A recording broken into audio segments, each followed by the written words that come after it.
Introduction. Lynn transmigrates into the world of Game of Thrones, awakening the world creation system. During the Battle of Blackwater, he alters the siege of King's Landing with TNT explosives, igniting an industrial revolution in the land of ice and fire. On the eve of the Red Wedding, he shelters the north with obsidian walls, yet attracts an assassination attempt from the scholars of the Citadel. As the army of the White Walkers crosses the wall, he brandishes an enchanted alloy sword, declaring, "It is time for the Night King to witness the fourth cataclysm." Do the nobles of the Seven Kingdoms believe my redstone cannons are sorcery? Lynn unfolds a holographic sand table atop the mobile fortress, stating, "No, this is science." Chapter 1. Transmigration. Lynn slowly opened his eyes, a piercing pain in his head causing him to grimace as he attempted to survey his surroundings. He lay upon a wooden bed, covered in a feather-down quilt. Everything here felt extraordinarily alien. "Where's this?" His voice emerged hoarse and strained, entirely devoid of any sense of time, yet his feeble utterance elicited no response. A faint light filtered through the closed door, the sole illumination in the room provided by a nearly extinguished candle beside the bed. Is this the system? Staring at the small text on the azure screen before him, Lynn was momentarily stunned. As an ordinary sophomore majoring in graphic design on Earth, he had suddenly found himself in an unfamiliar world, the only explanation being that he had transcended realms. A look of bewilderment crossed Lynn's face. After a moment, he reluctantly accepted this reality. Since he had arrived in this world, he would strive to live his life to the fullest. This aesthetic resembles a pixelated block game I played in my past life. Examining the interface before him, Lynn discerned its intricacies. In the upper left corner, a blocky character displayed health and hunger levels, alongside an inventory. Could it be that this mini-game had followed him here? Just as Lynn was contemplating the system's functions, the firmly shut door swung open, accompanied by a concerned yet surprised male voice. Iora Vaki. A shadowy figure approached him, and the sudden brightness startled Lynn, prompting him to exclaim, "Who goes there?" "It is I, sir." A short man entered, clad in soft knee-high boots, a glossy leather jacket, a wide belt adorned with small silver pieces, and a light green velvet cloak. Lynn scrutinized him from head to toe. His voice was mature, yet his stature was merely half that of Lynn's, with a disproportionately large head, a prominent forehead, and an unattractive visage, one eye dark and the other striking blue. This distinctly unusual appearance prompted Lynn to recall an old acquaintance. The imp Tyrion Lannister. "You are awake." The imp, Tyrion, stepped into the candlelight, appraising Lynn's pallid face. "As you can see, it was I who saved you.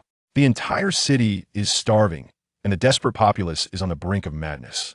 Lynn blinked in response. From the moment the short man began to speak, Lynn discovered he could effortlessly comprehend the foreign lexicon of this unfamiliar realm. Moreover, the words uttered by the diminutive figure exuded an irresistible sense of reliance. He felt he possessed nothing of value that the other might covet. "Sir, I believe I may have lost my memory in the previous incident. Could you kindly enlighten me on the current situation? Have you been rendered foolish?" Tyrion remarked, straining slightly to hand Lynn a pouch of wine. "This contains a honey-infused sleeping draught, with a touch of poppy milk to revive your senses." Subsequently, Tyrion procured a featherbed, adjusting it slightly to rest beneath him, cradling the wine pouch as he took a sip. "Stannis Baratheon is leading his forces toward King's Landing in a bid for the Iron Throne. The supply lines from the Riverlands have been severed, while the Riverlands are engulfed in turmoil. King's Landing can scarcely rely on the unscathed supplies from House Rosby and House Tordain. The city is suffering from a severe food shortage." Tyrion wiped his mouth and concluded, "I would not be surprised by the actions of the starving populace." Listening to Tyrion's account, Lynn was momentarily stunned. He was indeed in the world of Song of Ice and Fire, a realm he had once been captivated by in his past life through its grand worldview and the entangled fates of its characters.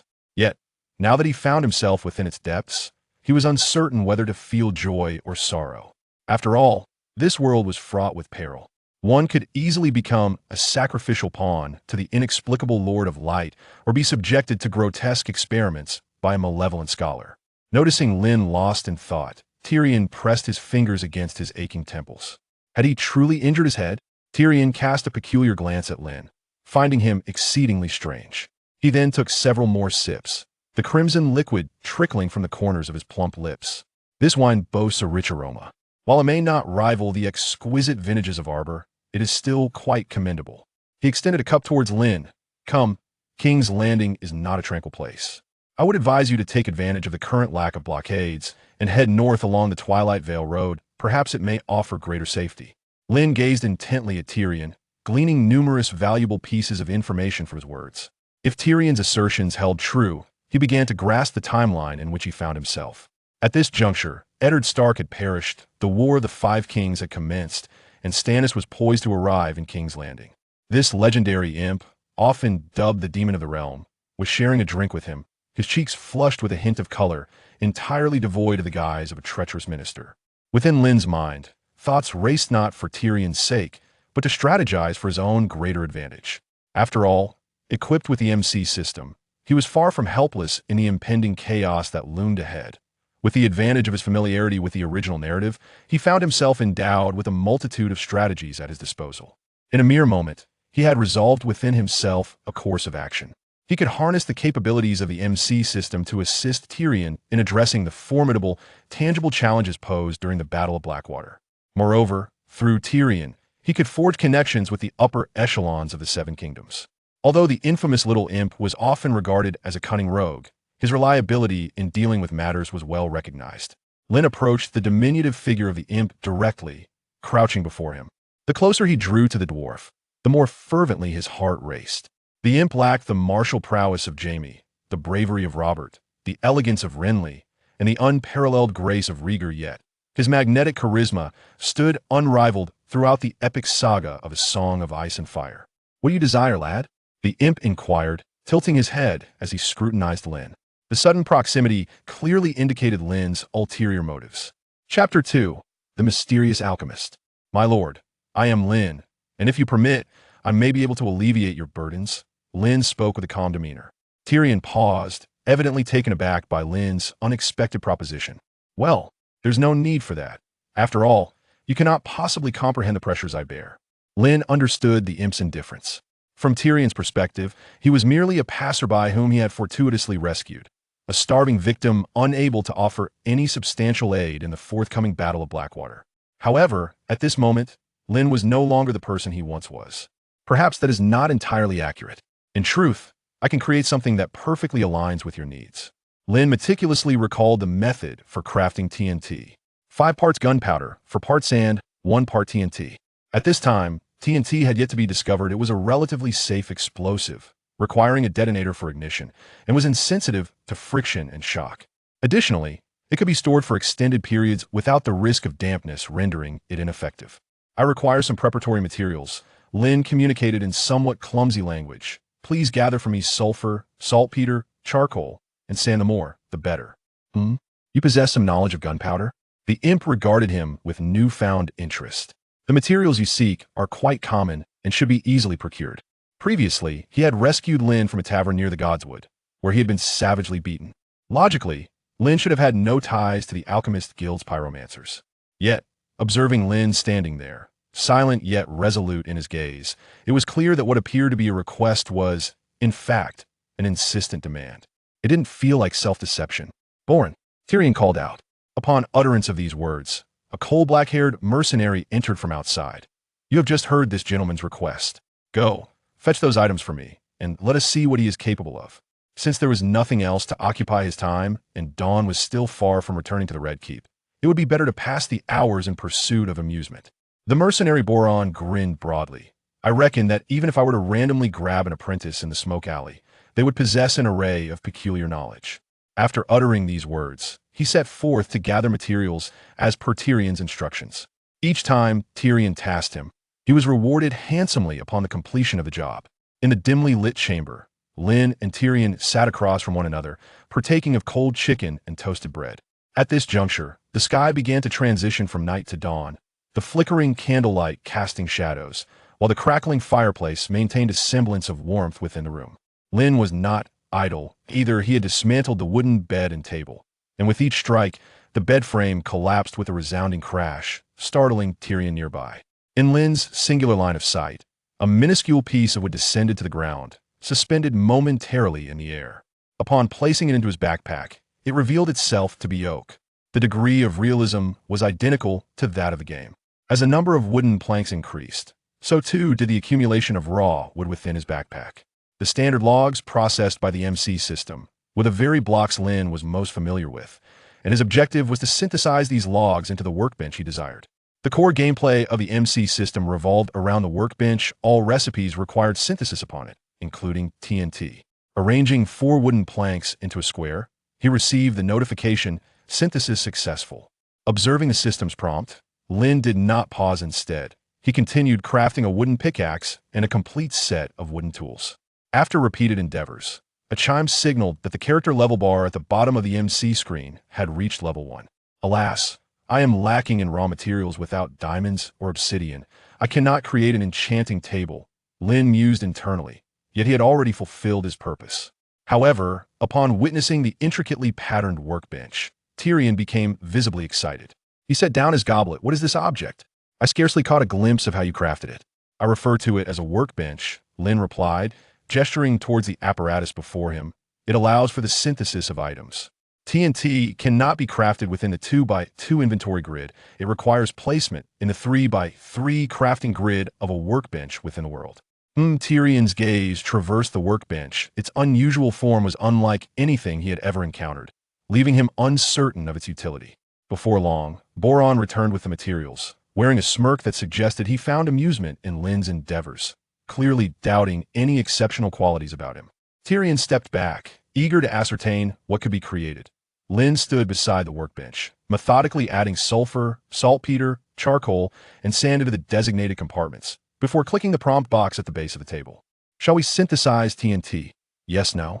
In the tangible realm, crafting TNT is exceedingly perilous. The nitration reaction is highly exothermic and can trigger explosions, while the concentrated nitric and sulfuric acids employed are both corrosive, necessitating stringent control over temperature, pressure, and reaction time.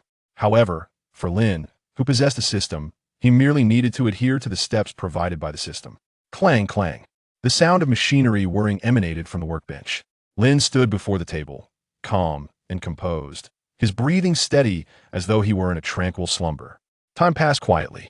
Beside him, Tyrion furrowed his brow, about to inquire, when he suddenly saw Lynn's arm move. He opened the drawer beneath the workbench, retrieving a square object wrapped in a red-black material. What could this be? Tyrion suppressed his curiosity. Could he truly be an alchemist? Recognizing the familiar color scheme, Lynn understood that this relatively stable explosive had been successfully created. As long as it was not subjected to strong impacts, high temperatures, or open flames, it would remain inert. As the TNT was revealed, a pungent scent reminiscent of gunpowder filled the air. For reasons unknown, gazing at the unremarkable red-black cube instilled an involuntary fear within Tyrion. Synthesis successful. "This is the item I have prepared for you." Lynn stepped outside, followed closely by the two behind him. At this early hour, the Fisherman's Square and the vicinity of Mudgate were deserted, and he sought out an empty area. "What on earth are you planning?" Boron asked impatiently. He had followed Lynn for 70 or 80 meters, yet remained baffled by Lynn's intentions. The enigmatic actions reminded him of the redrobed sorceress from Stannis' camp, which instinctively irked him. Before he could finish, Lynn placed the red-black object on the ground and swiftly retreated, wiping cold sweat from his brow. Boom! In an instant, a tremendous explosion erupted, creating a crater several meters deep, while a nearby tree was blown skyward. One could only imagine the fate of anyone caught at the epicenter of such an explosion. The most profoundly impacted was Tyrion, his skin erupting in goosebumps. This hellish spectacle was unlike anything the imp had ever witnessed. In a flash, a chilling thought seized his soul. He couldn't help but contemplate the devastation that would ensue if these red objects were detonated as Stannis' fleet sailed into Blackwater Bay. The potential for destruction caused him to swallow hard. His gaze towards Lynn ignited with fervor. Gulp. He would buy, no matter the price this man demanded. He would exhaust his entire fortune to acquire it.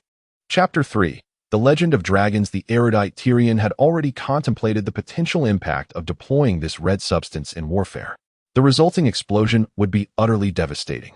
In the face of such formidable force, the number of soldiers and the quality of weapons would become inconsequential. Consequently, the way Tyrion gazed at Lynn was imbued with an indescribable nuance.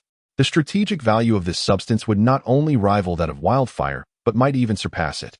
How did you synthesize this? Tyrion fervently suppressed his eagerness. Share the formula with me. I am willing to meet any price. seeing the little demon's wide-eyed yearning. Albeit restrained by urgency, Lynn couldn't help but find it amusing. However, upon reflection, it was not surprising. Though this explosive was readily available to Lynn, it was entirely unfamiliar to Tyrion, making his reaction, regardless of how excessive, perfectly understandable. I regret to inform you, Lord Tyrion, that the synthesis of this explosive is exceedingly complex.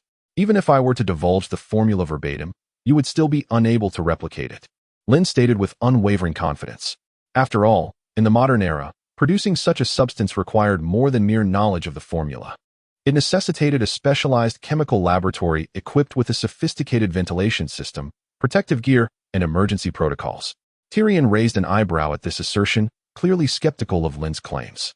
After all, the fire mage, clad in a black and red striped robe trimmed with mink, had the ability to conjure flames that could burn even on water. It seemed implausible that there was something they could not replicate. The little demon instinctively regarded Lynn's refusal as an exaggerated statement, yet he chose not to challenge it. I was merely inquiring. It's evident that the process is intricate, perilous, and time-consuming. The little demon was eager to personally experiment with the synthesis to understand its workings. But he recognized that the timing was not opportune. It would be best to wait until after the war's victory, though he revered the power of wildfire. He also understood that the average soldier in King's Landing often acted impulsively in battle, driven by a fervent desire for action. For instance, the operators of the Queen's fire crossbows could easily become reckless, as any minor miscalculation could lead to catastrophe. In contrast, the use of this substance would be much safer. At least it would not ignite easily, even when exposed to sunlight. As expected, Tyrion's interest was piqued. These things you speak of, I can provide you with ample materials to ensure your peace of mind in the production.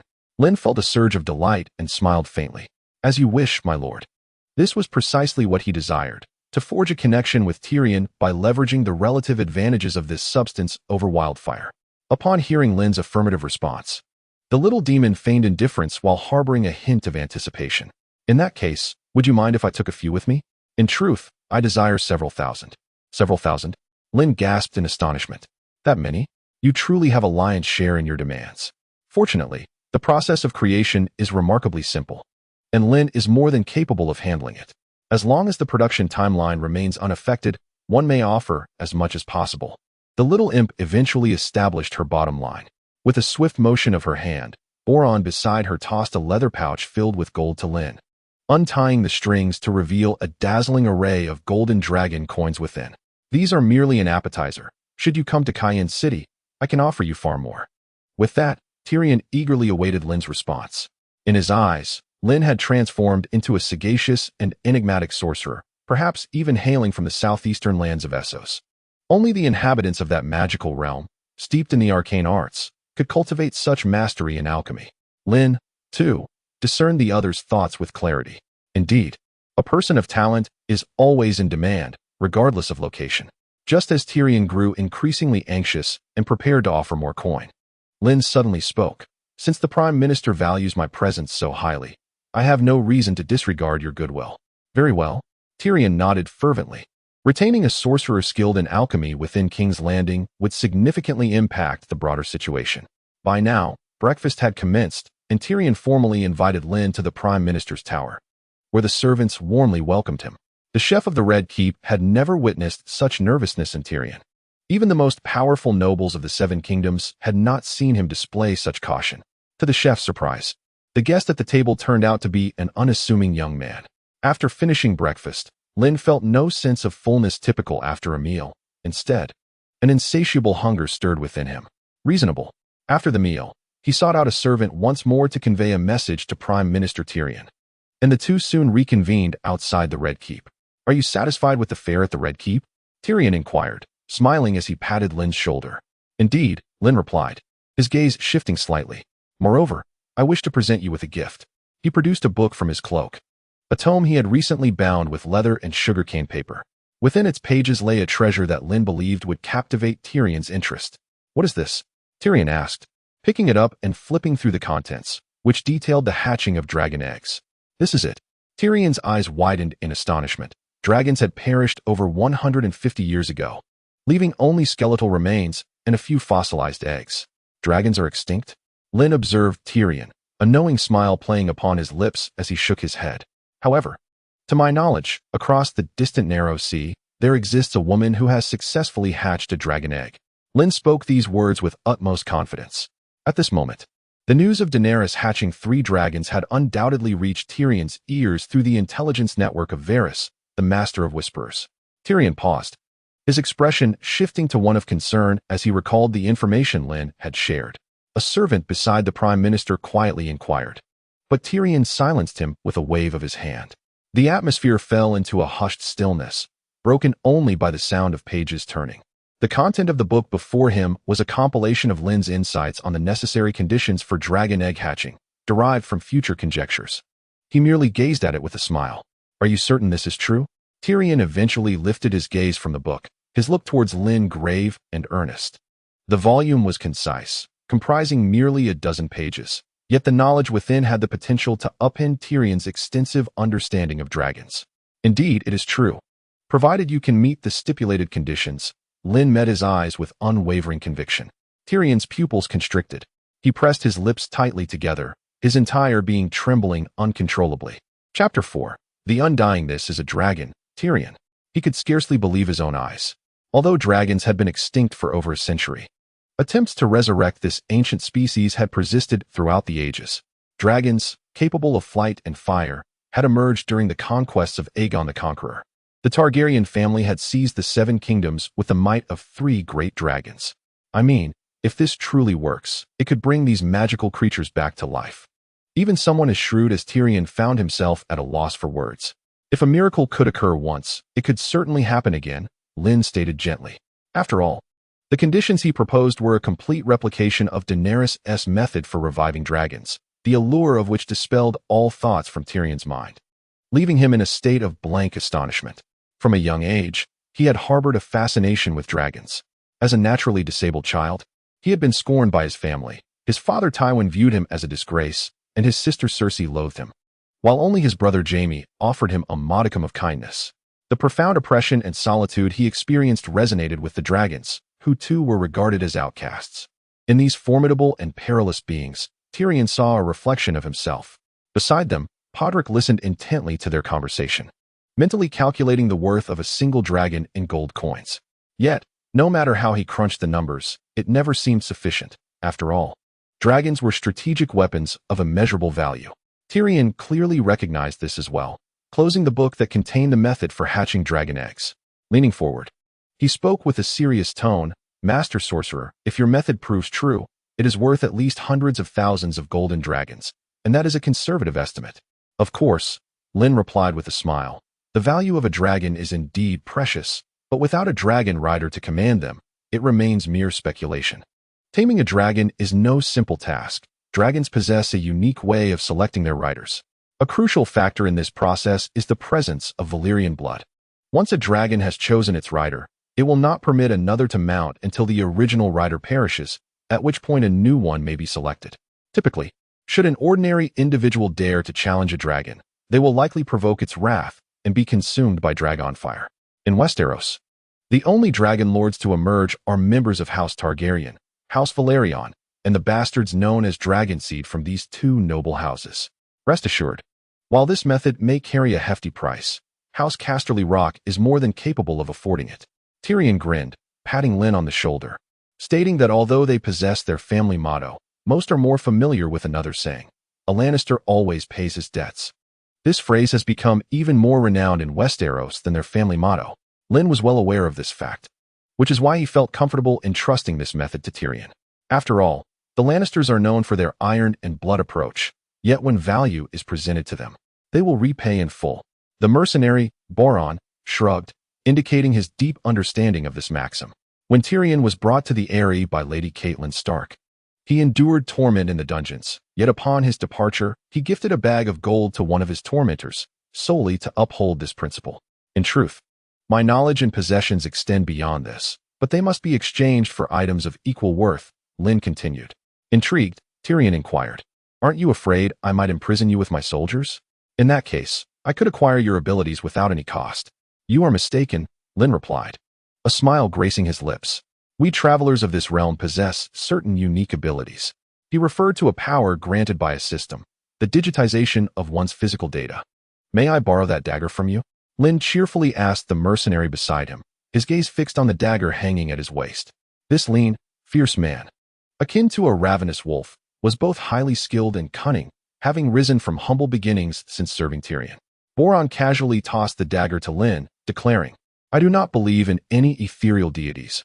Only the sword in my hand is real. Lynn grasped the dagger, affirming that deities do exist, bestowing miraculous abilities upon their followers. In the magical realm of Westeros, whether it be the 7 gods worshipped in the south, the old gods revered in the north, or the Lord of Light hailing from Essos, all are indeed real. Lynn could thus rationalize his own abilities through this belief.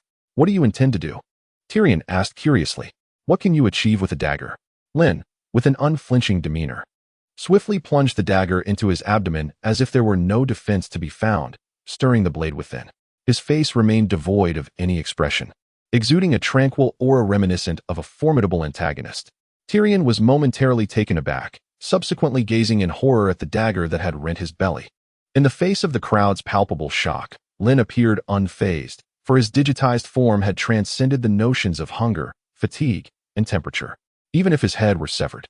As long as his hunger gauge was full, he could instantaneously revive. It could be said that Lynn, having inherited such peculiar traits, was indeed a monster. No wonder he remained unperturbed despite being offered a plethora of precious items, Tyrion mused. My lord sorcerer, if you would not mind, might we share a meal together? Unbeknownst to him, Tyrion's attitude towards Lynn had evolved from that of a brash youth to one of increasing reverence. Of course, Lynn replied with a smile.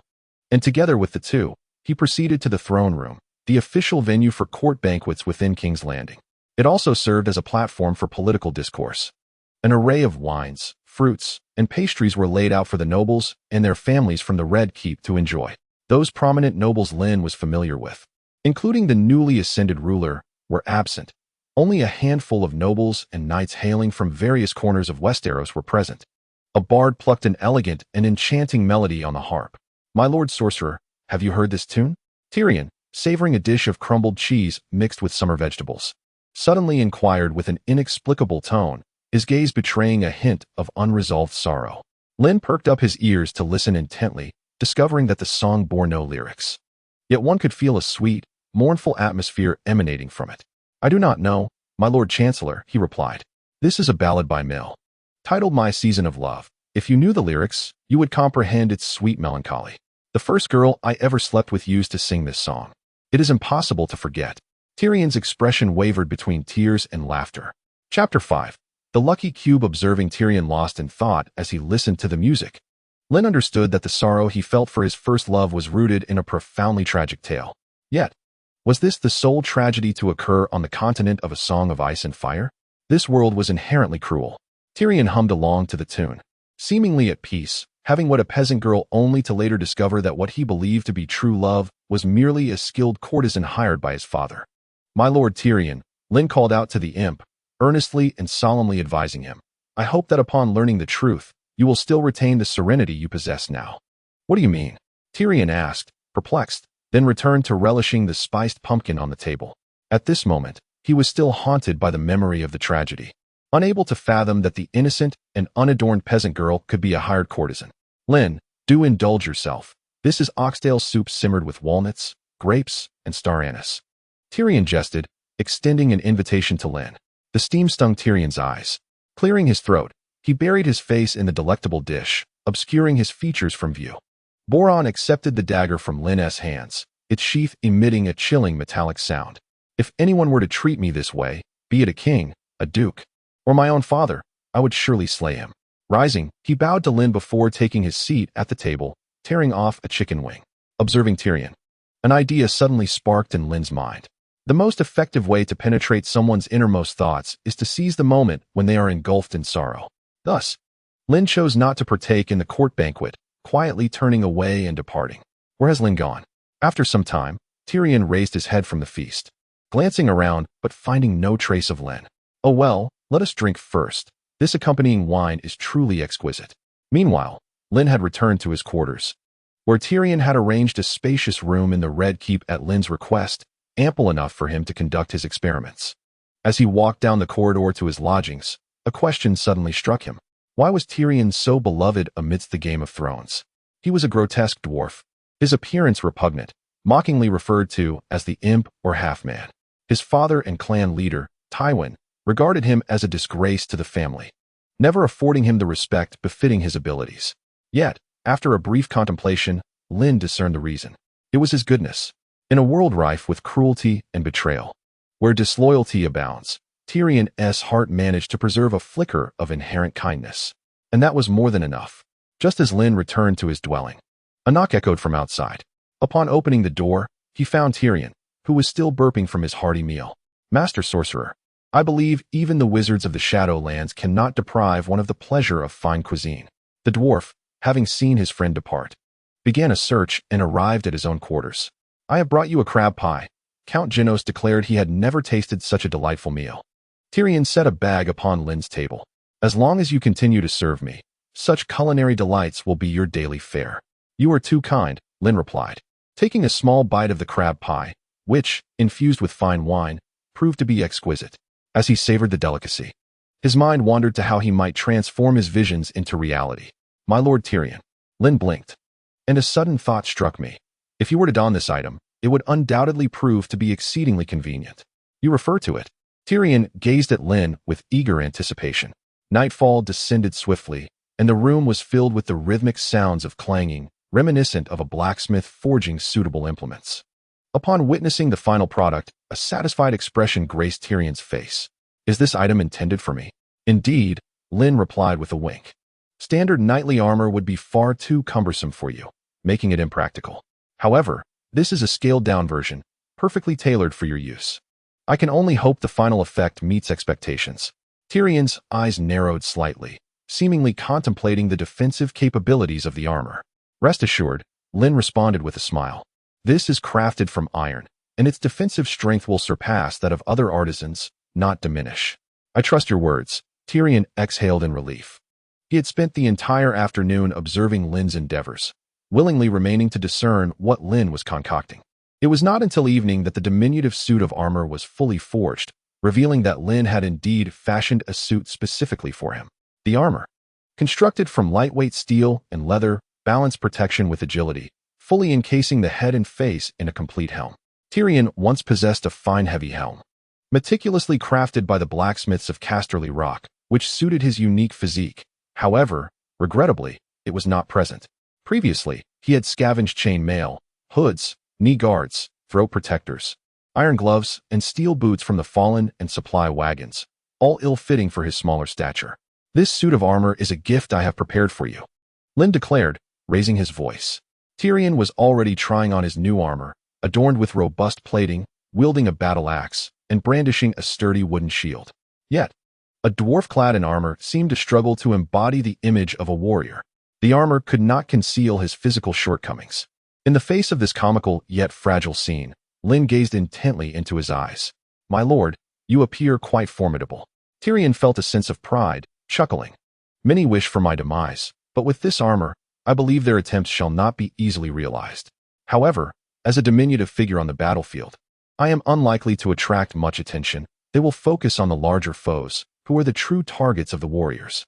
While Tyrion adjusted to his new armor, Lynn remained silent, observing as a new notification appeared on his panel. Achievement unlocked. Blacksmith achievement criteria. Forge a complete set of iron armor, including helmet, chest plate, leg guards, and boots. Achievement system activated. System notification.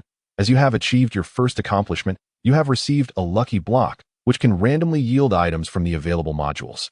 With the mechanical voice echoing, Lynn observed a vibrant cube materializing in his backpack. Chapter 6. Unveiling Abilities, a Lucky Block. The sudden appearance of this whimsical cube elicited a look of astonishment on Lynn's face. Could it be that this most common item, designed to assist players in exploration, was now bestowed upon him? Was it possible that numerous elements from the game had been replicated in reality? Undoubtedly, what Lynn anticipated most were the various modules.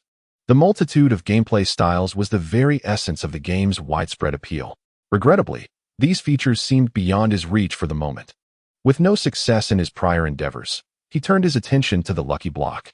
In contrast to the modules whose activation remained a mystery, Utilizing the lucky block proved relatively straightforward.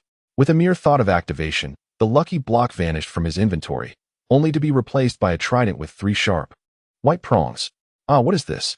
Lynn recognized the item instantly. A trident, a weapon used by the drowned. It served as a projectile akin to an arrow. Moreover, Lynn discovered that this trident bore enchantments. Channeling, capable of summoning lightning. Loyalty. A trident enchanted with loyalty returns to the thrower after embedding itself in a block, reappearing after a few seconds. The higher the level of the loyalty enchantment, the shorter the wait. Lynn thoughtfully stroked his chin. If such an enchanted trident could be summoned, the lucky block indeed had the potential to yield remarkable treasures, albeit with considerable difficulty. This was merely a reward for unlocking the achievement system. Yet, the prospect of future rewards from the lucky block thrilled him immensely. After all, many items from the game, when brought into the real world, would be unfathomable wonders. As Lynn activated the lucky block, nearby, Tyrion wandered about in his armor. He had donned armor before, during the Battle of the Green Fork, where he and his father had triumphed against the Stark family of the North. However, he later discovered that this victory was merely a ruse orchestrated by the remnants of the Stark family. While his brother Jaime had become the focus of the Northern forces and was subsequently captured, touching the lion emblem embedded on his chest, Tyrion felt an inexplicable irritation. Did they truly believe that by donning armor and engaging in battle, he would be bestowed with honor? He murmured to himself. Yet he came to a reluctant realization that neither armor, gold, nor lineage could genuinely shield him. True strength lay in wisdom and decisive action. Tyrion, as Bolong stepped forward, he was taken aback by the sight of the armored dwarf before him. Typically, it would be considered quite rude for a knight serving a noble to address them by their full name. However, Bolong had always been different.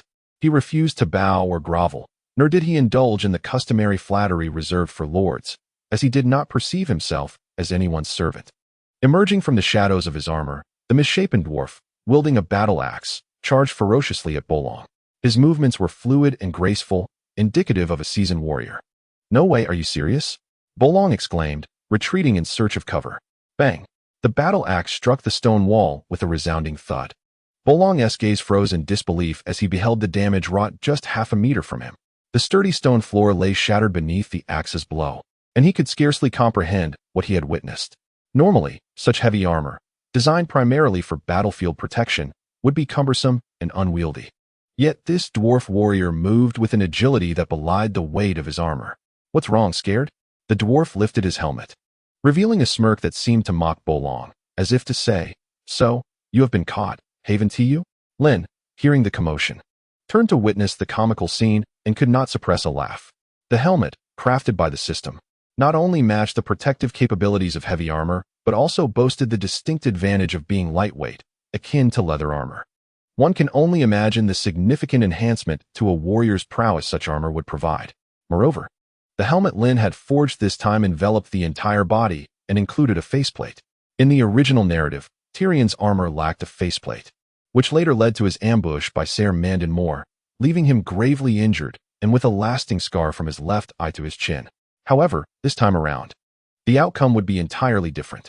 Lynn continually reflected on his actions and the lessons learned during this time.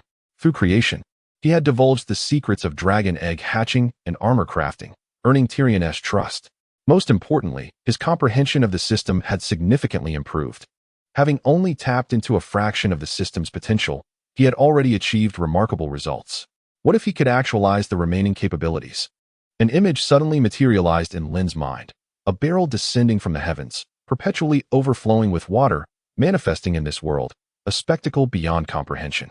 Over this period, besides the monumental discovery of body pixelation, he had also realized that his own strength surpassed his previous understanding. Like the magic mountain, Lynn could crush a person's skull with his bare hands.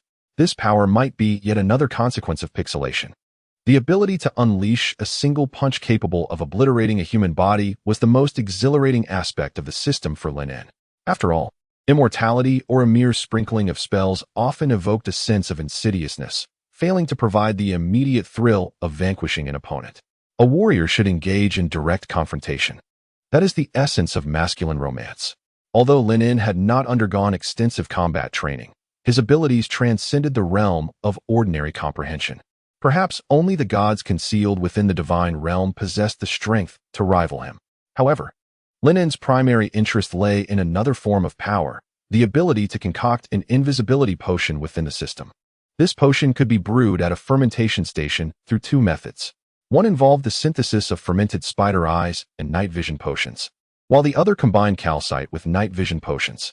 Regardless of the method, a remarkably unique ingredient was required, the warts of the lower realm. This plant only flourished in hell, found on the soul sand within the planting chambers of the lower realm's fortresses or certain remnants of bastions. But how could one access hell? That posed a significant question. Chapter 7, The Divine Envoy. Reaching hell was not as daunting as it seemed. A portal to hell would suffice. This necessitated obsidian, a resilient and indestructible material born from the union of magma and flowing water. Lynn's expression contorted, as the prospect of journeying to hell was utterly unfathomable for a modern individual like him. He was uncertain about the feasibility of such an endeavor, especially considering that, thus far, he appeared to be the sole possessor of power, while the real world remained unchanged. Nonetheless, this revelation ignited a spark of motivation within Lynn, an impetus to manifest all his various ideas into reality. That, indeed, was a most delightful pursuit. My Lord Tyrion. Lynn suddenly called out, his voice drawing Tyrion's attention away from his armored display. I believe it is time to bid farewell. What? Tyrion exclaimed, his face a mask of disbelief. He had not anticipated that turning around would reveal such unforeseen news. The sensation of plummeting from paradise to perdition left him pallid. Lynn had previously showcased an abundance of worth, each facet sufficient to elicit a price that would make even the notoriously affluent Lannister family tremble. Reunions are fleeting, while partings are the norm. Thank you for your hospitality during this time. I trust we shall meet again in the future, Lynn declared as he rose, his words laden with significance. He intended to leave King's Landing, aspiring to explore the Seven Kingdoms, the North, the Riverlands, the Vale, Dorne, and Highgarden. The breathtaking landscapes are the very essence of Lynn's enjoyment here. As for aiding Tyrion in overcoming the crises that lie ahead, that is hardly his long-term ambition, though he is undoubtedly intriguing. Why not linger a few more days? I have numerous ideas to discuss with you, Tyrion instinctively remarked, yearning to retain his company, only to realize that he possessed little of allure to entice the other. Lynn gazed at Tyrion with a knowing smile, the implication clear. They both comprehended each other's sentiments. This armor, Tyrion exerted himself to remove it swiftly, akin to an eel slipping free. I witnessed you forge it with my own eyes, and the abilities you showcased previously were nothing short of astonishing. I wish to know if you are indeed omnipotent. In that moment, Tyrion's voice unconsciously took on a tone of supplication, entirely devoid of his previous jesting and mockery. After all, he had been a witness to every feat Lynn accomplished, a testament that could only be deemed miraculous. Upon hearing this inquiry, Lynn fell silent for a moment. Am I a god? Perhaps, he mused. Indeed. I hail from a distant eastern continent, a place known as. Lynn pondered, contemplating how to weave a plausible tale. After all, he himself was uncertain of how he had traversed to this realm. If return was not an option, it would necessitate a thorough explanation of the origins of his abilities. Before him stood Tyrion, son of Tywin Lannister, whose sister Cersei held the title of queen, and brother Jaime served as a kingsguard, while his own nephew was the king, who could better serve to propagate his name. For instance, this ability, to you, is an incomprehensible might. Lynn gestured, deftly manipulating the stones from his discarded pack, bringing them to his hand. By the seven, how did these stones materialize? From Tyrion and Podrick's perspective, it appeared as though a solid 1-meter-thick rock emerged at Lynn's fingertips, their expressions reflecting sheer astonishment. Does science still exist in this world? How is this possible? Is it sorcery? Tyrion was utterly bewildered, having seen no preparatory gestures. The stones simply appeared before him. As you can see, my abilities stem from another deity, Lynn proclaimed, adopting an air of a sorcerer, while his mind briefly conjured the image of a classic square figure, cross-eyed and clad in high-waisted trousers, exuding an almost foolish demeanor.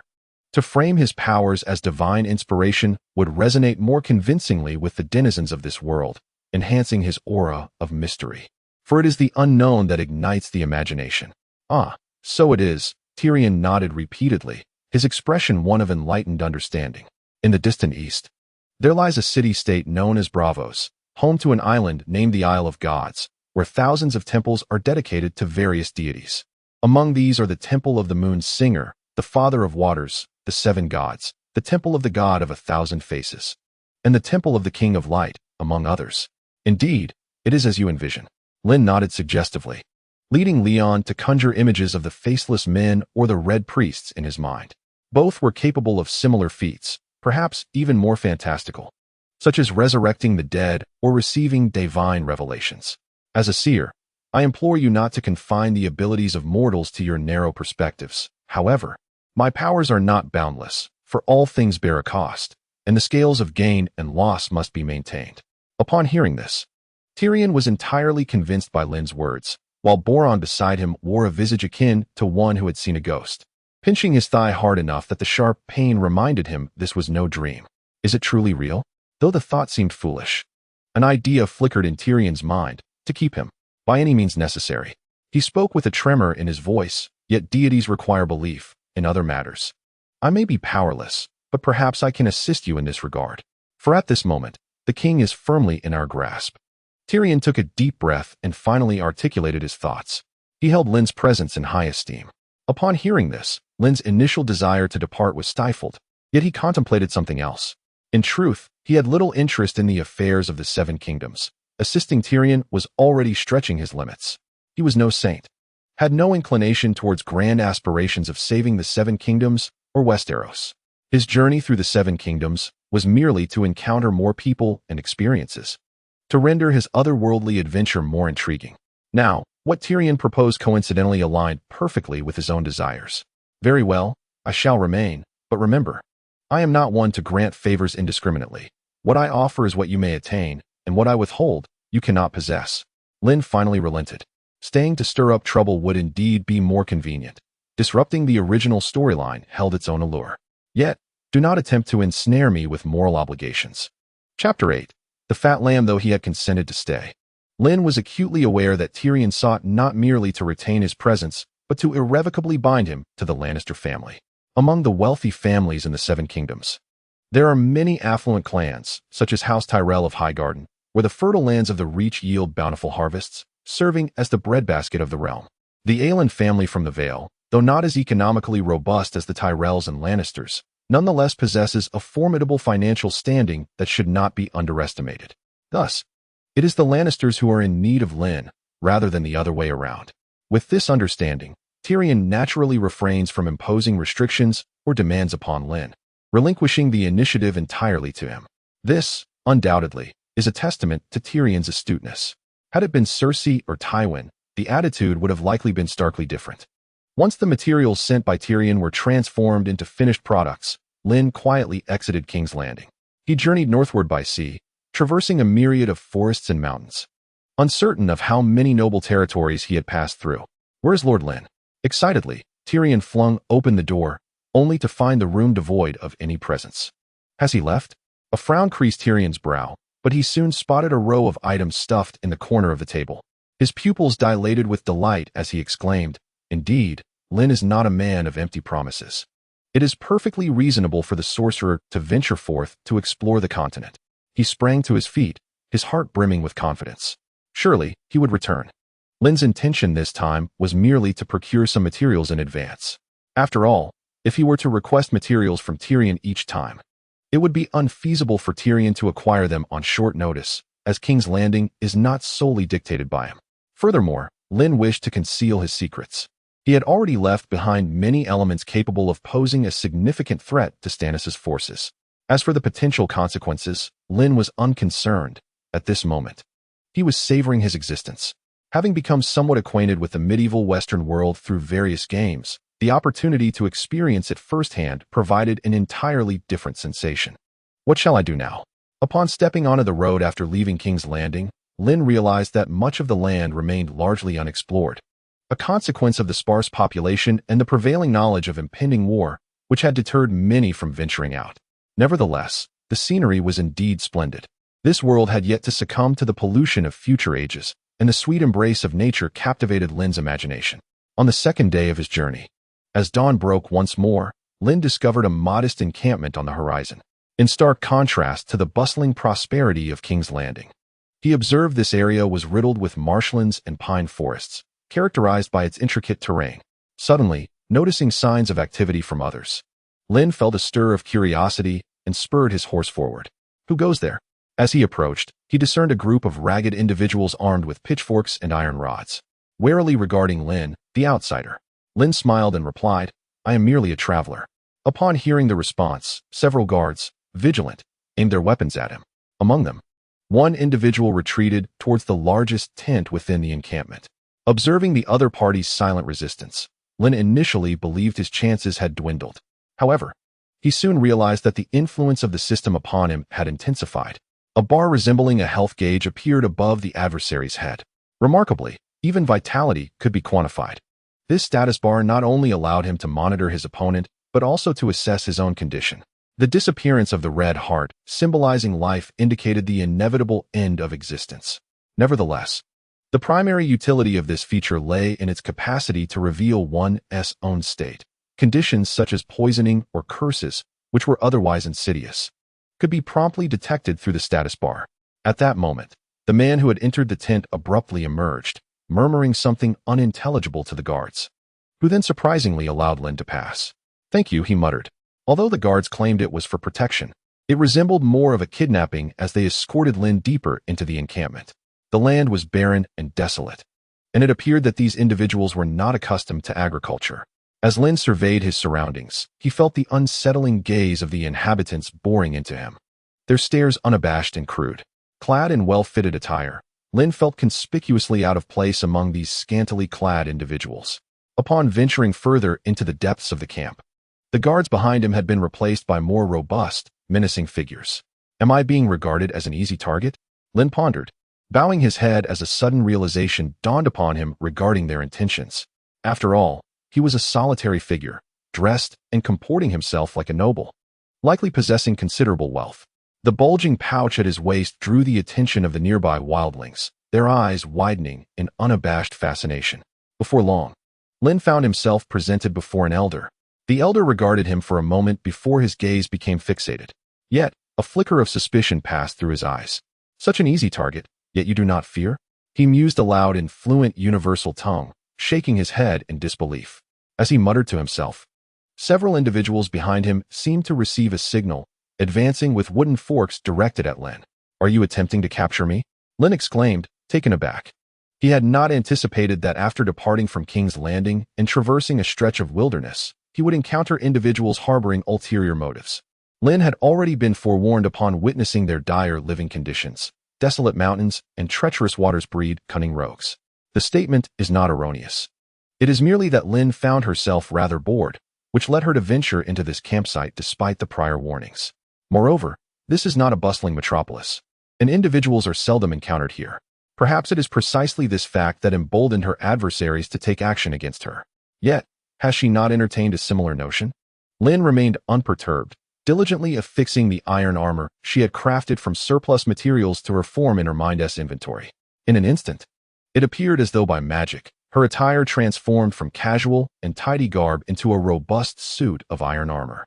The wild men outside abruptly halted in their tracks, their expressions a mixture of bewilderment and disbelief at the extraordinary metamorphosis occurring before them. When had the armor been donned? Did such a phenomenon align with reality? This unforeseen turn of events caused the stoutest of the wild men behind her to widen his eyes in astonishment, while several others could no longer contain their shouts of alarm. Equipped with her sturdy iron armor and wielding an iron sword, Lynn lightly tested its heft, smiling as she surveyed the surroundings. "I shall save time. You may all come at me together." The ragged wild men surrounding her displayed health bars of 20. There were 13 in total. However, following their initial panic, these individuals suddenly erupted into a chorus of shouts, as if infused with newfound vigor. Undeterred, they resumed their advance. These wild men were no strangers to combat. They would not be easily intimidated. With a unified battle cry, they charged forth, brandishing an assortment of weapons aimed at various parts of Lynn's body, each strike intent on taking her life. Nevertheless, this seemingly unappealing yet formidable iron armor faithfully performed its duty. Every attack struck against its protective surface, producing a resounding clang, and none penetrated its defense. The wild men gasped in retreat. From the sound alone, it was evident that this armor was not as simplistic as it appeared. They even doubted whether Lynn had sustained any injuries after their initial assault. Come on, bring it on. Lynn beckoned with a playful curl of her finger. This gesture seemed to provoke the wild men further, stirring their blood and prompting them to charge once more. With a resounding clash, Lynn finally took action. She boldly faced the throng of attackers, utilizing her armored gloves to wield the iron sword, as she unleashed a powerful strike that sent one of the wild men flying. A swift pivot followed, and with a backhanded punch, she struck down another wild man who had attempted to assault her from behind, resulting in a gruesome scene of carnage. In that moment, Lynn resembled an indomitable tank, both offensively and defensively formidable. Although his skills may appear exceedingly rudimentary, his sheer strength renders him virtually unstoppable. The wild men pose no threat to him whatsoever. Witnessing their comrades fall one by one, and realizing that their own attacks yield no results, the leader of the wild men succumbs to despair, disregarding the cries of both the chief and his fellow warriors, and retreats into the jungle. This scene unfolds as if a switch has been flipped, prompting the remaining few to flee in haste. Lynn manages to catch up with one, delivering several strikes before looking up to find that the others have vanished without a trace. While he could potentially pursue them all and capture them, he deems it not worth the effort. At that moment, the camp is left with only the elderly man who speaks the common tongue and a few women, all of whom regard him with a shared expression of fear. Lynn casts a glance at these women and notices their formidable physiques. Some, sensing his gaze, seem to recall something and suddenly straighten up. Lynn simply smiles and gives them a thumbs up. Now, can you tell me who you are? At this juncture, the elderly man's demeanor has shifted from arrogance to trembling humility as he answers Lynn's inquiry. Through the elder's response, Lynn learns that he has ventured into the territory of the mountain wild men on Crabclaw Peninsula, having arrived at the northern part of Blackwater Bay. This peninsula once flourished during the time of Aegon, whose grandson, a man named Ciel Mint, joined the Kingsguard. However, following the War of the Usurper, the Targaryen family's decline mirrored that of its loyal vassals. Each year, they are required to remit a loan of 500 golden dragons to King's Landing, a measure purportedly intended to weather the storm, but in truth, it serves as a means of extortion sanctioned by former Prime Minister Jon Arryn. According to the elder, this region is home to over a dozen tribes, which maintain a policy of mutual non-aggression. The three largest tribes each boast populations exceeding 1,000. Yet what intrigues Lynn most is the elder's mention of a newly discovered gold mine on Crabclaw Peninsula. For others, a gold mine may merely signify wealth. However, for Lynn, it presents even greater advantages. The gold mine is a crucial component in the creation of golden apples. 8 gold ingots and 1 apple can be combined to forge a single golden apple. Consuming a golden apple or an enchanted golden apple restores saturation and bestows various beneficial effects, including damage absorption and health regeneration. Lynn feels a surge of excitement. While he has no intention of involving himself in the conflicts between the Lord of Crabclaw Peninsula and the wild men, the gold mine is what he truly desires. After obtaining the location of the mine from the elder, he sets off without delay, heading towards it across a relatively flat expanse about 2 miles away. Lynn had scarcely arrived when he discovered 2 factions in a tense standoff, a dark mass of figures confronting one another.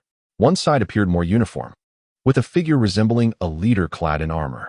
From a distance, the sound of formation was heard. Assemble, assemble. If you wish to prevent those savages from seizing your wives, fight with all your might. The thunderous clatter of hooves resonated as the charging wildlings succumbed to the weight of iron, collapsing in agony. The scene of 2 armies poised for battle resembled a gruesome meat grinder, sending shivers down Lynn's spine. However, warfare also adhered to a rhythm. After the initial charge, a moment of respite was necessary.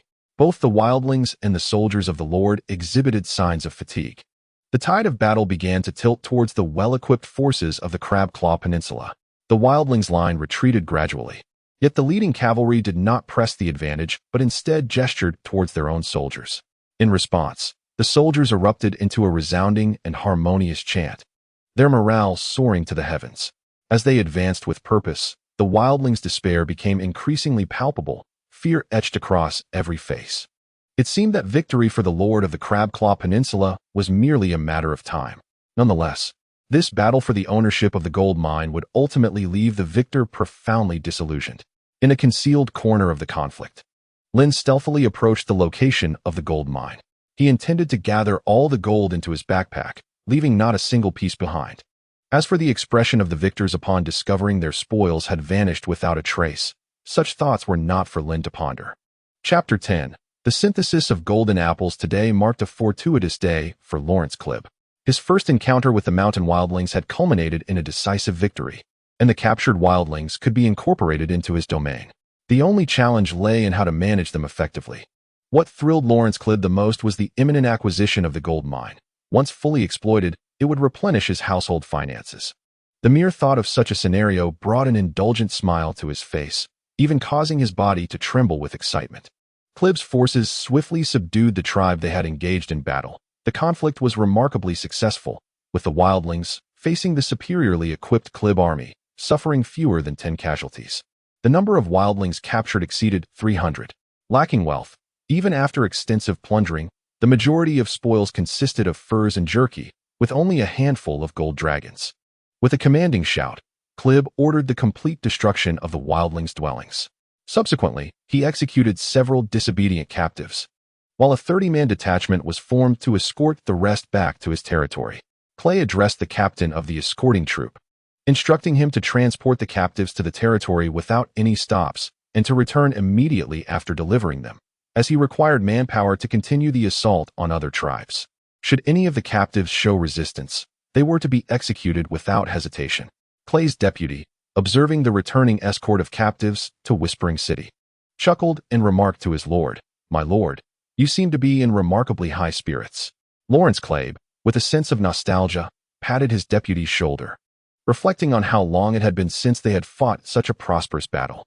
"Indeed, you lured the savages to the front line, and we decisively vanquished them, experiencing remarkably few casualties this time. My lord Lawrence, confidence in reclaiming Clibb's former lands is at an all-time high. I share your sentiments, sir. Yet we have an even more significant prize ahead. Once we seize that gold mine, we shall celebrate in style." Without pausing to elaborate further, Lawrence promptly led his troops toward their destination. Impossible. Upon witnessing the completely emptied gold mine, Lawrence felt as though his chest was constricted, and his legs gave way beneath him, causing him to sit down in shock, gasping for air. It was not just him. The soldiers behind him also realized they were drenched in cold sweat. How can this be? Such a vast expanse of, or gone in such a short time? The disappearance of the gold mine was as if it had been excavated out of thin air, defying all logic and exceeding their wildest imaginations. However, amidst their astonishment, some recalled a peculiar figure they had seen emerge from this very place, neither a savage nor one of their own. Upon hearing of a potential lead, Lawrence regained his composure, donning a look of eager yet sinister anticipation. "What a curious situation," he exclaimed. "Let me see what trickery you have employed." With those words, he set off with a few attendants, following the traces left by Lynn. Meanwhile, Lynn was leisurely riding back, exhilarated by the recent acquisition of gold ingots, which he planned to combine with the apples in his backpack. Combination successful, Golden Apple X1. Hearing the continuous chimes of success from the system, Lynn couldn't help but feel a surge of excitement. For ordinary players, such a potent food item was essential for battling monsters, capable of swiftly replenishing hunger and health. However, there was a slight downside. He could only create ordinary golden apples at present, while enchanting them would nearly double their effects compared to the basic ones. Just then, from a distance, Lynn heard a man's voice. "Bastard, did you steal my property?" Turning to investigate, Lynn merely adjusted his ears and glanced around, completely disregarding Lawrence. Where did that dog barking come from? Upon hearing those words, Lawrence was instantly consumed by rage and charged forward. The prospect of a lord engaging in direct combat thrilled Lynn, as he had not yet experienced many life-or-death struggles. He hoped that this punching bag could withstand some blows. Lynn leapt forward, and though his physique did not appear particularly formidable, it seemed as though a gust of wind swept through upon hitting the ground. With a sinister grin, Lawrence lunged at Lynn's position, striking fiercely. However, there was no trace of Lynn to be found there. Lawrence was momentarily taken aback, only to feel a sudden sharp pain in his back, as if something had cut him. He immediately turned and swung his weapon. Yet this decisive strike, too, met with emptiness. Witnessing this, Lawrence was utterly bewildered. Instinctively, he touched his back, feeling a sticky substance beneath his fingertips. Upon inspection, he discovered thick, red blood seeping from the wound. Despicable coward. Realizing he had been injured only intensified Lawrence's fury, prompting him to unleash indiscriminate attacks on everything around him. "Come out, insect. Will you only hide? Fight me." As he succumbed to rage, the sharp blades sliced through the air, producing a series of piercing sounds, each strike laden with immense force. Meanwhile, Lynn, the object of Lawrence's ire, observed from a distance. It must be said that Lawrence, as a knight, possessed the capability to effortlessly slay ordinary men. Without his bestowed abilities, Lynn would have undoubtedly been overmatched. However, after several rounds of combat, Lynn began to feel a sense of tedium. He had inflicted numerous cuts upon Lawrence with his small knife. Time to wrap this up for today. With a yawn born of disinterest, Lynn vanished once more and charged at Lawrence, knife in hand. Even in his furious haze, Lawrence seemed to sense something. Abruptly looking up to see Lynn hurtling towards him with a dagger aimed at his crown. But it was too late to evade. The blade plunged brutally into Lawrence's eye, penetrating through his entire skull. Lawrence felt darkness envelop him, the excruciating pain causing him to howl in agony, and then, as if devoid of support, he collapsed heavily to the ground, silent and lifeless. Achievement unlocked. Lord Slayer, title acquired. Lynn flicked the dagger, casting his gaze towards the direction from which Lawrence had come. The troops of Kleber were approaching. Chapter 11, The Sense of Power. What, do you wish to die as well? Lynn smiled at the newcomers. Upon witnessing their lord's tragic demise at Lynn's hands, those loyal subjects initially rushed forward to avenge him, but an inexplicable dread washed over them upon hearing his words. They truly would die. If they provoked this individual before them, death was certain. The terror descended upon them with a swiftness akin to that of wilted radishes, plunging them into silence. Their gazes towards Lynn were laden with dread. That elusive speed, as if it had the power to erase existence itself, rendered Lynn a figure of formidable fear. Lynn disdainfully curled his lip. He felt a twinge of dissatisfaction with Lawrence, this mere punching bag, who had failed to showcase his full potential. I apologize for slaying your lord and seizing your spoils. I truly feel remorseful. How about this? I shall offer you compensation, provided one of you can speak on behalf of the others. A heavy silence enveloped the group. What, if none of you dare to voice your thoughts? I shall take my leave without offering any recompense, Lynn stated flatly. I can make decisions. A youthful voice emerged from the ranks. A young boy stepped forward. Lynn's lips curled into a slight smirk. You? Can you truly represent them? Before the boy could respond, Lynn sensed an unsettling resemblance. This lad bore a striking likeness to the recently deceased Lawrence. The boy averted Lynn's gaze. I am VIP Kleb, the eldest son of Lawrence Kleb. According to the inheritance laws of Westeros, upon my father's demise, I inherit the entire family legacy. Lynn replied with a hint of melancholy. Yet, I have just slain your father. VIP Kleb fell into silence, casting a glance at his troops, and then at the lifeless body of Lawrence sprawled upon the ground. His expression shifted rapidly, embodying anger, hesitation, and sorrow. Ultimately, he sighed and resolutely turned back. Although his eyes reflected youthful confusion and naivety, they bore no trace of fear. He perished in a duel against you, and by the name of the old and new gods, I vow that I shall not hold you accountable for this tragedy. Excellent. Lynn clapped his hands, smiling warmly. I shall honor my promise and provide you with compensation. With that, as if conjured from thin air, he tossed dozens of golden-skinned apples to the ground, rolling beside VIP. These golden apples, when consumed, would grant one immortality for half an hour. Their purpose thereafter was entirely at your discretion. Initially, VIP stood as still as a statue, as though oblivious to Lynn's words. After a moment, he raised his head, disheveled hair obscuring his eyes. My lord, VIP disregarded the golden apples scattered on the ground. Lynn raised an eyebrow. Is this not sufficient for you? I must inform you that these golden apples are offered merely in consideration of your father. VIP shook his head. It is not for that reason. Then what is it? Lynn inquired, intrigued. I wish to convey that the Kleb family desires to pledge our loyalty to you. With a thud, VIP knelt before Lynn, prostrating himself at his feet. Lynn looked down upon him, his gaze playful yet tinged with mild exasperation. You complicate matters for me, for if we were to engage in a straightforward exchange, we could absolve ourselves of any further obligation. Lynn presented a humble iron sword, stating, with this token, I can engage in another transaction with you. Thank you, sir, replied Vipu, who respectfully accepted the unremarkable sword. Farewell, Lynn said, offering a slight bow before vanishing from their sight. His departing figure appeared no different from an ordinary traveler. However, the abilities he possessed instilled a sense of dread among those present from the Clive family. Yet, as their gazes fell upon the dozens, even hundreds, of golden apples. Their fervor surged anew. Vipu would later realize that this transaction was indeed worthwhile. After leaving the domain of the Cly Lord, Lynn gazed upon the muddy paths and heard faint howls emanating from the forest. The luminous moonlight draped everything in a silvery frost, and a smile involuntarily graced his face. He had nearly filled the voids in his backpack with gold ingots. And this peculiar sensation stemmed not only from the bountiful harvest, but also from the enthralling experience of witnessing the Cly family submit to his power, particularly after his duel with Lawrence. This was the essence of strength. Lynn's countenance radiated delight. In his previous life, he would never have possessed such autonomy. Yet here, everything was different. The ruling families of the Crabclaw Peninsula were not limited to Cly alone.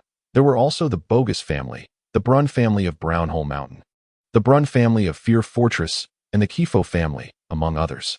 However, Lynn had no intention of engaging with them. His backpack was already brimming, and he felt fatigued. First, he sought a tavern to rest. Furthermore, he still required many apples for future synthesis, while gold ingots were no longer a concern. Lynn discovered a nearby marketplace and began to shop, hiring several attendants to carry materials for him, thus avoiding exposure of his spatial item abilities in public. Although Lynn himself was unremarkable in appearance, the moment he produced a cubic meter of gold ingots, the attitudes of those around him shifted dramatically, treating him with the reverence one would afford a beloved parent. Wealth can indeed move mountains. Lynn could not help but reflect. He closed the tavern door, dismissed the attendants, and then relished fried fish and meat soup alone in his room, savoring the delightful flavors that underscored the beauty of life. Meanwhile, in the capital, Tyrion was directing personnel to load everything onto a wooden ship, replacing the unstable wildfire cans, while Vipu had completed the collection of all golden apples and sent them to his warehouse. In addition to Vipu, Lawrence's former deputy was present, and upon learning of the Lord's tragic demise, the deputy erupted in fury, exhibiting a rage that surpassed even that of Vipu, his own son. However, Wepu merely waved his hand to stop him and slowly closed his eyes. At that moment, the boy revealed a fierce visage. "Do you think I do not yearn for vengeance for my father? Yet, have you witnessed his capabilities? He is not akin to us in any regard. Thus let us refrain from mentioning this matter further." The deputy felt a tremor within his heart. It was the first time he perceived the intent to kill in Wepu's eyes. This murderous intent signified that even he would not be spared should he dare to bring up revenge for Lawrence again. Wepu continued to issue commands, unconsciously adopting the tone of an authority figure. "Utilize these resources within the military. If we possess 100 warriors who will not perish within half an hour, such might would be enough to obliterate every force on the Crabclaw Peninsula." As he spoke, Wepu weighed the iron sword in his hand, the image of a mysterious figure lingering in his mind. Excitement, fear, and tension intertwined within his chest. This was also Wepu's moment to ascend. Chapter 12. The reopening of the lucky cube. In this world, the lives of ordinary commoners are tragically bleak. All power belongs to the lords, and the common people possess no means of resistance, reduced to mere pawns of the upper echelons. Even the most diligent labor can be disrupted by the conflicts among the nobility. Lower-ranking nobility and middle nobility often find themselves married off to higher-ranking lords, unable to dictate their own fates. Yet, all of this began to shift with the gifts bestowed by Lynn. Wepu recognized this transformation, perceiving Lynn's abilities that transcended mortal comprehension, and thus sought allegiance with him, displaying his intellect. Lynn, however, remained unclear about the repercussions of his actions. In a modest inn, he luxuriated in the spoils of his plundered gold ingots. This affluent lifestyle offered him immense pleasure. Aside from its expense, it bore no other drawbacks. Nonetheless, Lynn had come to a singular conclusion. The wealthy, whether in ancient or modern times, do not suffer discomfort. At that moment, Lynn realized he had activated yet another achievement. Achievement activated, a beautiful life, conditions met, 5 consecutive days with maximum saturation. The previously attained Blacksmith achievement had granted Lynn a lucky cube, bestowing upon him a trident weapon. This time, he was similarly awarded a lucky cube. Achieving milestones does not always guarantee a lucky cube reward, yet this occasion proved fortunate. What would this iteration yield? Lynn pondered continuously, aware that numerous treasures awaited, though he might not secure them. For instance, should he acquire a villager, what would transpire? Ordinary villager, possesses 8 slots of backpack space and can trade bread, carrots, potatoes, wheat seeds, beetroot, and beetroot seeds for emeralds. In the village, there are no fences or barriers, and the villagers remain steadfastly within their confines. If a villager inadvertently strays beyond the village boundary or within a 32-block radius of another village, they will swiftly return to the safety of their home. Should a villager venture beyond 32 blocks, they will forget the village in a mere 6 seconds. Villagers are passive entities capable of engaging in trade with players, possessing a maximum health of 20 points. They naturally spawn within various structures of the village, their professions determined by the workstations present. Lynn pondered deeply, stroking his chin. If it were possible to summon villagers, might it not also be feasible to conjure other creatures? Take zombies, for instance, common undead adversaries in this realm, with 20 health points and a default armor value of 2, known for their sluggish movement. Unlike typical monsters that possess a 16-block line of sight, zombies and their variants have a vision range of 40 blocks. However, this world operates under its own set of rules. Creatures summoned in such a manner, Lynn speculated, would naturally materialize according to reasonable existence parameters. Only entities transformed by Lynn would be endowed with unique characteristics. Everything else remained mundane. To illustrate, when he excavated stone, no pixelated debris would emerge. Only those items that had undergone Lynn's transformation would exhibit special traits. Naturally, such attributes were not everlasting. For instance, if Lynn crafted a torch, it would extinguish upon being doused with water, and armor created would turn to ash after sustaining sufficient damage. Indeed, even the system itself is not omnipotent. Reclining in a large basin, Lynn luxuriated in a fragrant bath, flower petals floating serenely on the surface. There remained ample room for exploration within the system. Though he felt no urgency, gazing at the lucky block before him, he grasped it in one hand, toying with it thoughtfully. In this solitary sanctuary, free from constraints, he felt emboldened to open the lucky block without fear of being observed. Thus, he resolved to discover what treasures it might yield. In an instant, a diminutive figure materialized at the edge of the tub. Upon catching sight of this apparition, Lynn instinctively sensed something amiss. With a high-pitched cackle, a chicken excitedly flapped its wings, hopping about in exuberance. Upon opening its eyes to this new world, the chicken danced joyously throughout the room, leaving a flurry of feathers in its wake. Its antics seemed to proclaim, "Cluck, cluck. I am a chicken. I am the greatest chicken in the world. You summoned me. You are now my master. Cluck, cluck." Lynn, bemused, tapped his forehead with a finger, observing the rooster's lively antics across the room. Its plump body was adorned with white feathers, a bright yellow beak, and 2 short, sturdy legs that allowed for brief bursts of flight. What purpose does summoning a rooster serve? How can a rooster lay eggs? Yet, an image involuntarily surfaced in Lynn's mind, one that had evolved from an online meme. In this whimsical scenario, players could equip chickens with saddles, allowing them to mount the fowl and take short flights. While others rode horses, I would ride a chicken.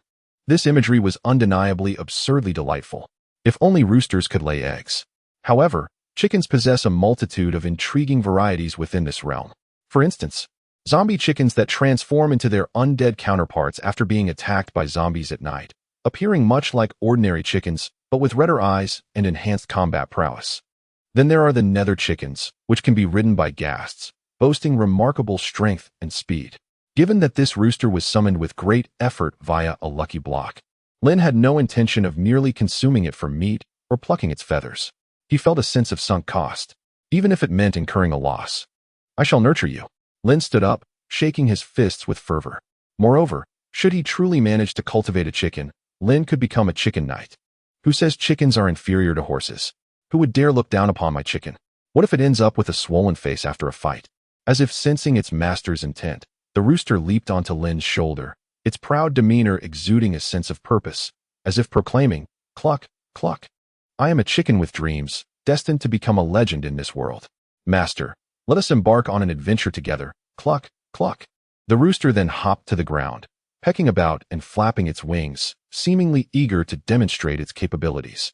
Yet, while the idea was splendid, reality proved a bit more chaotic, leaving the surroundings in disarray. This display instantaneously caused Lynn to reflect on his lofty ambitions with trepidation. Good heavens! What kind of foolish creature have I summoned? Chapter 13. Tyrion's preparations. Though Lynn found the situation rather disdainful, driven by a peculiar sense of amusement or perhaps unwillingness to waste his lucky block, he began to nurture this chicken as if it were a precious gem. The sentiment was akin to that of a parent caring for a child. Despite its gluttonous nature and lofty aspirations, it was still his own offspring, and he was determined to cultivate it into something remarkable. Moreover, Lynn harbored a goal. Whether it transformed into a nether chicken or a zombie chicken, it held the potential for greatness. This summoned creature exhibited loyalty, and the chicken that Lynn personally nurtured would never betray him. It was akin to making an investment in advance, one that would undoubtedly yield returns. Lynn scattered a handful of wheat seeds upon the ground, allowing the rooster to peck at them while he contemplated his future plans. He had expended quite a few gold ingots and now had new blocks at his disposal. What should he store? Alternatively, one might seek to establish connections with other lords. While Lynn busied himself with the endeavor of uncovering additional resources, Tyrion was engaged in numerous activities of his own. Among these, the most significant was the replacement of the volatile wildfire with a more stable variant. In anticipation of the impending arrival of Stannis, Tyrion made every effort to prepare himself, yet he remained acutely aware of the danger at hand. After all, he was contending with Stannis, who commanded an army of over 20,000 infantry. Stannis had not only triumphed over the rebel Renly, but had also hired a considerable fleet from the distant free cities across the sea. His forces enjoyed a numerical advantage, buoyed by high morale, as they believed themselves to be the rightful heirs to the Iron Throne, bolstered by the protection of the Red Priestess, a representative of the Lord of Light.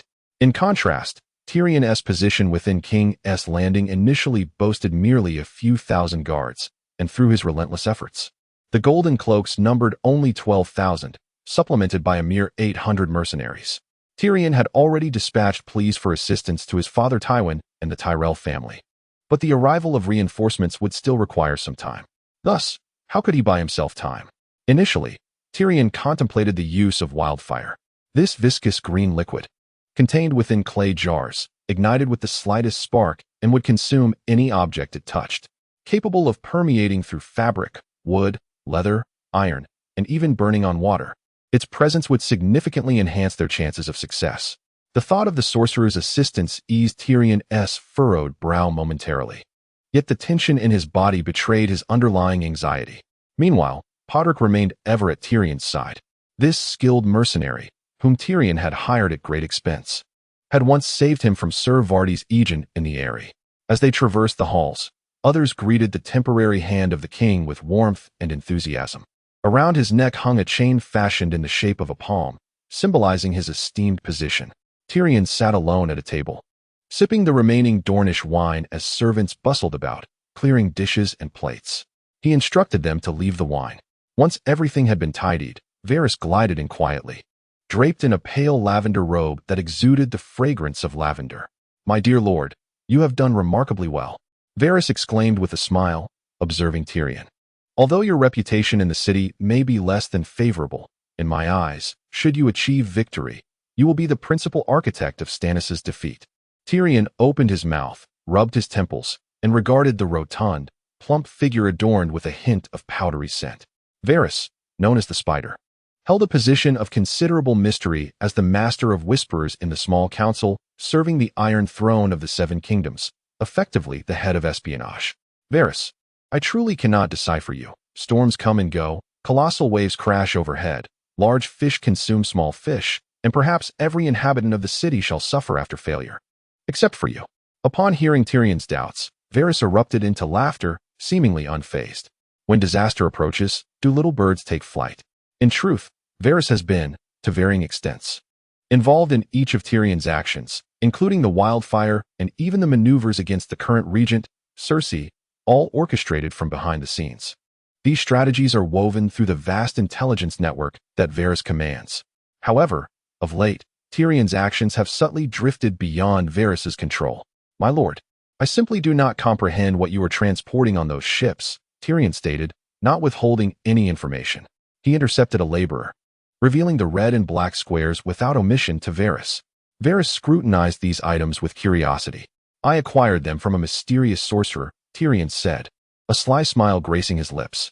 "This unique item could only be crafted by him, possessing tremendous power yet exhibiting remarkable stability.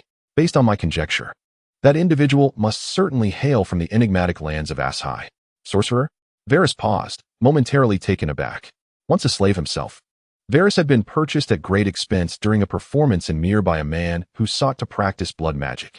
Thus, when Tyrion mentioned the sudden arrival of this outsider, Varys readily accepted it. Moreover, Tyrion vividly recounted his recent experiences. He has created many items for me. The capabilities displayed are many and unheard of. I have never encountered similar descriptions in any tome.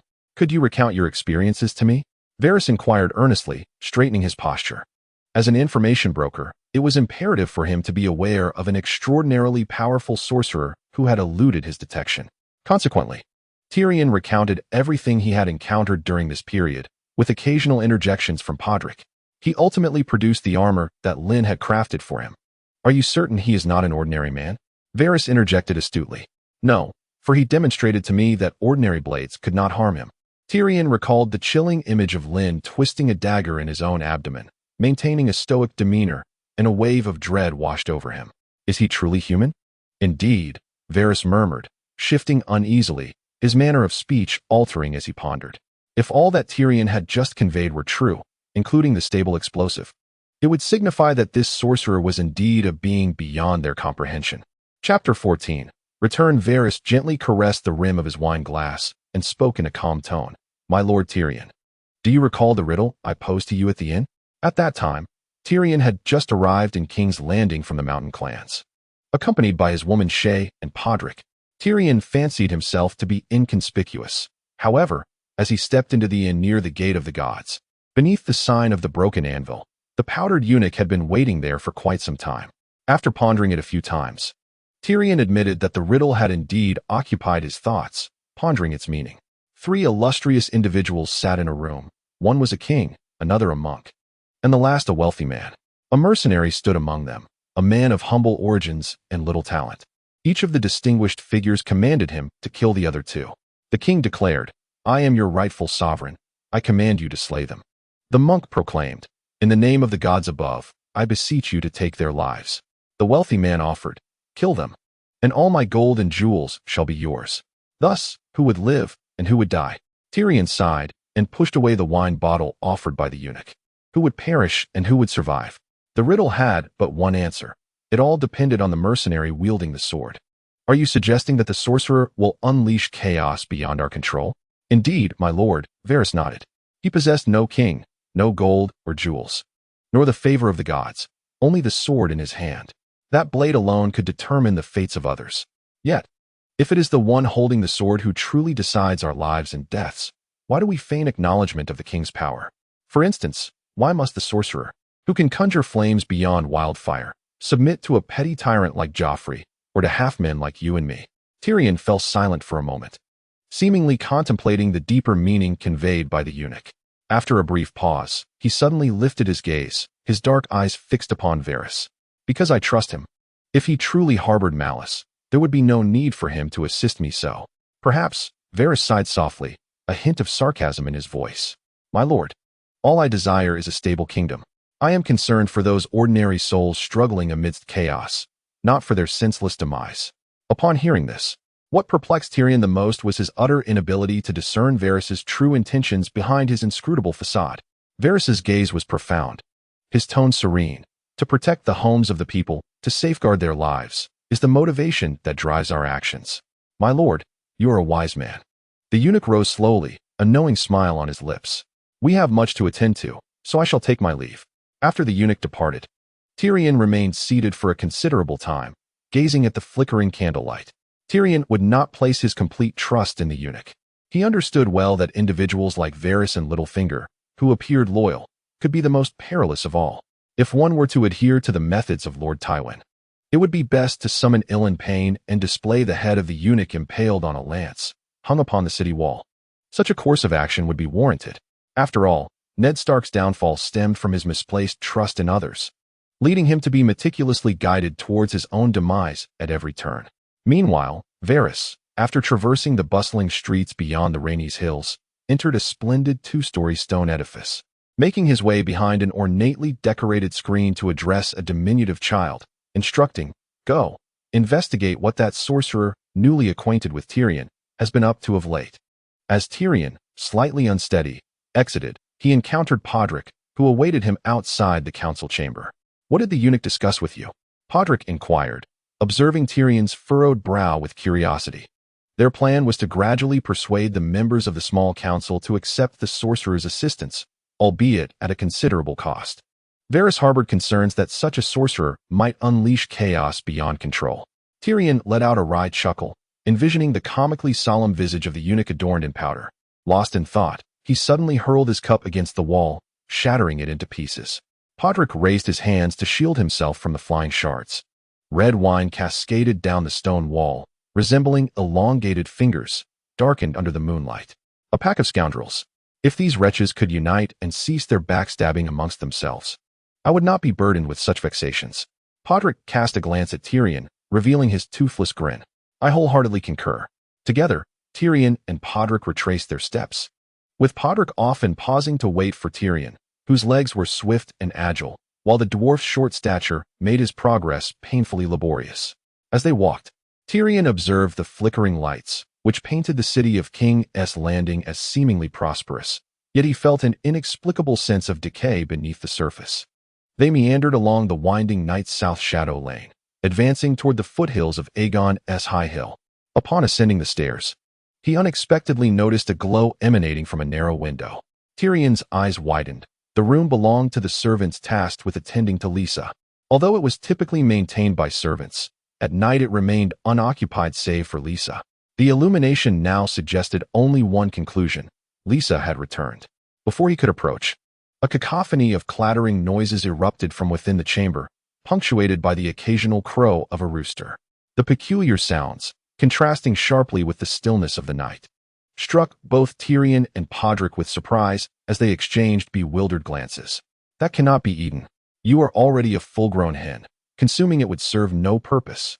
The familiar voice resonated, and it was only then that they confirmed Lynn had returned to the room. Tyrion, filled with excitement, disregarded the soreness in his feet and eagerly pushed open the door. Upon entering, however, he was momentarily taken aback, his expression frozen upon witnessing the scene within. The cabinets were adorned with exquisite carvings, the floor was covered with a plush carpet, and the walls displayed a series of paintings. At the center of the room stood a colossal dining table, large enough to accommodate 30 guests, laden with gleaming golden utensils, each intricately inlaid with gemstones. As for Lynn, he was clad in an opulent velvet coat, his hair slicked back, as he placed a luxurious vase atop a cabinet. Chapter 15. The most striking sight was undoubtedly the rooster, draped in a golden necklace and seemingly doused in expensive perfume. Yet, the overwhelming scent was almost suffocating. "Lynn, you have finally returned." At first, Tyrion failed to recognize the transformed Lynn, only realizing the change after a moment's reflection. "Indeed, I ventured out in search of some experimental materials." In the presence of the lively rooster, Lynn wore an awkward yet polite smile. The rooster certainly had a penchant for ostentation, despite the lavish treatment it received. Lynn seized the rooster and placed it in a prepared cage. "Goo-goo. Take a moment to reflect." Taming a rooster with its own ideas is no easy feat, however. Lynn understood that it was entirely natural for a rooster to become exuberant after a sudden transformation into a creature of high status. At that moment, it required the tender care of humans. "Is this rooster named Goo-goo?" Tyrion curiously observed another creature in the room, noting its exceptional vitality compared to an ordinary rooster. "Indeed, but I have yet to train it properly." Lynn affectionately bound the rooster's beak and wings with a piece of black cloth, ensuring it would not make a sound. Witnessing Lynn's gentle actions, Tyrion gained a newfound appreciation for him. His hobbies appeared rather unconventional. "Very well, my lord Tyrion," Lynn said, lifting his gaze towards Tyrion with a warm smile. "What brings you to me this time? If possible, could you craft some more of the armor from last time?" "Specifically for the regular soldiers," Tyrion replied, rubbing his hands together, eagerly anticipating Lynn's response. "Forging armor is a trivial task for me. Yet I must inquire what you intend to offer in exchange," Lynn replied with a smile. At this moment, Lynn held the upper hand in the negotiation, and he had no intention of letting the opportunity slip away easily. The current situation is that Tyrion requires his own level of importance, far exceeding his need for Tyrion. The golden dragon Tyrion furrows his brow, a potential thought flashing through his mind. Before venturing out, Lynn had exhibited a pronounced desire for wealth. How could he return from his outing with such a drastic change in demeanor? Then, He observed Lynn extending his hand, casually dismissing the matter. At present, I find myself less in need of money, for I have already acquired it, Lynn remarked with a hint of regret. The gold mine he unearthed from Crabclaw Peninsula, while substantial, pales in comparison to the Lannister family's mine, which yields millions of golden dragons annually. Nevertheless, it suffices to indulge Lynn's luxurious tastes, as his current resources are ample. Ah, this. Tyrion hesitated, opening his mouth, yet producing no sound, feeling an indescribable sense of frustration welling within him. Since his birth into the Lannister family, when had he ever been so humiliated in seeking something from another? Yet, as he contemplated a rebuttal, he realized he was indeed at the mercy of Lynn. Observing Tyrion being led by the nose, Lynn's mind sparked with an idea. My lord Tyrion, I must remind you that we have merely engaged in a transaction, not forged a friendship. What I mean is, should someone offer a higher price, we may not remain so courteous. Upon hearing this, Tyrion's expression shifted dramatically, freezing in place. Yes, it is precisely as you surmised. There are many kings now, and individuals of my caliber are welcomed wherever they go, Lynn declared with an air of resignation. You speak the truth, Tyrion replied through clenched teeth. I could offer you double the price for your creations. As he uttered these words, a pained expression crossed Tyrion's face. Were it anyone else speaking to him in such a manner, they would have been swiftly dispatched by Tyrion's orders, reduced to a mere broth. Yet, the man before him exuded an unyielding confidence, boldly extracting money from his own pocket. Although crafting armor is a laborious task, Lynn's production speed clearly surpassed that of other artisans. In the face of the impending war, money had become the least valuable commodity. Should they lose this battle, any riches would ultimately belong to the enemy. Therefore, it was wiser to invest in oneself, increasing the odds of victory. Thus, despite knowing that this transaction was far from advantageous, Tyrion resolutely handed over his coin to Lynn, engaging in a flurry of purchases. Of course, not everyone possesses such insight. Had it been someone like the foolish Cersei, she would cling to her money, never considering such a losing venture. Lynn's provocation of Tyrion was, indeed, not without purpose. Although Lynn found himself temporarily unburdened by financial concerns, he was acutely aware that there existed countless treasures that money could never substitute: prestige, connections, knowledge, and experience. These intangible assets were indeed the irreplaceable keys to success. As he pondered these thoughts, a look of eager anticipation involuntarily graced his countenance. How would others regard him once his reputation was fully established through Tyrion? This prospect held significant allure for Lynn. Upon agreeing to the transaction, Lynn eagerly approached the forge, his hands deftly casting ingots into the fiery depths. The clangorous sounds of metal echoed from the furnace. Meanwhile, Borland and Tyrion stood solemnly beside him, observing as Lynn heated, hammered, and quenched the metal.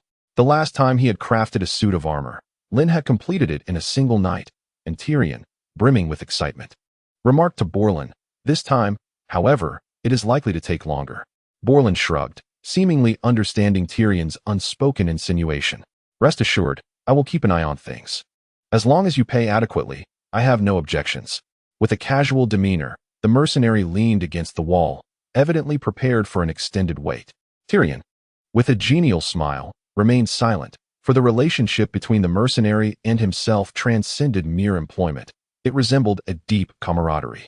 Tyrion was unfazed by the mercenary's rudeness, provided he could deliver on his promises, and the mercenary recognized that Tyrion was his best source of income.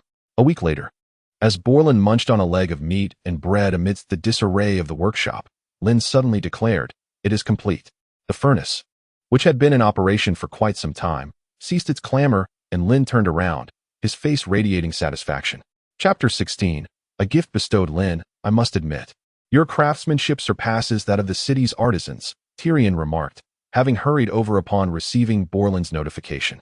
Before him stood a complete set of gleaming white armor, and a look of gratification spread across his face. If the armors crafted in the future maintain this caliber, not only will I pay for them myself, but I could also persuade my sister to contribute. Unexpectedly, Borland refrained from taunting him this time. While he could freely call Tyrion a dwarf, he dared not show disrespect towards Lynn. "Could you create a few more sets?" Tyrion shamelessly inquired. Is reputation truly of utmost importance? Certainly it is. However, Tyrion had long since grown indifferent to the mockery of countless faces. The crux of the matter lay in obtaining genuine quality, and securing Lynn's favor was paramount. Moreover, it was prudent to capitalize on Lynn's current goodwill towards him, given the multitude of competitors vying for his attention. Lynn discerned Tyrion's intentions, a result of his deliberate guidance. For only by grasping the psychology of his counterpart could he extract greater benefit from the situation. However, one cannot simply expect to receive benefits without offering anything in return. The trick of empty-handedly deceiving the naive is effective only against fools. Very well, I shall agree to your terms. You will provide me with materials, and in addition, I require double the market price for the golden apples. I can then forge you 4 sets of armor. He acquiesced. A glimmer of delight flickered in Tyrion's eyes. For each of these armors would significantly enhance his combat prowess. Do not rejoice too soon, my lord Tyrion. Lynn's voice resonated within the room once more. 5 sets of armor are trivial to me. Considering you are my inaugural client, I shall exceptionally gift you 5 golden apples. The golden apples were precisely what Lynn had been accumulating during this time. Consuming them bore no adverse effects, and their creation was exceedingly simple. With sufficient gold ingots and apples, one could easily synthesize them. The significance of the golden apples in this world was akin to a supreme healing potion. Especially in an era where means of treating ailments were exceedingly limited, their efficacy was self-evident. Are you implying that merely consuming them will greatly enhance both damage mitigation and recovery within half an hour? Tyrion gazed at the golden apples, visibly altered in appearance, his face quivering uncontrollably. Such a thing was utterly unheard of, even more extraordinary than the resurrection of dragons. As he pondered, a sudden question arose. Lynn, do you possess other remarkable items? Lynn presented him with an array of treasures, each more astonishing than the last, prompting Tyrion to speculate whether Lynn was deliberately concealing his true power. Of course, you need not test me, Lynn affirmed Tyrion's conjecture, smiling as he regarded him. I can sense the resurgence of ancient magical tides. The world is becoming increasingly fantastical and unpredictable. The appearance of the Red Comet and the re-emergence of dragons are irrefutable evidence of this. As he accumulated materials and achieved greater feats, his abilities would gradually ascend. Yet, this necessitated a certain event to obscure the truth, and coincidentally, such occurrences had transpired during this period. The revival of magic, Tyrion murmured, repeating the phrase. Indeed, Lynn nodded. Elaborating, everything that lies ahead will surpass the understanding of the past several centuries, including the languages of the ancient dragon lord families, which shall resurface one by one. Thus, my lord Tyrion, the fate of your family rests in your hands. The last significant upheaval in the 7 kingdoms occurred during the reign of Conqueror Aegon and his 2 sisters, when certain kings failed to recognize the shifting tides and submitted to the might of dragons, allowing others in their territories to usurp their positions. The Gardner family of Highgarden and the Hightower family of the Reach are quintessential examples of those who could not adapt to the changing times. Perhaps you are right. Tyrion mused in silence for a moment, gazing at Lynn. However, I assure you, I will exert every effort to extend the utmost courtesy that the Lannister family can offer. Lynn smiled, for she understood him, and this was precisely why she offered her assistance. After all, Tyrion's character was trustworthy, amidst a sea of hypocritical and selfish nobility. He was one of the few who possessed genuine intellect. At that moment, a series of peculiar sounds emanated from someone's stomach. Lynn turned her gaze towards the source, discovering Tyrion bashfully clutching his abdomen. The earlier noise had unmistakably signified his hunger. Shortly thereafter, another round of noises erupted, this time from Lynn's own belly. What are your plans for the evening? Perhaps we could dine together? Tyrion proposed candidly, without any pretense. I haven't eaten in quite a while. I've been engrossed in work. Lynn admitted, placing a hand on her stomach. Very well, let's dine together. Sharing a meal with Tyrion could foster a stronger rapport, which would undoubtedly facilitate the gradual unfolding of future endeavors. After all, within the entirety of King's Landing, apart from a handful of individuals, Tyrion possessed the most extensive network. Moreover, dining with Tyrion would afford her the opportunity to savor the finest cuisine in all of King's Landing. How could one resist such a prospect? Luckily, the banquet hall is serving a delightful barley venison soup today, along with freshly caught roasted trout from the river. You shall be thoroughly pleased. Tyrion remarked with a cheerful grin. That sounds wonderful. I have long wished to visit the banquet hall. I presume it will be filled with numerous nobles? Lynn responded. The nobles who dine in the Red Keep are the Armée de las Armées of Westeros. Furthermore, Lynn might establish connections with others present. Please, follow me. Upon acceptance of his invitation, a look of delight spread across Tyrion's face. The trio exited, making their way towards the opulent hall. A long carpet stretched from the throne to the grand bronze and oak doors at the hall's end. The hall was vast, capable of accommodating at least 1,000 guests. Oriented north to south, with towering, narrow windows adorning the east and west walls. Vibrant tapestries hung upon the walls, marking the former display of dragon skulls belonging to House Targaryen. This was indeed the venue where the nobility of the Red Keep dined on a daily basis. With curious eyes, Lynn surveyed the surroundings. Along the way, servants greeted Tyrion with reverence, yet regarded Lynn with an air of unfamiliarity. "What do you think of this place?" Tyrion inquired casually. "Quite impressive, I must say. It aligns closely with my expectations," Lynn replied without hesitation. The scene before her was reminiscent of the dramatic portrayals she had witnessed, perhaps even more grandiose. As for Tyrion, he was not surprised by Lynn's indifferent expression. After all, the evidence she had presented had already attested to her abilities. However, what concerned Tyrion more was Lynn's attitude towards the other nobles of King's Landing. These individuals have already come into contact with the very core of power on the continent. Lynn cast a sweeping gaze over the assembly in the hall and spoke in a low tone. "Indeed, it is so," Tyrion concurred. "However, the concepts of access and genuine possession are entirely distinct. That semblance of potential attainment can easily slip away due to someone making a misguided choice." Tyrion pondered Lynn's words. Power is akin to a mirror, reflecting the most grotesque facets of human nature.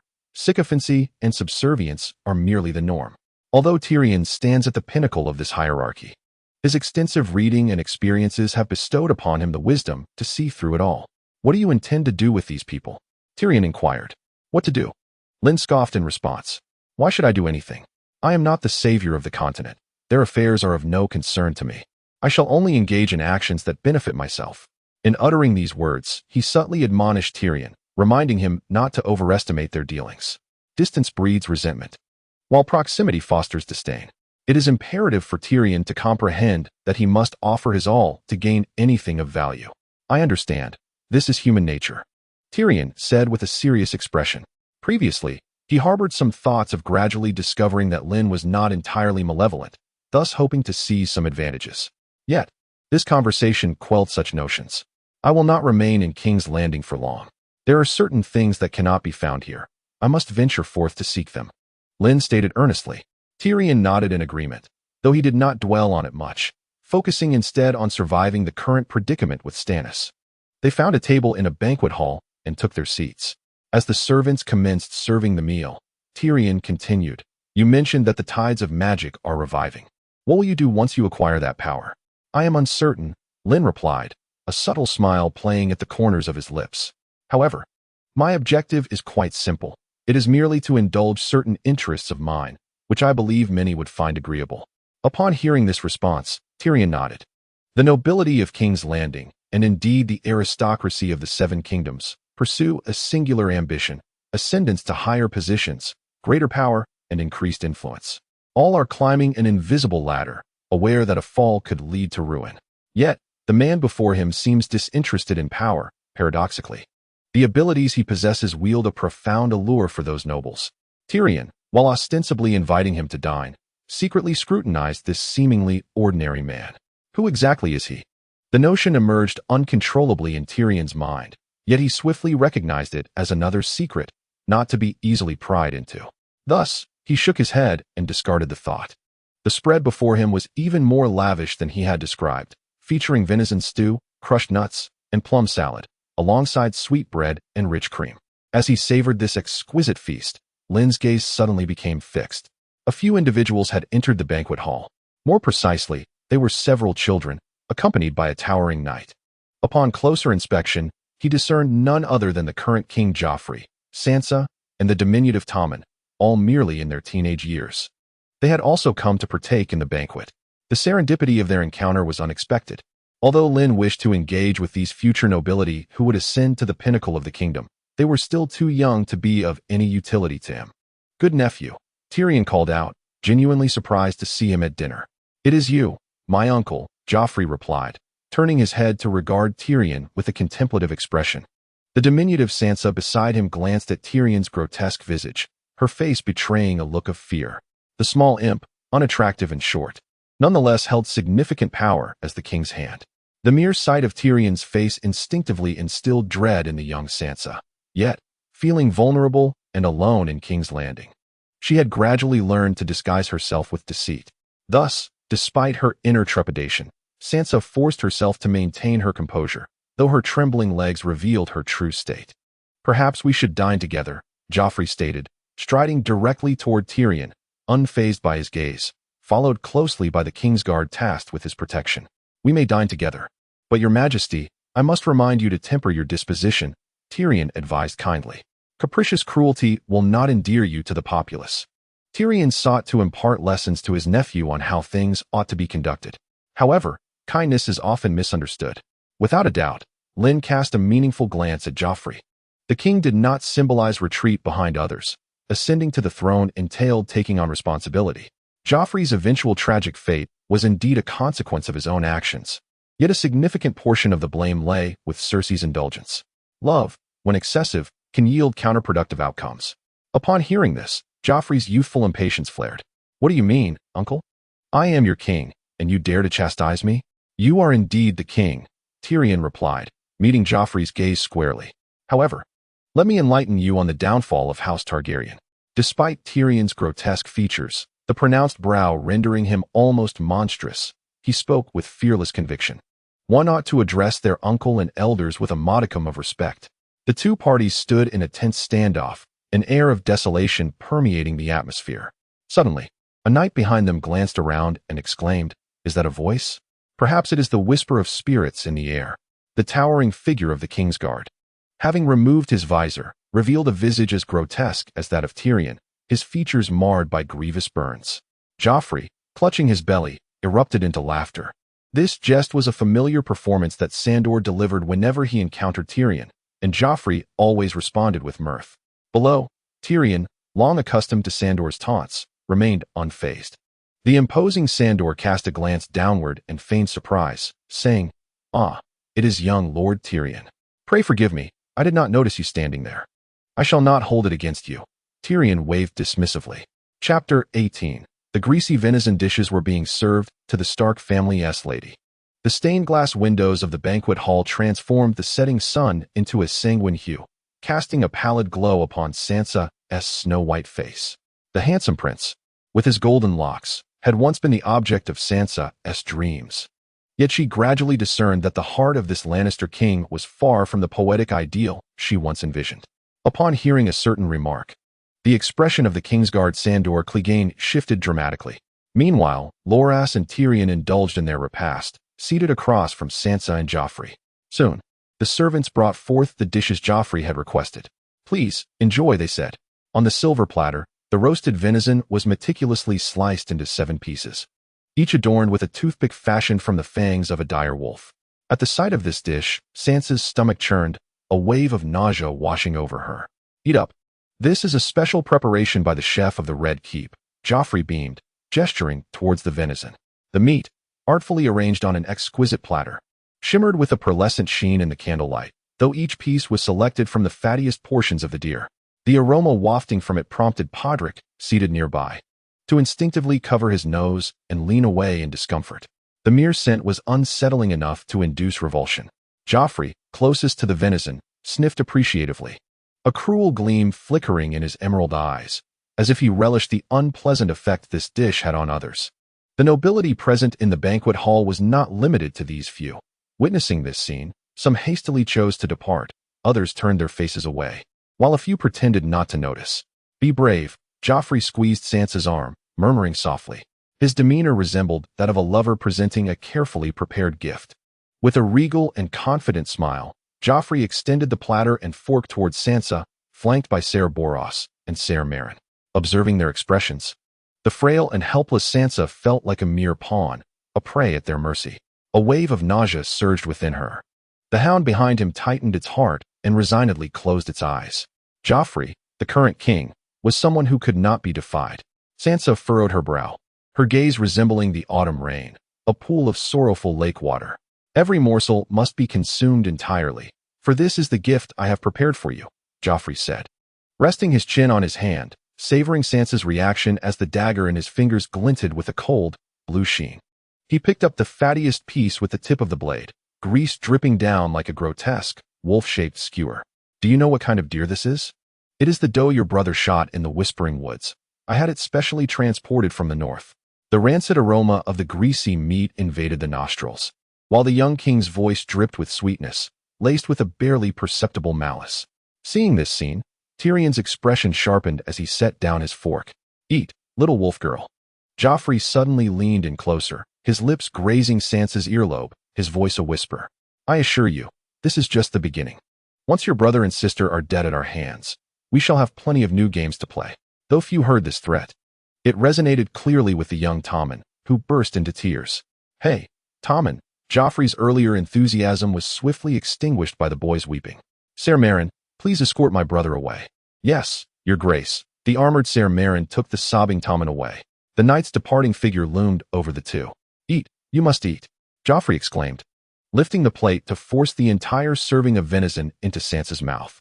The courtiers collectively lowered their heads, pretending to be oblivious to the unfolding drama. Sansa observed those nobles who had once shown her kindness now wearing cold masks. Despair enveloped her completely. So this was how the world operated.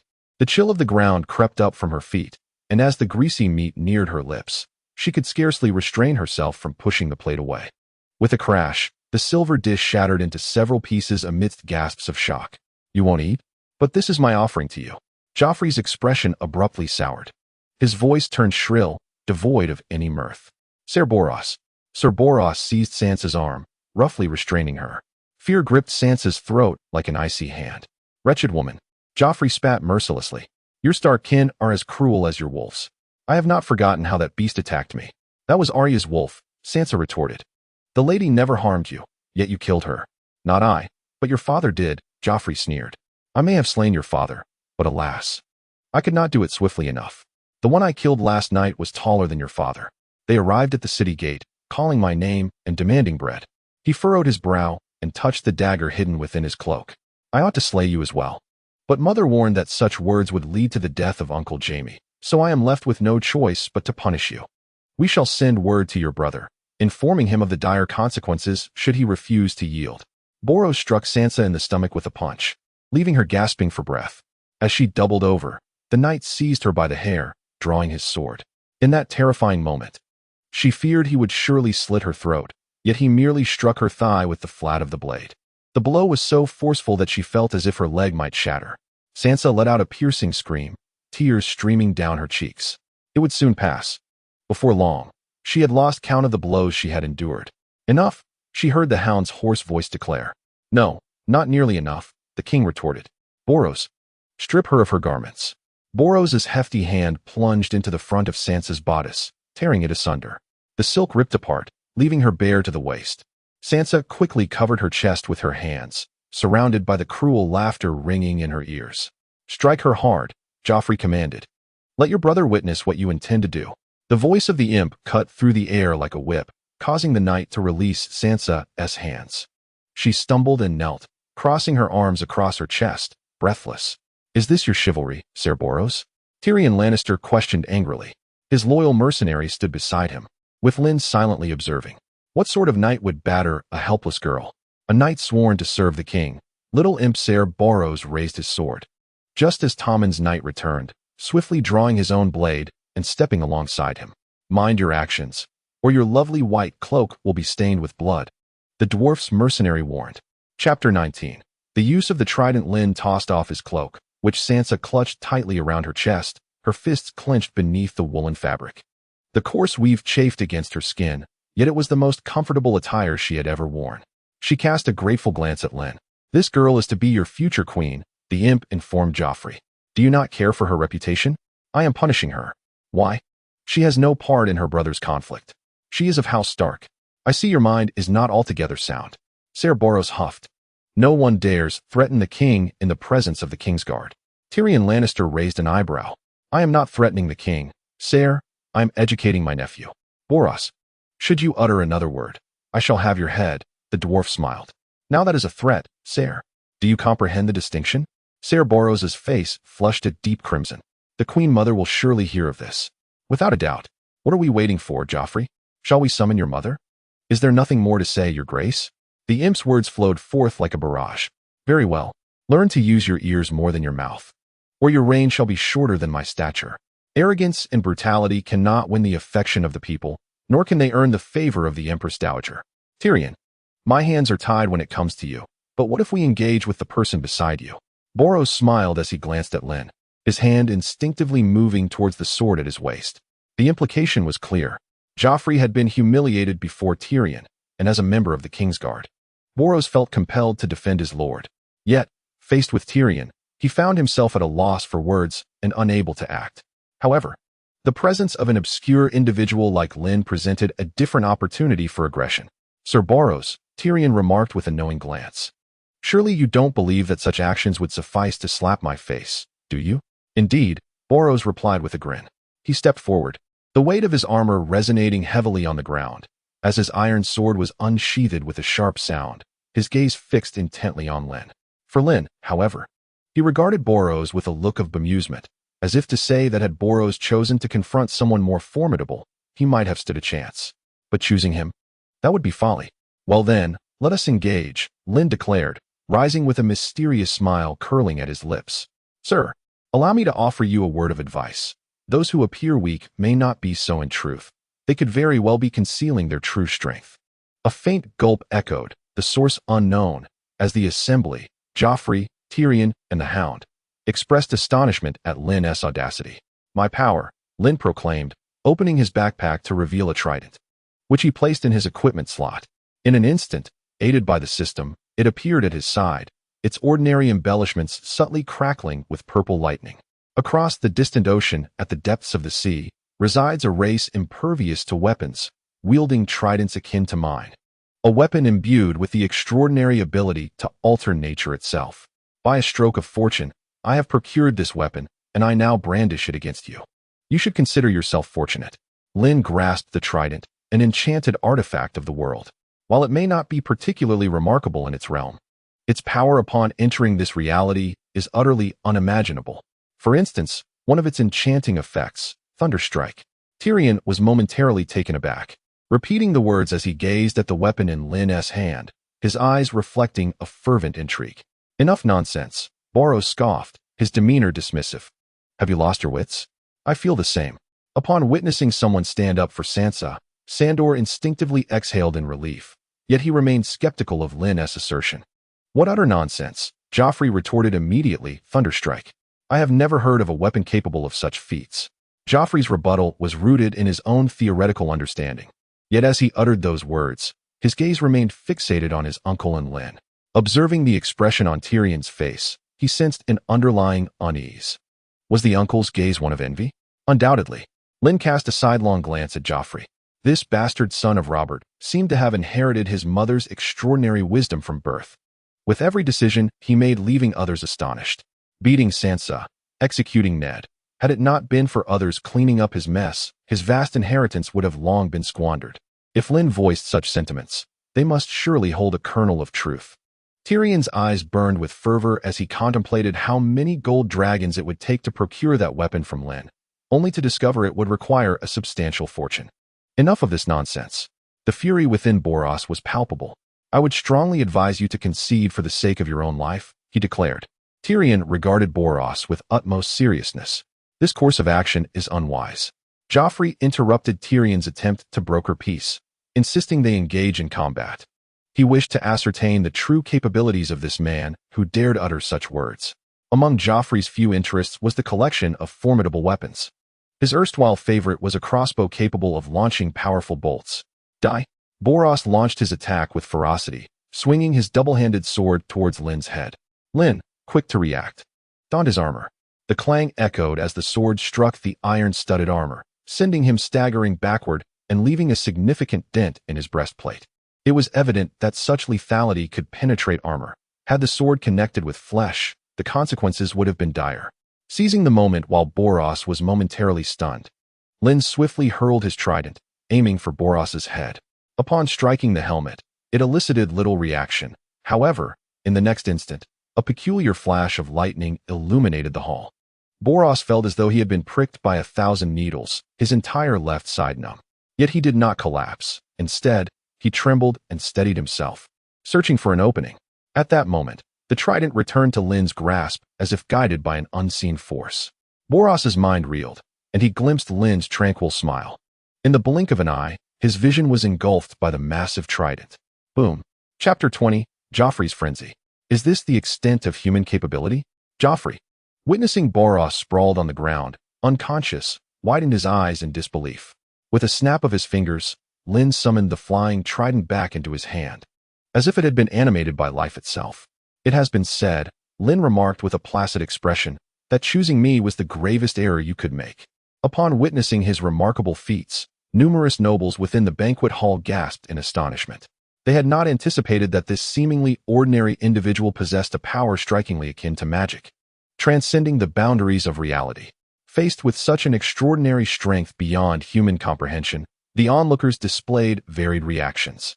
Lynn once again settled beside Tyrion, his demeanor seemingly casual, yet carrying an air of warning as he remarked, "Thus, those who harbor intentions towards my master should reflect cautiously upon the fate that awaits this fellow before you. Many are driven by a yearning for power, willing to make certain sacrifices in its pursuit. Hence, it is imperative to establish a deterrent to avert unnecessary troubles." After returning to the dining table, Lynn nonchalantly resumed his meal, savoring the exquisite broth, as if his earlier actions were entirely detached from him. Even after being exposed to an array of culinary delights in later years, Lynn could still appreciate the unique flavors presented to the nobility within the Red Keep. At that moment, Joffrey was utterly captivated by Lynn's capabilities, completely disregarding Sansa's plight. He then rose slowly and approached Lynn. "Are you one who pledges loyalty to my uncle?" Joffrey's green, piercing gaze fixed upon Lynn. "I am the king, and I can offer you a greater reward, titles, lands, honor. Whatever you desire, I can provide." Upon hearing Joffrey's incessant promises, Lynn extended his hand in an inviting gesture. "Certainly, your wishes align with my own." With a resounding thud, Tyrion slammed his fist upon the table, recalling Lynn's earlier words. "I seek only that which benefits me. The power games of you nobles hold no allure for me." Lynn indeed represented an uncontrollable force. He could broker deals with anyone, provided they could meet his price. He was not solely Tyrion's possession, a realization that instilled a profound sense of urgency within Tyrion. Seizing the moment while everyone's attention was fixated on Lynn, Podrick unceremoniously reached for the feast, stuffing his mouth with chicken, discarding the bones carelessly. Internally, he marveled at the exquisite fare enjoyed by the nobility. While the rest of the city languished in hunger, the banquet hall overflowing with delicacies. Meanwhile, Joffrey, eyeing the trident before him, gulped and slowly reached out. Others, including the hounds and Sansa, watched intently. After all, what Lynn had accomplished was nothing short of miraculous, infused with an enigmatic power, compounded by the endorsement of a noble as esteemed as Tyrion. In light of this, how could Lynn possibly be regarded as just an ordinary man? In such an atmosphere, Joffrey, both anxious and exhilarated, gently caressed the shimmering trident. His gaze was akin to that of a man beholding a dazzling beauty. "May I trade with you?" Joffrey eagerly lifted his eyes towards Lynn, an indescribable fervor gleaming in his orbs. With that, he drew his sword. The hilt bore a heart-shaped ruby, intricately set within the mouth of a lion, and the blade was marked by 3 deep blood grooves. "This is my new sword, Heart Eater. I wish to exchange it for yours." Joffrey once possessed a sword named Lion's Tooth, which was later seized by Arya and discarded into a river. "It is indeed a splendid piece, Your Majesty," Lynn remarked calmly as he accepted Heart Eater. "While I must concede that this sword is exquisite and stands out among the nobility, Your Majesty, the trident's worth is undoubtedly greater." Lynn's words were delivered with a serene and natural conviction, rendering them persuasive, for they were rooted in truth. No matter how beautiful a sword might be, could it spin? Could it emit electricity? Joffrey, without a hint of doubt, respectfully returned the trident to Lynn. "What might I offer in exchange? What do you believe would suffice?" Lynn, with a smile, flipped his hand, revealing a green, viscous orb. "Ah!" Sansa gasped in fright, emitting a delicate sound. For on the front of the orb rested a black eyeball, submerged in a pale green liquid. The pupil was slender and elongated, reminiscent of a monster's gaze. This peculiar, eyeball-like object sent shivers down the spines of not only Sansa, but also Tyrion and the Hound. This is something called an Ender Eye, Lynn explained with a grin. Though it appears fearsome, its actual effect is even more terrifying. It allows one to teleport to a realm consumed by void. The Ender Eye was a reward acquired by Lynn after his skirmish with Barros, as the system had unlocked a feature related to faction reputation, subsequently granting Lynn 20 of these enigmatic items.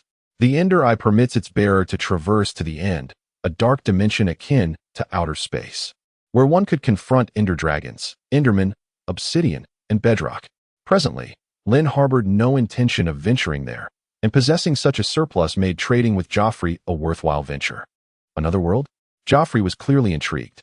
Very well, grant me one. Thus, the exchange was consummated. Clutching this bizarre object, a sense of unease washed over his palm, and he gazed in astonishment at this wondrous item. Merely holding it allowed him to sense its enigmatic nature. Meanwhile, Lynn took possession of the exquisite sword named Heart Eater. Where did you procure such items? Sated and content, Bolong gazed curiously at the Eye of Ender, resolutely determined never to touch it. A flicker of fear crossed Sandor's eyes. If it could be harnessed, it might indeed prove to be a useful artifact. Tyrion pondered over what Lynn had previously mentioned. Could this repugnant object truly transport one to another realm? What might that world resemble? Joffrey cautiously reclaimed the Eye of Ender, then resumed his conversation with Lynn, wondering if he might unveil some extraordinary and unheard of treasures. Chapter 21. Sansa's Disguise. Mr. Lynn, are you suggesting that the trident's remarkable effects stem from your enchantment? Joffrey inquired anxiously. He was the one most eager for a formidable weapon, yet perpetually denied, so he pursued every lead that might grant him access to such power. Meanwhile, Tyrion observed their exchange with a discontented expression, discreetly assessing the dynamics between Lynn and Joffrey. In the past, Lynn had only communicated with Tyrion, and he had acquired numerous valuable items, but now he was revealing treasures to another. The sensation was decidedly unpleasant. Indeed, Your Majesty, Lynn replied, spreading his hands. Ancient scholars wield the power of knowledge to inscribe potent runes upon their weapons, enabling them to unleash incredible effects. My trident exhibits such prowess due to its enchantment. Lynn was unreserved in his explanation. In this world, there truly existed deities, and he could unabashedly attribute all his capabilities to that divine source. If you disbelieve, feel free to consult the gods. At this moment, Joffrey had wholly accepted Lynn's assertions. He genuinely believed that Lynn's accomplishments were merely the result of inheriting a scholar's legacy, and that with the proper methods, they too could achieve similar feats. I once learned a spell designed for armor that mitigates fire damage, Lynn continued, referring to the enchantment known as fire protection. What purpose does that spell serve? Joffrey asked cautiously, already fetching a piece of paper, his demeanor a blend of anxiety and anticipation as he listened intently to Lynn's words. He diligently recorded everything Lynn said that day. Lynn glanced at Joffrey's notes and elucidated. Every spell possesses its unique function, and they do not interfere with one another. The fire protection enchantment allows an individual to no longer fear flames. For any object to ignite, a certain duration is required, and the fire protection spell extends that time frame, effectively rendering one impervious to fire. Ah, now I understand, Joffrey remarked, enlightened. Upon hearing the mention of fire, Sandor instinctively lifted his gaze, straining to listen. The flames are his nightmare, leaving one side of his face utterly disfigured. Donning the enchanted armor, he no longer fears the flames. As Lynn elucidates this, his gaze meets that of the Hound, only for Sandor to immediately avert his eyes, seemingly disinterested. Yet, the rapid acceleration of his breath betrays a turmoil beneath the surface calm. What Lynn is capable of is, in fact, quite commonplace. However, in the medieval realm of power struggles, such abilities appear almost divine. Thus, Lynn eagerly anticipates the lengths to which others will go to acquire his unique talents once he reveals them. Merely presenting one or two items has already ignited an insatiable desire in Joffrey and Tyrion. Mr. Lynn, Sandor's voice suddenly resounds as he strides purposefully towards Lynn. He had just heard Lynn mention a certain item capable of significantly mitigating injuries within half an hour. Such a precious commodity could indeed save lives on the battlefield. Sandor can no longer suppress his burgeoning emotions. What is that rare healing treasure? Allow me to see it. Just one will suffice. Sir Sandor, given that this is our first transaction, I can offer you a discount. Lynn replies with a smile, his eyes glinting with anticipation. Have you finally succumbed? I have awaited your arrival for quite some time. The farce in the banquet hall swiftly concludes. Upon obtaining the Ender Pearl, Joffrey departs in a trance-like haste. Tyrion, too, has his duties as Hand of the King to fulfill. What began as a simple meal transformed into a grand spectacle after Lynn showcased his abilities, making him a prominent figure in the Red Keep. Outside the courtyard, a throng of individuals has gathered, eager and restless. That golden apple looks rather repulsive, remarks one onlooker. Mr. Lynn, could you impart the secrets of your spells? Sandor, hand me an apple. In this moment, Sandor stands by Lynn as a devoted aide, maintaining order amidst the overwhelming crowd. The sheer number of people is staggering. Lynn's primary and most valuable offering is the golden apple, alongside a few synthetic trinkets of little worth. Eventually, Lynn's stock of apples is exhausted. Mr. Lynn, a rotund Tommen approaches, the wealthiest buyer, treating the golden apples as mere candies. Have you sold out? I'm not yet satiated. Will there be more opportunities to buy in the future? Of course, Lynn chuckles, affectionately ruffling Tommen's hair. I will be residing here for a while, so you need not worry about losing track of me. That's a relief, Tommen beams, believing Lynn's words, and swiftly clutches the golden apple to his chest as he hurries home. Sansa, positioned at the epicenter of the turmoil, walked towards the inner city, harboring a sense of relief akin to that of a survivor. Joffrey's actions had become increasingly intolerable. With reddened eyes, Sansa endeavored to suppress her tears, fearing judgment from others. At that moment, her heart was laden with regret. Why did I ever place my trust in the tales woven within books? Those narratives are mere fabrications, conjured by minstrels to deceive and ensnare Na'vi young girls. It is precisely this folly that has led to the demise of my family. The haunting image of her father's severed head displayed upon the city gates, and the mysterious fate of Arya weighed heavily upon her. The more she endured, the more she recognized her past ignorance. Sansa, turning her head, she was confronted by the approaching figure of the grotesque dwarf. Anxiously, she pivoted and smoothed the wrinkles of her gown. Please, come in. As the door swung open, Tyrion Lannister entered. My lady, I hope I am not intruding? Of course not. You are my guest. He donned a necklace of the Hand of the King, a chain of golden links. I believe we must converse. At your service. Sansa found it exceedingly difficult to avert her gaze from his face. His countenance was so unsightly that it possessed a peculiar allure. Is the food and attire to your satisfaction? He inquired. Should you require anything further, do not hesitate to voice your needs. You are exceedingly gracious. I am thankful for your intervention this afternoon. Joffrey's fury was not without cause. On the battlefield, your brother's prowess had markedly improved, gradually overwhelming our forces. Robb will slay you all, she thought with unrestrained delight. That is truly dreadful, my lord. My brother is a vile traitor. Chapter 22, My Florian. The dwarf offered a feeble smile. Indeed, he is no mere greenhorn, that much is certain. Lord Renly claims Robb leads a pack of savage wolves, the imp scoffed. Sir Renly is but a wine-soaked warrior, likely unable to distinguish between wolves and wretches. Your brother commands his dire wolf, and I suspect that is the extent of it. The Northerners infiltrated my uncle's camp, severed the tethering ropes, and subsequently, Lord Stark unleashed the wolves. Thus, even the most disciplined steeds were driven to madness. Many knights perished trampled within their tents. The remainder of the rabble fled in disarray, forsaking their weapons in haste. Sir Davor was struck down by Lord Rickard Stark's blade. Reports also suggest the deaths of Sir Luther Brackens, Sir Lamor Valerion, Lord Krell, and Lord Just. Over 50 nobles were captured, including several of Lord Just's sons and my nephew, Martin Lannister. Those fortunate enough to escape have spread wild tales, claiming the ancient gods of the North fought alongside your brother. Is there no sorcery in this? The Lannister scoffed. Sorcery is merely an excuse employed by the inept to veil their incompetence, a mere seasoning to mask failure. It appears my dim-witted uncle failed to even establish sentries. His legion consists of novices, miners, farmers, fishermen, the refuse of Lannisport. The sole enigma remains how your brother managed to launch a successful ambush. Our army still maintains control over the formidable city of Gold Tooth, and they vowed that he has not passed through there. The dwarf shrugged restlessly. In any case, Robb Stark is my father's torment, while Joffrey is my own affliction. Pray tell, what is your opinion of my nephew, the king? I love him wholeheartedly, Sansa replied immediately.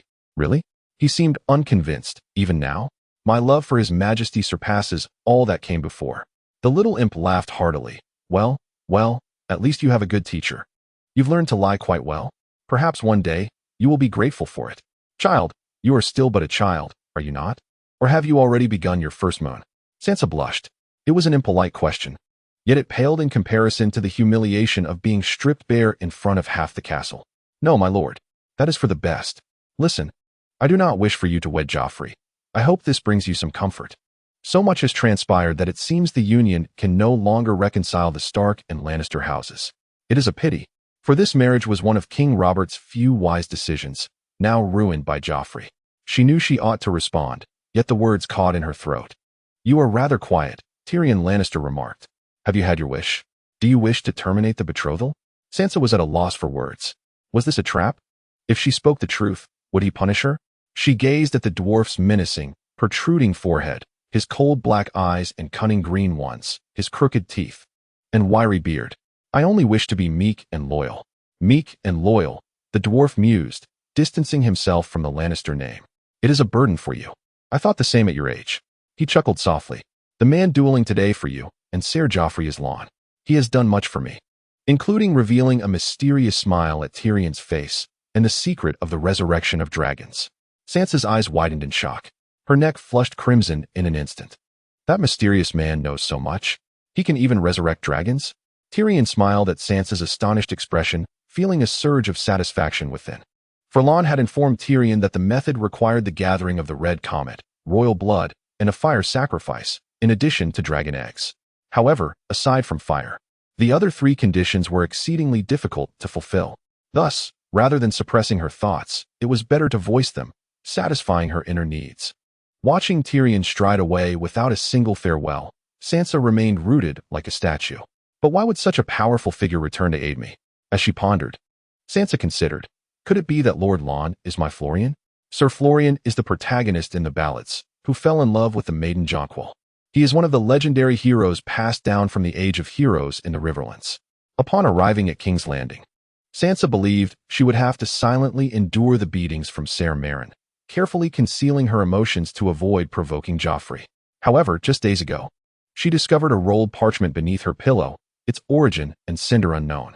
The note bore no signature, no wax seal, and the handwriting was unfamiliar.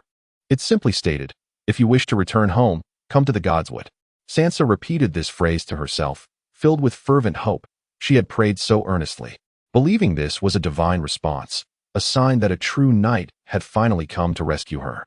Under the cover of night, she stealthily slipped out of her chamber, watching as a group of red-robed swordsmen crossed the unguarded drawbridge. Once they had moved far enough away, she hastened to follow. In the courtyard, soldiers busied themselves with their swords and saddles. She caught a glimpse of Ser Preston standing beside the stables, assisting Joffrey in donning his armor alongside three members of the Kingsguard clad in pale cloaks. Upon seeing the king, her throat tightened, but fortunately, he did not notice her, instead shouting for swords and crossbows. Upon reaching the Godswood, the cacophony around her faded into faint metallic clinks and distant shouts. Sansa tightened her cloak, inhaling the earthy scent of soil and leaves. The Godswood exuded an ancient aura, even within the heart of the bustling city, as if countless unseen eyes of old gods were watching her. A figure emerged from the shadows, tall and slender, draped in a deep gray robe with a hood obscuring his face. A sliver of moonlight illuminated a familiar visage, and Sansa instantly recognized him.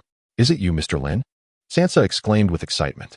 "Shoo!" Lynn pressed a finger to her lips, silencing her, then turned to see several figures approaching from the high tower, declaring loudly, "I have no interest in your power struggles, so I do not understand why you persist in following me." "What?" Sansa's eyes widened as she peered closely. From the intersection of shadows, a figure, seamlessly blending with the surroundings, slowly stepped forward. Then came a second and a third. Chapter 23. Is this enough? At this hour, the night had deepened, shrouding the sky in darkness, obscuring even the stars and moon, with the only light emanating from the distant castle. In such circumstances, a dozen men clad in pure white armor silently trailed behind them, their steps unheard. Sansa's anxiety was palpable. Had Joffrey discovered Lynn's attempt to rescue her? She clutched her chest, her mind swirling with troubling thoughts. Was this meticulously orchestrated, a trap to prove her disloyalty to the crown? Reminiscent of the last time she was taken to see her father's severed head? Upon arriving at the sacred forest, they were promptly discovered.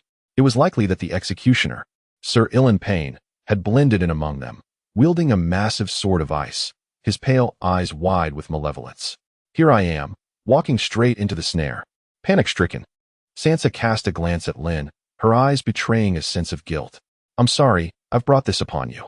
Yet Lynn maintained his smile, gently ushering Sansa behind him, his somewhat fragile form standing resolutely in front, shielding her from the impending storm. Come with us. The first armored soldier stepped forward, his gaze fixed upon them as if they were prey. Sansa's complexion shifted. This enigmatic man was willing to brave countless dangers to rescue her. The thought of witnessing him being captured filled her with an anguish she had already endured once before. Why? Lynn asked calmly, his expression unchanged. The leading soldier, the first to inquire, swiftly drew his longsword, and the other soldiers closed in around them. This is the reason, Lynn realized as he stepped closer. He noticed that these individuals were clad in thick woolen garments dyed in gold, while their armor, boots, and gauntlets were black. The adornments of the golden robes sparked numerous thoughts within Lynn's mind. He had long sensed someone trailing him ever since he departed from the banquet hall. They had followed at a careful distance. It was precisely for this reason that he had deliberately sought refuge in this secluded corner. However, he had not anticipated that upon entering the sacred forest, a short, stout knight would charge at him, demanding a duel. Reluctantly, he had to subdue that knight first before turning his attention to the others behind him. I've stated my disinterest in your power struggles, Lynn said, rising with a smile. Yet the other golden-robed figures, still brimming with malice, pressed on. With a soft sigh, Lynn remarked, So it seems you are determined to engage me? Silence. The leader of the golden-robed figures seemed impatient, lunging forward first. His towering figure, combined with the massive sword, created a shockwave that momentarily left Sansa breathless. Her body trembled uncontrollably, akin to a leaf in a storm, as these men had entirely surrounded the only escape routes for Lynn and Sansa. It truly felt like the end. Sansa felt herself on the verge of fainting. The terrifying scene before her offered no sense of safety whatsoever. With a sickening thud, as the heavy sword pierced Lynn's body, the expected sound of metal slicing through flesh did not resonate. Instead, Lynn, seemingly unfazed, gazed cheerfully at the golden-robed soldier who had thrust the sword. What? The soldier gasped, utterly incredulous at the sight before him. The other golden-robed figures stared at Lynn as if he were a creature from a nightmare. He had just been relieved, wondering why this man was so careless as to fail to evade such an obvious strike. Little did he know, reality would swiftly deliver a slap to his face. And his smile instantly froze. Lynn, with one hand, brought down the golden-robed figure before him, while the other hand effortlessly withdrew the heavy sword that had pierced through his body.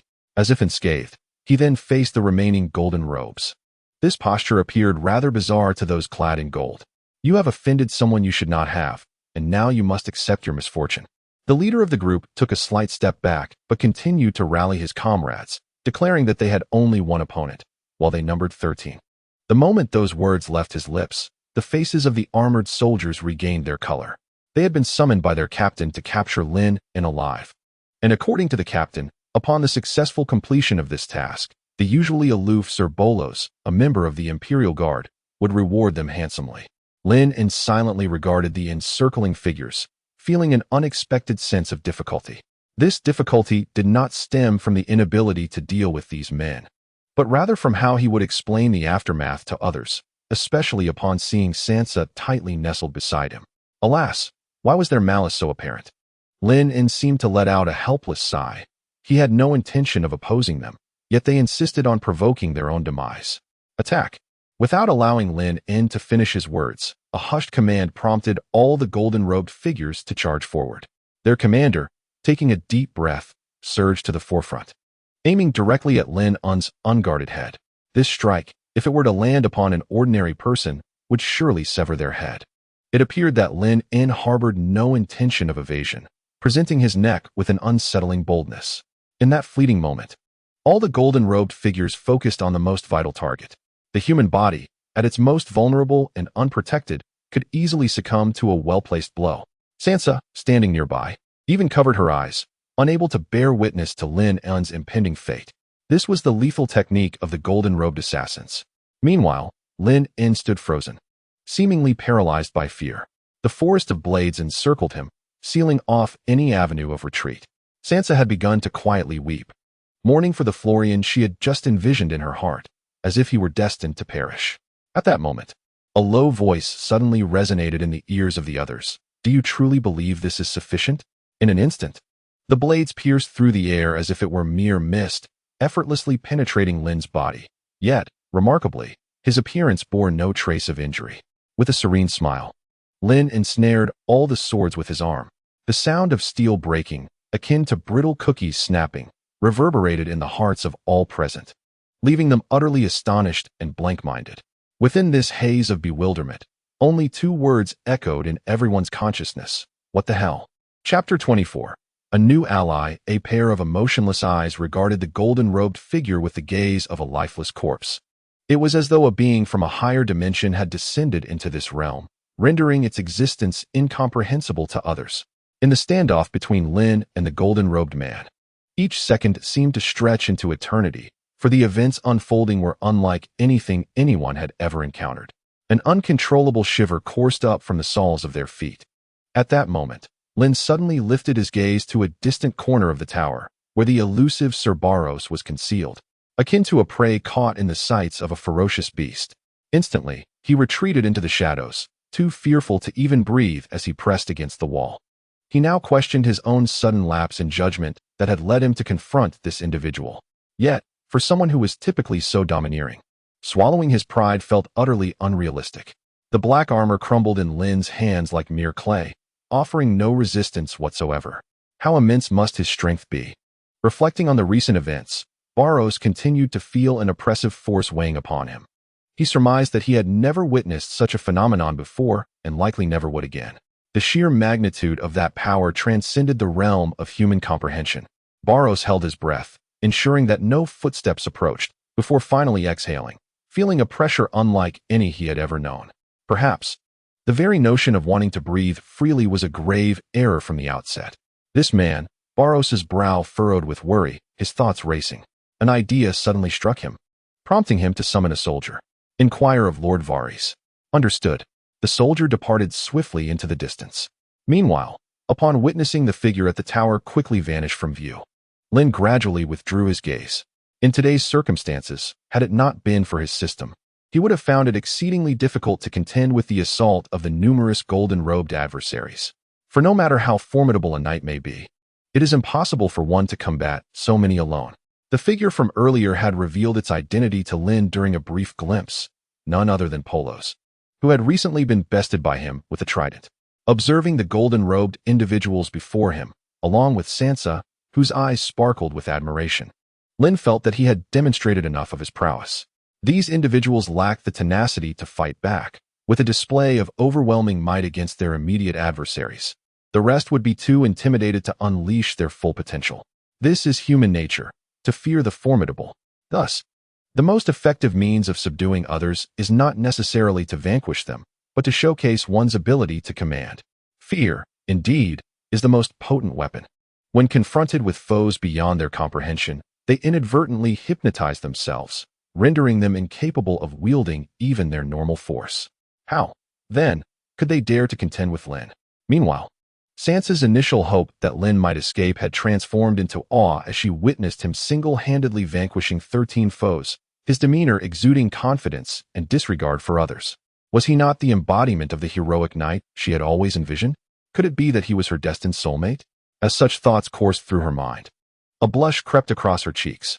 Unbeknownst to Lynn, who remained oblivious to the musings of those around him, he felt no particular joy after overcoming the immediate crisis. He strode away nonchalantly, disregarding the pleas for mercy from the defeated enemies below. Ahead, a figure clad in gleaming silver armor approached, a member of the royal guard. Sir Marlon cast a sidelong glance at the fallen adversaries, his brow twitching in surprise at the unexpected display of Lynn's combat prowess. In these turbulent times, how could one survive without a certain level of strength? Lynn wore a gentle smile, as if his recent actions were inconsequential, merely brushing away some dust. This aura of mastery, coupled with his chiseled features and resonant voice, sent shivers down Sansa's spine. Her breath quickened, especially upon realizing that the mysterious Lynn had been the one to send her the note inviting her to the sacred wood. He resembled a noble figure from a ballad, akin to Florian and Xiongqi, a great man embodying chivalry, rescuing innocent maidens from peril, culminating in a tale of romance. Returning to the present, Lynn, unaware of Sansa's thoughts, waved at Sir Marlon, inquiring about his purpose for summoning him. The earlier battle against the golden-robed adversaries had drained a significant portion of his vitality. However, now that he was fully pixelated, he felt no pain, merely needing to convert his stored sustenance to replenish himself. However, if Sir Marlon wishes to take action against himself at this moment, it would indeed be quite challenging. Yet, the words that Marlon uttered next left Lynn utterly astonished. Mr. Lynn, His Majesty hopes to procure more golden apples from you. Marlon bowed his head respectfully, completely devoid of the imposing demeanor he had exhibited during their last encounter. The more, the better. Both the raw materials and the price are open for negotiation. It turned out that Joffrey sought to engage in trade with him. Lynn's eyes instantly sparkled with life. For every transaction, the actual cost he incurred was minimal, yet the returns were exceedingly generous. While he consistently displayed remarkable prowess in battle, his sustenance often dwindled significantly. Thus, the gains from trade could replenish him substantially. Of course, it would be my utmost pleasure to serve His Majesty. Lynn gazed at Marlon, a contented expression gracing his features. If I can assist His Majesty in gaining an advantage in the forthcoming war, it would indeed be an honor. Your loyalty to the crown shall not go unnoticed by His Majesty, Marlon echoed with a smile, though inwardly he mused that Lynn was likely motivated by greed. If it were truly for the royal family, why would he dare to demand such a hefty sum? It was akin to seizing an opportunity to profit excessively. Even if the golden dragons are insufficient, I can enlist some individuals to assist me in my ongoing research, and I could lower my prices, Lynn said amiably. Upon hearing this, Marlon abruptly raised his head, a look of delight crossing his face. First and foremost, Lynn's willingness to overlook past grievances and agree to exchange golden apples had already enabled him to fulfill his task, and Lynn was even willing to reduce the price.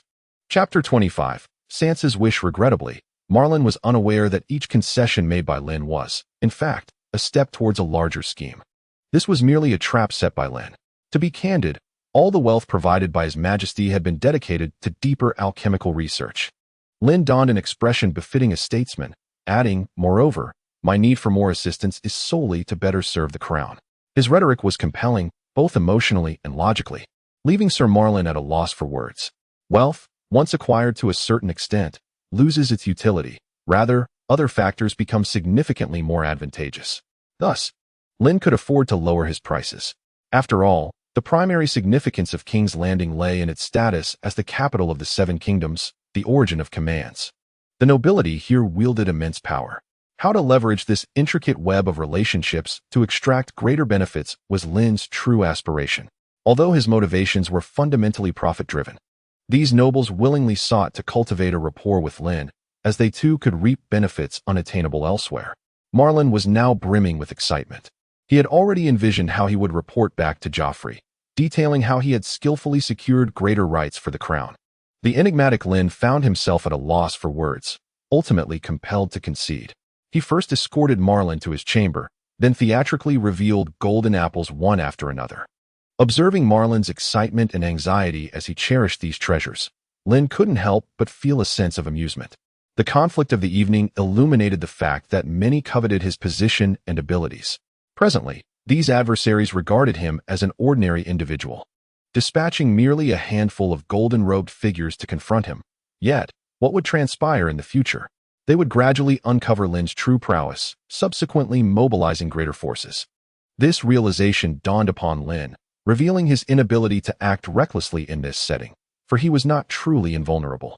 He possessed immunity to pain and could convert his satiety and vitality, yet he was not invincible, especially when surrounded by assailants.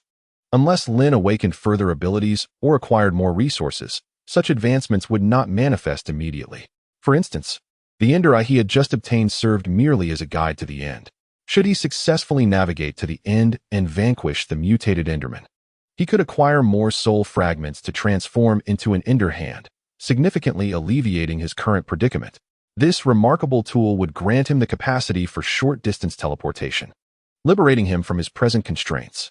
They believed him to be immortal, which facilitated their dealings. However, Lynn mused that once they penetrated the veil of his mystery, their thoughts would undoubtedly shift, particularly with the allure of such valuable artifacts igniting potential malevolence. As Lynn pondered, A sudden urgency surged within him. Complacency was no longer an option. Just then, he heard footsteps approaching from behind. Turning, he discovered Sansa had caught up with him. Yet, he sensed a change in Sansa's gaze, her cheeks flushed, avoiding direct eye contact. "What troubles you, Miss Sansa?" Lynn inquired gently, having been engrossed in his interaction with Marlin and momentarily overlooking Sansa. Her heart raced, a tumult of emotions swelling within her, part admiration, part shyness, as she expressed, "Thank you for saving me, Mr. Lynn." Since the death of her father, Eddard, at Joffrey's command, Sansa had been stripped of all sense of security.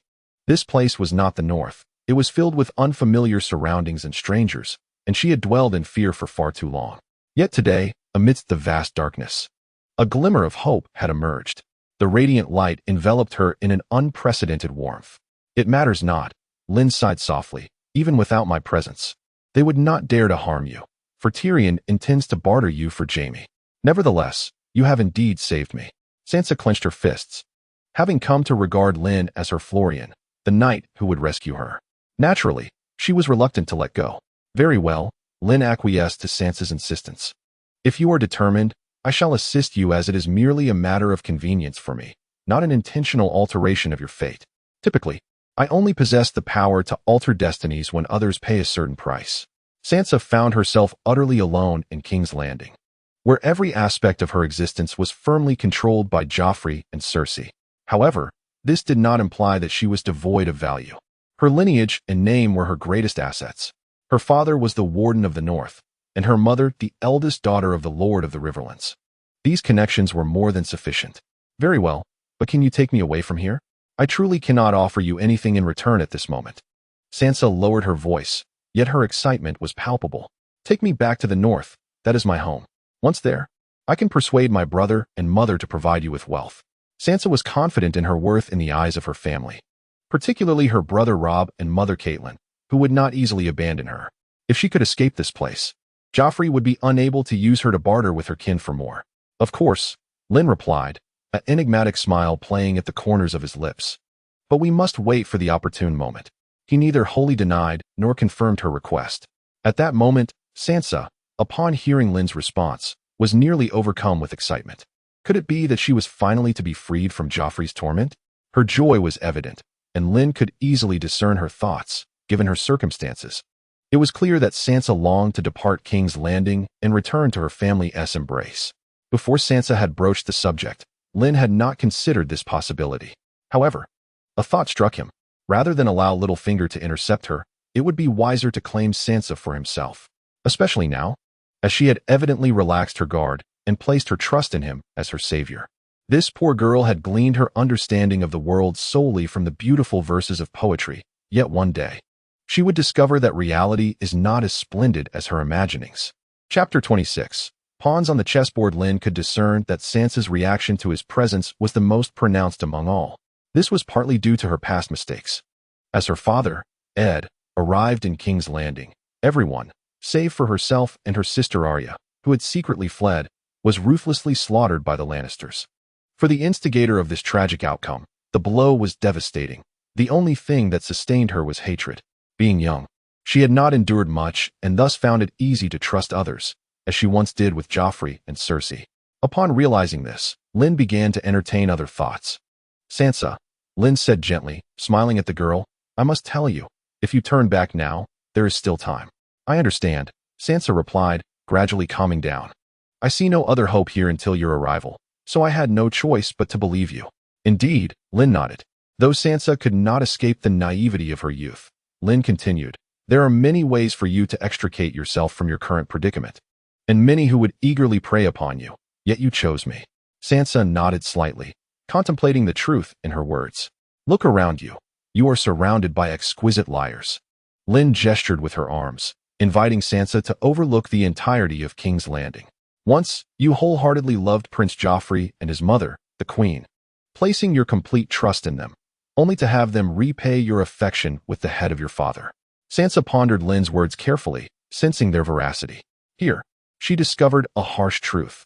Others would not expend their love for her nor return her kindness. The nun had trained her well. She was no different from the charming little birds from the Summer Isles, parroting beautiful words taught to her. She resembled a well-trained toy, speaking sweetly, smiling charmingly. Enamored with fine clothes, enchanting songs, heroic tales, and gallant knights. You have inherited your mother's eyes, sincere, innocent eyes, as blue as the sea illuminated by sunlight. Lynn gazed intently at Sansa. No one will love you without reason. Through this time of trial, you must learn the art of deception.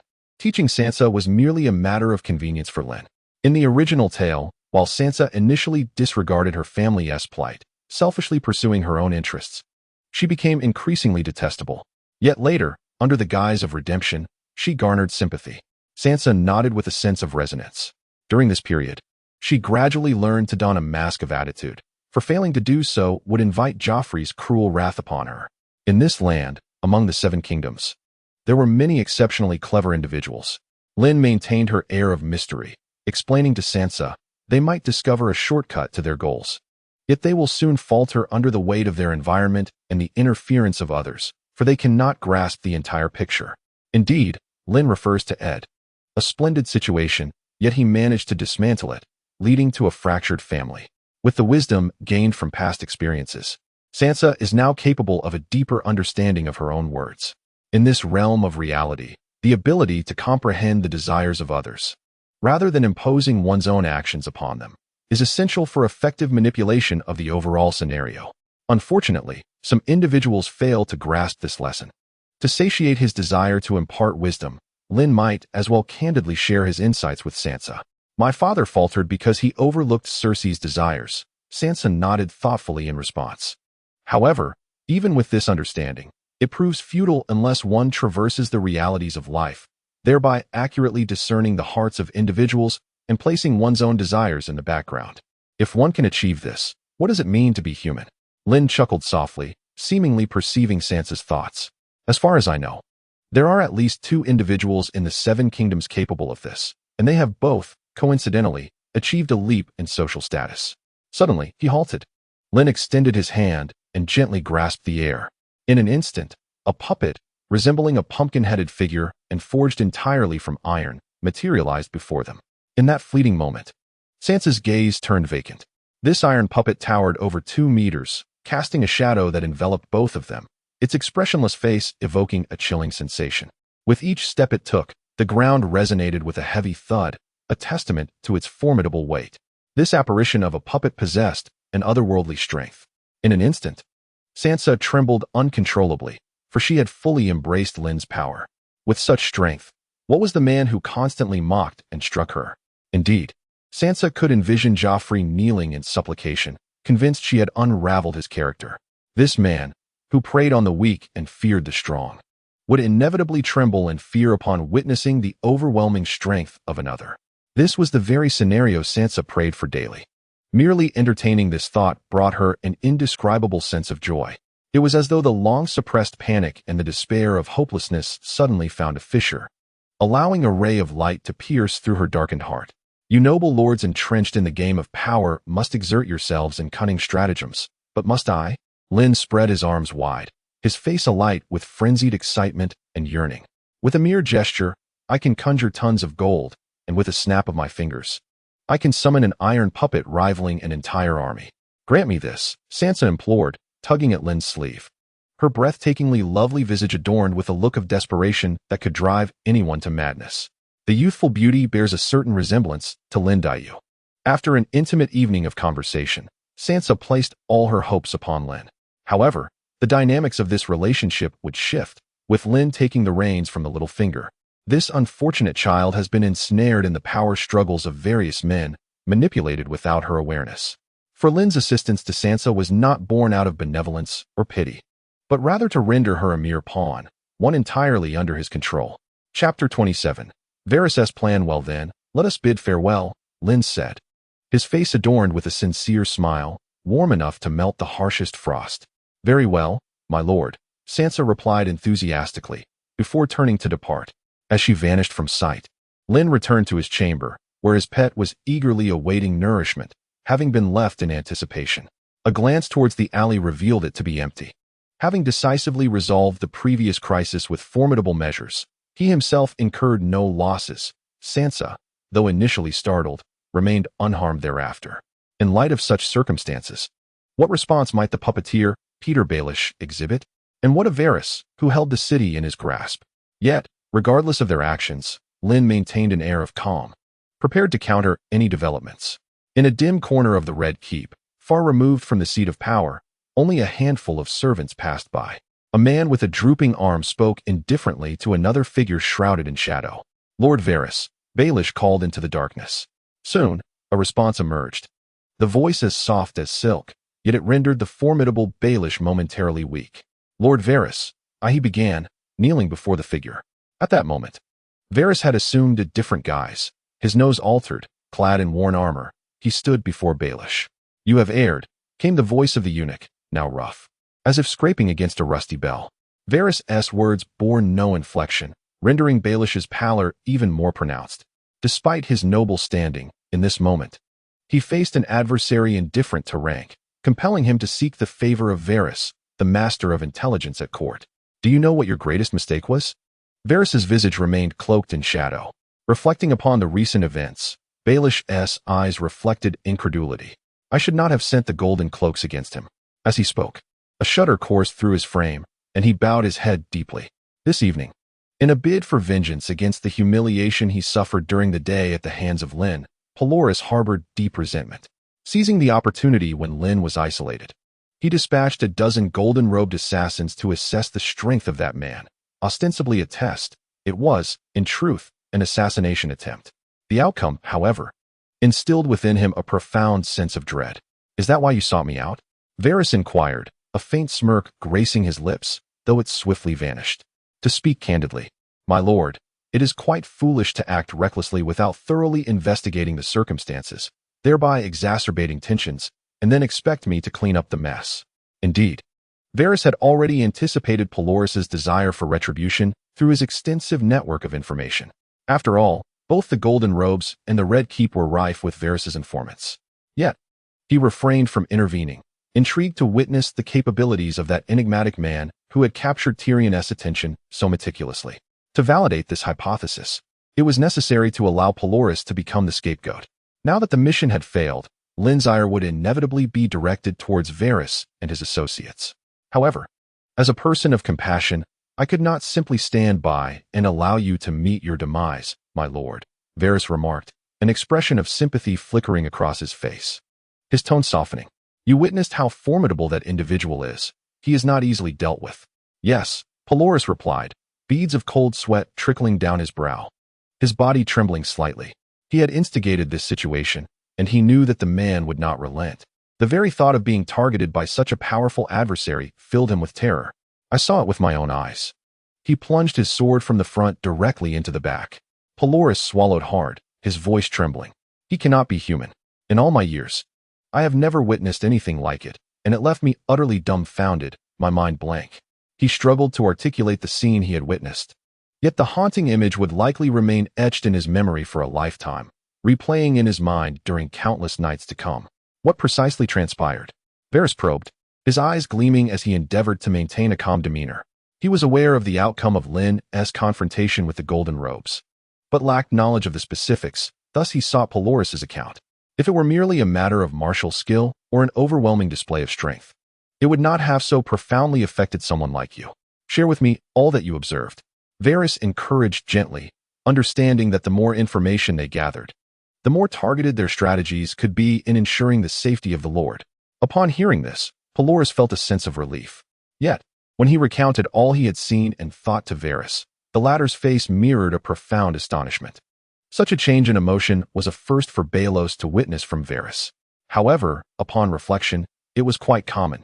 If such matters hadn't truly occurred, they would indeed be too absurd to fathom. My lord, this situation has arisen entirely due to my actions. Suddenly, Baelos came to a realization.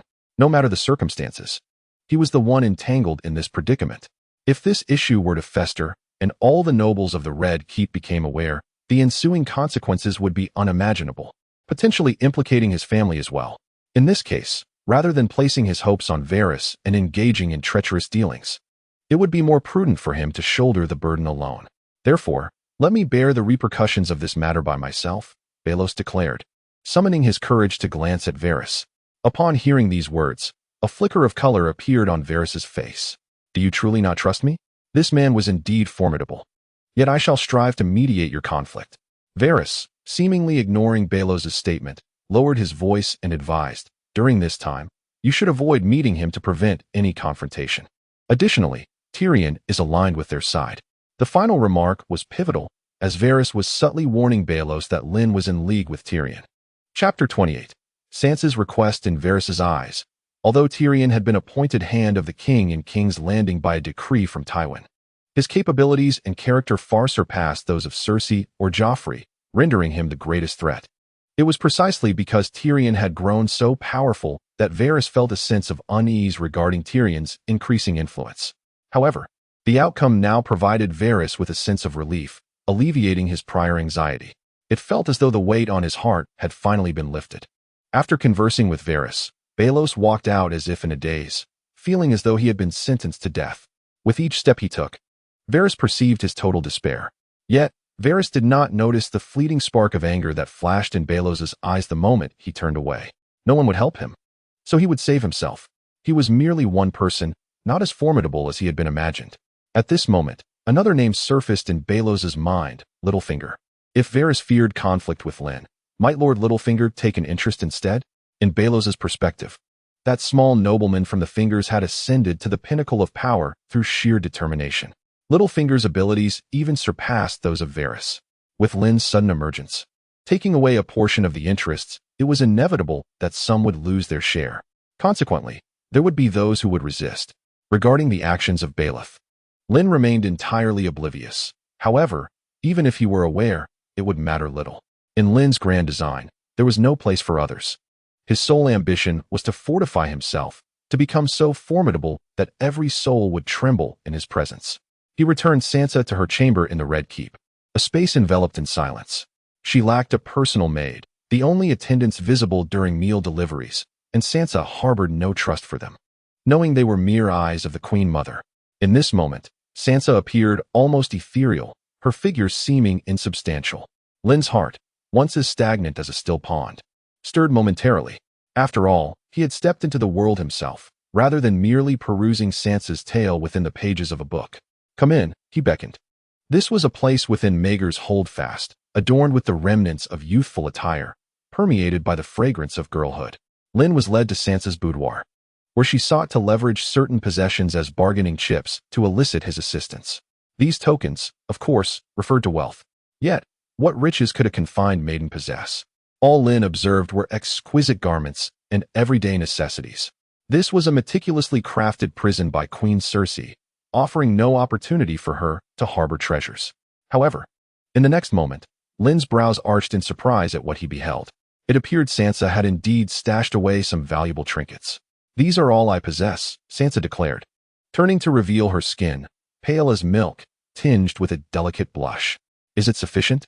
Lynn scrutinized the items behind her. From her intimate garments, Sansa extracted various pieces of jewelry, necklaces and diamonds, some inscribed with the sigils of the Ice Wolf and the Tully Trout. These adornments, encrusted with shattered glass and gemstones, surely commanded a considerable worth. Truly, as a daughter of a noble family, even this meager collection of preserved jewels could incite envy among many. Perhaps around 3,000 golden dragons. Lynn ventured a rough estimate. Upon hearing this figure, Sansa's eyes dimmed suddenly. Clearly, she felt that such an amount might not compel Lynn to act. If these jewels were merely treated as ornaments, their value might not be substantial. Lynn, however, playfully picked up several pieces, pondering that if these were transported to the north, to nobles with a penchant for collecting the artifacts of great houses, their worth could multiply several times over. Thus, even the emaciated camel surpasses the horse in stature. This mere fraction of Sansa's possessions, retained after a thorough plundering, already exhibited such value, underscoring their noble origins. This worth represented merely the surface. If one were to consider the intangible values, knowledge, refinement, one could discern the profound chasm between nobility and commonality. Thus, is it sufficient?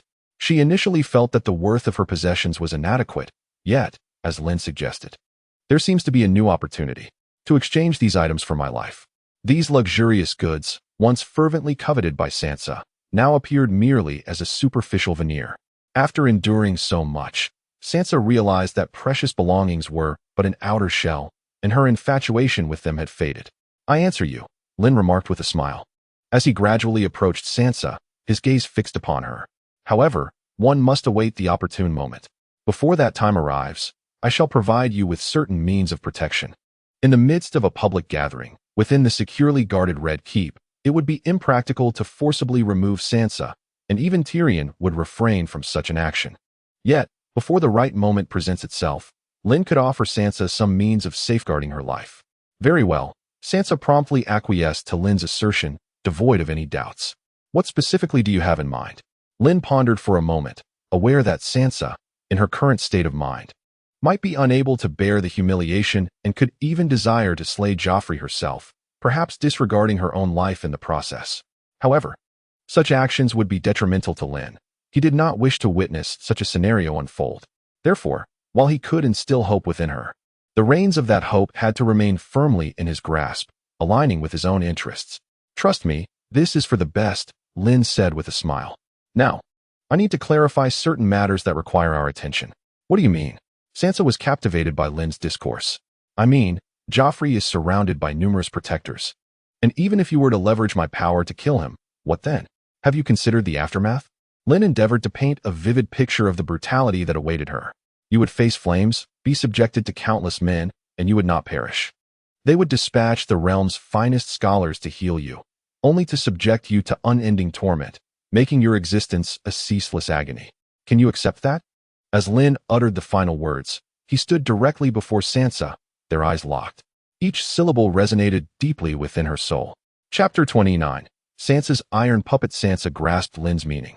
As a woman, she could certainly envision the implications of such an ordeal, especially after witnessing the lengths to which these courteous nobles could go. She yearned for vengeance. Yet could revenge truly constitute the essence of her existence? She longed to survive, to savor delectable meals, and to live joyfully alongside her mother and siblings. All these questions bore down upon her, momentarily illuminated by Lynn's insights. She was not foolish. She could discern the vital distinctions at play. "You understand my point," Lynn nodded. "Pleased. That is commendable. It indicates that you have not allowed hatred to cloud your vision." In the narrative, Sansa, under the guidance of Peter Baelish, gradually acquires various cunning strategies inherent to the noble class after departing from King's Landing, which indicates her intelligence and remarkable aptitude. Such individuals are indeed worthy investments, offering both value and intrigue. Lynn, with a subtle wave of his hand, summoned the colossal iron giant, constructed entirely of iron blocks, to materialize before him. Even in a stationary position, it exuded an almost suffocating aura of dominance. Sansa felt as though she were ensnared by a monstrous entity. "This is the iron automaton I forged. It possesses self-awareness. In my absence, it will safeguard the territory for me," Lynn explained. As she contemplated his words, a spark ignited in Sansa's eyes. "Are you truly offering him to me?" "Indeed," Lynn replied in a calm tone. "With this bodyguard, you shall no longer be a woman rendered helpless, but rather one endowed with formidable strength." Lynn entrusted the control of the iron automaton to Sansa, akin to bestowing a seemingly trivial gift. The symbol of this control was a potion bottle, ingeniously crafted from a potion and scissors, representing the means to command the automaton. "This is mine," Sansa exclaimed, her fist clenched tightly, her entire being trembling with excitement at the possibilities that lay before her. Although her voice remained composed, the underlying power was palpable. "It is yours," Lynn reassured her with a gentle smile, patting her shoulder until she found her tranquility. As Sansa familiarized herself with the control over the potion bottle, she observed the massive iron automaton traversing the room. Naturally, she dared not allow it to move recklessly, for the resulting noise could very well bring the structure crashing down. This iron automaton could be considered a fortified version of the magical mountain. Moreover, crafting such a creation was exceedingly effortless for Lynn. Observing the destructive potential of the automaton, its cost-effectiveness was undeniably remarkable. Sansa's breath involuntarily quickened, yet she remained acutely aware of the source of this formidable power. Turning to Lynn, she suggested, "Perhaps this warrior should remain with you for protection. He is far too precious, and my possessions do not warrant such an expense." Her expression was earnest. "That will not be necessary," Lynn replied, smiling at Sansa's thoughtful consideration. With a snap of his fingers, the once mighty automaton collapsed to the ground with a resounding crash, transforming back into a mere collection of iron blocks, devoid of any sign of life. Sansa's eyes widened in astonishment. From that moment, she recognized that this towering giant, reminiscent of a hill, possessed an essence distinctly different from that of a mere human, cold and devoid of emotion, like steel. The scene that unfolded before her undeniably confirmed her suspicions. This entity was merely a wondrous creation of Lynn's alchemical prowess, and the giant was but a puppet of his craft. This revelation led Sansa to realize that the man before her was far more enigmatic than anyone had imagined. Moreover, his voice possessed a certain charm. The night infused their anticipation and tension with an air of mystery, and Sansa found herself lost in thought. "Could you teach me? I am not quite adept at using this command," she inquired earnestly. "Of course," Lynn replied casually, his focus unwavering as he concentrated on the iron puppet.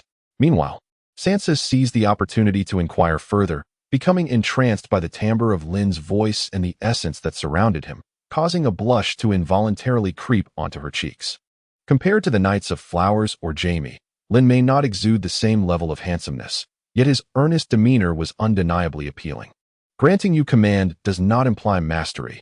Lynn's voice resonated just right as he placed his hand over hers. "In moments of solitude, you must practice diligently to harness the iron puppet's prowess flawlessly." His instruction was patient, and his voice possessed an alluring magnetism. However, Sansa found herself absorbing naught from his words. The warmth of his hand enveloping hers, coupled with the suggestive atmosphere, rendered her breath quicken and her temperature rise, the flush on her face deepening. To her astonishment, upon materializing into reality, the iron puppet exhibited agility unlike the sluggishness observed in the cubic realm. It could perform intricate spells. Lynn tightened his fist, as if unlocking the gateway to a new world. Gazing upon the magnificent iron puppet, his face was alight with a mix of obsession and awe. According to the craftsmanship of this world, they could never forge such a sophisticated strategic weapon. At best, they could refine their swordsmanship to slay a few more foes on the battlefield. However, if the iron puppet were to master the swordplay of real warriors, its impervious form combined with refined experience would transform it into a formidable weapon capable of altering the course of battle. What a terrifying prospect! Lynn gazed at his own hands with excitement. This was merely the creation of a single iron puppet. What if there were more? It seemed he had discovered a new avenue for research. He pondered to himself, momentarily forgetting Sansa. Only when he turned to her did he realize that she had closed her eyes. Her lips pursed as she leaned closer to him. "Hey, wake up!" Lynn gently shook Sansa's shoulder, completely oblivious to the thoughts swirling in her mind. After being shaken for a considerable time, Sansa finally awakened from her woven daydreams. Upon seeing the composed Lynn beside her, her expression turned vacant, and then her face flushed crimson with embarrassment. What on earth is she thinking? Lynn muttered softly to himself. Chapter 30. Consuming the essence berry. What are you dawdling for? I am imparting self-defense techniques to you. Lynn gazed at Sansa in astonishment. The method of controlling the iron puppet could undoubtedly save your life in critical moments. This sentiment was heartfelt. Initially, Lynn had no intention of creating an iron puppet. It was only upon encountering Sansa's predicament that he conceived this sudden plan. Yet, Sansa remained lost in thought, failing to absorb a single word he uttered. Although he acknowledged that his teaching might have a somewhat hypnotic effect, mastering a skill is an inevitable journey. One cannot simply abandon it out of fear of difficulty. After all, many challenges lie ahead. Moreover, Lynn possessed numerous marvelous creations, all products that had never before graced this world, as they were entirely crafted by the system. Several hours later, "I can now fully control the iron puppet," Sansa announced, manipulating the potion bottle with an odd gleam in her eyes. Having gained control over the puppet, she felt a newfound sense of security. However, Lynn's subsequent words left her somewhat perplexed. "Not quite," Lynn replied with a smile and a shake of his head. "You haven't yet fully mastered what I entrusted to you. Even if you had a personal bodyguard, what if they came to kill you directly, leaving you no chance to use the iron puppet?" He could see that Sansa was becoming somewhat overconfident. That look in her eyes conveyed a singular meaning, pure naivety. Confidence is not inherently negative, yet excessive confidence can lead to peril. When one believes they are invulnerable, it often signals a downward spiral. Indeed, Sansa's next words confirmed this notion. She stood tall and unafraid, proclaiming, "With this bodyguard, I do not believe Joffrey can withstand me."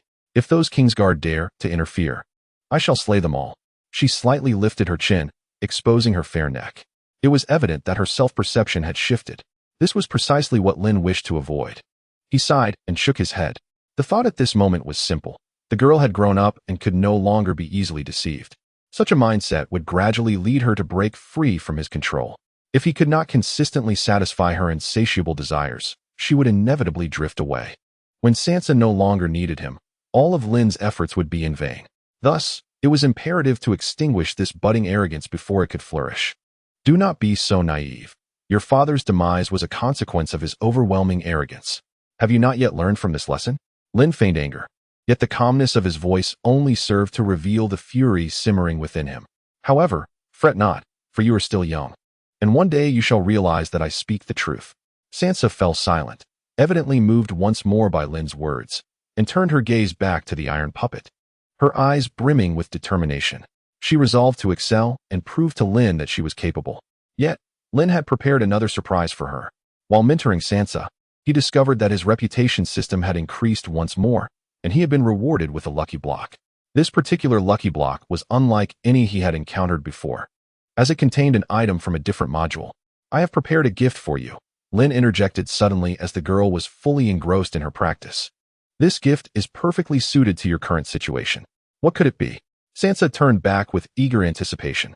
Surely, something that would astonish even Lynn must be particularly fitting for her, considering that every item he presented brought joy to others. This is called Essence Berry, Lynn said meaningfully. Essence Berry? Sansa echoed, bewildered by the term. Indeed, you have undoubtedly never tasted such a thing. It has the capacity to enhance one's physical form. Specifically, it strengthens the body, making you less susceptible to injury, and should you sustain wounds, it accelerates the healing process. Lynn paused, casting a thoughtful glance at Sansa. This should be quite beneficial for you, given that it appears you have endured many injuries. The system rewarded Sansa with a full set of essence berries, and providing her with one would be sufficient.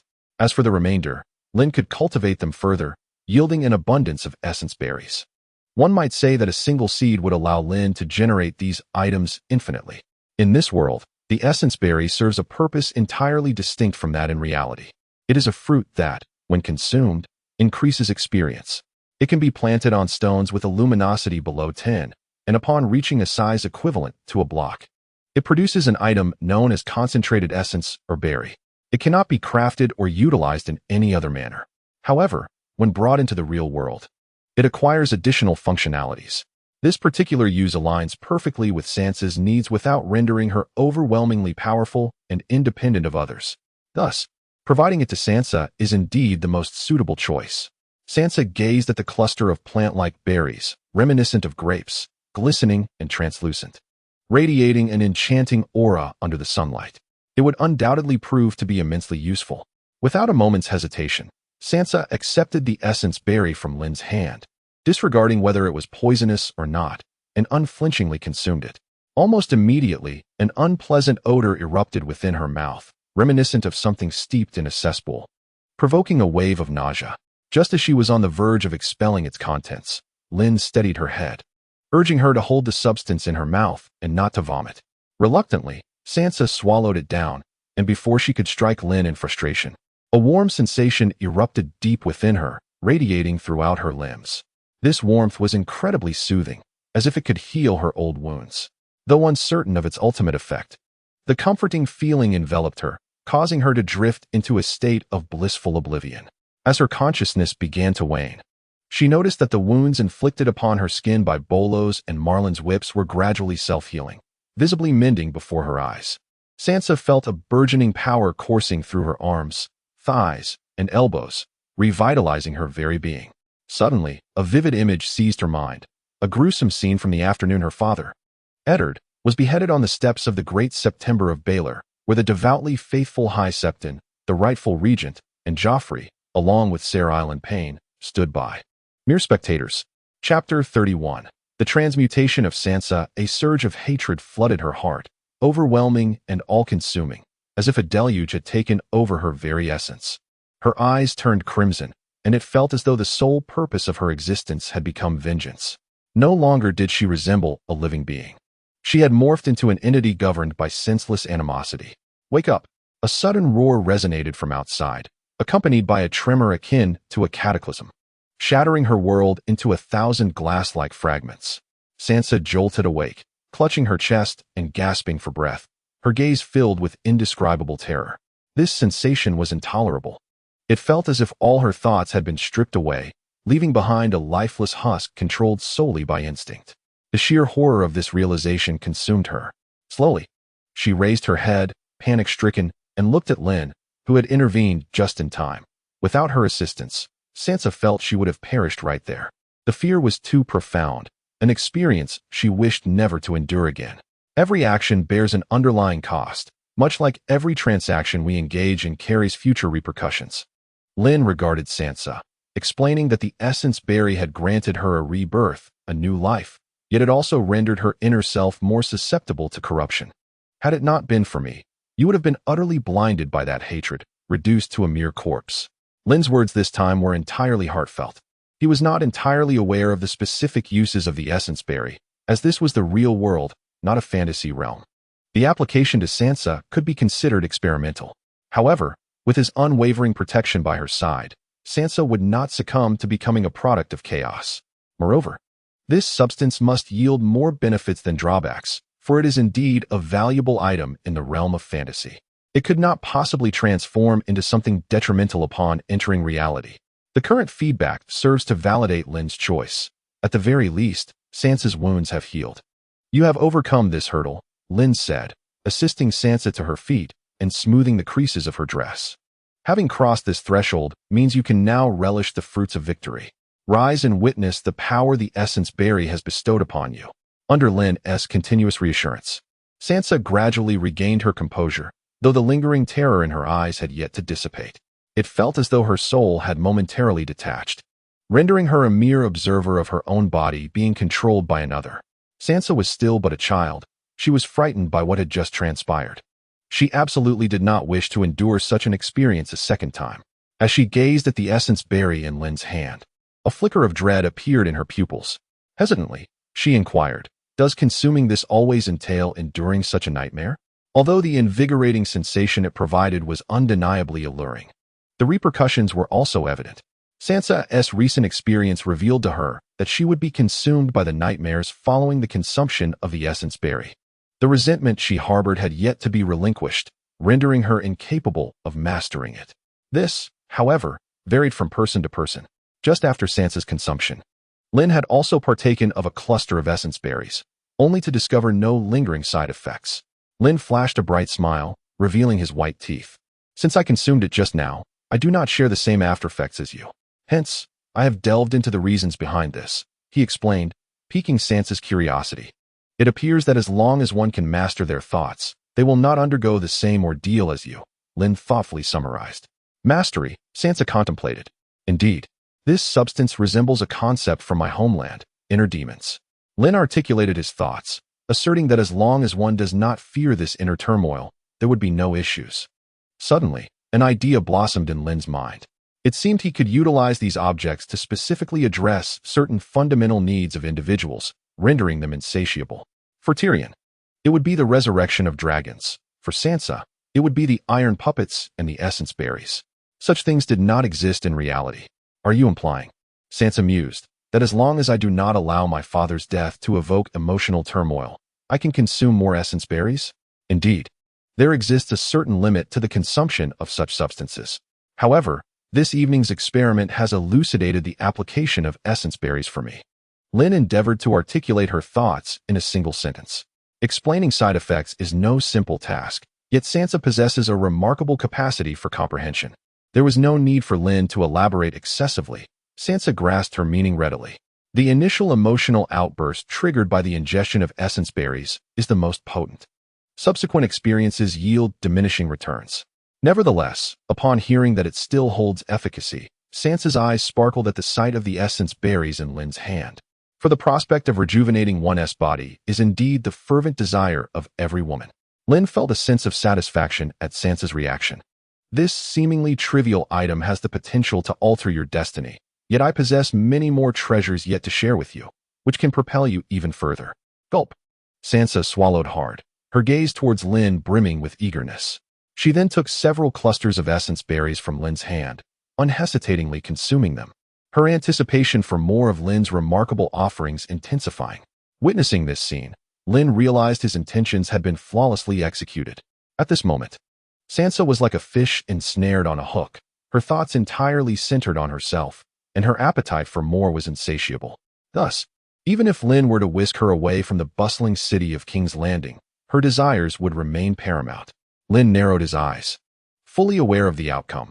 This was all a result of the superior experience he had provided her. I have stated it before. A subtle smile played at the corners of Lynn's mouth. Entrust everything to me, and I shall transform your fate, your circumstances, your future. From the moment you encountered me, the gears of destiny that once seemed fixed have already begun to shift. Indeed, Sansa nodded vigorously, glancing at her arms, where the once myriad wounds had vanished completely. Her gaze sharpened suddenly. What are your thoughts moving forward? Lynn inquired casually. I will become stronger. Joffrey's whip can no longer harm me. He is merely a cowardly, selfish, and hypocritical individual.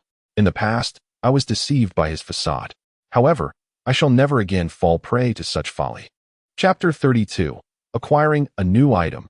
Bone powder. After this night, Sansa had undergone a profound transformation. She resolved to seek out Joffrey immediately. Ron adopted a posture of observing the unfolding drama, for Sansa's metamorphosis was, in fact, within his expectations. Indeed, it could be said he had played a pivotal role in its orchestration. With an iron puppet as her bodyguard and the essence berries as her trump card, her newfound confidence set her apart entirely from her former self. With her lustrous chestnut hair, eyes as clear as sapphires, and high, delicate cheekbones, she radiated an aura of undeniable strength. It appears that Catelyn's shadow has begun to manifest. One wonders how those individuals currently perceive Sansa in her present state. Meanwhile, Lynn lingers behind Sansa at a languid pace. In his own words, Lynn aims to provide Sansa with a safety net, yet the truth is far from this. He merely seeks to indulge his own peculiar interests or to forge connections with the highborn of the Seven Kingdoms. Each morning, the king's decree invariably arrives on schedule. The monarch wishes to meet his betrothed daily. However, this time, Lynn's presence behind her instills a sense of confidence within Sansa. According to her, Joffrey favors her in a purple gown, and at this moment, numerous attendants and nobles are already preparing to fulfill their duties. Lynn, trailing behind, senses the tidal wave of attention directed towards him. To these individuals, Lynn is an enigmatic figure. Despite his unremarkable appearance and lack of noble lineage, he has somehow garnered the same trust from Joffrey and Tyrion. It seems that the altercation in the banquet hall yesterday has spread, echoing among the ears of the court. The Red Keep is rife with spies, not only among the nobles, but also amongst the servants, any of whom could be the eyes and ears of a powerful lord, relaying everything concerning the king back to their masters. Lynn has caught the king's eye, and he realizes that this burgeoning reputation grants him a form of currency known as prestige points within the system. Amassing these points could lead to significant achievements and rewards. The essence berries previously bestowed upon Sansa were derived from this prestige system's offerings. The Lucky Block possesses the potential to yield every known item or ability within the world's myriad modules. Lynn finds himself increasingly eager to discover what treasures the Lucky Block may reveal. He strives to act and acquire through his own means, yet ultimately, some items can only be obtained from the world itself, as they do not exist in reality. This underscores the critical importance of the Lucky Block. Lynn ponders what could be advantageous in the present moment. In his mind, he reflects on the fact that many items in the world can be manufactured with relative ease and can meet a substantial portion of real-world demands. However, Lynn must wait for the opportune moment. He continues to explore the compatibility between the system and the tangible world, often finding inspiration through interactions with others. This is because only by recognizing pertinent issues can one seek out appropriate solutions. At this juncture, Lynn believes that the next beneficial item to pursue is bone meal. Bone meal is among the most ubiquitous substances in the world, easily obtainable and versatile in its applications. This material can be acquired through the demise of certain special creatures, with a reasonable chance of dropping, or from the compost bins of villagers. Primarily, it serves as a white dye, but its most renowned function is to accelerate the growth of plants. By utilizing bone meal, one can hasten a plant's maturation to the next stage. This rapid ripening and harvesting method is remarkable. Amidst the famine that plagues King's Landing, even the church struggles to provide sustenance, prompting Lynn to consider leveraging this method to gain prestige. It is simple. By hastening the growth of sufficient wheat, he can reap an early harvest, amassing a substantial reserve of food. In the realm of a Game of Thrones, food is a strategic commodity, heavily guarded by dedicated supply troops. With even half the army allocated to protect provisions, the ability to swiftly acquire a significant amount of food speaks volumes about one's status. Lynn would become a coveted figure, as he could provide sustenance in an era where survival is a formidable challenge, and enjoying bread made from wheat is a luxury few can afford. Thus, he resolved to proceed with this plan, noting that the dye's potential could also transform his hen into a white-feathered bird. The acquisition of bone meal is remarkably straightforward, as it can be extracted from the compost bins found in abundance, without the need for a dedicated search. Simply passing by a few locations allowed Lynn to gather several batches of bone meal. The implications of this were clear. Upon returning to his dwelling, he could direct the bone meal towards the wheat seedlings in the soil, enabling him to harvest mature wheat ahead of schedule, subsequently crafting delicious bread. Gazing at the bone meal in his backpack, Lynn realized that henceforth he need not worry about hunger, even if he could not indulge in gourmet delicacies. A humble loaf of bread would suffice to satiate him. The fullness of his hunger would ensure that his vitality remained intact. This transformation signifies a monumental shift. Lynn could now confidently declare that as long as he refrains from folly, his demise would be improbable. Should circumstances become dire, he could resort to the art of digging and filling to evade danger. Truly, he mused, his accomplishments were a testament to his own diligence. With little to do with the system, this metamorphosis remained unknown to Sansa, who was blissfully unaware of the changes in Lynn's capabilities as they journeyed to meet Joffrey. Lynn's strength had elevated to a new echelon, all thanks to the compost bins that were readily at hand. As they approached Maegor's Holdfast, Sansa perceptively noted that the guards stationed at the drawbridge had been replaced by Ser Boros Blunt. Clad in gleaming white armor, he turned rigid upon hearing their footsteps. Sansa quickly averted her gaze, evading his line of sight. Ser Boros is the most formidable member of the King's Guard, possessing an unappealing visage, a fiery temperament, and a perpetual double chin, forever scowling. Little sister, there is no need to fear this fellow, Lynn reassured, firmly pressing her hand upon the girl's shoulder. A toad painted with stripes is still not a tiger. When Ser Boros lifted his visor, Lynn confronted him. You, Ser Boros, are the one who ambushed me last night, are you not? Before Lynn, the typically fearsome Boros appeared utterly deflated, resembling a wilted vegetable, his head lowered, unable to meet her gaze, trembling as he stammered. You must have mistaken me. Chapter 33. Refusal of Joffrey entering the Maegor Tower, the square fortress at the heart of the Red Keep. Surrounded by 12-foot-high walls and a dry moat bristling with spikes, Lynn found Joffrey and 5 of his Kingsguard already waiting. Sansa, why have you kept me waiting so long? Joffrey stood at the center of the crowd, drawing back the string of an ornate crossbow. Since you arrived so tardily, I must discipline you. Kneel, Sansa. No. Kneeling will not spare you from my wrath. However, their attention shifted upon noticing Lynn trailing behind Sansa. You, the one with the magical arts, exclaimed young Tommen, recognizing him at once. Uncle. Lynn was momentarily at a loss, unsure whether to be offended or amused, realizing that in the eyes of the child, he had become a figure of maturity. Yet before he could respond, he sensed something and turned around. At the far end of the spiral staircase and drawbridge, 2 figures approached, Tyrion and Varys. The dwarf and the eunuch elicited a comical realization in Joffrey, his eyes widening in surprise as he noted their companionship. Sansa, upon turning back, was equally taken aback. Everyone present, including the Kingsguard, fixated their attention upon the 2 men, with Lynn remaining the sole individual unfazed. This was due to his prior knowledge of the original narrative, which had hinted at collaborations between Tyrion and Varys. It was hard to ignore the rotund, powdered eunuch alongside the diminutive, grotesque figure with an oversized forehead, neither of whom seemed particularly virtuous. Meanwhile, Joffrey scrutinized Lynn with a contemplative gaze. This man, unarmed, had boldly entered his most sacred territory, exuding an air of unwarranted confidence. The previous day's restless hours were consumed by thoughts of the miraculous spectacle of the trident striking lightning. Joffrey, enamored with weaponry, yearned to possess that very instrument, fearing that failure to acquire it would haunt him for a lifetime. "My lord, why have you come with Sansa?" "I did not summon you," Joffrey said, narrowing his eyes as he approached Lynn. This remark shifted the perception of all present towards Lynn, imbuing him with newfound significance. Even the arrogant and tyrannical Joffrey could not help but feel a sense of respect. "I merely came to pay my respects to His Majesty." Lynn remained silent, a serene smile gracing his lips, as if he were an ordinary individual devoid of any extraordinary abilities. He then spoke calmly, "Or perhaps, Your Majesty does not welcome my presence?" "Of course, you are welcome." Joffrey's demeanor shifted instantaneously, his face adorned with a sycophantic grin. "You have gifted the royal family with countless precious golden apples. How could I possibly not welcome you? You have rendered me a great service. However, it is possible that this woman may mislead you with her words, leading to misunderstandings." With that, he pointed dismissively at Sansa, as if she were not a captivating woman, but rather a mere object to be had. Yet, what struck Lynn most profoundly was Joffrey's attitude towards him, which was surprisingly respectful. It seemed that this king, perched upon the Iron Throne, was innately inclined to bully the weak. Only by showing no fear and exhibiting greater strength would he consider retreating.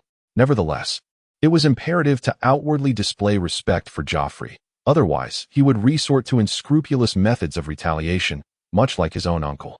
Lynn cast a glance at Tyrion, who stood nearby, poised for action, and understood the purpose of their visit.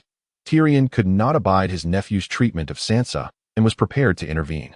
With this thought in mind, Lynn turned to Sansa and said, "Sansa, you may express your thoughts.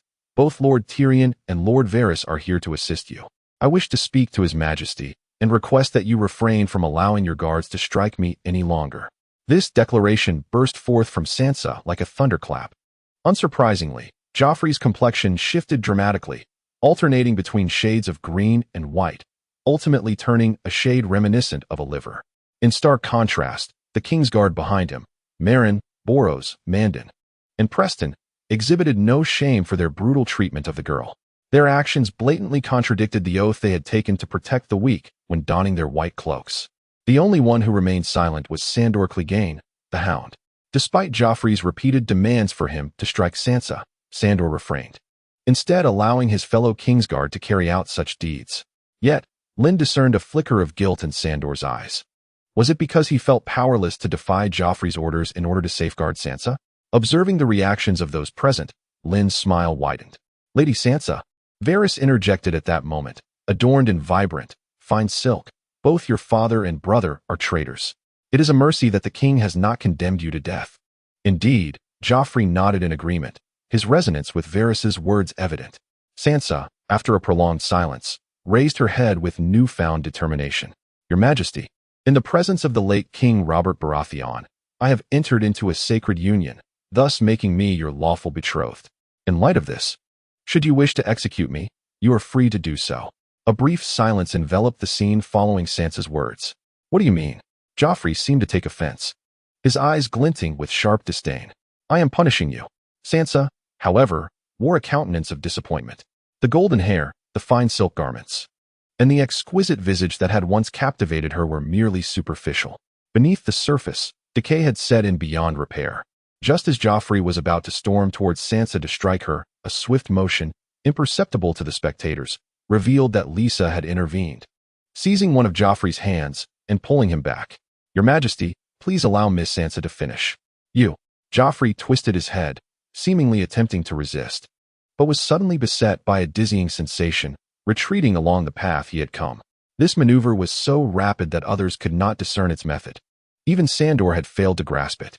Lysa's prowess had evolved. His short-range speed now surpassed the limits of human perception. Why had Sansa undergone such a profound transformation? Tyrion pondered, then glanced at Lysa behind him. "Is this your doing?" "Perhaps," Lysa replied calmly. "Everyone can alter their fate, but such transformations demand a significant price." Chapter 34. Malin believed he could succeed. Only you, Varys, regarded Lysa with deep significance, possessed the ability to effect such drastic changes in an instant. The others, hearing Varys's assertion, were left bewildered.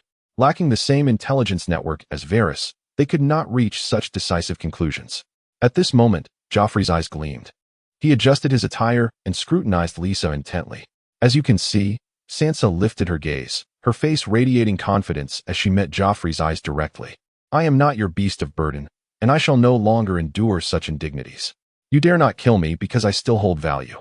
Sansa reiterated Joffrey's earlier affront. Silence enveloped the room as all eyes turned towards Sansa, including Varys, who appeared astonished. He had merely conducted inquiries and was aware that individuals who interacted with Lysa experienced profound changes, yet he had not anticipated such a swift turn of events regarding Sansa. Varys discreetly cast a glance at Sansa, then at Lysa, and a knowing smile graced his lips. He had formulated a plan. "Sansa, what is it you truly wish to convey?" Varys paused momentarily, then employed a deliberately coaxing tone, urging Sansa to continue. As anticipated, in the next moment, Sansa cast a furious glance towards Joffrey. "If I were to perish, then Jaime, captured by Robb, would meet a similarly grim fate. Thus, you would not dare to execute me."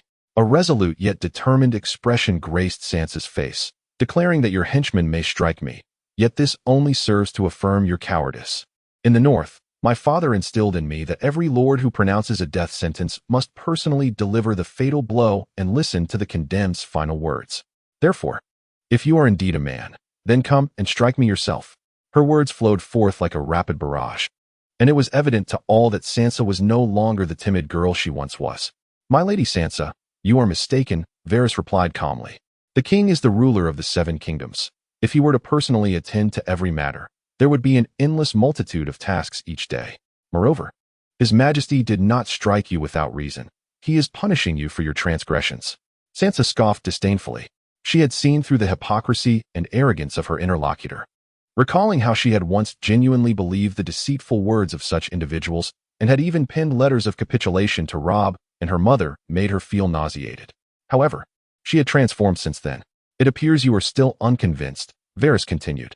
"Let us settle this with a duel. Should you prevail, I shall acquiesce to your wishes." The ever-elusive eunuch, known for lurking in the shadows, unexpectedly proposed a challenge. This was a deviation from his usual behavior of remaining concealed. Varys sought to discern Sansa's true strength, or perhaps that of the enigmatic Lynn, wondering what hidden cards they still possessed and what their sudden emergence might portend. The eunuch was most unsettled by the chaos that remained beyond his control. "How intriguing. I accept." Both Sansa and Joffrey expressed their agreement without hesitation, their gazes brimming with determination. "How shall we compete?" Sansa inquired, turning to Varys. "You may choose a champion, and His Majesty shall do the same. Let the gods above adjudicate our dispute." "Very well," Joffrey replied eagerly. "I shall have Ser Meryn Trant fight on my behalf." He turned and, upon issuing the command, Ser Meryn stepped forward, drawing his sword and advancing towards a distant arena. At that moment, Lynn approached Sansa. "Will you fight for me? In light of the gifts I have bestowed upon you," Sansa covertly implored. "Of course, you are the one I have chosen," Lynn responded, seemingly resigned to her request. "However, Miss Sansa, I must admit that your payment is insufficient." Sansa lowered her gaze, fully aware of her shortcomings. However, she had already surrendered all her hidden valuables. Varys cast a glance at the two individuals before redirecting his gaze to the arena, his narrowed eyes concealing an unknown contemplation. Lynn and Marlon stood facing each other, swords drawn. The blade was not particularly well suited, yet it was serviceable. Lynn retrieved a training iron sword from the ground. Its sharpened edge gleamed with lethal sharpness. "We could switch to wooden swords for the duel, which would lessen the chance of injury," he suggested. Marlon, observing Lynn's well-meaning offer, felt a surge of irritation. His forehead furrowed with annoyance. "I am a sworn member of the Royal Guard, and you are?" The winter sun streamed gently across the vacant arena, casting a soft glow upon the impending confrontation that drew the gaze of many onlookers. The enigmatic Lynn faced the Royal Guard, Marlon Trelane. Should Lynn emerge victorious, it would signify that Sansa could command the respect she sought. A palpable tension, akin to an approaching storm, enveloped the space. Each spectator harbored their own thoughts and expectations. Tommen approached Joffrey, innocently exclaiming, "Brother, if Lynn truly defeats Sir Marlon." Before he could finish, Joffrey viciously shoved Tommen aside. "Who told you to call me brother? In public, you must address me as your Majesty. How many times must I repeat this? Furthermore, Marlon cannot possibly lose." Stung by the harsh rebuke, Tommen's eyes brimmed with tears as he retreated to a corner, too intimidated to speak further. "Let the duel commence." Varys's voice resonated across the arena. Lynn and Marlon were poised with their swords. Lynn lifted his gaze, only to be momentarily blinded by a flash of light, the sunlight reflecting off Marlin's blade. In that fleeting instant, Marlin lunged forward, his sword aimed at the temporarily blinded Lynn, striking down with ferocity. His speed remained undeterred by the weight of his weapon, and within mere breaths, he was upon Lynn, the force of his advance creating a gust of wind. The outcome of this duel hinged on a heartbeat. From the outset, Marlin had meticulously plotted his strategy, to use the reflection to blind Lynn momentarily, seizing the opportunity to swiftly eliminate this mysterious adversary. A common person, caught off guard in such a manner, might not even have time to defend themselves. Yet, with a sharp clang, the sound of metal clashing echoed through the arena. Lynn deftly parried Marlin's sudden assault with his iron sword, executing a cunning maneuver that even sparked a flash of fire from the friction. Chapter 35. He is not human. At the moment their blades collided, Lynn's eyes widened in astonishment. What was this reaction? He had not even consciously directed his gaze towards the threat. Instead, it was an instinctual response that had thwarted what should have been a fatal strike. It was as if his body, honed through countless trials, had instinctively recalled its training in the face of peril, a reaction unheard of. What trials has he endured to recover so swiftly? Not only Meryn was taken aback, but also Varys, who stood by watching the spectacle unfold. Indeed, he possesses genuine skill. Varys inhaled deeply, fixating his gaze on Lynn in the arena. Mr. Lynn is truly formidable. Sansa, who had witnessed Meryn's sudden ambush, was initially tense but now blossomed into a smile as if spring had arrived. He would certainly not be easily vanquished. As onlookers marveled at the scene, Lynn deftly flicked his longsword, dismissing Meryn as one might sweep away refuse, retreating with an air of nonchalance. In that fleeting moment, he abruptly pivoted, his feet pounding against the ground as he unleashed a tempest of attacks upon Meryn. With slashes and sweeps executed with effortless grace, Lynn showcased his refined prowess. Notably, he donned no armor. While Meryn was clad in the requisite white helm of the Royal Guard, yet Lynn showed no sign of disadvantage in this scenario. As the combat intensified, the arena resonated with the sound of their clashes, their figures colliding with astonishing ferocity. It was Lynn who astonished all. I knew he was skilled, but not to this extent, Tyrion exclaimed in awe. The prowess Lynn exhibited now placed him firmly within the upper echelon of the Seven Kingdoms.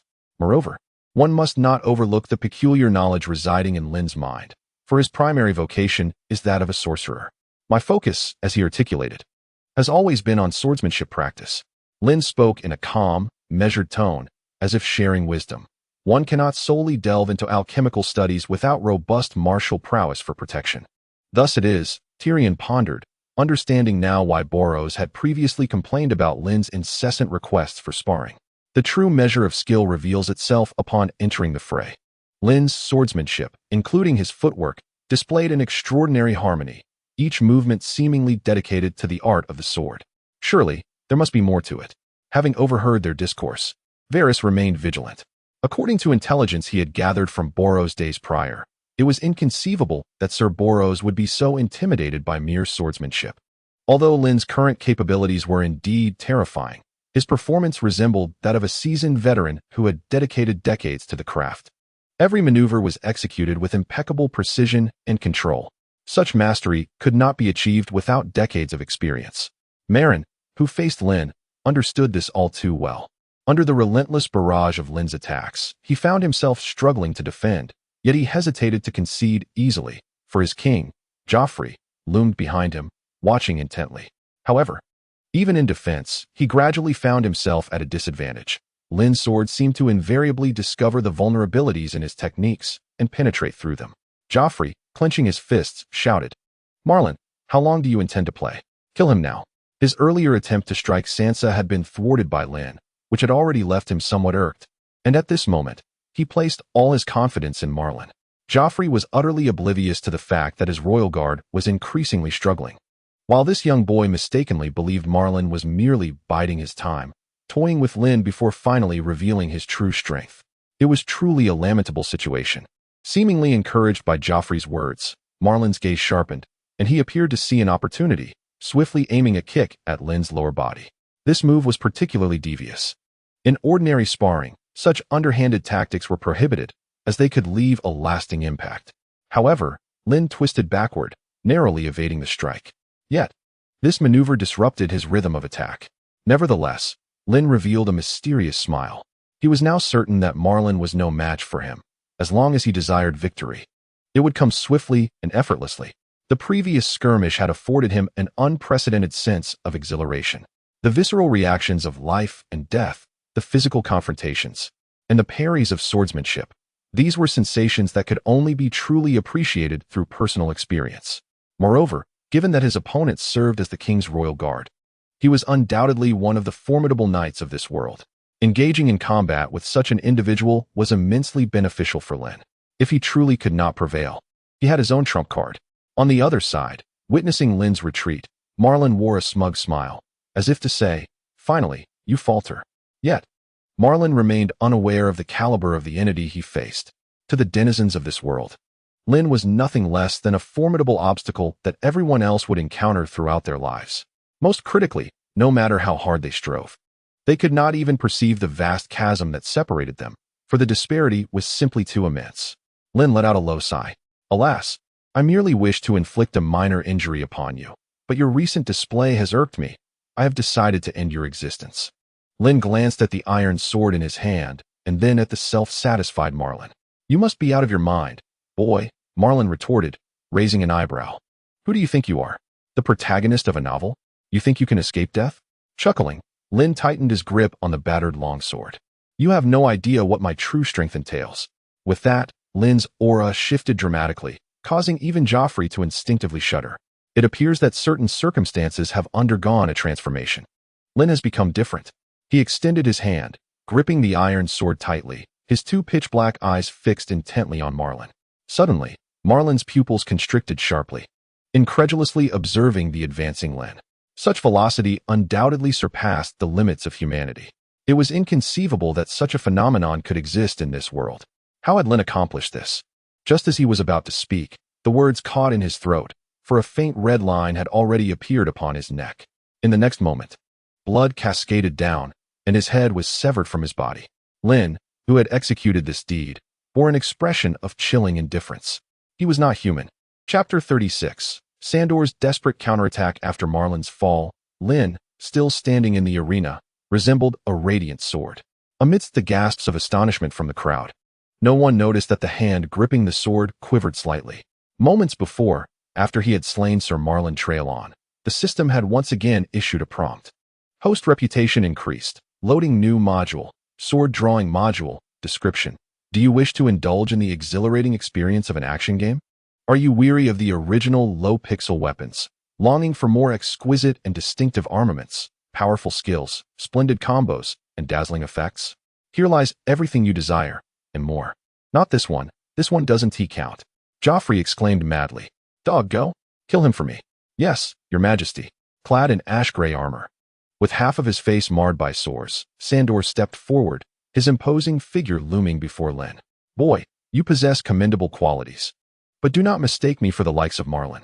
Sandor gritted his teeth, tightening his grip on the sword, and with a rhythmic stride, he charged fiercely towards Lynn. This footwork was a culmination of years of refinement in combat, perfectly suited to his style of warfare. It was a blend of feigned and genuine attacks.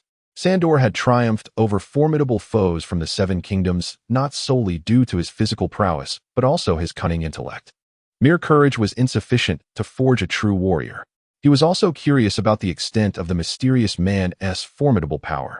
At that moment, confronted with Sandor's rapid onslaught, Lynn appeared seemingly oblivious. "What is happening?" Sandor felt an overwhelming ease in his impending victory. He lunged forward, his sword poised against Lynn's throat. With the slightest exertion, he could extinguish his life. The victory came too effortlessly, leading Sandor to question his own judgment. As Sandor pondered, the pinned Lynn revealed a barely perceptible smirk at the corner of his mouth. "You have lost, for your sword cannot harm me." With a sword pressed against his neck, Lynn whispered, "And my blade could effortlessly end your life." "What did you say?" Sandor instinctively retorted, but in the next moment, his gaze suddenly sharpened. In an instant, a hand, seemingly from nowhere, seized his arm. Once his arm was gripped, Sandor realized that no matter how hard he exerted himself, he could not force the sword to descend even an inch. This was the wellspring of Lynn's confidence. The strength was overwhelming. Before Sandor could ponder his predicament, Lynn took action. As their struggle ensued, the ground beneath them became soft and began to sink. Sweat beaded on Sandor's forehead, and veins protruded from his temples. Renowned for his extraordinary strength in the arena, he found himself at a disadvantage for the first time. This had never happened before, even against his brother, the Demon Mountain. He had managed to achieve a stalemate. Since he could not gain the upper hand in a direct confrontation, he resolved to change his approach. Sandor suddenly stomped the ground. Using the recoil, he broke free from Lynn's grasp, granting himself some room to maneuver. Yet, with that retreat, 5 distinct fingerprints were left imprinted on the iron armor of his arm. Joffrey and Tommen stood by, utterly astonished. This visceral clash was far more direct and shocking than the flamboyant display of swordplay. Lynn was undeniably formidable. Moreover, this strength was of a caliber that none of the onlookers had ever witnessed. Joffrey's teeth clenched instinctively. He could hardly fathom that this seemingly slender individual possessed such power in combat. He found himself placing all his hopes on Sandor, especially after the first combatant, Marlin, had already fallen, an undeniable slap in the face. Meanwhile, Sandor, who was now engaged in battle, felt the repercussions of his earlier escape from restraint. Even with the protection of his armor, his arm had sustained injuries. With each exchange, his palms, elbows, legs, and torso, he discovered that every collision brought a wave of soreness and swelling. Furthermore, Lynn's movements seemed imbued with an effortless grace, as though he could predict the outcome of each step. Every maneuver, every stance, every strike was executed with uncanny precision, as Lynn consistently found the most challenging angles to launch his assaults. Not enough, Sir Sandor, Lynn remarked, still possessing the energy to teach, and in the next heartbeat, a flaw appeared in Sandor's defense. Just a slight opening, and Sandor felt as though a hammer had struck his chin, sending him reeling. Lynn did not grant him a moment's respite. He closed the distance and ruthlessly unleashed a flurry of blows to Sandor's face. The impact of fists against flesh echoed with resounding thuds, and the already unattractive Sandor was now splattered with blood. At first, Sandor swung his fists, attempting to shake off the weight of Lannister who rode upon him. Yet, beneath the relentless onslaught of fists akin to a tempest, he succumbed, collapsing to the ground. A mere lamb awaiting slaughter. "You are formidable, but merely a shade weaker than I," Lannister declared as a left hook struck Sandor's face, scattering bloodied teeth like shattered glass. "Cease your struggles, concede defeat. To perish for the sake of a duel is not worth the cost." Sandor's insides writhed in agony. In this dire predicament, he was undeniably destined for defeat, having even lost hold of his sword. It was evident that the current scenario was one of Lannister's unilateral humiliation, a one-sided psychological assault. Yet, even in such a state, Sandor managed a grim smile, his mouth a gruesome mess as he spat, "To hell with you, boy. Come, if you dare, kill me." In a manner reminiscent of a returning reflection, despite facing overwhelming odds, Sandor summoned newfound strength to topple Lannister once more. Even Lannister was taken aback by the source of Sandor's resilience. Though he himself had engaged in a display of strength, he had not exerted his full potential, for he held a certain admiration for Sandor. To vanquish him like this seemed unjust. A flicker of hesitation crossed Lannister's visage.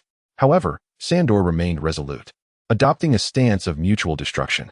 Taking a deep breath, he widened his eyes, akin to a raging bull, and charged once again. This time, he truly gambled his life. The sight sent a shiver down the spines of Sansa and Tyrion, for Sandor, in that moment, was undoubtedly a terrifying force. Clad in ashen armor, his disheveled hair falling across his face, he surged forward with an imposing presence. "Excellent. Marvelous," Joffrey exclaimed, unable to contain his excitement. Varys's gaze remained fixed intently on Lannister, while the nearby Kingsguard brothers exchanged glances of concern. Chapter 37. The cost of payment. The towering figure of Sandor, sword in hand, charged at Lannister as if colliding with the earth itself, embodying a comet crashing to the ground. In that instant, it appeared as though he were consuming his very life force as fuel, igniting a fervent blaze of determination. "This is my..." Before Sandor could finish, an unforeseen blade struck his weapon, sending it flying from his grasp. To the onlookers, it seemed as though Sandor had expended every ounce of strength, draining his vitality to unleash a strike capable of traversing mountains and oceans. Yet, this strike, radiant and insurmountable, was effortlessly caught by Lannister.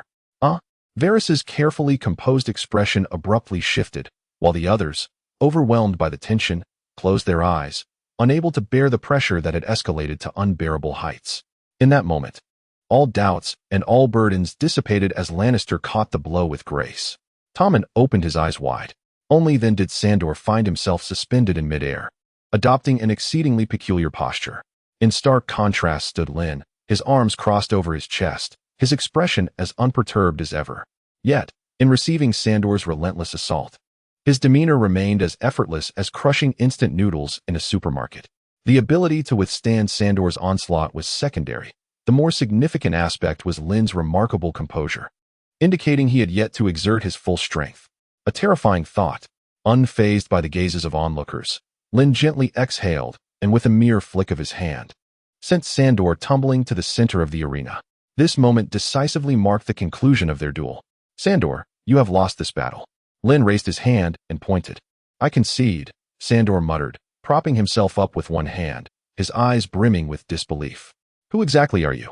The disparity in combat experience and skills was palpably evident to Sandor, an insurmountable chasm that hung invisibly in the air like a vast abyss. Despite having given his all, the harsh reality lay mercilessly before him. Do not be overly disheartened, Lynn remarked in a calm tone. I could not afford to hold back either. You should take pride in the fact that I exerted only 60% of my strength. What? Exclaimed Boron, astonished. As a skilled fighter himself, he easily discerned the nuances of the encounter and was taken aback by Sandor's overwhelming defeat.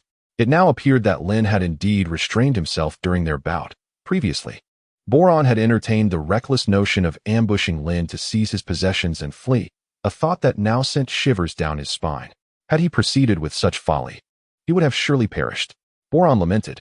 Meanwhile, Joffrey stood nearby, nearly fainting, as his capable subordinates fell one after another, leaving him utterly powerless.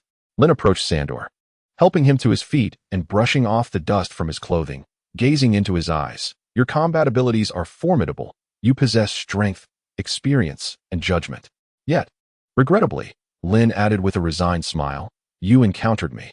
Of course, aside from myself. Anyone else you face would similarly prove inadequate. You truly are remarkable, Tommen remarked from the edge of the arena, eyes wide as he pouted at Lynn. Because we are different, Lynn replied with a light laugh, confidence radiating from him. No matter how formidable one's combat experience, techniques, or judgment may be, they cannot triumph over me. Sandor's prowess indeed surpassed his expectations. One could argue that had it not been for Lynn, anyone else would have met the same grim fate. The most astonished of all was undoubtedly Tyrion, who felt an almost dreamlike sensation enveloping him. If Lynn truly possesses such remarkable strength, how could he have been nearly beaten to death by a few ruffians? It is utterly perplexing. As for Sansa, her eyes widened in admiration as she gazed at Lynn. Lord Lynn's abilities are indeed beyond imagination. Every time I believe I have grasped his essence, he continually reshapes my understanding. Recalling the somewhat enchanting atmosphere of the previous night, she felt a blush creeping onto her cheeks, an inexplicable expression flickering in her eyes. Suddenly, a voice erupted nearby. Lynn, I can agree to Sansa's request, but Joffrey, clenching his fists and pushing through the crowd, shouted at Lynn, can you be of use to me? I care not for Boros or my dog. I simply desire you. Although Joffrey is indeed twisted and vile, he genuinely idolizes heroes, much like he reveres his father, Robert. He prides himself as a stag, and now, before him stands a formidable presence who has vanquished all. What are you thinking? Tyrion scoffed. If I could keep him, I wouldn't need you. That's simply beyond my capabilities. This statement was piercingly accurate. He sighed deeply, unable to suppress a bitter smile. Money has always been the Lannister family's means of corruption, but when one reaches a certain echelon, they cease to care for mere coin. Instead, they seek grander gains, profits far beyond mere wealth. Lynn embodies this type of individual. The gold that can sway ordinary people holds no value in his eyes. Power, authority, influence, and prestige are what he truly covets. Are you speaking of money? I can provide that, Joffrey replied, lifting his chin, though his voice lacked conviction, and his gaze flickered evasively. How much do you desire? You wish to buy me?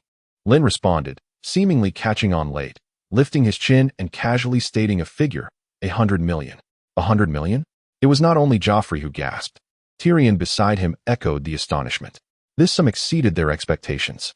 100 million is an astronomical figure, sufficient to sustain the realm for decades, truly a staggering amount.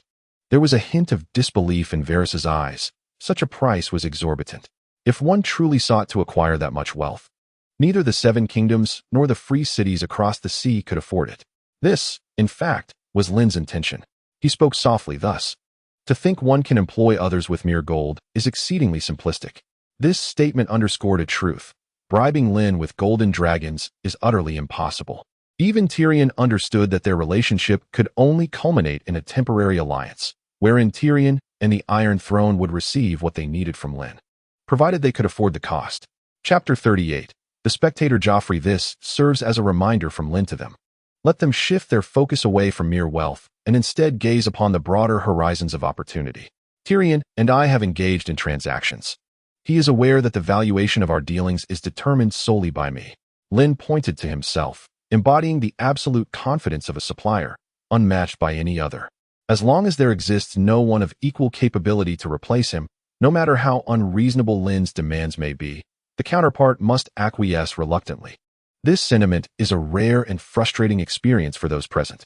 Most troubled among them is Varys, who has always been the one with comprehensive information and a proactive stance. Now, he finds himself in need of others. Moreover, Lynn's strength is evident and undeniable. To underestimate him would be folly. It is fair to say that as long as Lynn desires more, he can acquire it. The only constraint upon him is his own ambition. At this moment, Varys's assessment of Lynn has ascended to a higher level. Lynn, a figure shrouded in mystery regarding his origins and past, is perceived as an extraordinarily enigmatic man by all. However, as the master of intelligence, and with his hidden agenda unknown to everyone, Varys finds himself compelled to forge a connection with Lynn. Rest assured, I shall not undermine your interests. I guarantee fairness and impartiality, Lynn declared with righteousness, uncertain of how the others truly felt. He then shifted his gaze to Sandor, the scarred man who, while unable to best him, is nonetheless formidable within the Seven Kingdoms. What do you say? Would you consider working for me? Lynn flashed a brilliant smile, unabashedly attempting to entice Sandor before Joffrey. Sir Sandor, do you wish to eliminate your brother? Would you like to heal the scar upon your face? Sell yourself to me, and perhaps I could indeed make it happen. Sandor's value lies in his lack of independent thought. As he himself has stated, he is a dog that executes his master's commands flawlessly. Even if it contradicts his own beliefs, he will unwaveringly comply, unless it involves confronting fire. Lynn observed the burned and ravaged scars on Sandor's face, and it seemed that Sandor hesitated. Recent events, such as Joffrey's assault on Sansa, had indeed crossed his threshold of tolerance. You want my dog? I would give him to you without a second thought, Joffrey said dismissively, then leaned closer to Lynn with an obsequious demeanor. How about we trade him for that trident? That will not do. I have no intention of selling the trident at this time, Lynn replied, arms crossed, firmly rejecting Joffrey's proposition. Yet, Joffrey's declaration that Sandor is his dog elicited little reaction from Sandor himself. It appeared he had tacitly accepted this notion, resigning himself to being the most loyal dog. Devoid of dignity, Lynn understood that Sandor required time to acclimate, and he was in no haste. This was merely a tentative exploration regarding Sandor. If it proved unfeasible, so be it. After all, there were numerous valiant warriors across the Seven Kingdoms, such as Brienne from the Sapphire Isle, who could contend with Sandor on equal footing. Thus, Lynn was unwilling to place all his hopes in a single venture. Upon hearing Lynn's refusal, Joffrey's face betrayed an unmistakable disappointment, as if in his eyes, this unmatched warrior was inferior to a reliable weapon. However, the next moment, Lynn's words piqued Joffrey's interest. While I cannot present the trident for trade, I can offer you something else, an item of little use to me, yet capable of significantly alleviating your predicament. Before Joffrey could respond, Tyrion interjected. Are you suggesting you will divulge the method of its creation? In a world devoid of gunpowder, such a strategic resource was immensely coveted by Tyrion.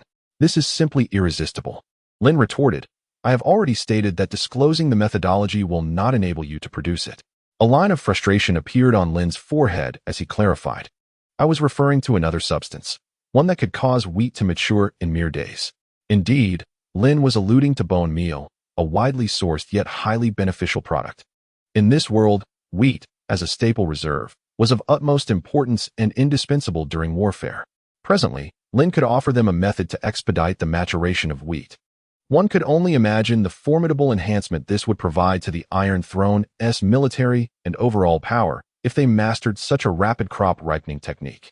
This resource was even more stable than others. Expedited crop maturation? What use is that? I do not desire this. Can we exchange it for the trident? Joffrey persistently inquired, seemingly oblivious to the profound role wheat played in societal functioning. Meanwhile, Tyrion struggled to contain his expression, fully aware of the implications. This was everything. To say nothing of the fact that the most pressing issue facing King's Landing was famine, with Stannis' army outnumbering those suffering from starvation. How can you prove the veracity of your claims? Can you demonstrate it to us right here? Varys' eyes glimmered with skepticism. It's not that I doubt you. It's just that this matter is sensational for anyone. I assure you, I am not deceiving you. Lynn interjected decisively. I would never mislead you. As for your desire to witness the results beforehand, that is entirely feasible. The advanced demonstration poses no detriment to oneself. Rather, it serves to procure a greater sum of money. If others witness Lynn's extraordinary maneuvers, would they not report back to their lords through their respective informants? Well then, let us observe. Joffrey remarked with a sense of amusement. Having already witnessed Lynn's unparalleled prowess, he was eager to discern the nature of this rapidly ripening substance. Varys fell into contemplative silence, seemingly weighing Lynn's worth in his mind. Observing Joffrey's gaze and the eager expressions of others, Lynn comprehended their desire to witness his abilities. If that were the case, he might as well exhibit them today. Chapter 39. Teaching Joffrey, however, you must understand. Lynn's face bore a cunning smile as he addressed all present, including Joffrey. Every gift must possess its destined value. The word value lingered in Joffrey's thoughts, and without hesitation, he clenched his fists and resolutely proclaimed, hand over that ripening substance. This stag king, draped in the Baratheon sigil, yearned to be a king who commanded respect and recognition. Yet, akin to his mother Cersei, his ambitions far exceeded his capabilities, ultimately rendering him comparable to the Mad King. Your Majesty, Lynn explained leisurely, what you desire aligns with my own aspirations. Witnessing fewer individuals suffer from hunger and enjoying soft, delectable bread is a shared hope. Indeed, I hope for the same. Joffrey nodded in agreement. Sansa, observing Joffrey's demeanor, felt a surge of anxiety. For if Joffrey appeared normal, it often indicated his plotting of some nefarious scheme. Meanwhile, a hint of relief flickered across Tyrion's expression. He still harbored hopes of guiding his nephew towards righteousness. Let us first seek out a field of wheat, Lynn declared, spreading his arms wide, his face radiating confidence, as if he were assured of the forthcoming events. He was acutely aware of the effects of bone meal. This substance could hasten the maturation of wheat, transforming tender seedlings into robust, golden ears of grain for consumption. Joffrey immediately commanded that they be escorted to a small plot of land within the Red Keep, and all present appeared immensely expectant, as if they were about to witness a miracle. Soon, they arrived at their destination. Lynn stepped forward with gravity, his hands reaching into his robe, his mind envisioning the transformation of the button in his backpack. In a flourish akin to magic, he produced a transparent glass vial containing white powder. Slowly, he poured the powder into his hand, a confident and memorable smile gracing his lips. This is bone powder, seemingly unremarkable. Yet, it may indeed have its uses. Let us observe the effects first. The moment the bottle of powder was revealed, all gazes swiftly converged upon Lynn's palm. They were collectively engrossed in discerning what was peculiar about the bone powder in Lynn's hand, for according to his assertions, this substance could hasten the ripening of gold in the fields. The spectators held their breaths, their eyes wide with curiosity as they regarded the dark-haired man standing amidst the wheat. Even their breathing grew somewhat labored, for they all comprehended that this man before them possessed something capable of altering their fates, a commodity named hope, the antidote in times of despair. Thus, even in the absence of tangible results, it was sufficient to render them breathless in anticipation. Such is the spectacle. Joffrey clenched his fists, his gaze unwavering, his mind stirred by Lynn's actions. Then came the moment of greatest anticipation. Rather than hastily scattering the bone powder across the fields, Lynn surveyed his surroundings and declared, the entire city is starving. With no food, they resort to eating tree bark and shoe leather. But I am here, and everything will change. In the next instant, Lynn cast the entirety of the bone powder into the wheat field, each grain of white powder vanishing upon contact with the green shoots. Then, as if conjured from a dream, the shoots visibly elongated and matured, revealing a golden hue. This was their most beautiful and alluring form. From mere appearance, It was evident that this wheat had ripened and was ready for harvest. In that moment, the crowd fell into a profound silence, which was soon shattered by deafening cheers. Lynn had accomplished what he claimed. Once he had nurtured this gold, no one would go hungry again, and his smile was genuine. The strength of an individual lies not in the capacity to inflict harm upon others. Lynn's voice resonated with a hint of reflection, but rather in the ability to protect those around him. Now, I entrust this bone powder to you, with the hope that you may shield the 50,000 citizens of King's Landing from calamity. What defines a hero? Lynn exemplified this through his actions. Wishing to reform Joffrey, he understood that Joffrey's transformation into the tyrannical king was significantly influenced by Cersei, and with his father Robert's untimely demise. No one had guided Joffrey towards the right path. Lynn's current endeavors were a testament to his commitment to inspire him. The outcome of such actions was that Joffrey fixed his gaze intently upon Lynn, the towering man who consistently brought miracles to the masses. And he could not help but clench his fists in exhilaration, cheering for him. Truly, it was marvelous. He indeed possesses a kind of enchantment that others cannot replicate. Varys could not help but exclaim, tinged with a hint of bitterness. He found himself pondering how, as the head of intelligence, he had never encountered anything akin to what Lynn wielded. Did this signify his own failure? Even though he had lost his most vital asset, the competitive spirit inherent in men remained, akin to an unexpected stranger surpassing him in his area of expertise. The voice of Joffrey Lynn gradually merged with the voice of the young king's father in his mind, both imbued with an undeniable authority. I hope you understand, Lynn articulated, that a truly valiant king is one who lays down his sword, conquering all with his compassion and honor. Lynn's gaze was filled with reminiscence. This man with jet-black hair left the audience in awe with his words and demeanor, reminiscent of the past when Jon Arryn had swayed opinions with sincerity and honor. Lynn achieved even more. He first subdued the crowd with his physical prowess, and then introduced bone meal, addressing the most formidable dilemma looming over all. In that moment, Lynn's silhouette appeared remarkably grand against the sunlight. Varys's pupils narrowed, and after a long pause, he could not help but sigh softly. If the earlier astonishment brought forth by Lynn was somewhat understandable, then the display of his ability to instantaneously accelerate crop growth surpassed Varys's imagination. Such a stance was utterly electrifying. Others were so exhilarated that they could hardly contain themselves. He was undeniably striking, to the point of being tearfully beautiful. This man stood tall amidst despair. Chapter 40. A gift for Joffrey. I aspire to be such a man. Joffrey shouted with a trembling voice. Men should embody this. Heroes should be like this. I can achieve it too.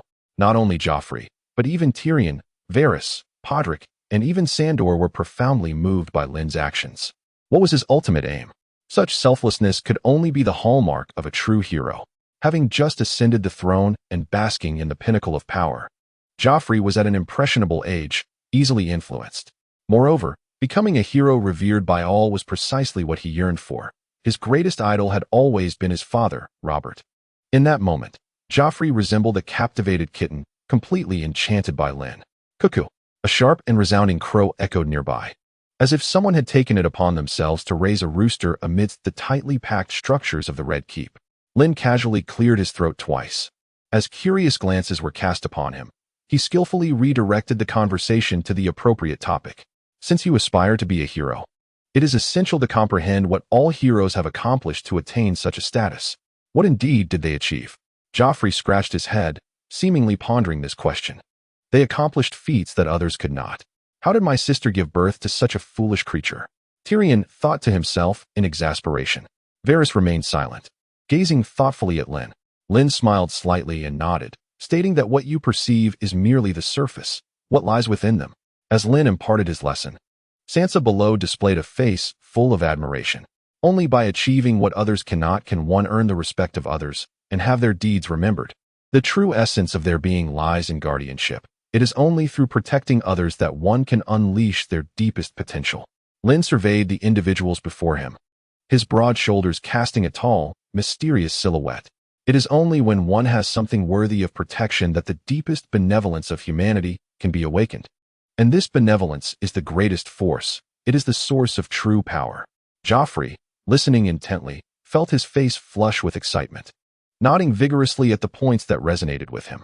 Indeed, Sansa reflected, What has sustained me until now is the thought of returning home to protect my loved ones." At this juncture, Lynn's smile broadened as he extended his arms, declaring, "I have a gift I wish to present to you, Joffrey, one I believe you will cherish." Of course, while it was termed a gift, its true purpose was to exert greater control. The most expensive things are often free. By fostering Joffrey's dependence on him, he would ensure that the young king would feel compelled to execute his commands without hesitation. Thus, one might wonder, what distinction exists between sitting upon the throne and himself? Joffrey would merely be a puppet. Is there more? Joffrey muttered, a look of confusion crossing his features. Indeed, it was a puppet forged entirely of steel, a machine that obeyed its master's commands. With a wave of his hand, Lynn conjured several 1-meter-wide iron ingots, alongside a grotesque pumpkin-headed iron puppet. This creature, which roamed only in villages, transformed into a colossal, unassailable monster within the realm of power struggles, its hammer-like fists capable of shattering even the sturdiest armor. Terrifying yet awe-inspiring. Standing 3 meters tall, this iron puppet felt no pain. The only potential rival to its might could be the giants north of the wall. Yet, merely the presence of such an iron puppet could evoke profound fear. Every movement it made resonated with immense sound, tugging at the heartstrings. What manner of monster is this? As they gazed up at the towering iron puppet, Tyrion appeared as a mere child, disbelief etched across his small face. Remarkable. Truly remarkable. Joffrey's reaction was particularly remarkable. He clapped vigorously, his gaze towards the iron puppet revealing an unmistakable admiration. It struck a chord. They possess no self-awareness, Lynn calmly elucidated. As long as one learns to control them, they become mere machines that heed their master's commands, advancing unflinchingly. At this point, words were unnecessary. The inherent value was understood by all. Joffrey excitedly circled the legs of the iron puppet, appearing utterly fascinated. "Are you going to give it to me?" he asked, his eyes sparkling with anticipation and even a hint of desperation as he looked at Lynn, seemingly already contemplating the impact such a puppet would have on the battlefield. Meanwhile, Varys silently pondered the situation. To voice dissent at this juncture would be futile. He alone could not contradict what had already been established. Yet this detachment from his control instilled an inexplicable dread within him. He could proclaim his loyalty to the kingdom and its people, positioning himself as a faithful servant. But was that not merely self-deception? "Of course, it is yours," Lynn affirmed with a smile. "I shall reward you handsomely." Joffrey nodded vehemently, his imagination already racing. If his previous desire had been Lynn's trident, it was now but a fleeting thought. Was this not far more exhilarating? A king seated upon the throne, flanked by towering iron puppets. Such a scene was positively exhilarating to envision. You might only afford 4, Lynn mused in response. "Then let it be 4 for now. I can craft them immediately." With a wave of his hand, several heavy iron ingots materialized before the gathering. The mere act of conjuring such objects from thin air left onlookers, particularly Joffrey and Sandor, utterly astonished. They had never witnessed such a feat before. No one else could accomplish it. The 4 King's Guards stood nearby, their eyes wide with astonishment as they scrutinized Lynn, who, despite the spectacle, appeared to be an unremarkable man. "We shall settle the payment later," Lynn said discreetly, scanning the assembly, already calculating how to extract a substantial profit from them. "As you can see, the puppets I create can wield tremendous utility on the battlefield, thus they shall not be cheap." It was no jest. Lynn's impressive display was not without cost. Chapter 41. Joffrey's Proposal. Joffrey, easily captivated by novelty, was also Lynn's most coveted patron. Thus, Lynn showcased so much before them to ensure they fully comprehended the value of what he presented. This was no ordinary offering. The outcome appeared to be remarkably successful. He is a sorcerer deeply enamored with alchemy, and in the future, he may very well produce a plethora of useful items. Tyrion, accustomed to the extraordinary, succinctly remarked that every time he thought Lynn had reached his limits, Lynn would invariably surpass his expectations. Beside him, Boron nodded in agreement. The prowess that Lynn exhibited was such that any single feat could make him stand out remarkably, yet in his hands, it seemed utterly trivial. Produced one after another with ease. He had never encountered anyone capable of perpetually astonishing others. "You need not worry about my loyalty to the Iron Throne," Lynn said with a smile. "Even if other kings offered me an abundance of gold, I would remain indifferent." "So is it true loyalty?" "Certainly. It is merely speaking to each according to their nature." This statement subtly hinted that if sufficient payment were not offered, he would consider selling his services to competitors. By raising the stakes, Lynn positioned himself to gain greater advantages. Rest assured, my chancellor will ensure you receive a satisfactory return, Joffrey said, rubbing his hands together in excitement. Then I can relax, Lynn nodded. With Joffrey's assurance, it would be easy to dictate how much profit could be garnered. However, Joffrey seemed oblivious to the implications of his words. He only knew that the iron puppet before him now belonged to him. He reached out, eager to touch the massive iron figure. Lynn watched from the side, finding Joffrey's manner of caressing the iron automaton peculiar. As if he were fondling a beloved rather than a weapon of death, strangely unsettling. As Joffrey accepted the potion vial from Lynn, he was met with the terrifying sight of the iron puppet's two crimson eyes gazing back at him, its imposing stature rendering any expression fearsome. It's going to rebel, Joffrey exclaimed, recoiling in terror as he pointed at the automaton, his voice trembling. Before Lynn could respond, Sansa interjected, that is not the case. It turned its head because you received the item from Lynn. Your Majesty, you need not fear, it is showing loyalty. Ah, so that is it, Varys mused, observing the others as they approached the colossal iron figure, lost in thought. If Joffrey were to truly wield such power, what havoc could ensue in the future? Make good use of it, Tyrion advised, patting Joffrey on the shoulder, his smile tinged with a hint of bitterness, for he understood the immense value of these iron puppets. While the Lannister family possessed gold mines, even they could not sustain such expenditure indefinitely. At the time, Tyrion had already depleted 1/3 of King's Landing's wealth purchasing from Lynn, believing there would be no better opportunity. Trust me, uncle, Joffrey appeared oblivious to Tyrion's deeper meaning, adopting a carefree demeanor. Just then, Lynn's voice echoed in their ears. Complaining is futile. I shall not lower my prices. This statement plunged the room into an eerie silence. Tyrion's bitter smile remained fixed upon his visage, akin to a statue. Lingering for an extended moment, Joffrey, armed with this newfound weapon, I am confident you shall dominate the battlefield. Lynn exclaimed insincerely, embellishing his expression to extend his congratulations. I assure you, the moment this novel weapon appears on the field, it will send your foes fleeing in terror, for they have never encountered anything like it before. Indeed, Joffrey seemed invigorated by Lynn's words, donning a smile that was only fitting. A similar grin graced Lynn's countenance. Just think, with the golden apple in your possession, and this loyal and formidable puppet by your side, how could they resist bending the knee and submitting to you? In that moment, you shall be the undisputed king of the 7 kingdoms. Thus it is, Joffrey had already succumbed to the illusion Lynn had woven for him. Merely imagining it filled him with joy, the joy that Lynn had meticulously prepared for him. Of course, I have a sword I wish to present to you, Lynn remarked with a smile. It is the heart-eating sword you previously bestowed upon me. I require some materials to refine it, after which I shall return it to you, allowing you to experience its true essence. Indeed, Lynn referred to the art of enchantment. Through an enchanting table, one could imbue a steel sword with formidable magical capabilities. The only cost involved would be experience points. There are myriad ways to acquire experience points: breeding and slaying animals, fishing, mining, mob farming, trading, and smelting. Lynn lacked for nothing in this regard. Now, all that remained was to craft an enchanting table using books, obsidian, and diamonds. Subsequently, utilizing the power of the Iron Throne to create an enchanting table for oneself would be quite delightful. The enchanting table could bestow enchantments upon any item with enchantment potential that lacked curses, enhancing tools, weapons, books, and armor to gain various abilities. Securing particularly rare enchantments would be immensely valuable.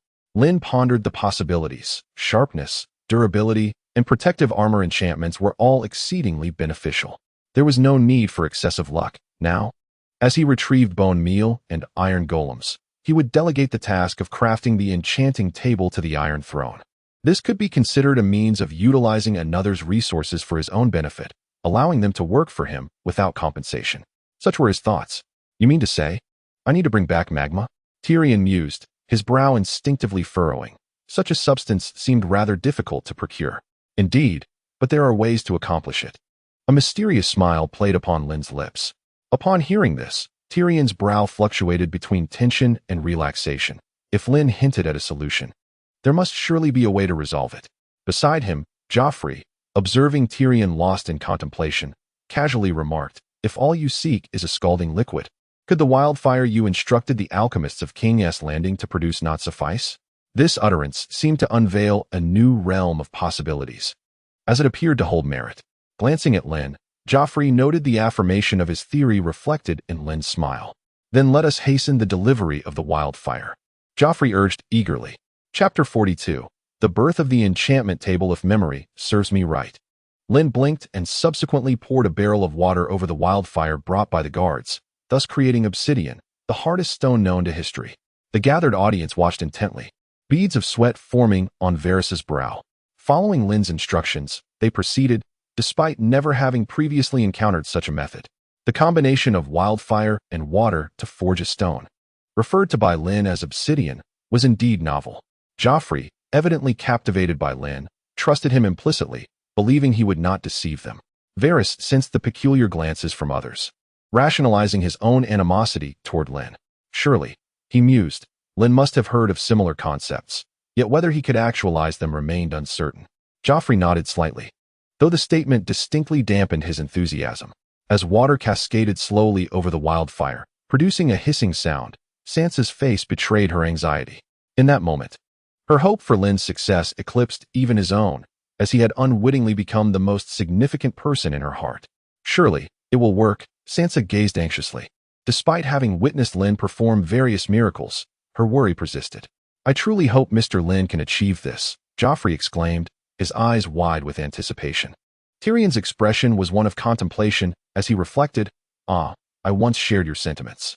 The one most acquainted with Lynn was the diminutive blonde, who understood him best. Lynn was not one to boast frivolously. Joffrey's gaze flickered toward Lynn, recalling the earlier moment when bone powder was introduced, and he fell silent. At that moment, Lynn's voice broke through, as he spoke slowly. I have said that each individual must discover the person they wish to protect in their hearts, in order to unleash their fullest potential. Beneath the confluence of the water and wildfire, a purplish-black stone began to emerge. This substance, second only to bedrock in hardness, held the promise of remarkable effects post-transformation. While others remained in a state of bewilderment, Lynn understood the true utility of this creation. What limitations could such hardness entail? Until they tangibly experienced the might of obsidian, the others would remain oblivious to its significance. If Lord Joffrey wishes to ascertain whether the stone has indeed been crafted, Sandor, with bandages adorning his forehead and arms, instinctively contemplated defending Joffrey. Yet, upon encountering Lynn, he suddenly found himself at a loss for words, silenced by an overwhelming sense of trepidation stemming from their previous duel. Although he could serve as Joffrey's loyal hound, executing the king's commands, the notion of sacrificing himself in vain was one he could not abide. The stone had been successfully fashioned. Lynn, with a deft motion, retrieved the piece of obsidian, a deep, purplish-black stone, from the flowing water. What is this? Joffrey inquired, curiosity etched upon his face, intrigued by its wondrous properties. Lynn explained that this stone was the hardest substance known to the world. Shall I test its strength? Asked Ser Preston, drawing his sword as he spoke. The others regarded him with equal intrigue. By all means, proceed, Joffrey commanded. Ser Preston stepped forward, adopting a stance before thrusting his sword forcefully into the obsidian. Remarkably, it left no mark, only emitting a crisp sound upon impact. A look of indignation crossed Preston's face as he struck again, this time with even greater force. The sound was distinctly sharper, yet upon retracting his sword, the obsidian remained unblemished, as smooth as ever. Varys observed the iron guard, discerning that he had held nothing back in his assault, executing a flawless display of power from his ankles to his waist and culminating in his wrist. Yet still, not a trace marred the surface of the stone. Such a feat is truly remarkable, Joffrey exclaimed, awe evident in his expression. When has Lord Lynn ever disappointed? Sansa chimed in happily, although her gaze towards Lynn carried a hint of unspoken complexity. However, Lynn's ambitions extended beyond merely crafting this stone. He intended to utilize the obsidian to create an enchanting table.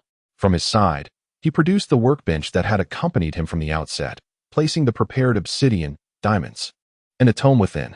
Shortly thereafter, a deep, resonant hum emanated from the table as it came to life. With the completion of the enchanting table, Lynn could imbue various extraordinary effects upon armor and weaponry. This was his true objective. In a matter of moments, he emerged with a beaming smile. presenting the newly crafted enchanting table. If the previous equipment had been akin to a bare essence, then this enchanted version was equivalent to an enhanced, superior iteration. Joffrey, now brimming with excitement, approached with keen interest.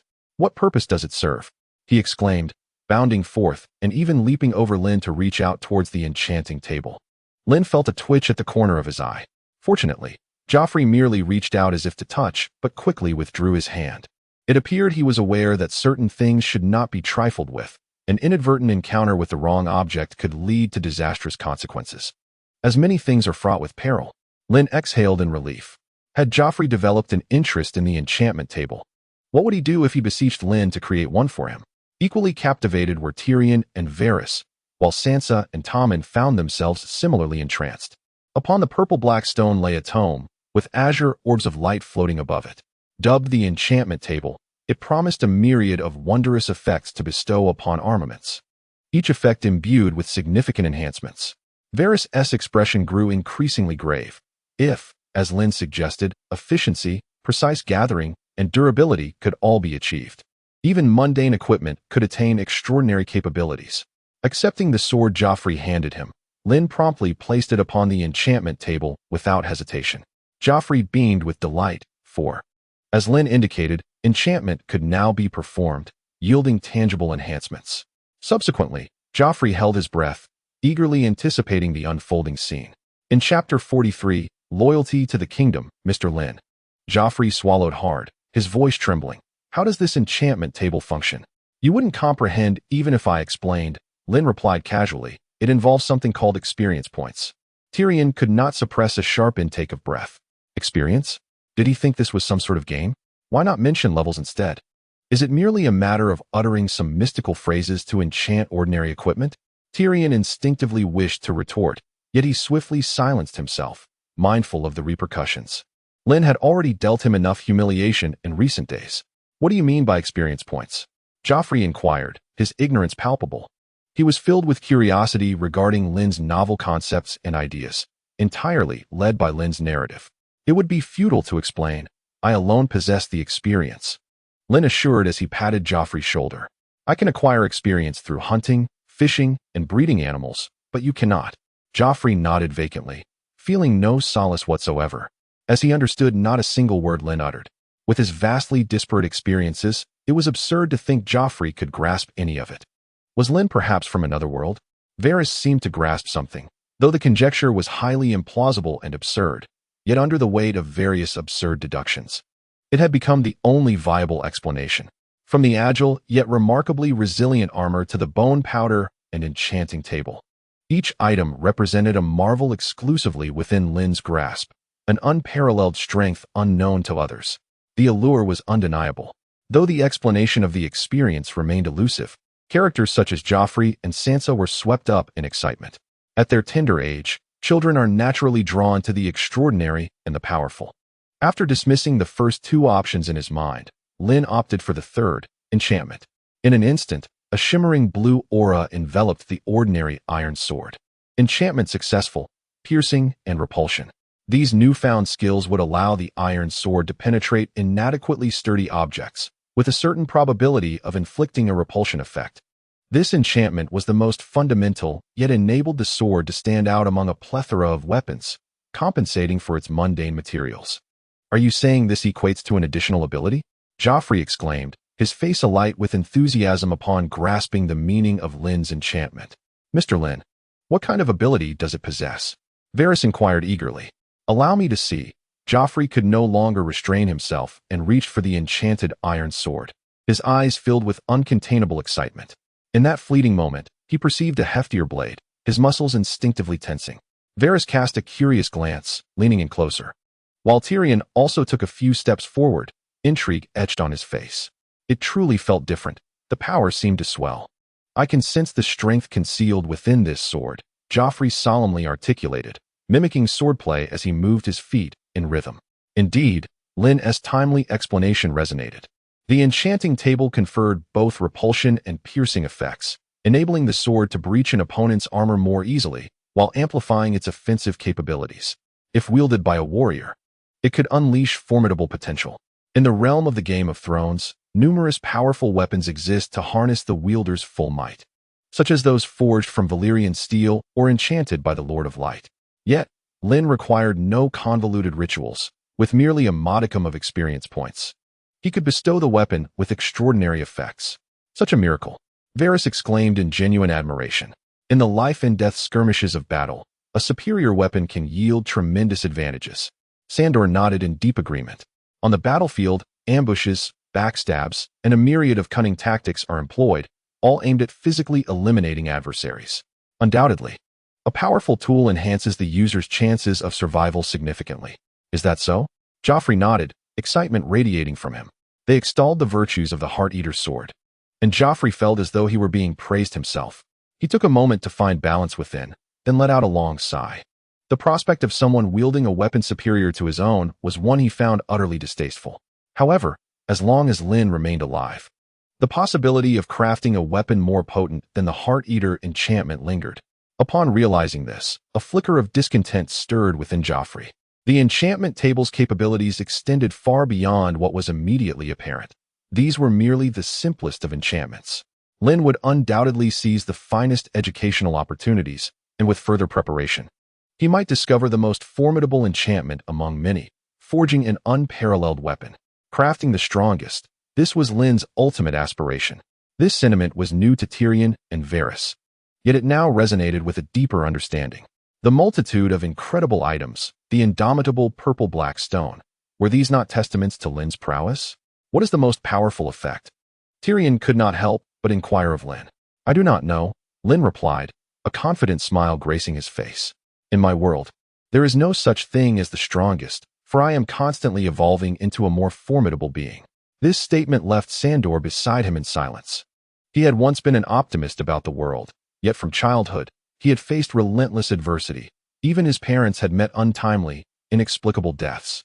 All he could do was grasp a sword and don armor, arriving in King's Landing as a mere dog of House Lannister.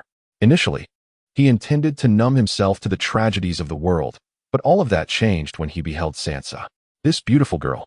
Delicate as a doll, she deserved a better life. Mr. Lynn, Varys suddenly interjected, gazing intently at him, his voice laced with a peculiar significance. Forgive my impertinence, but if you possess such formidable power, how can we ensure your loyalty to the realm? In other words, what if you aspire to claim the Iron Throne for yourself? With that, Varys directed his gaze at Joffrey, leaving the implication hanging in the air. Joffrey's body tensed slightly. Indeed, if Lynn truly wielded such extraordinary capabilities, as long as he remained within the Seven Kingdoms, the potential for him to overshadow his liege was palpable. He may not desire it, yet the mere existence of that power posed a threat. Lynn's brow imperceptibly twitched. This old eunuch, who had anticipated Joffrey's compliance as a puppet, now spoke such words, undermining his own position. Lord Varys. A low voice suddenly broke in from the side. Lynn turned to see it was Tyrion. Tyrion's face displayed a look of displeasure, seemingly feeling insulted by Varys' disparagement of Lynn. To all, Lynn and Tyrion appeared to be allies. Varys, you have erred in your words, Lynn slowly articulated, with his hands clasped behind his back. Both Varys and Tyrion turned their gazes toward him, the latter expressing astonishment at Lynn's unexpected stance. Logically, one would assume that a man like Lynn, eager to seek advantage, would appreciate Tyrion's defense and refrain from provoking further hostility. After all, they frequently encountered one another. A breakdown in their rapport would prove detrimental. I have witnessed countless individuals and events survive the fall of dynasties, Lynn asserted gravely. Indeed, many a downfall arises from an inability to temper one's desires. However, a person like me no longer seeks mundane fame or fortune. His tone was earnest and resolute, complemented by his imposing stature, which inspired an inexplicable sense of trust. Lynn deliberately positioned himself in the light, enhancing his commanding presence, rendering his words seemingly aged with wisdom. Certainly, a subordinate of considerable strength may incite envy and jealousy. Lynn fixed his gaze intently on Varys, striving to imbue his voice with a resonant and poignant gravity. Yet, if suspicion permeates our interactions, the kingdom's demise is imminent. Lynn recognized the critical nature of his circumstances. Overcoming this hurdle could pave a broader path ahead. Conversely, failure to navigate this challenge would result in utter loss, necessitating entanglement with new factions and figures. thereby rendering all of Lynn's efforts futile. The essence of debate lies not in correctness, but in the vigor of conviction. One must believe in their own words to evoke tears from others. Presently, Lynn found himself in a position of fervent argumentation.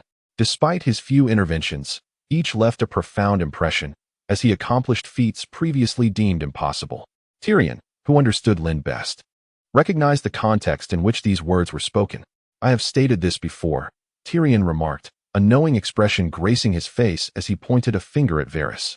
"Lynn was nurtured under my guidance. He knows me well, and I have faith that he would never resort to such base actions." At that moment, Tyrion radiated an aura of self-assured charisma. Standing tall, even a diminutive figure could cast a formidable shadow, a sentiment fully encapsulated in this scene. Varys lowered his gaze upon the strikingly formidable Tyrion, as if he beheld a lion, its throat constricted by fate, yet resolutely standing tall. This, it seemed, was the elucidation of the riddle. Varys sighed softly, suddenly aware of the glances exchanged among the others, realizing that at this moment, Lynn had gained the upper hand, making it nearly impossible for him to reverse the current situation. This meant that the chaos Varys had sought to orchestrate could not come to fruition. He had refrained from intervening in the death of Eddard Stark, and the internal strife within the Seven Kingdoms was a result of his deliberate manipulation, outcomes he welcomed. However, Lynn was a different matter. She was an unforeseen variable. Lynn might interfere with the chaos he had meticulously arranged, if there were an enchanting table to facilitate enchantments. Tyrion glanced eagerly at Lynn, realizing they could acquire a greater arsenal of enchanted weapons and equipment, securing a significant advantage on the battlefield. Upon hearing this, the Iron Guard brothers were particularly elated. Unlike these noble lords, when war descended, it was they who would need to charge forth and become the bastion of the realm. "You need not fret so." Lynn seemed to perceive the Iron Guard's eagerness and continued. "What you do not know is that I have assisted Tyrion and Lord Varys in creating something remarkable. You need not even step onto the battlefield to reap the fruits of victory." Lynn's contribution was of utmost importance. Conversely, the bone powder, golden apples, and enchanting table currently presented were merely a contingency plan. Sandor's eyes brimmed with gratitude as he looked at Lynn. "If that is truly the case, you have rendered us an immense service." Varys understood that he was now powerless to alter the course of events. Even the usually neutral hound had taken a side. Varys seemed to contemplate something. Turning to Lynn, he inquired, "Is there a limit to the usage of your enchanting table? How does it operate? Is it not possible to enchant the same item? To enhance equipment is something even an ordinary blacksmith can achieve. There are numerous methods to augment armor's capabilities. Yet what Lynn is attempting is quite rare. Thus, I wish to discern how Lynn accomplishes this."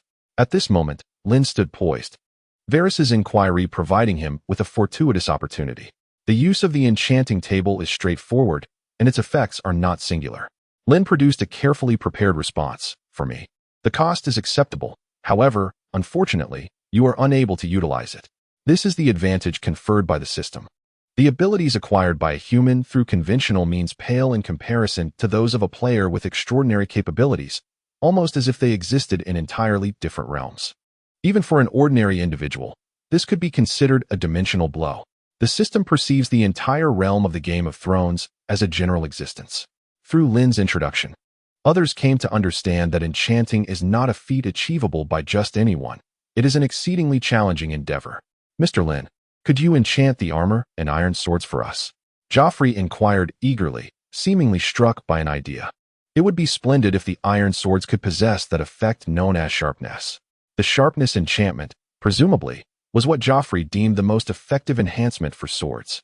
Lynn nodded, casually responding, "Provided the materials are adequate, I can dedicate some time to crafting a set of enchanted armor for you." For Lynn, the act of enchanting was remarkably simple. Yet the armor produced would significantly augment the warriors, an enhancement unmatched by any other means. Moreover, seeking items like fine steel and iron was devoid of replicable capability. Such spells could be utilized infinitely. Sansa appeared incredulous, and even Varys instinctively touched his nose, remaining silent. This individual was undeniably formidable. "What is this?" Lynn chuckled lightly, evidently in high spirits. "Well, Joffrey, matters like this are trivial to me." Indeed, Joffrey immediately brightened, humming a cheerful tune. Although the lyrics were unknown, one could surmise from Joffrey's jubilant demeanor that it was a song celebrating victory. This melody suited Lynn's taste quite well. However, it was merely enjoyable, lacking any profound quality. Chapter 45. The Descent into Hell with Obsidian in Hand. Lynn's next objective was to venture to the inferno he had long yearned for. Hell, originally a separate realm within the world, had never manifested in the Game of Thrones universe. Thus, Lynn would be the first to traverse from that world to the fiery depths. That day, he had obtained precisely 20 pieces of obsidian under Joffrey's command, sufficient to create a portal to hell. After securing the doors and windows, Lynn first informed Tyrion of his impending departure, issuing a command that no one was to enter his chamber. The establishment of the portal to hell was decidedly a matter of utmost secrecy. If too many portals were created, it was conceivable that pig-like creatures could emerge from the abyss, leading to a swift infestation of such monsters in the realm of Game of Thrones. Nonetheless, this marked Lynn's inaugural journey to hell. He packed his bag with provisions and armor, ensuring he was adequately prepared before stepping through the violet-black curtain. Upon passing through the portal, Lynn opened his eyes, the immediate sensation being that he had stepped into nothingness beneath him, followed by an overwhelming wave of searing heat. Good heavens! As he beheld the swiftly descending rocks of hell, Lynn instinctively realized that he was plummeting into magma at a speed akin to that of a sprint. Though Lynn, at this moment, is impervious to harm, should he fall into the molten lava, he would be rendered utterly finished, with no time to consume even a morsel of food. Immediately, he adjusts his trajectory, steering himself toward the nearest land. He swiftly retrieves his flying sword, plunging it into the hellish rock. Despite the blade embedding deep within the stone, his descent continues for a considerable distance before he finally halts. Startled, he takes a moment to compose himself, climbing onto the flat surface of the rock, only to encounter yet another malevolent spirit ahead. This creature, akin to a slime, has gathered its strength and is poised to unleash a fireball upon Lynn. The fireball moves with languid speed, far inferior to the arrows of the Game of Thrones world, thus allowing Lynn to leisurely sidestep and evade this peril. Nonetheless, such sudden threats indeed evoke a cold sweat from the once comfortable Lynn. Reflecting upon his arrival, he recalls the obsidian and flint portal. The path he took to get here is also his route back. Committing the route and location to memory, Lynn feels a shiver run down his spine, a primal instinct honed through years of facing life and death.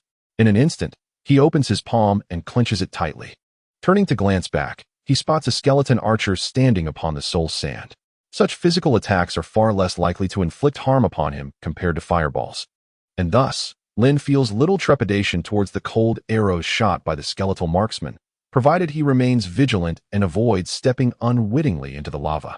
It is evident that the infernal realm is fraught with danger, presenting a tangible threat of death, especially in contrast to the Game of Thrones world. After swiftly dispatching the skeleton archer, Lynn seizes the opportunity to scrutinize his surroundings. Unlike the blocky aesthetic of the world he knows, the Nether appears strikingly realistic, resembling the real world quite closely. Yet, the monsters still retain their distinct blocky charm. Once the threat of lava is mitigated, Lynn soon grows weary of battling skeleton soldiers. When confronted with insurmountable lava, he can procure cobblestones from his backpack to bridge the gap, thereby significantly reducing the distance to traverse. Along the way, he encounters various usable materials, yet he refrains from hoarding them, conscious of his purpose in the Nether. As he traverses fortresses and castles, Lynn instinctively opens chests, which typically contain diamonds, gold ingots, iron, and an assortment of horse armor and saddles. These items are of little necessity to him. He takes a portion, leaving the remainder, some of which he cannot carry, without a second thought, for his quest in the Nether is solely for the raw materials essential for alchemy. Additionally, he seeks out blaze men, indispensable for potion-making, materials entirely absent in the Game of Thrones world.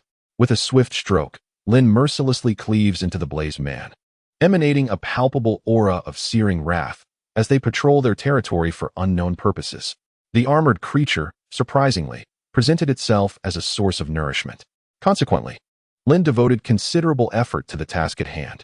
He also had to occasionally evade fireballs launched by the fiery beings, yet such evasion was trivial for him. Soon, he vanquished this batch of patrolling flame entities and acquired the alchemical ingredient known as the flame rod. By this point, Lynn had fashioned a formidable weapon utilizing a specialized module designed to enhance swords. Thus, he paid little heed to the withering skeletons that sporadically assailed him. With a few casual strikes, he dispatched them effortlessly. Such was his prowess. After a spell of hunting the fiery beings, he gathered sufficient materials, including some soul sand from the depths of hell, as well as luminous stones. Along the way, he encountered magma creatures, from which he obtained magma ointment, a remedy for burns. Without hesitation, he returned once more to the realm of Game of Thrones. Upon his return to the continent of Westeros, Lynn was instantly struck by the freshness of the air, devoid of the pervasive scent of sulfur.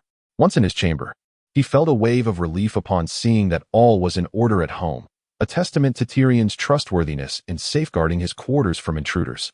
This expedition to Hell had yielded bountiful rewards. He had secured Hellblight and the Flame Rod, sufficient materials to construct an alchemy table. Additionally, he could utilize the luminous stones to enhance his potions into splash forms. Consequently, he successfully brewed a potion. Strength Potion 1, Lynn grasped the vial, feeling akin to a medieval sorcerer. One potion was insufficient. He craved more. Night Potion 1, Water Breathing Potion 1, Fire Resistance Potion 1. Yet, it still fell short. Lynn felt a yearning for greater power. Perhaps, he would need to return to Hell once more. He cast his gaze toward the infernal portal. His recent journey had merely scratched the surface of alchemical basics, leaving the depths of Hell unexplored, including the Pig Lynn Bastion, a place where nether alloys could potentially be discovered. Chapter 46. The mercenary consumes the potion in the clearing of a small forest in front of the Red Keep. A large crowd had gathered. At the center of this assembly sat Lynn, cross-legged, feeding wheat to a rooster confined within a cage. After days of training, the once unruly rooster had calmed considerably, no longer crowing indiscriminately. Lynn, however, did not focus his attention on the fowl. Standing before him was the golden-haired dwarf, Tyrion.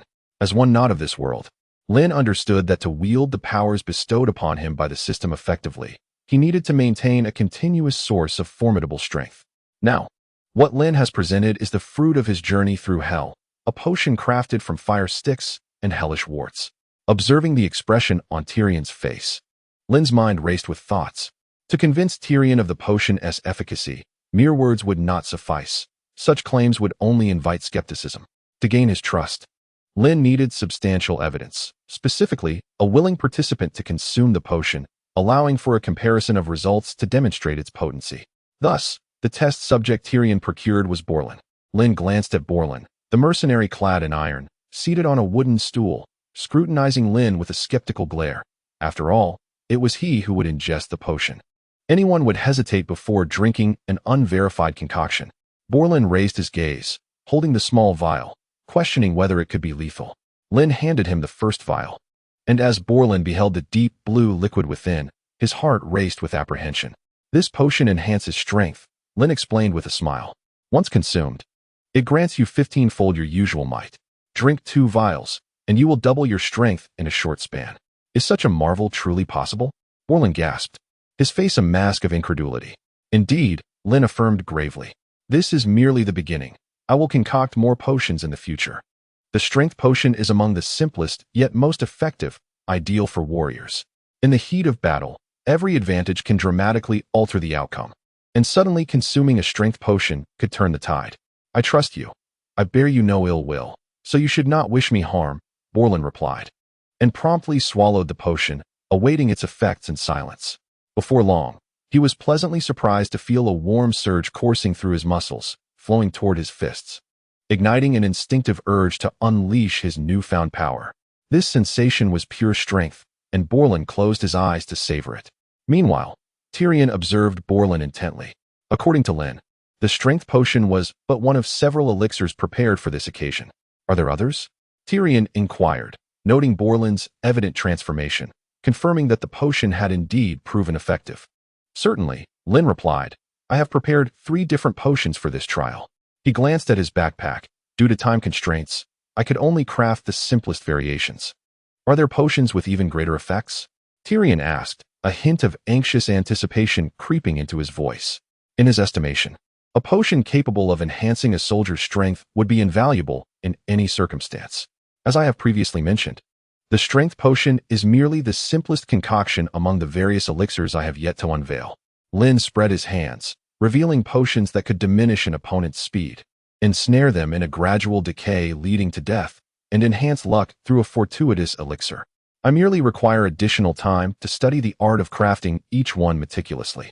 According to the system's potion guidelines, as long as one possesses the capability to traverse to the netherworld, one can continuously manufacture formidable potions using harvested hellish warts and blaze rods.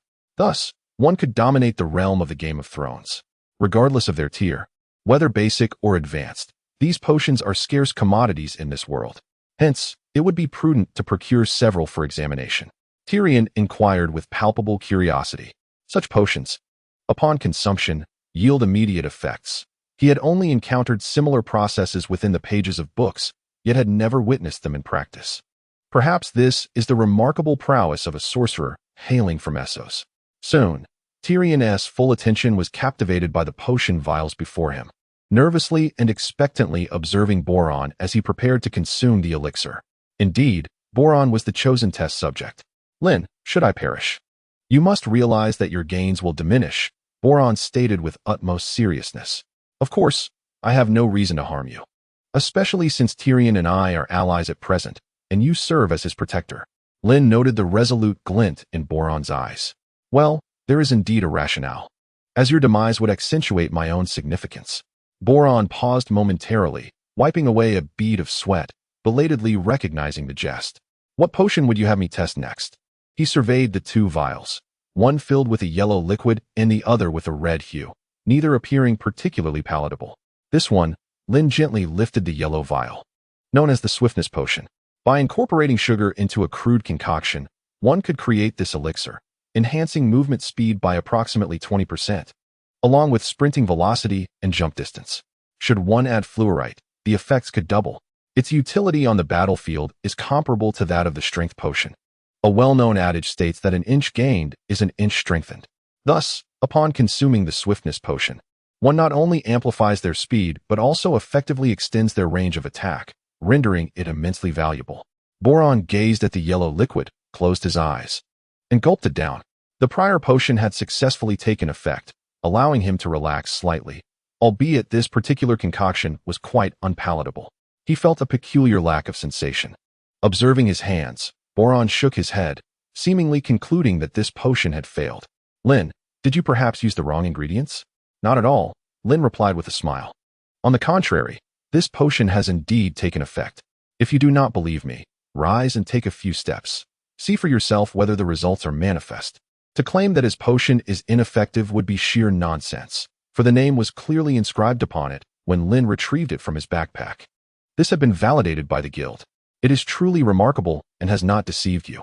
Boron muttered under his breath and then followed Lynn's instructions, seemingly finding some benefit. If it proves useful, cease your incessant chatter, Lynn retorted without mercy. Boron, the mercenary, was undeniably proficient in his work, yet he often indulged in frivolities, embodying a natural inclination towards merriment. He took a few steps forward. Chapter 47. Tyrion's gratitude. The two additional potions Lynn had prepared were the swiftness potion and the healing potion. In Lynn's estimation, these elixirs were of superior efficacy. One enhances speed, while the other mends wounds. These potions aligned perfectly with Lynn's disposition, for he desired to maintain an air of enigma, rendering him inscrutable to others. Potions serve as an excellent medium, bestowing upon Lynn a semblance of the great wizard's potential. Do try it, and see if it proves effective, Lynn said, casting a supremely confident glance at Boron, showing no signs of being affected. I'll test it by running, Boron decided in an instant, springing to his feet and racing forward to demonstrate before Tyrion. Indeed, it was remarkably effective. Lynn observed Boron's departure with delight. If such significant effects could be seen in Boron, it did not necessarily imply the same would hold for others. After all, Boron was among the elite of mercenaries. Otherwise, why would Tyrion, disregarding his own pride, expend substantial sums to retain Boron by his side? This reflects the instinct of a businessman. Some individuals may hail from humble beginnings, yet their capabilities are truly exceptional. The abilities conferred by the potions are secondary. Their remarkable efficacy stems primarily from one's inherent constitution. Lynn did not conceal his thoughts. Gazing into Boron's eyes, he articulated, "You are unlike Tyrion. Tyrion possesses a sense of responsibility towards his family, the Iron Throne, and the people of King's Landing. You do not. How could I possibly have such feelings?" Boron replied, brushing aside his long hair with indifference. The essence of this mercenary resonates with that of the common folk. They harbor no lofty responsibilities or missions, as such matters bear little relevance to them. History will not remember their names. Indeed, you possess none of that. Your sole desire is for greater wealth. Lynn paused, scrutinizing Boron. Gradually, mere gold will no longer suffice. You will crave titles, lands, and the respect of others. Boron followed Lynn's gaze, turning back to acknowledge the truth in Lynn's words. He and Tyrion belonged to entirely different strata of society.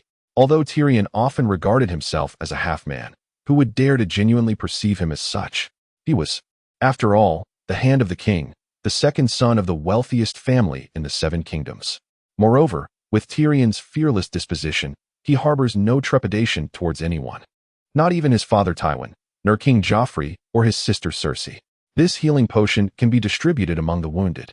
With this elixir, unless there are severed limbs, external injuries can be swiftly mended. I could present this as a gift to my sister. With this expeditious potion, there would be no concern about failing to catch up with Stannis' soldiers. Lynn gazed at the two vials of different hues in his hands, sensing that Tyrion appeared even more elated than himself, as if he had discovered a glimmer of hope for saving King's Landing. His heart is not as callous as others might presume. After all, true cold-blooded individuals, like Boron, would deem Tyrion to have done far too much for those who curse him, for strangers. Though Boron fails to comprehend, he holds admiration for those who exhibit empathy. Tyrion's aspirations are, in fact, not dissimilar to his brother's. That is, to rescue the 500,000 innocent souls of King's Landing. Furthermore, he must do everything in his power, at any cost, to ensure his nephew sits securely upon the throne, even if he faces misunderstanding. With Tyrion's capabilities, he could certainly delight his nephew and sister, yet he refrains from doing so. As for Boron, Lynn cast a glance back at him, pondering deeply. The truly indifferent individuals are akin to Boron. I shall not provide an unlimited supply of these potions. Rather, I intend to significantly reduce the number of sales. Lynn had no intention of beating around the bush and expressed his thoughts directly.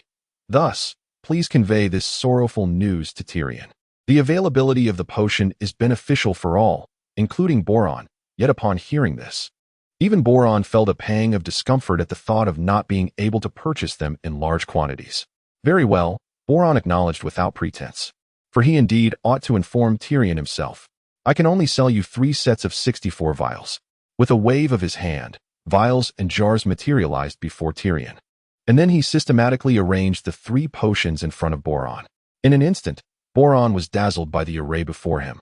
He no longer wished to inquire about the origins of these potions.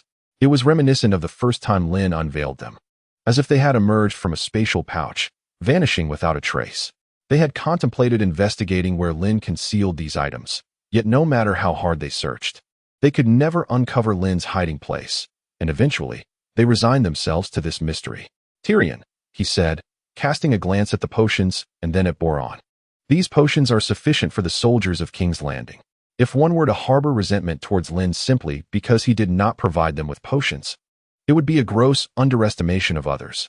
Although Tyrion purchased Lynn's wares, he would nonetheless cherish this act of kindness in his heart. Even if he himself could not fulfill it, he would ensure that others in his family would. It is not that I refuse to craft potions for you, Tyrion. Lynn shook his head, but rather that the creation of potions requires costly materials, which I currently lack.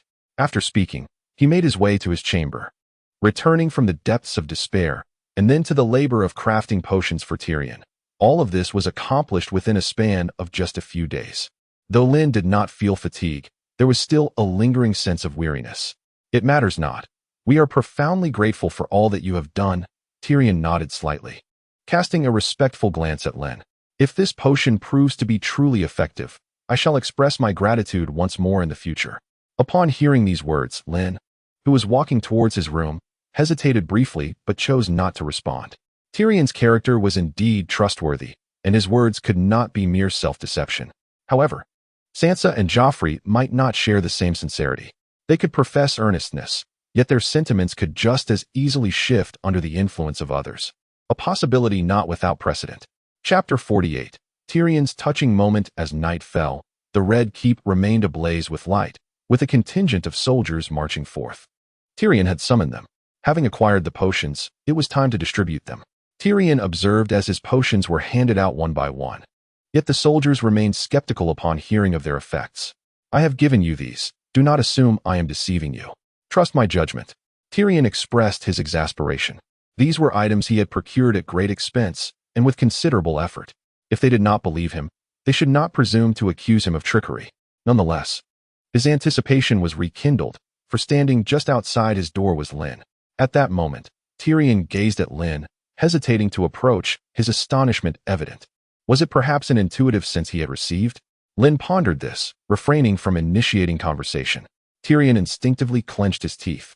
Was this sensation indicative of a farewell? An indescribable emotion surged from within him, an overwhelming urge not to let Lynn depart. Taking a deep breath, he abhorred the feeling of hesitation and struggle. Thus he moved directly forward, approaching Lynn with swift determination. "What troubles you, Mr. Lynn?" he inquired earnestly, as they stood face to face beneath the vast night sky. The moonlight cascaded down in a silvery glow, akin to the embrace of a benevolent mother, both forgiving and warm. Lynn extended his hand, releasing his tightly clenched fist, allowing Tyrion to discern the contents within. Tyrion, perhaps due to the proximity, first cast his gaze sideways, seemingly enveloped in a flurry of confusion and disarray. His breaths quickened. Lynn gradually rose, placing the bone meal into Tyrion's hand, his gaze unwaveringly fixed on the latter, and with a smile, he remarked, "When we first met, I told you I would alter your destiny. I remember you mentioned that." Tyrion nodded, his fist tightening even further. "Yet, I never anticipated you could achieve such a feat. What exactly is this?" Deep down, he had already formed a suspicion. Lynn hesitated. He had demonstrated the bone meal during the day, yet now, he thought it best to inquire. "Isn't this just bone meal? It hastens plant growth, and I feared you might not have enough." Lynn, observing Tyrion's inquisitive expression, let out a resigned sigh. "So, I brought you a little more. Do you truly want it? If not, I shall take it back." Indeed, bone meal required substantial quantities for effective use. Given the multitude of crops, transitioning a plant from seedling to maturity demanded an ample supply of bone meal, thus ensuring the yield of sustenance. In a time of widespread famine, those who could satiate their hunger were already amongst the privileged. With this, Tyrion glanced at the bone meal in his hand, realizing its potential for invincibility. "Of course, I hope you will wield it wisely." Lynn gazed into Tyrion's eyes, dark as obsidian, and earnestly continued, "Distribute the food to the impoverished, be their source of hope, enabling them to survive. The contents in your hand represent their very lives." This statement underscored that Lynn was far more than a mere spectator. Initially arriving in this realm as a passive observer, he viewed its inhabitants through a lens of detached amusement. Thus, he could offer Tyrion considerable power without seeking grand rewards. However, as he gradually immersed himself in this world, he realized it was not comprised of mere automatons. Tyrion's eyes glimmered with a newfound brilliance, akin to radiant jewels, clearly captivated by Lynn's vivid portrayal. He exclaimed with delight, "All of King's Landing will be eternally grateful to you." "That is unnecessary." Lynn waved his hand dismissively. He did not act to elicit gratitude from the people of King's Landing. He simply wished to prevent the land from descending into the ashes of war. Even if he were to save them, they would likely remain oblivious to his name, much like Jaime once was. Why not? Tyrion remained shrouded in perplexity. Human nature is thus. Lynn cast a glance at the others and remarked, "They shall not express gratitude for my benevolence. Rather, they will harbor resentment for my flaws throughout their lives. Even the act of assisting others, albeit imperfectly, will be held against me." Consequently, Lynn did not impose his will. His intentions were rooted in the equilibrium of his own psyche, and one might say, in pursuit of sustainable development. It would be a jest if, in the future, he were to gather resources and upgrade his system to unprecedented heights, only to discover that the people of the Seven Kingdoms had perished. What worth would that hold? This contemplation led Lynn to a definitive conclusion. For the sake of his own enjoyment, it was imperative that the people here continue to thrive. Thus, he labored for himself, to garner their admiration. Setting aside other considerations, as long as two factions clashed, the demand for healing potions would remain untroubled. The production cost of the golden apple was substantial, requiring no less than 8 gold ingots, a staggering sum indeed. Therefore, targeting the creation of more affordable and easily crafted healing potions was his chosen path, an approach that encompassed his entire existence within this realm. As for other ventures, each would find its own market. Moreover, with the enhancement of Lynn's alchemical prowess, he would soon venture into concocting higher-tier potions. Lynn was not content with merely producing low-grade elixirs. He yearned for significant returns tailored to his preferences. This endeavor was not solely for profit. It was to ensure that Lynn maintained a sense of anticipation and novelty towards the system. This was his aspiration. Lynn had contemplated this matter thoroughly. Yet, the figure of Tyrion before him appeared to be shrouded in confusion. Curiously, he inquired, "Does that mean you will not depart today? What are you thinking? I have yet to assist you through the challenge posed by Stannis. How could you possibly leave?" Lynn regarded Tyrion with a nonchalant glance, though the words were lightly spoken. The warmth embedded within them was palpably felt by Tyrion. "I knew you would not depart so easily. After all, this is King's Landing, and my family wields power over the Iron Throne." It was a singularly humbling request that a man of Tyrion's stature, the hand of the king, would make. Had others been present, they would surely have been astonished by what they witnessed. Yet, the man being implored was Lynn, which rendered the situation entirely reasonable. Chapter 49. The clever horse. The use of bone meal imposed no restrictions upon the user. One merely needed to sprinkle the bone meal over immature wheat, which was precisely why Lynn had set a high price. Thus, others should comprehend the value of bone meal. Upon actual usage, expressions of astonishment appeared on the faces of Tyrion and Podrick. They had not anticipated that such a miraculous item existed, capable of directly advancing crops to maturity. The enigmatic Lynn, in the eyes of others, became increasingly mysterious and remarkable. Indeed, one only needed to sprinkle these powders upon the ground. Tyrion's gaze gradually sharpened, his expression tightening, brows furrowing, indicating his intense concentration. It goes without saying that anyone aware of such a wondrous item would be on high alert. Frankly speaking, regarding this bone powder, Lynn gently elucidated, "My backpack could contain an endless supply, for its origins are exceedingly simple, unlike those potions, whose creation is truly troublesome." Lynn's assertion held merit.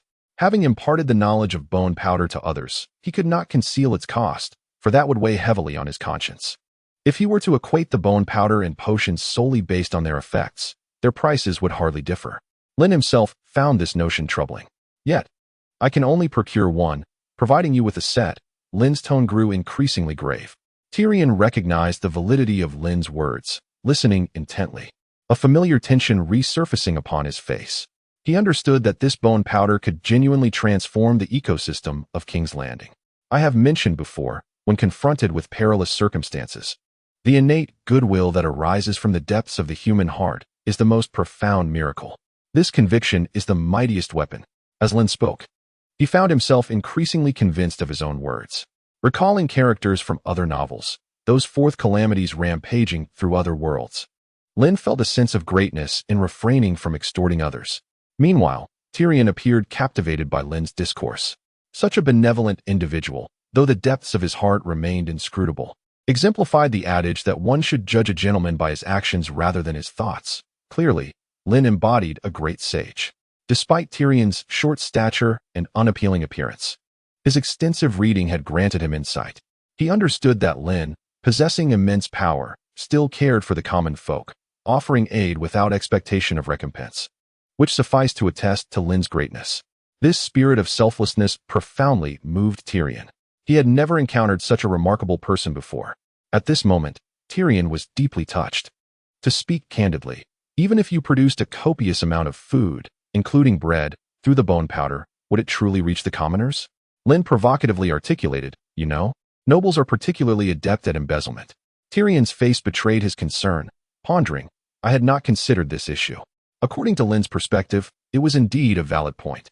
This year, as Tyrion traversed the lands of the Seven Kingdoms, he witnessed countless lords who, while ostensibly benevolent, turned a blind eye to their starving subjects. Thus, you should ensure that someone keeps a close watch. Lynn's reminder ended there.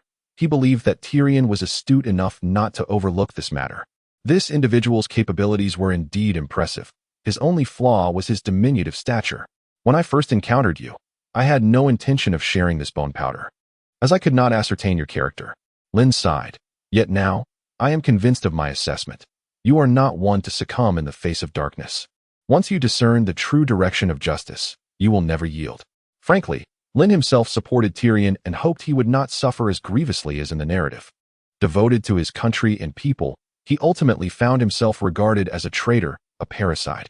This is one of Lynn's motivations for action. Of course, the paramount consideration remains Tyrion's integrity. If he were of ill repute, such a dire fate would seem deserved, a case of retribution for wrongdoing. Tyrion's emerald eyes shimmered with admiration. He had witnessed countless individuals who appeared dignified, yet secretly indulged in deceit. Consequently, he had grown increasingly disillusioned with the world. However, Lynn's appearance undoubtedly provided him with a profound encouragement. There are indeed individuals in this world who are willing to uphold kindness. Thus, Tyrion extended his hand. His eyes filled with astonishment as he regarded Lynn. Rest assured, I shall ensure your name is known to them. He was also reluctant to see a hero go unrecognized. He vowed to himself that as long as he drew breath, he would protect Lynn for a lifetime. That would suffice.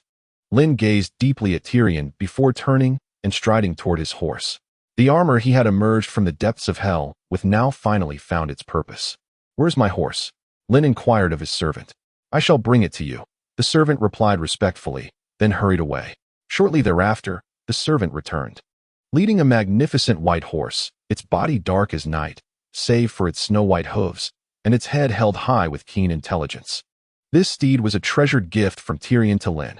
As a friend of House Lannister, he would certainly extend meticulous care in all matters. Without hesitation, Lynn retrieved the horse armor from his pack and donned it upon the steed. Under the astonished gaze of his servant, the heavy armor enveloped the horse completely. Lynn assessed the result. It looks splendid, he remarked, thoroughly pleased with his handiwork. With the protection of armor, he would no longer fret about the possibility of his mount being struck down while traveling, thus ensuring his means of transportation remained intact. A human can don armor. Why should a horse be any different? However, oftentimes, for the sake of swift mobility, they refrain from equipping horses with their harness. When adorned in a vestment of armor, the horse initially displays a flicker of trepidation in its gaze, taking a few anxious steps before grounding itself and emitting a couple of calls upon feeling the earth beneath. Subsequently, it directs its eyes toward Lynn, presumably its master, who provides sustenance, attire, and drink. Thus, the horse, aware of its need to please its owner, endeavors to elicit joy from Lynn, believing this will enhance its own well-being. This steed possesses an intellect that is not inferior, at times even surpassing that of humans. Chapter 50. The trial this horse proved far more amenable than the rooster Gugu, its gentle disposition being its foremost advantage. As Lynn led the horse toward Tyrion, a cry involuntarily escaped Tyrion's lips, reaching Lynn's ears. He gaped in astonishment, for Lynn's horse was adorned in diamond armor. Such opulence! In Tyrion's recollection, the only equine that could rival this magnificence was his father's golden warhorse. Once, a foolish jester jested that Lord Tywin's excrement glimmered with gold. Yet, that individual still drew breath, confined within the deepest dungeons of Casterly Rock. A terrifying fate, indeed. At this moment, Tyrion's perception of Lynn began to shift. He instinctively took a few steps back, gazing at Lynn, who was mounted upon the horse clad in diamond armor, his expression one of sheer astonishment. So this is the magnitude of his endeavors. However, it was entirely reasonable. Having invested so much, one would not wish for Lynn to remain impoverished. In contrast, Tyrion's gaze fell upon the wheat sprouts in the field. A flicker of uncertainty crossed his eyes, for he had instructed others to scatter bone meal across the land, the white powder drifting in every corner, yet yielding no discernible effect. Clenching his fists, Tyrion's complexion turned pale. Patience, let us wait a bit longer. Lynn's voice resonated in Tyrion's ear. Based on Lynn's earlier experiment, the wheat sprouts should have burgeoned rapidly. Why did they now appear stagnant? Why is this so? Boron could not help but inquire. Just wait a moment and refrain from questioning me. Lynn turned to Boron, casting him a glance. When have my words ever proven erroneous? When have I ever deceived you? Upon hearing this, Boron ceased his descent, instead turning away. Having consumed the two vividly colored potions crafted by Lynn, liquids that appeared as if laced with poison, Boron found, as Lynn had asserted, that he had indeed acquired extraordinary abilities. Thus, Boron resolutely turned back, his mind devoid of any rebuttal, placing his trust in Lynn's words. At this moment, Tyrion found himself engulfed in doubt. After all, this was his own handiwork. The bone meal he had scattered had yet to yield any results, and this semblance of futility unsettled him profoundly. A sense of tension gripped him, his complexion pale and his expression taut. He regarded Lynn's earlier words with skepticism, for reality lay stark before him. Past achievements did not guarantee that the bone meal would be devoid of complications.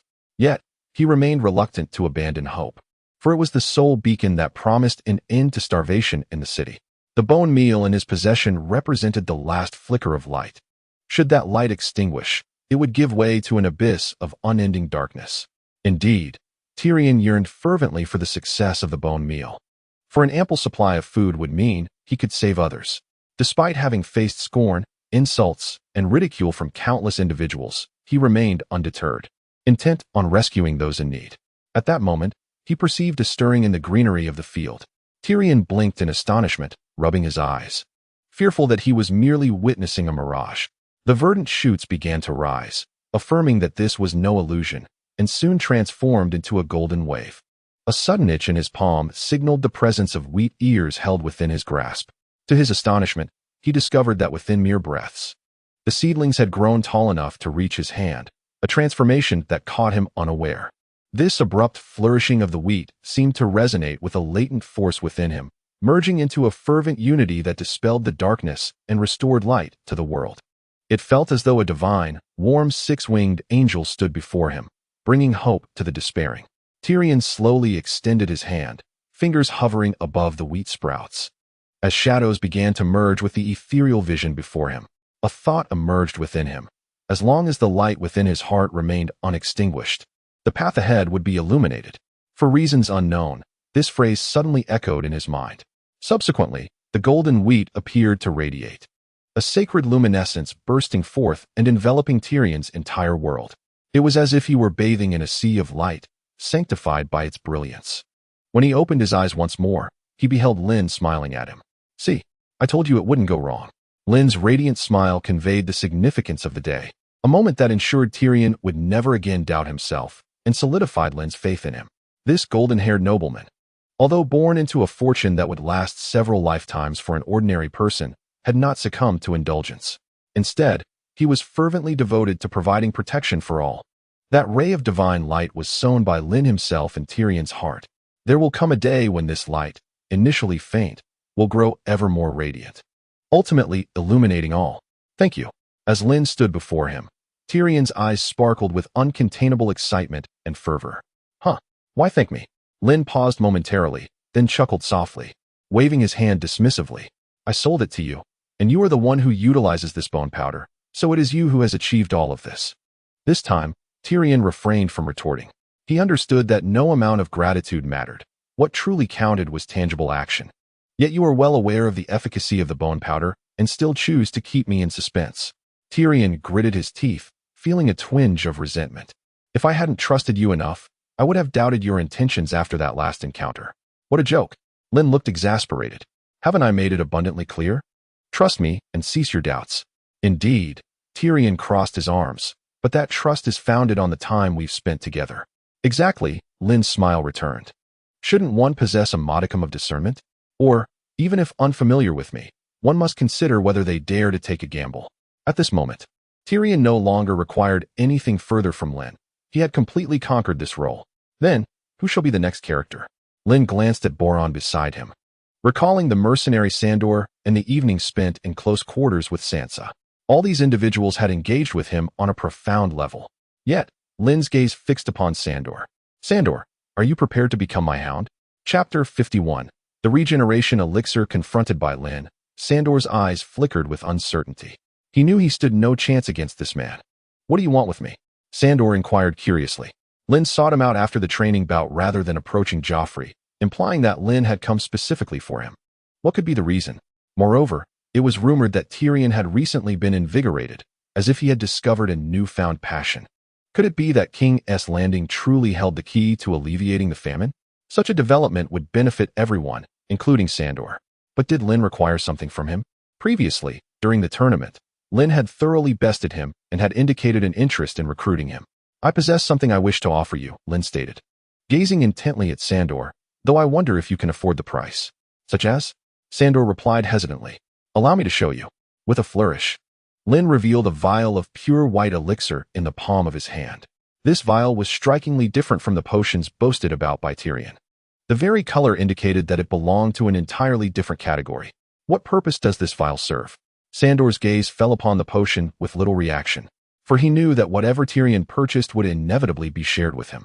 Yet, he pondered what distinguished this particular concoction from the previous three. Although potions were indeed precious, Lynn's intentions seemed to transcend mere self-interest. This potion, known as the regeneration elixir, its utility would soon reveal itself.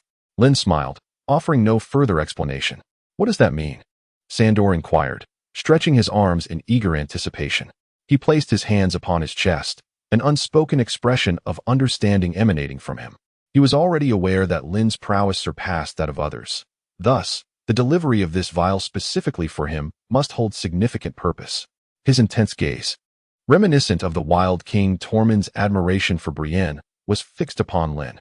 Curiously, Sandor reached out and accepted the pure white potion from Lynn's hand, its label boldly declaring it as the regeneration elixir. Observing the viscous, milky liquid, he instinctively recoiled. It appeared unpalatable, causing his brow to furrow in discontent. This substance, by all appearances, did not seem agreeable to the palate. Though he thought to voice his disdain, he refrained from expressing such lowly sentiments. Lynn, perceptive to Sandor's apprehension, could discern his thoughts merely from his countenance. Indeed, the potions that emerged from the system often appeared vibrant and colorful, akin to vials of poison. But such appearances were inescapable. Moreover, despite their unseemly looks, their efficacy was undeniable. Can you provide a more detailed explanation of what the regeneration elixir entails? Sandor's voice trembled slightly. Despite his unwavering composure on the battlefield against formidable foes, the prospect of this unknown potion instilled a sense of trepidation within him. To him, the uninviting liquid seemed a torment second only to fire. Should anyone wish to comprehend the essence of hell, they might consider sampling this brew. Just the thought of its taste tightened Sandor's insides like a noose. What are you afraid of? Lynn mused, sensing the discomfort in his own heart. For he had indeed tasted it, and it was undeniably unpleasant. Yet, the flavor was not the crux of the matter. Had it been one of the earlier potions, it would have appeared even more dreadful, particularly the green concoction, which bore a more forbidding aspect than the white. What do you think? Sandor glanced at Lynn. Lynn elaborated on the regeneration elixir, explaining that it could be a lifesaver in critical moments. The potion I provided to Tyrion is a healing elixir, effective only for superficial wounds, whereas the regeneration elixir can restore severed limbs. Sandor contemplated this revelation. According to Lynn's assertion, a potion capable of reattaching limbs was nothing short of miraculous. In comparison to the healing elixir, it was on an entirely different level, rendering its value incalculable. Indeed, your intuition is correct. Such a remarkable treasure is certainly not something I would bestow upon Tyrion, for I have my own motives, aside from you. Lynn discerned the thoughts swirling in Sandor's mind. To win others over, one must provide sufficient incentives, thus ensuring a swift and favorable response. This is a universal truth of human nature. Everyone tends to bow before formidable forces, and there are indeed those who resort to flattery in excess. This is an inherent aspect of humanity, and thus should not be harshly judged. As anticipated, the moment Sandor heard Lynn's words, his interest was piqued. If this vial contained a potion capable of regrowing severed limbs, it would be an extraordinarily potent remedy. Moreover, there was not merely one vial. Lynn's palm unfurled, revealing a second and a third vial, all containing the same miraculous elixir. In total, there were 5 vials.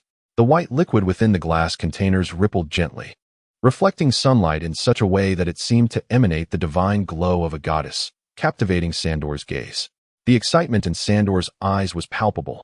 In that moment, the regeneration potion appeared to surpass conventional healing remedies by several magnitudes, even more enticing than a beautiful woman in the nude. Such is the perspective of a warrior. Formidable weapons and healers hold a greater allure than women themselves. Should you doubt this, Lynn remarked with a teasing lilt, you might consider severing one of your own arms and consuming this regeneration potion to witness the effects I have described. The gamble implied in this statement was unmistakable. Would Sandor trust Lynn's words?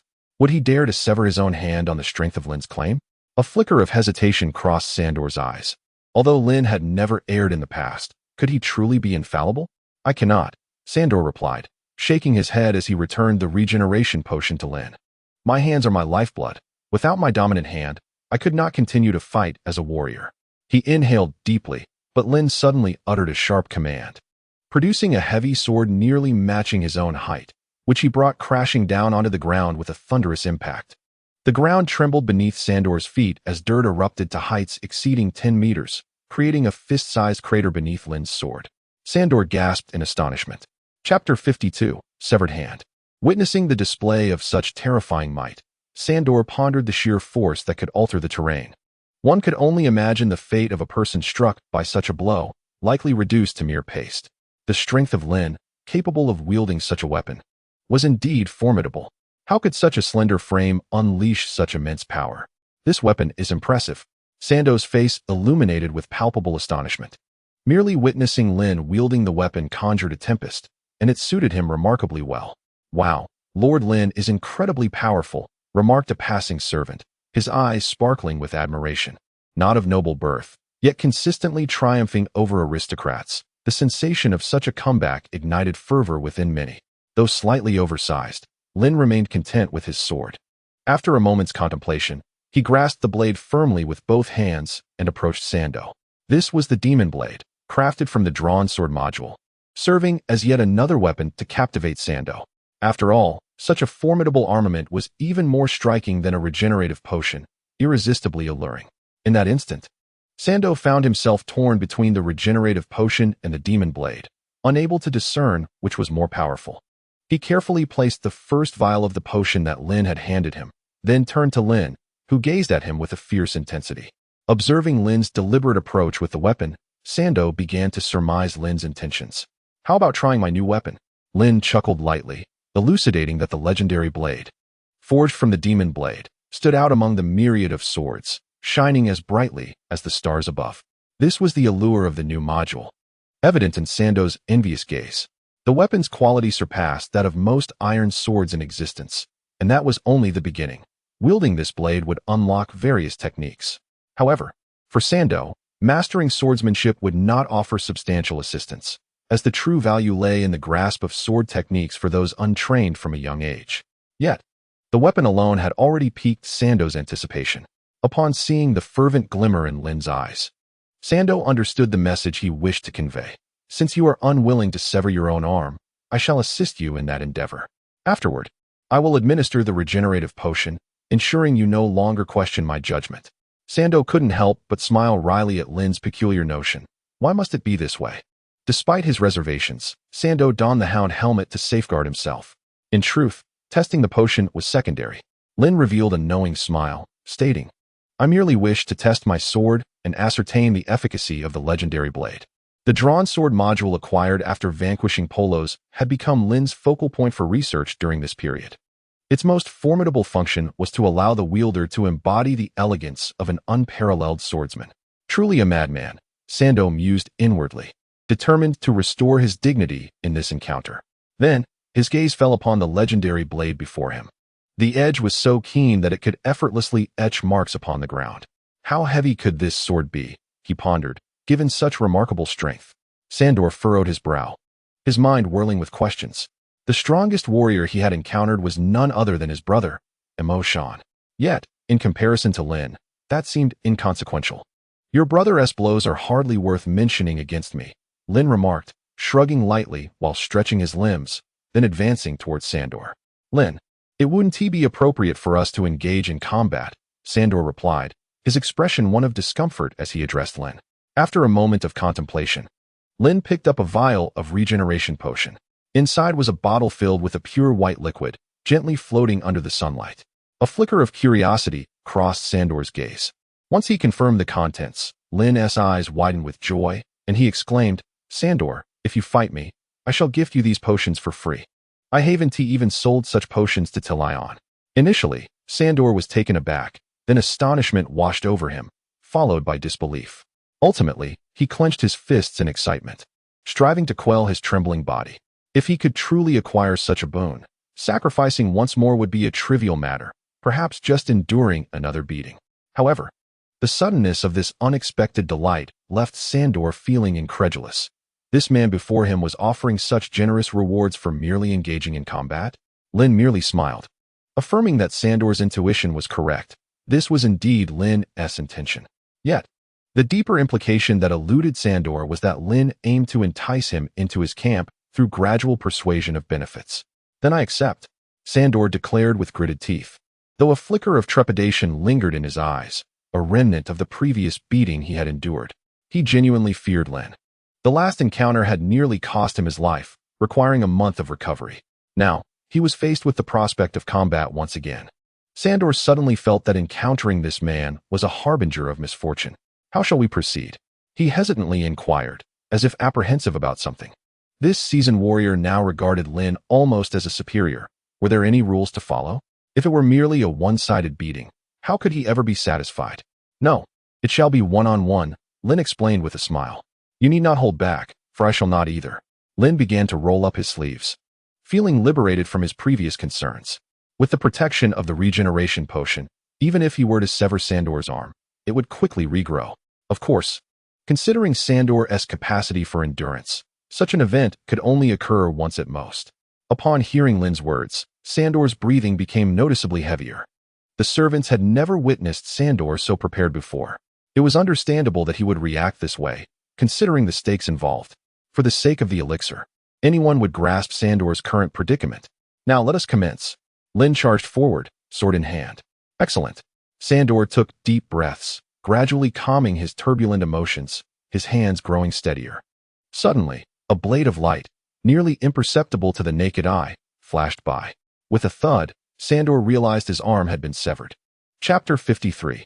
The Severed Limb Reborn. Seeing his dismembered arm, a cold sweat broke out on Sandor's forehead. This was his dominant hand, more precious than his own life.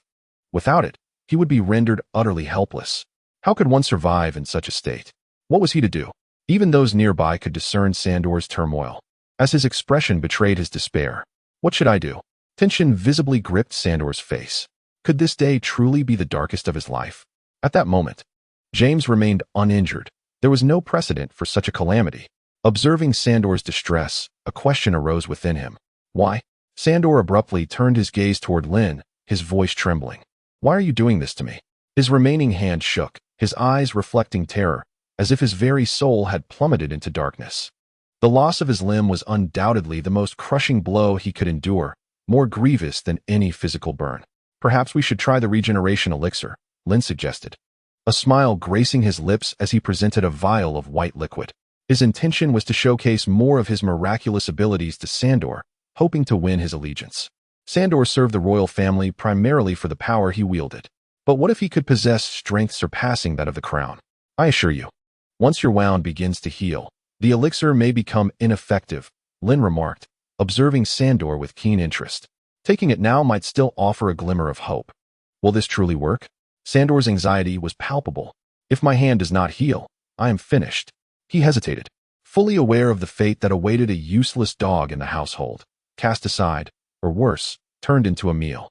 "I have warned you before. Do not question my words." Lynn's smile faded, his gaze sweeping across Sandor's face. "No one is omnipotent. Not even a deity would dare make such assertions. Yet, I can assure you, on my honor, I will not let you down." The claims surrounding the regeneration elixir were indeed astonishing. Capable of restoring severed limbs, who in reality had ever heard of such a phenomenon? Yet, Lynn was resolute in his belief that it was true.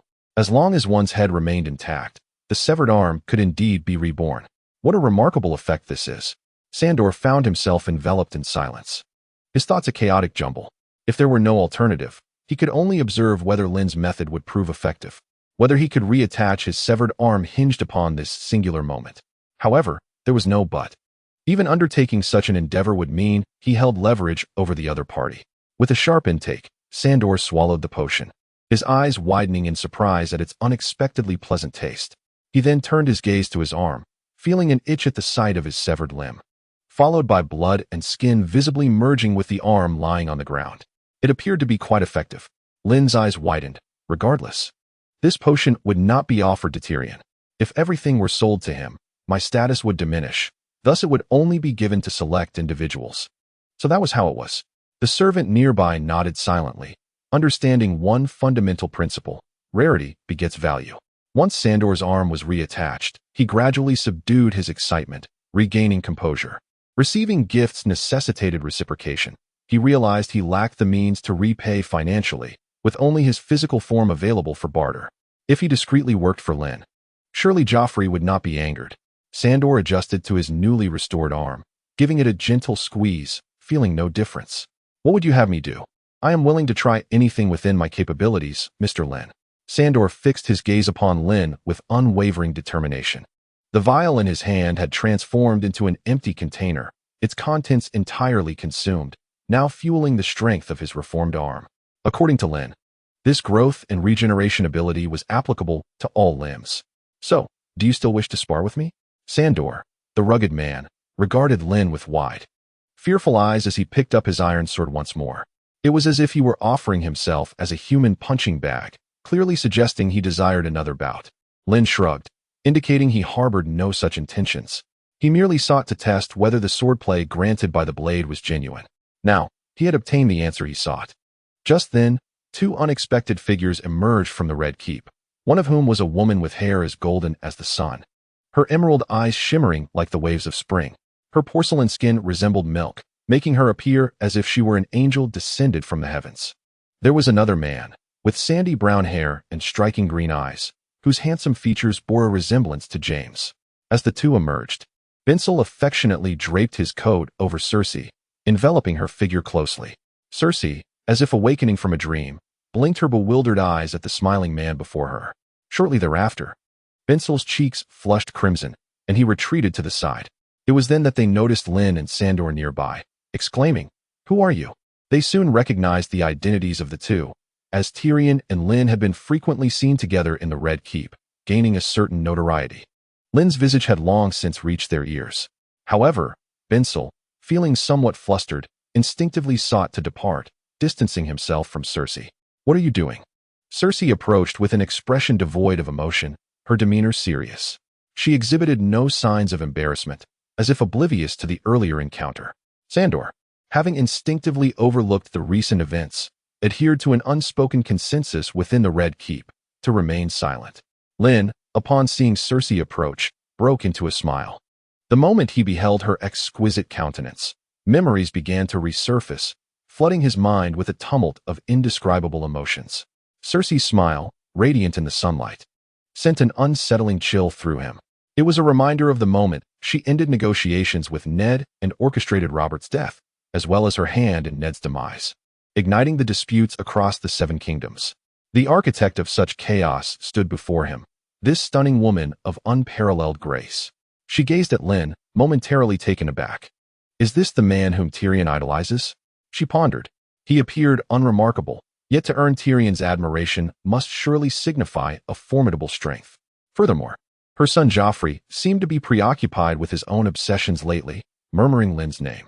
Yet, the current situation left much to be desired, as it coincidentally unfolded just after Bensel had exited with her. "You appear quite well," Cersei remarked, directing her gaze towards Sandor, who bore an expression of excitement. His eyes slightly reddened with fervor. What could be the source of his exhilaration? Cersei found herself perplexed, her mind swirling with speculation. "Your Grace, the Regent Queen." Sandor hastily rose to his feet and bowed to Cersei. Lord Lon was a close friend of Tyrion and played a significant role in the development of King's Landing. When Lon's name was mentioned, Sandor's expression grew tense, for he was acutely aware of the deep-seated animosity between Cersei and Tyrion. Furthermore, Joffrey, too, harbored a disdain for those around Tyrion. Surely, she wouldn't be foolish enough to target Lon. Cersei turned her gaze towards Lon, her eyes filled with scrutiny. Lord Lon, lowering his head, concealed his emotions as he uttered a word of greeting, unbeknownst to him that his downcast eyes had already begun to calculate against Cersei. "Lancel is my subordinate. We are discussing certain matters concerning the defense of the city. You understand, don't you?" Cersei grasped Sandor's shoulder, locking her eyes onto his. "To be frank, what I wish to convey to you is to forget what you have witnessed today, and in return, I shall provide you with benefits." Her words were blunt, a clear attempt at bribery. Before Sandor could respond further, Lon's sapphire-like eyes widened in astonishment. "What benefits?" Cersei's body stiffened. Must she state such things outright? "That requires a more detailed conversation," she remarked with a radiant smile, stepping closer to Lon, her demeanor a mix of scrutiny and hesitation. Do you also desire benefits? It is not out of the question, merely. Seeing the smile on Lann's face made Cersei feel like the prey in this interaction. Her initial assertiveness transformed into passivity, inciting within her the desire to take the initiative. What is it? Lann inquired. Rest assured, no benefits are necessary from you. I shall remain silent about today's events. What exactly transpired? A flicker of avoidance flashed in Lancel's gaze before it swiftly vanished. He suddenly leaped up and gave Lann a hearty clap on the shoulder, frowning as he said, "We haven't done anything wrong, and she is my cousin. Are you suggesting something untoward?" "Of course not," Lann swiftly replied. "I would never imply such a thing." His rapid response plunged the gathered company into a momentary silence. Then, with a muffled sound, Sandor could no longer contain himself and covered his mouth. "What? Covering your mouth will not erase what just occurred." His face flushed crimson, revealing his grotesque features as he hastily retreated. "I must attend to Prince Joffrey. I shall take my leave." Hearing this, Cersei chuckled and departed alongside Sandor. "Lancel is quite a good person," he murmured. "Indeed he is." Lynn nodded, her ample figure exuding an undeniable allure. "Surely, the experience of sharing a bed with her must be exquisite. Indeed, she is a person who dedicates herself entirely to the welfare of others." Ursel concurred, gazing wistfully at Cersei's retreating silhouette, as if he were yearning for something lost. Suddenly, he became acutely aware of Lynn's earlier remarks and turned to her with a swift motion. Lynn merely regarded him with a half-smile, her eyes unmistakably conveying a message to Ursel. "I am aware of your illicit affair. If you wish to keep this matter from becoming public knowledge, what course of action will you pursue?" "My Lady Lynn," Ursel retorted, his voice laced with indignation, "with your words alone, I could condemn you to death, even implicating your entire family in your downfall." "By all means, try," Lynn replied, unperturbed. "Let us see who shall rally behind you. Ponder whether Tyrion would acquiesce. If he does not, you might want to contemplate your own fate." Ursel, though not inherently malevolent, had been led astray by Cersei's manipulations, straying further from his true path. While he claimed to act in the interest of his family, it was evident that all his actions were driven by Cersei's selfish desires.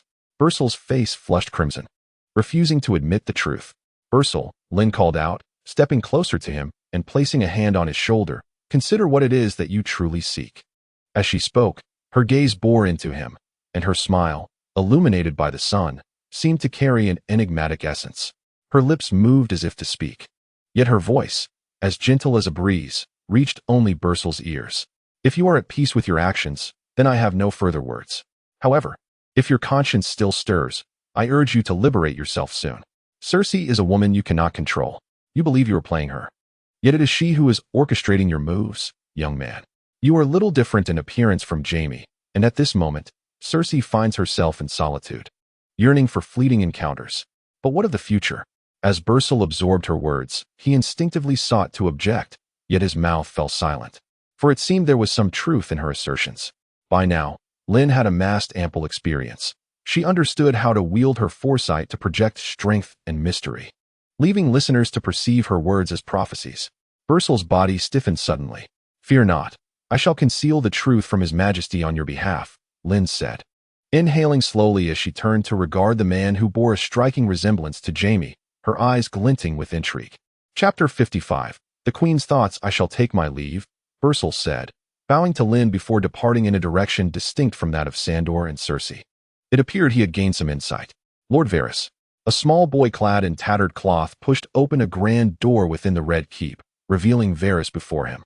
"Oh, I am now aware of the events transpiring today." Varys bowed his head, his chin barely visible beneath his black cloak. Yet his occasionally exposed eyes gleamed with an astute intelligence, a stark contrast to the dullness displayed in the arena. Instead, they were rife with calculation. He and Littlefinger could eliminate Jon Arryn, perhaps even another Eddard Stark, yet now an unexpected variable had emerged. Chaos is indeed a staircase, but whose staircase is it? Ideally, it should not be the fruits of their labor that others reap, for that would be most unfortunate. The entire Red Keep was rife with secret passageways, many of which housed his informants. Varys rose and stepped into the sunlight, fully revealing his face, as Cersei approached. "What is it that you are discussing here?" Cersei inquired, her visage adorned with a semblance of cordiality. Varys shook his head repeatedly, reverently addressing her, "Your Grace." He was well aware that Cersei had many vulnerabilities, and her liaison with Lancel was but a minor issue, merely a matter of concern should it come to the attention of Lisa. After all, it appeared that the Queen was decidedly displeased with Tyrion's new ally. "You appear quite well today," Varys remarked, bending slightly as he passed the desk and offered a subtle bow to Cersei. "Varys, explain to me the situation with Lisa," Cersei commanded, her voice laced with a woman's sharpness.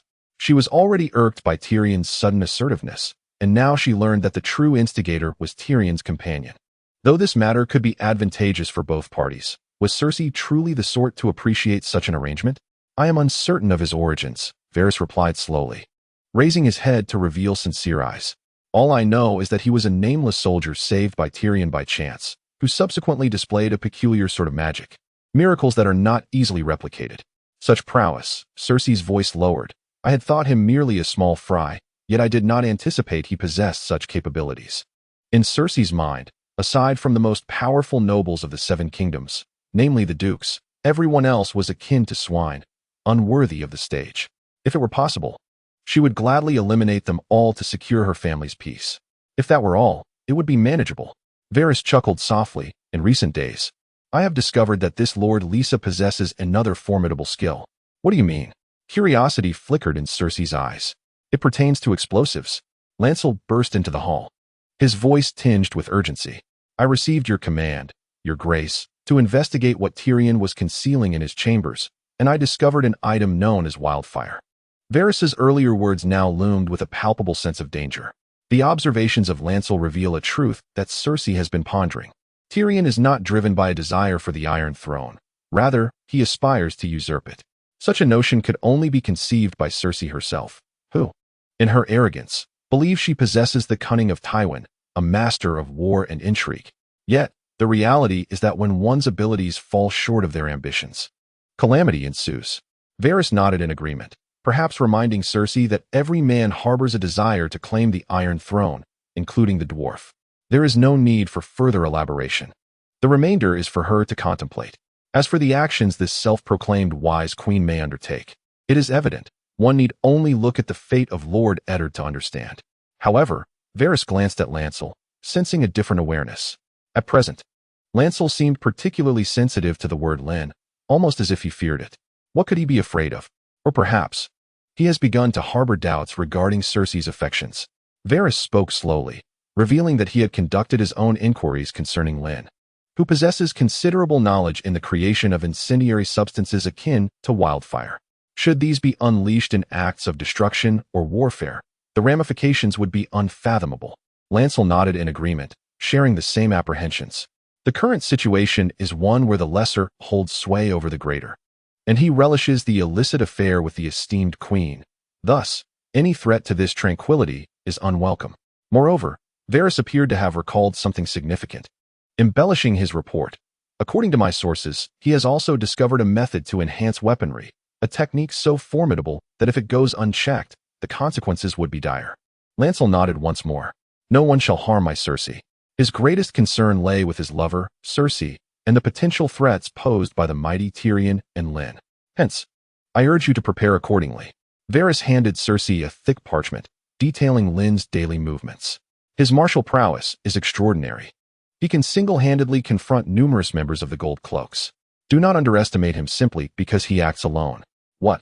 Lancel and Cersei exclaimed in unison. Varys regarded them with understanding, then continued with gravity. I too am astonished by Lynn's formidable strength, upon reflection. It may be part of the miracles he is capable of creating. Is Jaime that powerful? Lancel pondered, scratching the back of his head. Among those I know, he is the strongest in combat. Cersei's face displayed a look of profound shock. I shall cease my discourse here, Varys gestured, his sincere expression unwavering. If possible, do not disclose that I was the source of this information. Very well, Lancel replied. Upon departing from the chamber where Cersei and Lancel lingered, Varys instinctively cast a glance out the window. There, a figure flitted through the shadows of the secret passage. Anxiety etched across his features. Every nook and cranny of the Red Keep was under the watchful gaze of his little birds. Meanwhile, in another part of the castle, Lancel was summoned by Tyrion after Sandor and Cersei had taken their leave. With a smile, Tyrion remarked, Mr. Lancel, your enchanted equipment is quite effective. It has not been long since the crafting of the enchantment table, yet it has already been formally integrated into our arsenal. This indicated the significance Tyrion placed on Lancel's work. Once their tasks were complete, Tyrion proposed, "Would you care to seek some amusement?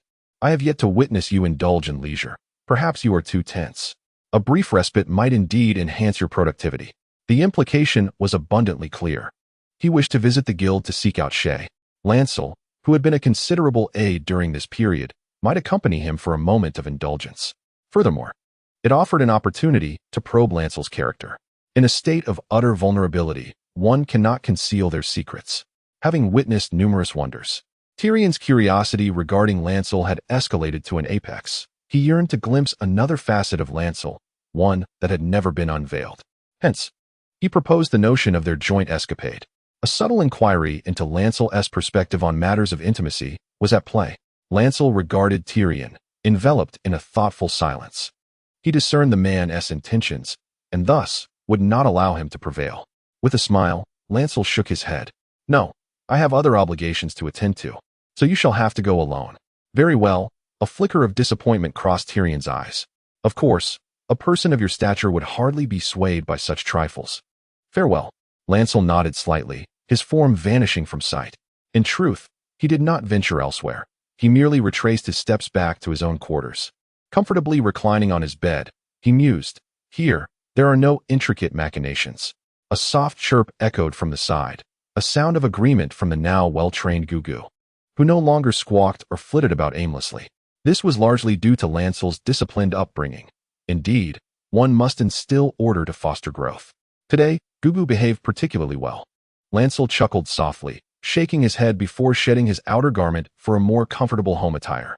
Enjoying delectable beef jerky and sipping on fine milk, he relished this tranquil existence. Engaging in the intricate machinations of the nobility had left him immensely fatigued in spirit. Akin to the weariness he felt during his previous life in the realm of work, a state of existence he found profoundly tiresome, devoid of any genuine relaxation for both body and mind. Although his physical state did not betray much fatigue, the necessity to perpetually maintain an air of enigmatic strength required considerable mental exertion. The question loomed, how could he cultivate the loyalty of others?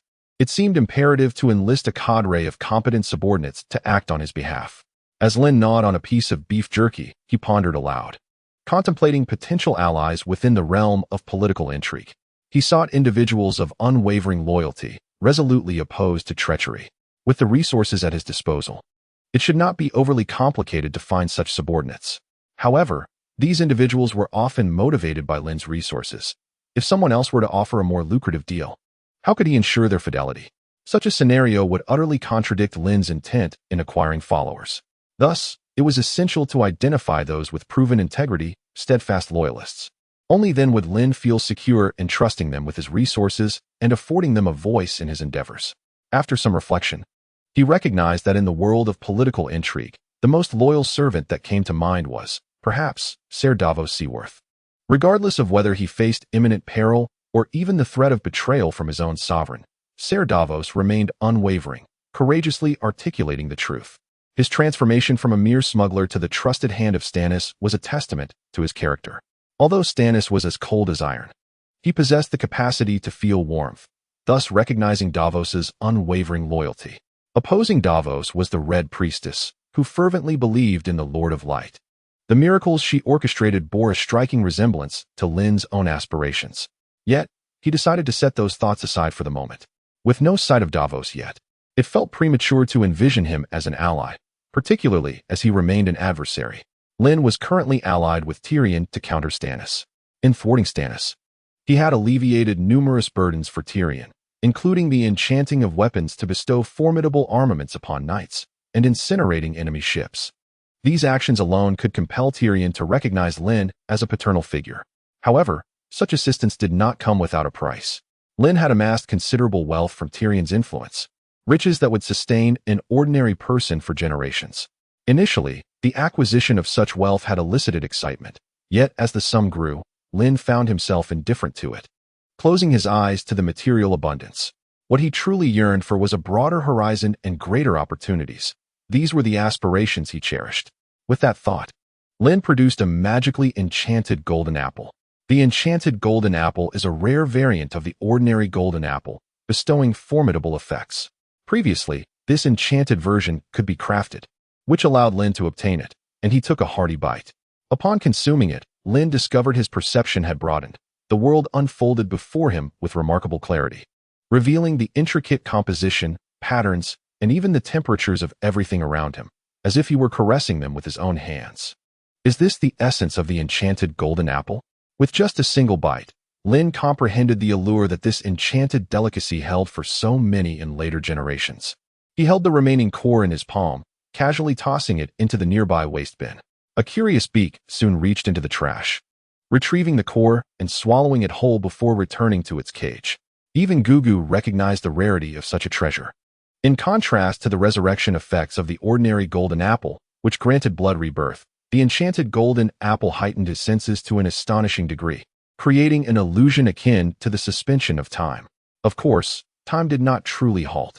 Rather, when sensations were magnified hundreds of times, a single second felt as elongated as an eternity. Lynn resembled a child newly gifted a toy, engrossed in studying the enchanted golden apple while observing Gugu, who had consumed the enchanted core. What transformations might Gugu undergo?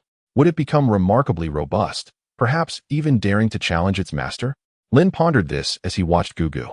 Chapter 57. The Malice of Humanity. On this day, Lynn enjoyed a restful reprieve. The following morning, he was abruptly awakened by a series of urgent knocks at his door. Who could it be, disturbing my slumber in the daylight? Lynn opened his eyes and swung the door wide, revealing the lion outside.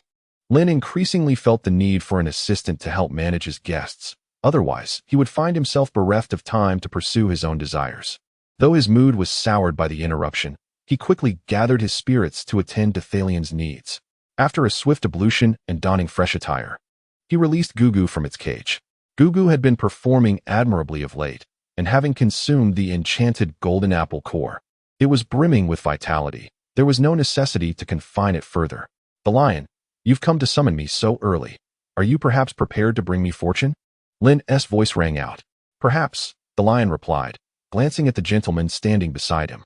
There is a lord who wishes to meet with you. Ah, I see. I shall meet him at once, Lynn responded, somewhat surprised yet untroubled, accepting the invitation with a smile. Once he confirmed that his attire was appropriate, he stepped out of his chamber with satisfaction. Thereafter, he firmly secured the door to his chamber, ensuring that no one could intrude. Upon his return, Tyrion had already departed, leaving behind a man named Tontos, a middle-aged figure with tawny hair and a grave demeanor, whose corpulent physique bore no trace of knightly training.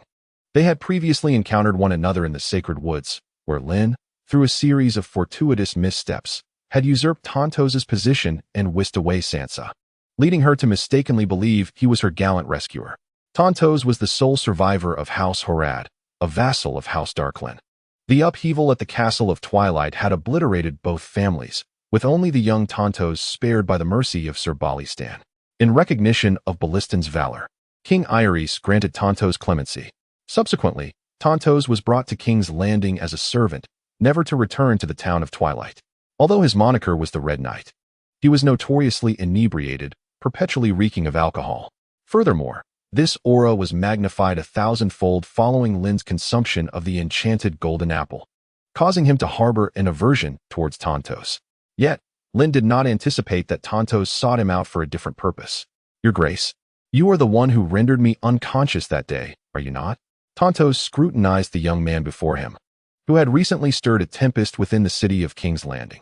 What troubled Tontos most was that he had intended to savor Sansa's grace that day, only to have Lynn seize the opportunity, with rumors suggesting that he spent the night in Sansa's chamber. The outcome of this affair was indeed infuriating. Understanding Tontos's sentiments, Lynn found amusement in the situation and chuckled. I presumed you had come for some grave matter, yet it appears you are here regarding that incident. My apologies. But it was you who initiated the altercation. And what of it?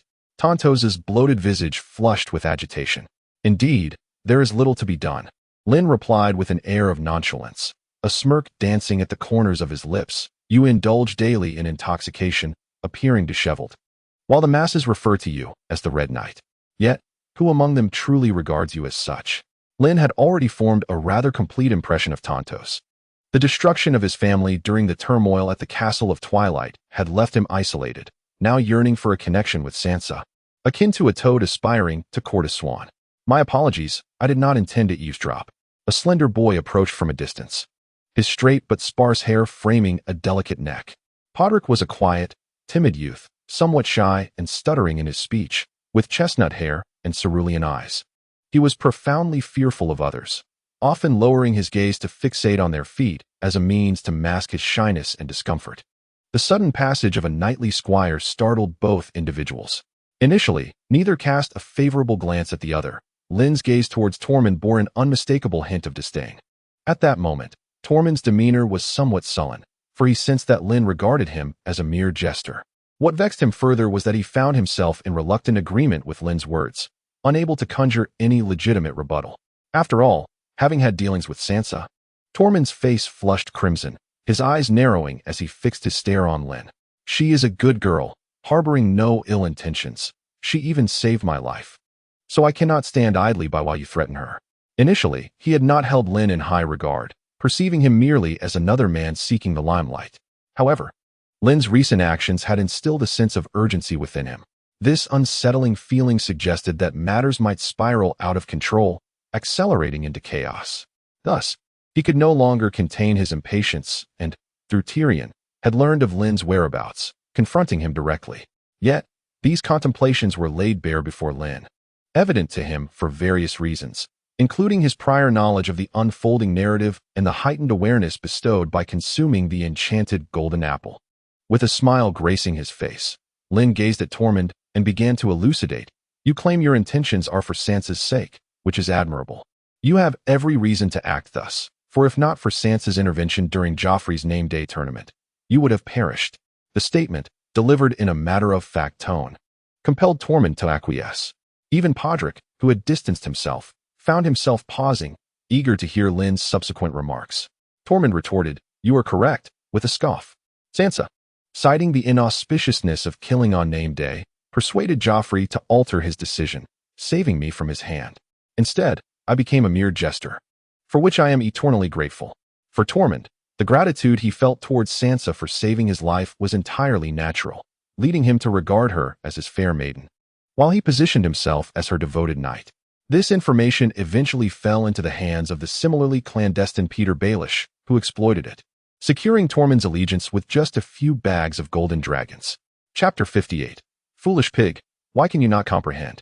If a debt of life can be bought with merely a handful of golden dragons, then how genuine is that affection? Beside them, Podrick furrowed his brow, deep in thought. I have indeed witnessed it. He murmured in a voice only he could hear, acknowledging that indeed, Miss Sansa had saved Sir Dantos's life. Although after being rescued, Dantos was reduced from a knight to a jester, at least he was alive. Lynn Dantos's countenance darkened ominously. What do you mean? Are you questioning the feelings between Miss Sansa and me? If so, you are gravely mistaken. Our bond is akin to that of the maiden Jonquil and Florian from the ballads. I shall undoubtedly rescue her. A sardonic smile graced Lynn's face, laced with derision, which even inflicted a sting upon Dantos. He instinctively clenched his fists, as if contemplating a blow to Lynn's face. For falsehoods do not wound. It is the truth that cuts like a knife. While Dantos could deceive others with his words, he could not deceive his own heart. He understood that this affection was a mere fabrication, a lie from beginning to end. Gritting his teeth, he fixed a steely gaze upon Lynn. The unfolding events had taken him by surprise. He had no desire to confront Lynn openly. He merely wished to use emotion as a means of moral coercion, to test Lynn once. However, from the outset, Lynn had occupied the zenith of discourse, unearthing his hypocritical psyche without an ounce of mercy. It was as if he held a divine perspective. Lynn navigated the situation with remarkable ease, perceiving the depths of Dantos's mind with clarity. In Dantos's heart, Lynn's image grew increasingly enigmatic. His visit was not born of need. Upon realizing this, Lynn's smile gradually waned. His gaze towards Dantos became more confrontational. He clasped his hands behind his back, sighed softly, and stated calmly, "Arguing with you is futile. You know the truth of your own words. Your desires, your sins, your fate, all are evident to me." For a man like Dantos, a harsh lesson was imperative. Otherwise, he would not cease his scheming, likely complicating Lynn's future endeavors. Dantos's gaze shifted from evasion to a newfound resolve. What you say cannot shake the bond one share with Sansa. It was almost comical to Lynn that he had managed to deceive even himself with his own words. Such a person likely relished falsehoods. When one speaks untruths frequently, one may unwittingly begin to believe them. Yet, such individuals harbor no malicious intent, merely indulging in misguided thoughts, like Sansa, who had fallen into his trap. If memory serves, at that moment, Dantos had attempted to kiss Sansa, aiming for her lips, but she had deftly evaded him, bestowing instead a kiss upon his cheek, which he termed a lucky kiss. Lynn spoke in a calm manner, stating that considering he bore no ill intentions, his lesson that day had been sufficient. Therefore, he advised the other to leave swiftly before he changed his mind. Lynn's words were a simple, yet innocent threat. Upon hearing this, Lord Tantos's expression shifted. At times it was stiff, at others astonished, incredulous, and then revealing a hint of ferocity. Lord Tantos, heed his words, stammered Boderick, who had initially intended to depart, yet found himself compelled to speak, holding his ground against both Sir Barros and Sir Sandor. What does it matter? I fight for love. Love can conquer all. Tantos clenched his fists, and his gaze towards Lynn was now filled with frigid rage. Had Lynn not been so blunt, had he shown even a modicum of respect, perhaps Tantos might have retreated. But to withdraw now would mean admitting he was nothing more than a contemptible coward, a notion unbearable for his future at the Red Keep. Thus, he found himself cornered, forced into a battle he had not wished to engage in. At that moment, Tantos felt a death wish stirring within him, uncertain whether his tale would incite ridicule or admiration when it became known. He drew forth his iron sword and, with trembling hands, approached Lynn step by step. What? Have I not beaten you enough? Lynn remarked with a nonchalant smile. His expression remained placid, which to Tantos was a bold display of confidence. He perceived that Lynn regarded him with utter disdain, as though he were inconsequential. Tantos stepped back, his eyes wide with fear, overwhelmed by memories of that dreadful night in the grove when he had been soundly thrashed. He was not foolish. He understood the stark distinction between bravery and courting death. Why is your thick skull so impenetrable? How can you not comprehend the words spoken to you? Lynn observed Tantos's thoughts with keen insight. He gently shook his head and remarked, your current actions will only render you a laughingstock, not a testament to courage. Do you understand? Beholding Tantos, reeking of alcohol and swaying, it was no wonder he had forgotten the knightly arts. It was a pity he had become but a pawn in the hands of Littlefinger. In the end, seeking wealth yet gaining nothing under Littlefinger's direction, he had squandered his life in vain. Such a dim-witted individual could accomplish no significant evil, only serving as a minion to a villain, ultimately achieving nothing. If his words failed to awaken Tantos, it would confirm that the latter was indeed a fool, irredeemably so. At this juncture, Tantos realized that he had not only underestimated the man before him, but had grossly misjudged him. The chasm between them felt insurmountable. At this moment, he felt a sense of helplessness, as if his secrets had been laid bare. He fixed his gaze on Lynn, contemplating his next move. Confronting the opponent head-on? Clearly, that was not a prudent choice. Setting aside the presence of Podrick, who would undoubtedly side with Lynn, the latter's prowess was undeniably more formidable. You foolish swine. Why can't you comprehend? Lynn's gentle words struck like a bell tolling in Tanthos's heart, causing a cold sweat to bead on his back. It dawned on him how ludicrous it was to wager his life in a desperate battle against the other. I am well aware of your thoughts. Many have harbored similar notions in my presence. A slight smile graced Lynn's lips as he looked down upon Tanthos. Chapter 59. The astute Tanthos. They fancied themselves clever, believing that their position of power rendered them invulnerable, yet these illusions shattered in the face of true mortality. In such dire circumstances, authority was akin to refuse. The only true dominion lay with the sword. You are no exception. However, the distinction between us is that you lack the sword to safeguard your secrets, consequently becoming a source of ridicule for others. Lynn continued to exert psychological pressure upon him. Tanthos's capacity for mental fortitude was not remarkable, a fact easily discernible. Thus, he sought solace in alcohol to numb his nerves.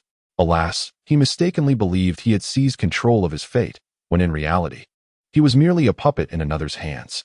Everything he held dear was but a comprehensive deception. In the presence of Lynn, who effortlessly saw through his thoughts, and the seemingly sincere Podrick beside him, Tanthos realized that he was likely doomed this time. Yet, to surrender so easily felt profoundly unsatisfactory. What is it that you desire?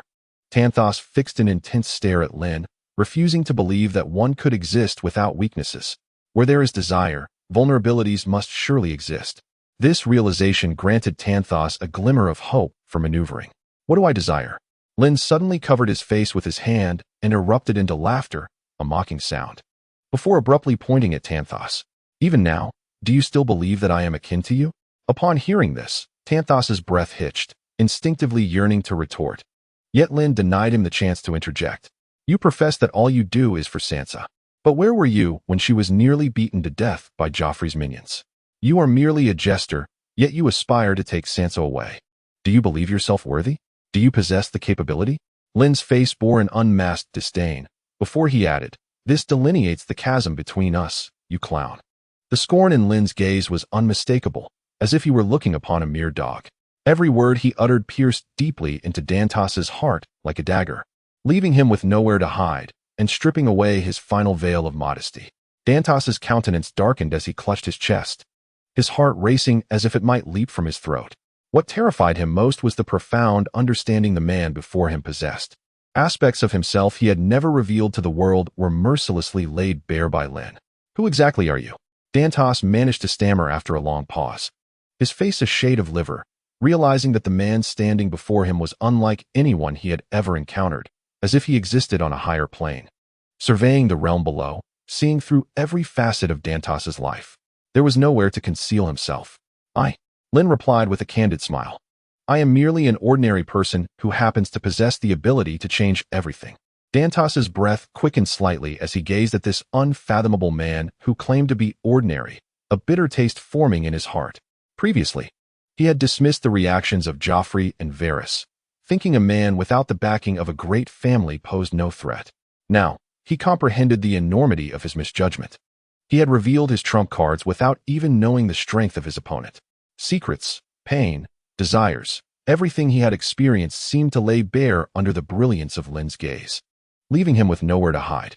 Dantos sought to regain his composure, yet it was no easy feat. He had indeed come unprepared today, but the current outcome was acceptable. If he wished to alter his fate, he needed to take action to rectify his mistakes. I have heard of your deeds, and I wish to gain some benefit from you. May I? Dantos's tone softened as he, for the first time, cleverly acquiesced to the man's demands to secure an advantage for himself. Certainly, Lynn replied, a slight curve appearing at the corners of his mouth. Everyone has the potential to alter their destiny. They merely require an opportunity. However, are you prepared to pay the price for such change? Lord Lynn, do you truly intend to assist him? Beside them, Podrick furrowed his brows. This morning he had overheard Tyrion mention bringing someone to see Lynn, but he had not anticipated that the outcome would unfold in this manner. Moreover, Dantos had actually capitulated, requesting Lynn's help. It was absurd. Who would aid their enemy? Suddenly, Lynn fell silent. In the past, he had helped others change their destinies primarily for his own clandestine motives. Yet, compared to the nobles who stood atop the Seven Kingdoms, how could he possibly regard Dantos, a mere minor lord from a fallen house, as worthy of his attention? Even if he were to assist him, what benefit would it bring Lynn? His principle was simple. He never engaged in endeavors that held no advantage for himself. Meanwhile, Dantos cast a disdainful glance at Podrick, harboring a deep-seated animosity towards him. Originally, he was already having a difficult time. Why did he feel compelled to remind Lynn, making things even more challenging for himself? Although, even without Podrick's prompting, Lynn would likely have recognized the pivotal aspects of the situation. Very well, I shall partake in this endeavor with you. This so-called guidance to alter one's fate. With a resolute determination, Tontos fixed a serious gaze upon Lynn, contemplating how best to articulate his forthcoming words. He possessed neither wealth nor power, unable to rival the nobility with whom Lynn had previously negotiated. Yet, Tontos harbored a secret, a contingency that Lynn yearned for yet found elusive, though Tontos was uncertain of the value this secret held in Lynn's eyes. Do you possess anything that might pique Mr. Lynn's interest? Podrick inquired, clenching his fists, bewildered, for he was well aware of the considerable price Tyrion had paid to enlist Lynn's assistance. You underestimate me far too much. Tontos coughed lightly. I possess information that remains unknown to anyone else, pertaining to a high-ranking official in the Royal Council. I wonder if Lord Lynn might be intrigued. He dared not reveal the identity of this council member too explicitly, as it formed part of his own leverage. After uttering this statement, He began to meticulously observe Lynn's reaction. However, Lynn appeared unmoved by his words. "You are well aware of the value inherent in my ability to alter others' destinies," Lynn replied, gazing steadily at Tontos, his tone measured and unhurried. "Each individual possesses myriad choices, yet with every crossroads of fate, the path ahead is often preordained." "What do you mean?" Tontos questioned. "Quite simply," Lynn gestured dismissively, "the choices following a change in fate may not necessarily surpass those of the original destiny. They could potentially be worse. Thus, consider this a cautionary note." Before Tontos could respond, Podrick interjected, astonished. "That indeed seems to hold true." "Of course," Lynn glanced at him. "The flutter of a butterfly's wings stirs not merely a gentle breeze, but may evolve into a tempest sweeping across the continent. Yet, who can discern which path is right and which is wrong?" Podrick's expression grew tense, perhaps recalling his own circumstances. If given the chance, who would not wish to alter their fate? Tontos observed Podrick's demeanor closely. A thought stirred within him. He now regarded Lynn as a matter of utmost importance, especially considering Littlefinger hardly appeared benevolent, and escaping his clutches would be ideal. "I have made my decision. I will exchange this secret with you, regardless of the outcome. I shall have no regrets," Tontos finally declared with resolve. "Very well, it is your choice," Lynn replied, shaking his head, his expression inscrutable. "In any case, this remains your unique destiny." Without any visible movement from him, a collection of jars, bottles, and weapons appeared before Tontos, leaving him utterly bewildered regarding their purpose. Subsequently, he revealed the identity of the contact person linked with the Littlefinger. During this exchange, Tontos narrowed his eyes, as he was unable to discern how Lynn had conjured these items before him. "Would you like me to elucidate this matter for you?" Lynn casually inquired. "Absolutely," Tontos replied. Having never encountered such objects before, as Lynn had only showcased them among the highest echelons of nobility.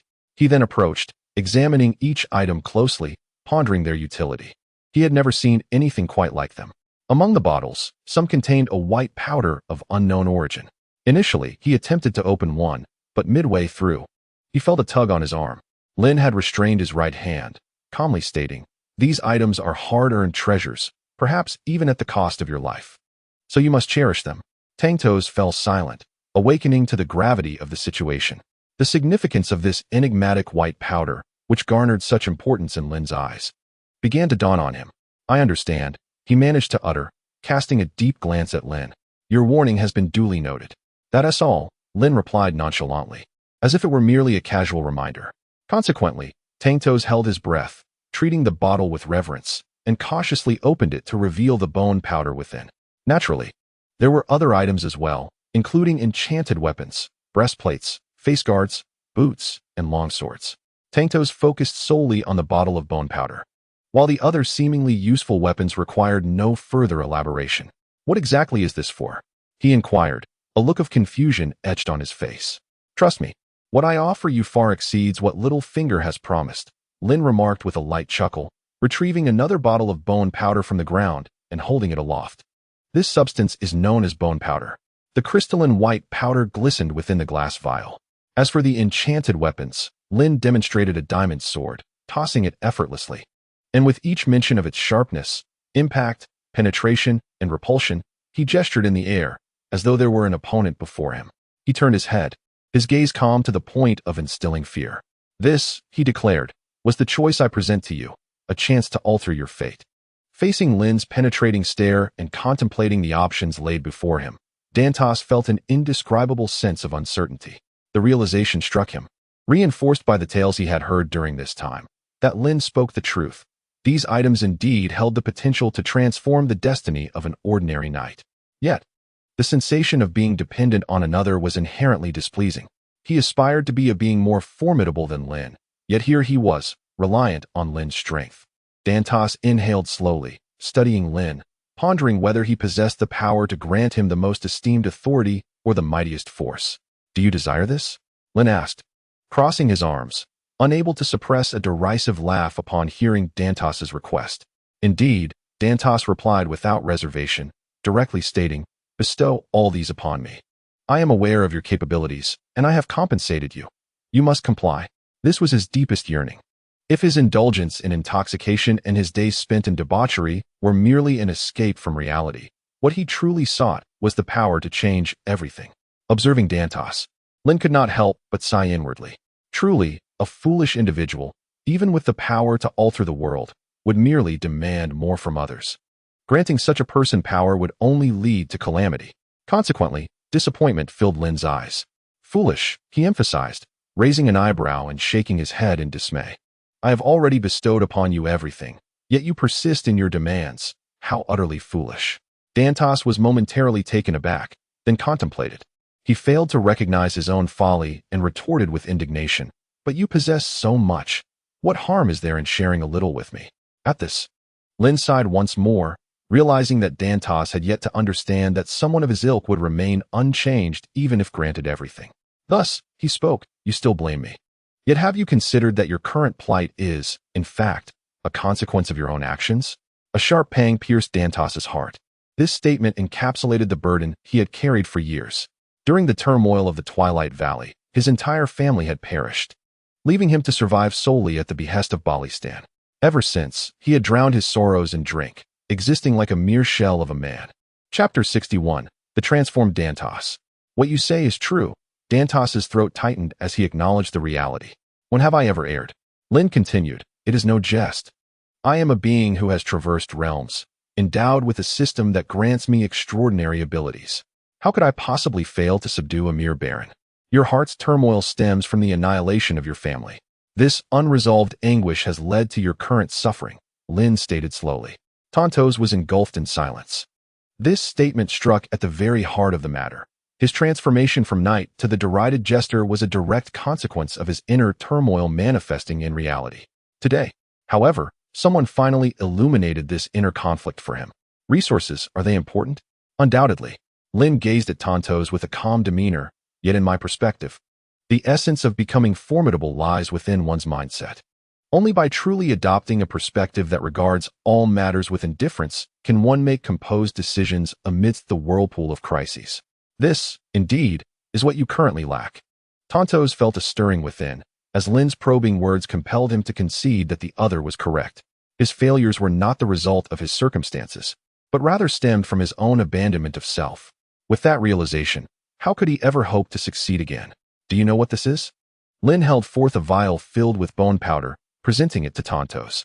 Within the vial, some of the granules appeared to remain intact. Do you comprehend its purpose? Tontos, gazing at the container of white powder, shook his head in bewilderment. This substance can expedite the ripening of crops, Lynn explained gently, enhancing the growth cycle of food to a horrifying extent. With it, no one would suffer from hunger. The revelation was astonishing. Podrick's eyes widened, his expression shifting as he regarded the vial of bone powder. Having journeyed from the Pine family in the west to King's Landing, he had traversed numerous towns where the populace struggled with mere sustenance. Tontos's transformation was even more pronounced. Though he had spent most of his years inebriated, he understood the immense value of food in this world. Now, consider this, Lynn continued, retrieving a vial of light green liquid. This potion, known as a healing elixir, could swiftly mend wounds and staunch bleeding. Its utility scarcely requires elaboration. Although the healing elixir may not rival the regeneration potion, it sufficed for the purpose of persuading Tontos. Instinctively, Tontos's eyes widened. He was well aware that many soldiers perished in battle, not from immediate fatal blows, but due to the gradual accumulation of injuries. Those individuals could have survived with adequate healing elixirs. And this, Lynn said, brandishing an iron sword before Tontos. This sword was imbued with a repelling effect. Upon striking an enemy, it had a chance to force them back 3 meters. Imagine the impact of such an effect on those unfamiliar with it. Undoubtedly, it would prove immensely beneficial. Though Tontos had never witnessed it firsthand, he grasped the implications of Lynn's words. Even in a tournament, during a one-on-one duel, the sudden application of a repelling move could change the course of battle. You speak of how the enemy might react. Thus, the price I offer you is indeed quite fair. Lynn discerned the restless stirrings within Dantos and directly laid bare his innermost thoughts. After a moment's contemplation, Dantos resolved to give it a try, grasping a sturdy iron sword. As he held it in his palm, he gently closed his eyes, only to open them abruptly. This weapon, he mused, is distinctly different from an ordinary iron sword. I can perceive the variance within it. There was a hint of astonishment, even trepidation, in Dantos's tone. I've told you before, do not question me. Lynn regarded Dantos with a subtle smile. Enchantment is a divine miracle, possessed only by the gods. All mundane weapons will falter in its presence. Thus, you need not worry about the potency of this weapon. Beside them, Podrick nodded in agreement. Having witnessed the effects of such enchanted weapons in the hands of Tyrion, he felt a deep resonance with that experience, fully aware of the devastating power these weapons wielded. Dantos hesitated for a moment before extending his hand to accept the weapon from Lynn. One by one, he donned the pieces of armor, fully arming himself in gleaming metal. Until now, he had never owned armor of his own, and the sensation of wearing it was unprecedented.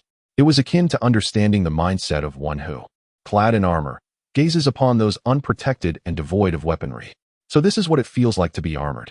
He slowly opened his eyes, moving his limbs within this newfound space, rediscovering the essence of a knight. Lynn observed quietly, sensing that Dantos was beginning to grasp something profound. This indicated that his teachings were not in vain and could indeed alter certain perceptions. Of course, the most significant factor was Dantos himself. Had it not been for his past experiences, he would not have awakened to this realization. Conversely, some individuals remain impervious to guidance, without experiencing the pain firsthand. They cannot soar to great heights. After a considerable time, Dantos finally removed the armor, appearing to have fully assimilated the experience. He sighed deeply. If only I had met you sooner. At this moment, he truly appreciated the invaluable gifts Lynn had offered and understood the reasons behind Lynn's earlier mockery. The mindset of a true warrior never wallows in self-pity. Rather, it strives to improve.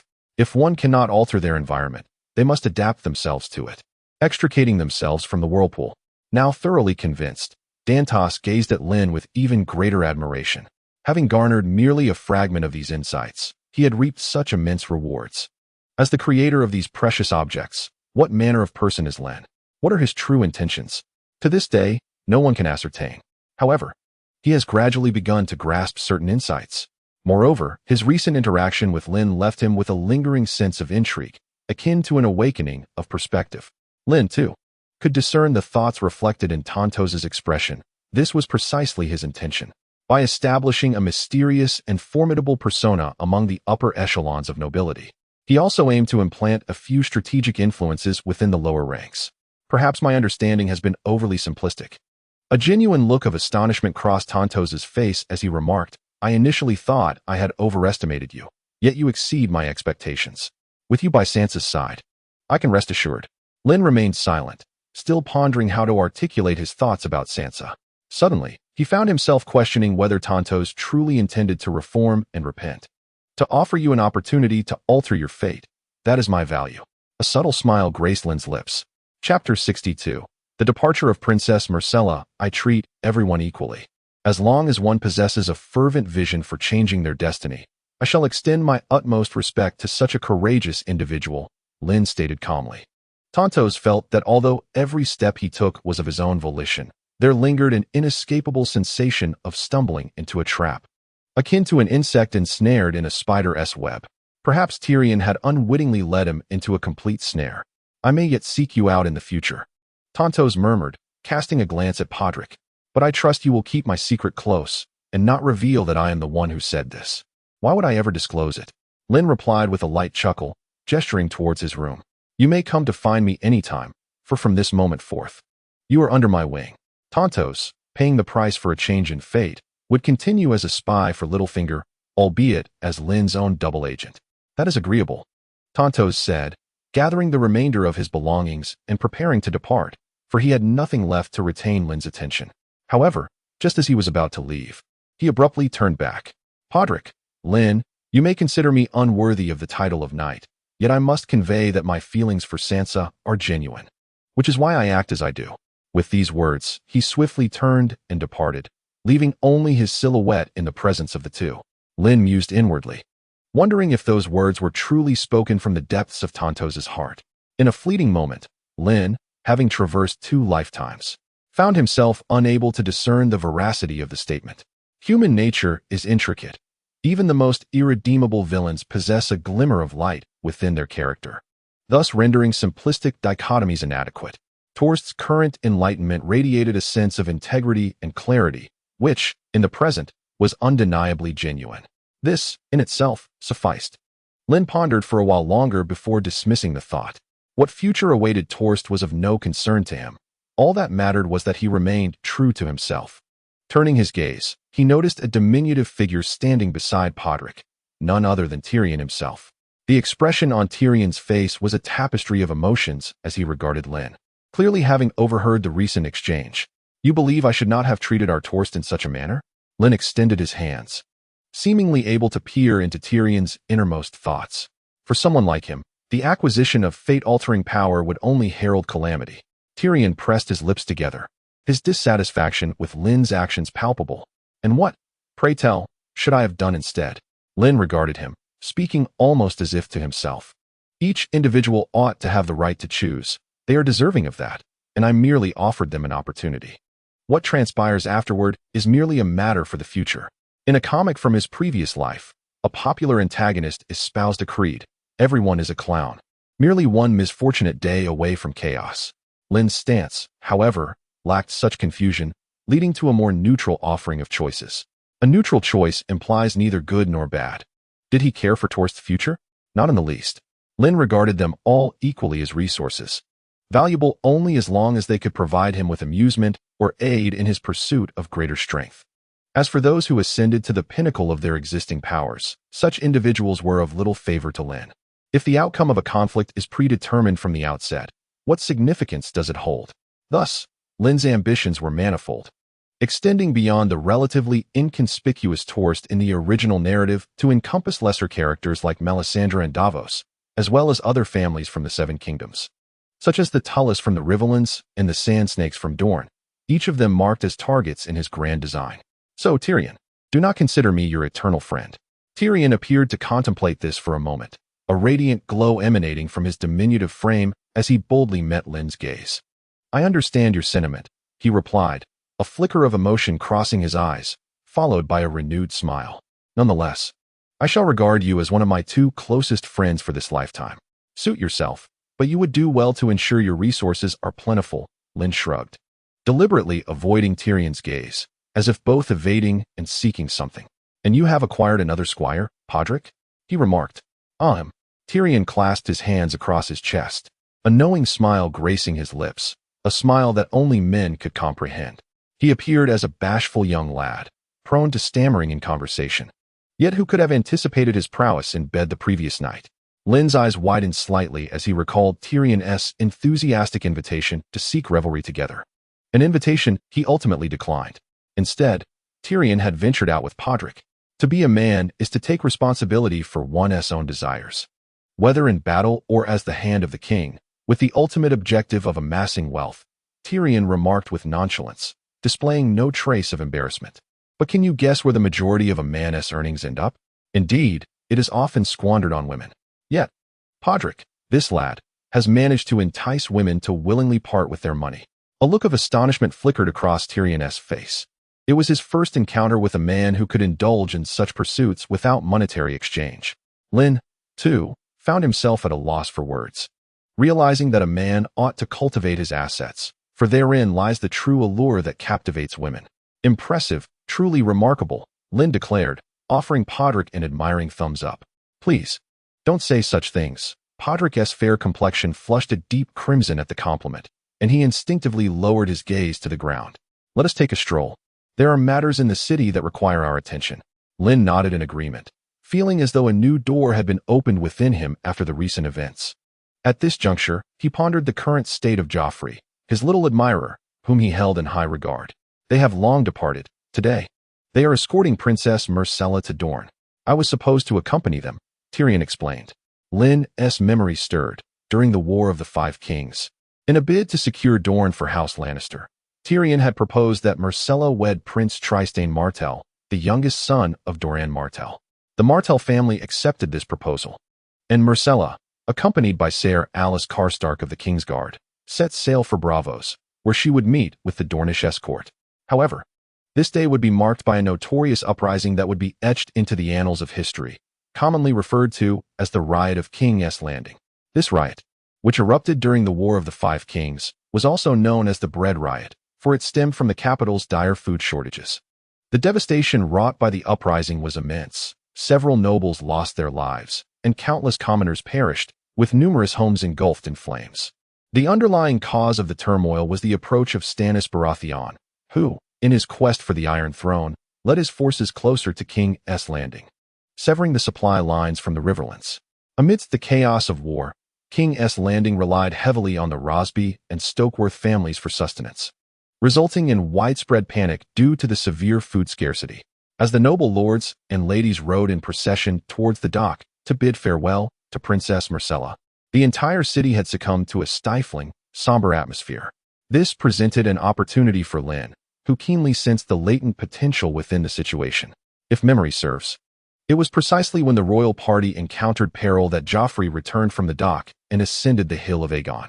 After pondering for a moment and glancing at Tyrion beside him, Lynn began to contemplate his next course of action. Given that the crisis stemmed from a shortage of provisions, resolving it should be relatively straightforward. By utilizing bone meal, a substantial yield of crops could be rapidly cultivated, thereby fundamentally eliminating the crisis at hand. Joffrey and Cersei found themselves in danger, encircled by a sea of dismal faces.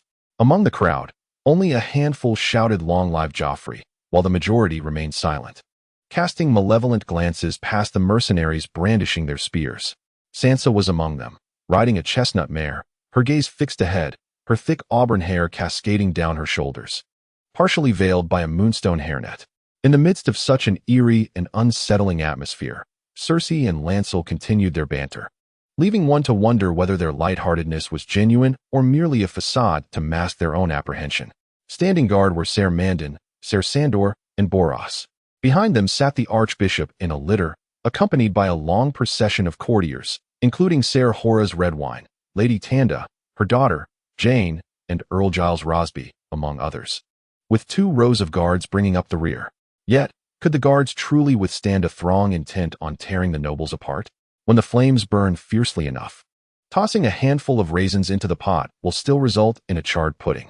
At that moment, a woman stepped forward, her tattered clothing barely concealing her form. Yet her emaciated figure, ravaged by hunger, evoked no desire.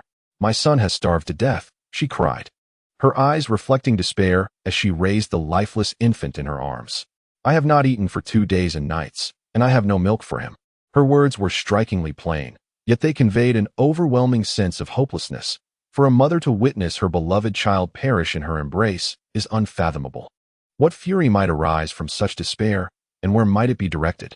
"Poor soul," Cersei remarked, her face displaying just the right amount of sorrow as she dabbed her eyes with a handkerchief, though no tears graced her cheeks. "This is all the result of that traitor, Stannis." Indeed, Joffrey toyed with the golden sword in his hand, glancing at the crowd below the litter, his eyes devoid of any compassion. In their gaze, the bruised corpses and the grotesque visage of the deceased infant were scarcely regarded as human, due to their lowly status. "Do the lives of the commoners hold any value? Your Majesty, for the sake of that mother, Sansa, who cannot bear to witness, grant her the means to bury her child. They would be grateful for your benevolence." "Very well, since you insist." Joffrey touched the pouch at his waist, then retrieved a silver stag from the corner of the golden zippered bag and cast it into the crowd. Instantly, chaos erupted as everyone scrambled to seize the silver coin. Yet, the mother supporting her deceased infant did not even glance at the coin.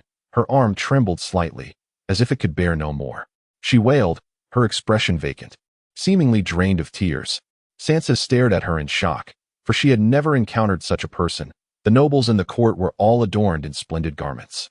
The woman kneeling in the street had arms, chest, and cheeks emaciated from hunger, her bones starkly visible.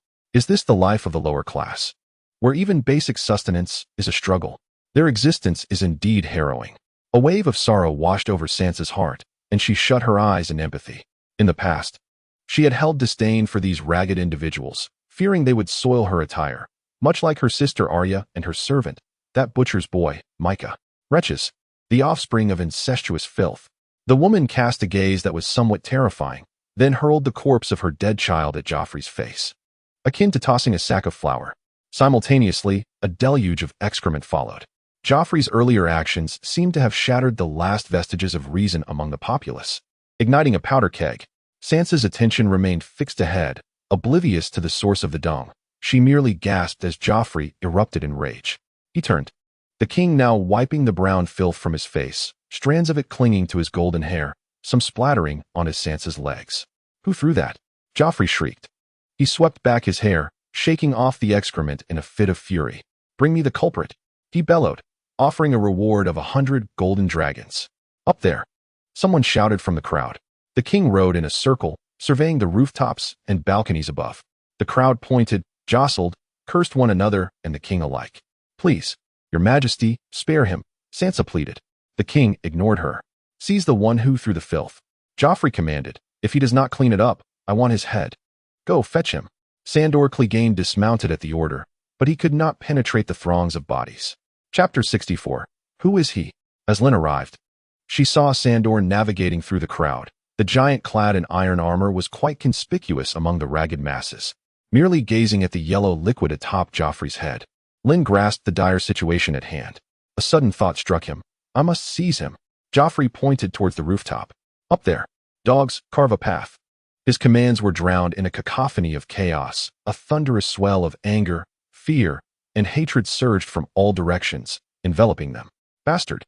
Someone screamed at Joffrey, while others hurled insults at the Queen Mother, calling her a whore and denouncing incest. Tyrion, who had just arrived, was met with jeers of freak and half-man. Amidst the uproar, cries for justice echoed. Long live Robb. Long live King Robb. Long live the Wolf Lord. Long live Stannis. And even long live Renly. The streets were thronged with a restless mob, pressing against the spears of the gold cloaks, who strained to maintain their defensive line as stones, excrement, and various filth flew overhead. Feed us, a woman cried out. Bread, a man behind her shouted. We want bread, bastard. In the clamor of demands for bread, Joffrey's expression darkened. Did these people dare to defy him? Upon returning, he would reassemble his army and ensure that all of them faced execution. After all, he was the king. To him, these people were meant to obey him implicitly. They should neither resist nor hold back, but rather surrender everything to him. And now, they had the audacity to hurl filth at his crown. Nearby, Lynn and Tyrion had just arrived and immediately recognized the gravity of the situation. They swiftly seized Sir Mandon, Joffrey, and Cersei, urging them to flee. Tyrion's face was ashen. The dwarf struck Joffrey's flushed face with a resounding slap, sending the crown flying. He then pushed him to the ground, kicking, You blind fool. They are traitors. Joffrey shrieked from the ground. They insult me. They attack me. That is because you unleashed your dogs upon them. What did you expect? For them to kneel and let the hounds slaughter them? You spoiled little brat. Devoid of any sense. God knows how many have died because of you. And yet you escape unscathed. You wretched fool. He kicked him hard again. The satisfaction was palpable, and he yearned to kick him a few more times. But Joffrey's wails prompted Lynn to pull Tyrion away, only for Podrick to embrace him tightly. Cersei tossed Lancel to Ser Boros Blunt and knelt beside her son. Tyrion shook off Podrick's grasp. How many are outside? My daughter, cried Lady Tanda. Please, someone must save Loras. Ser Preston has not returned, reported Ser Boros Blunt. Nor has Ser Alistair Santagar. The nurse has not returned either, Sir Horace Redwine added. That was the nickname bestowed upon young Tyrion Lannister by the servants. Tyrion scanned the courtyard. Where are the Stark girls? A hush fell over the crowd. Finally, Joffrey spoke. At first, she was riding beside me. Afterward, I lost track of her whereabouts. Tyrion pressed his numb fingers against his throbbing temple. If anything were to befall Sansa Stark, Jaime would not escape death. Ser Mandon, you are her protector. Ser Mandon Moore remained unmoved when they began to assail the hound. My thoughts first turned to the king. As it should be, Cersei interjected. Boros, Meryn, return to find that girl. And my daughter, Lady Tanda wept. I implore you, sirs. Ser Boros appeared reluctant to leave the fortress of safety. Your grace, he informed the queen. I fear our white cloaks may incite the mob. Tyrion had reached his limit. May the White Walkers take your damned cloak. If you dare not wear it, then cast it off. You fool. But you must retrieve Sansa, otherwise. I swear I shall have Shadgar cleave your wretched head in two to see if anything resides within besides that dark, pulpy mass. Ser Boros's face flushed crimson with anger. You call me ugly? Look at yourself. He raised his bloodied sword, gripping it tightly with his armored hand. Podrick swiftly shoved Tyrion behind him. Enough. Cersei commanded sharply. Boros, you will obey my orders, or we shall bestow this cloak upon another. Remember your oath. She's over there. Joffrey shouted, pointing. There, approaching with a cool smile, was Lynn, cradling Sansa in her arms. Tyrion shouted at her. Are you injured, Lady Sansa? A deep gash marred her scalp, blood trickling down her forehead. They threw things, stones, refuse, eggs. I kept telling them I had no bread. But one man still tried to pull me down. Lynn killed him. It seemed he lost his arm. Her eyes widened in horror as she covered her mouth. Lynn gently set her down. Sansa's garments were tattered and stained, blood seeping from a jagged tear in her left sleeve. Sansa was bleeding. Someone who will take her back to the cage to treat her wounds. Master Franken hurried forward. Santagard is dead, Lynn continued. 4 men dragged him down, taking turns bashing his head with cobblestones. I killed one, yet could not save Lord Allen. Lady Tando approached. My daughter. I have not seen her. Lynn, with a smile, stepped forward, and Sansa's pupils dilated in fear. This act was intended for this moment. To leave a profound impression before the crowd, if not to display himself amidst the riot in King's Landing. Then when else would he seize his chance? Moreover, if it was merely food he sought, he could easily provide for them. Fear not, we are safe now. Lynn's words bore an unusual enchantment, suppressing the terror that weighed upon everyone's hearts, along with the tide of chaos. The knives in their hands gradually lowered. Cersei, sensing this shift, was engulfed in an overwhelming sense of shock. How could he provide such profound solace to these individuals? Who exactly is he? Allow me to elaborate. Lynn turned, advancing towards the crowd, his visage adorned with a serene smile. He gently waved his arm and bowed before the throng. Chapter 65. My heart's desire. I am a sorcerer hailing from a mysterious realm, and my aspiration is to ensure that no one shall ever face starvation again. This is my ultimate objective, and now my creation has come to fruition. What does this mean? The mob rushing forward could not comprehend his words. However, Lynn's subsequent actions left them even more astounded. What do you intend to do? The foremost figure of the mob, wielding an axe, inquired with a filthy countenance. Do you really believe you can provide us with food? Indeed. Lynn cast a glance at the burly man, whose once menacing demeanor instantly diminished. He possessed a confidence that assured him, even if he could not quell the crowd with provisions, he was capable of self-preservation. This was the very reason he dared to stand out amidst the tumult of rebellion. Meanwhile, the mob had ceased their advance. My goal is for no one to suffer hunger, Lynn declared with a smile, brandishing the seeds and bone powder in his hand. The onlookers perceived this as a form of magic, and they became witnesses to this extraordinary spectacle. The white powder cascaded over the seeds, and soon, verdant shoots began to sprout, emitting a peculiar radiance. The faces of the crowd reflected their astonishment. They had never witnessed such a magnificent sight, as the wheat that typically required months to mature blossomed in an instant. This is the gift I have prepared for you all. Within this humble powder lies boundless treasures. Merely a handful of this white powder can yield sustenance. Lynn opened his palm, and the grains of white powder tumbled down, scattering upon the ground. This scene, coupled with the golden wheat ears growing wildly beside him, radiated an enchanting aura. Cersei covered her mouth, her complexion turning ghastly pale. She had to grasp the hand of the nearby Lancel to steady herself. In the face of the frenzied crowd, who could remain unscathed by fear? For the first time, Cersei felt the threat posed by the populace. She had never beheld such a spectacle. Those commoners she had derided could unite, wielding the power to obliterate everything, even surpassing the might of their own army. Yet, Lynn appeared unfazed by this scene. He stood at the intersection of royalty and the crowd, one hand extended forward, fine strands of bone powder cascading through his fingers, while the other hand cast forth the wheat seeds. Most importantly, his countenance perpetually exhibited an air of composure, seemingly oblivious to the immense pressure, as though he were performing an elaborate spectacle. Now, you must recognize that my words are not mere illusions. Lynn smiled radiantly. So, do you still intend to adhere to your original plan, or will you accept my gift and live a life free from hunger?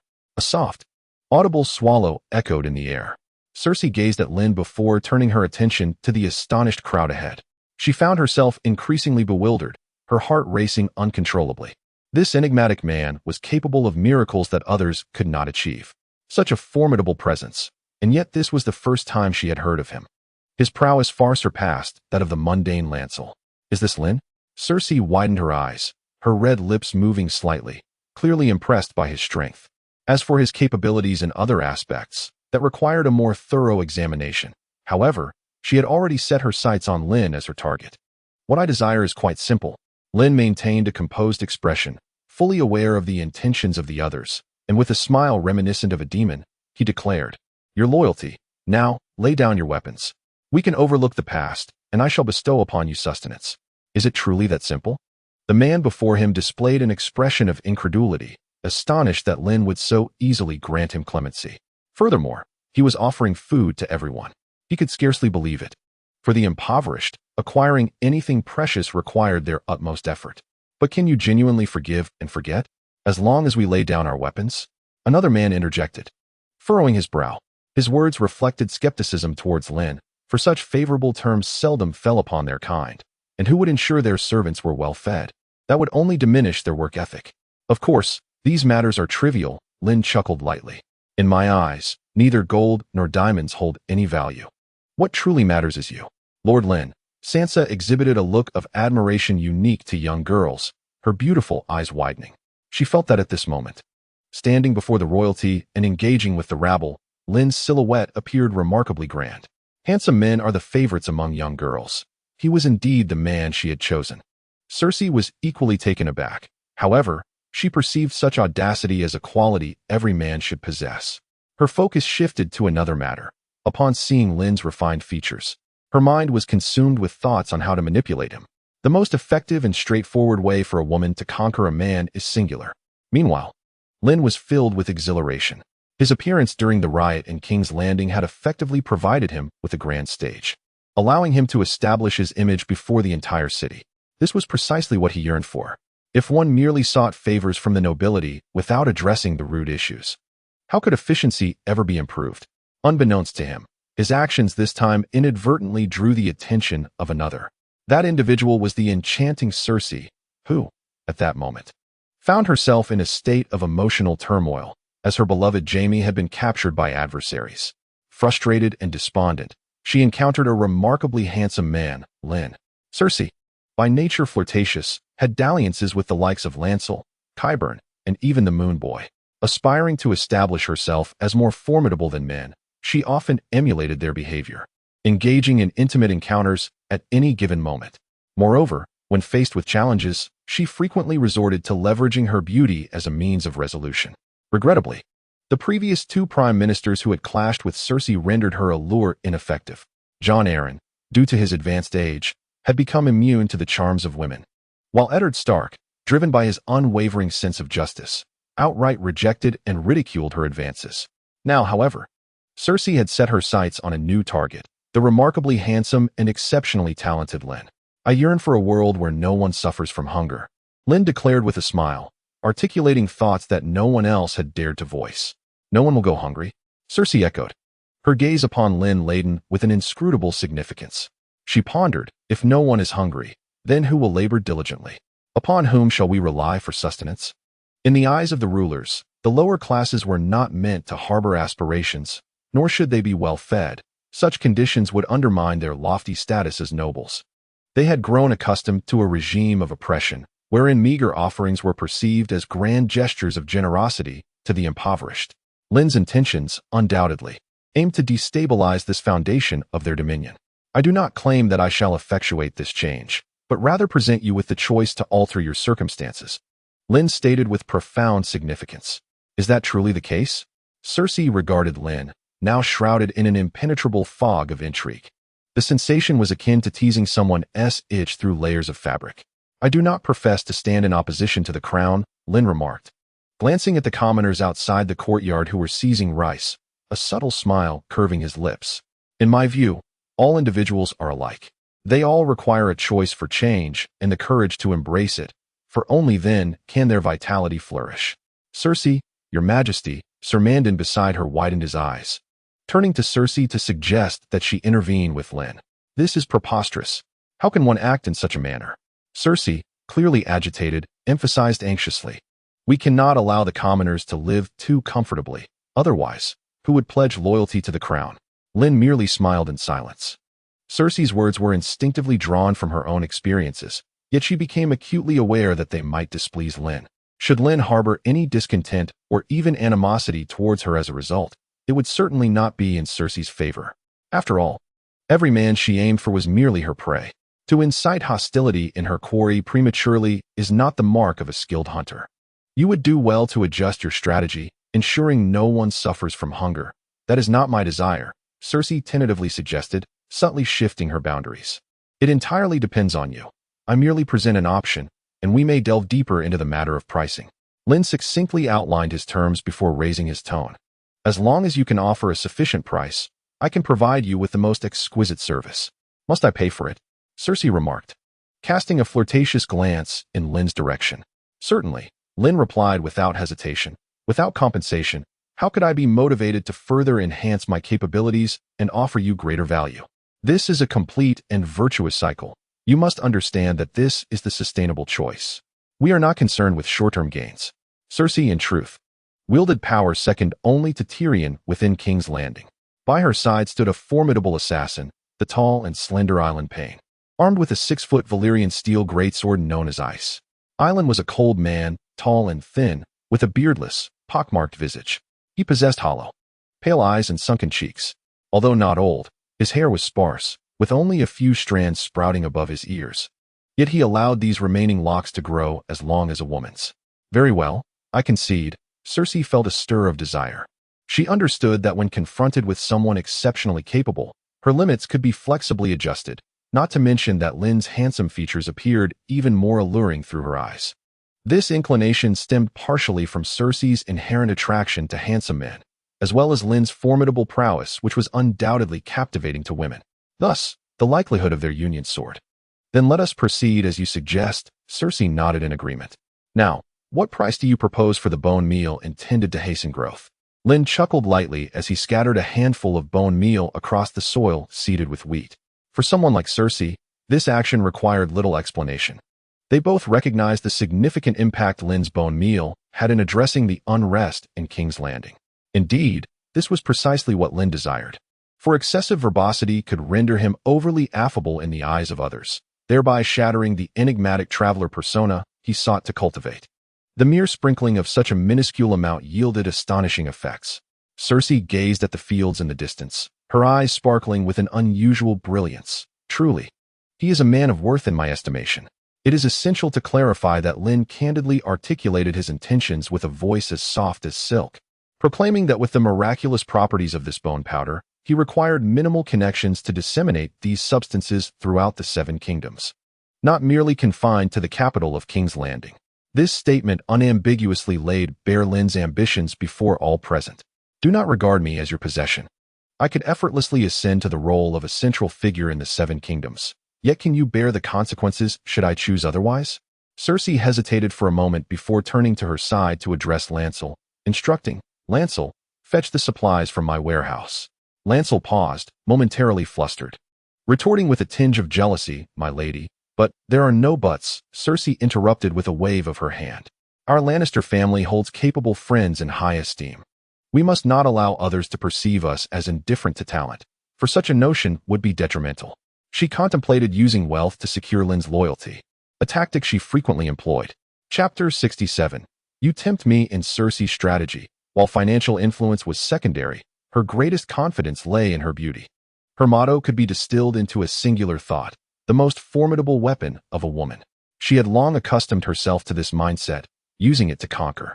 Lancel, who now hung on her every word, was but another conquest. Before Lancel, her favored subordinate had been Jaime, the youngest Kingsguard in history, who joined at the tender age of 15.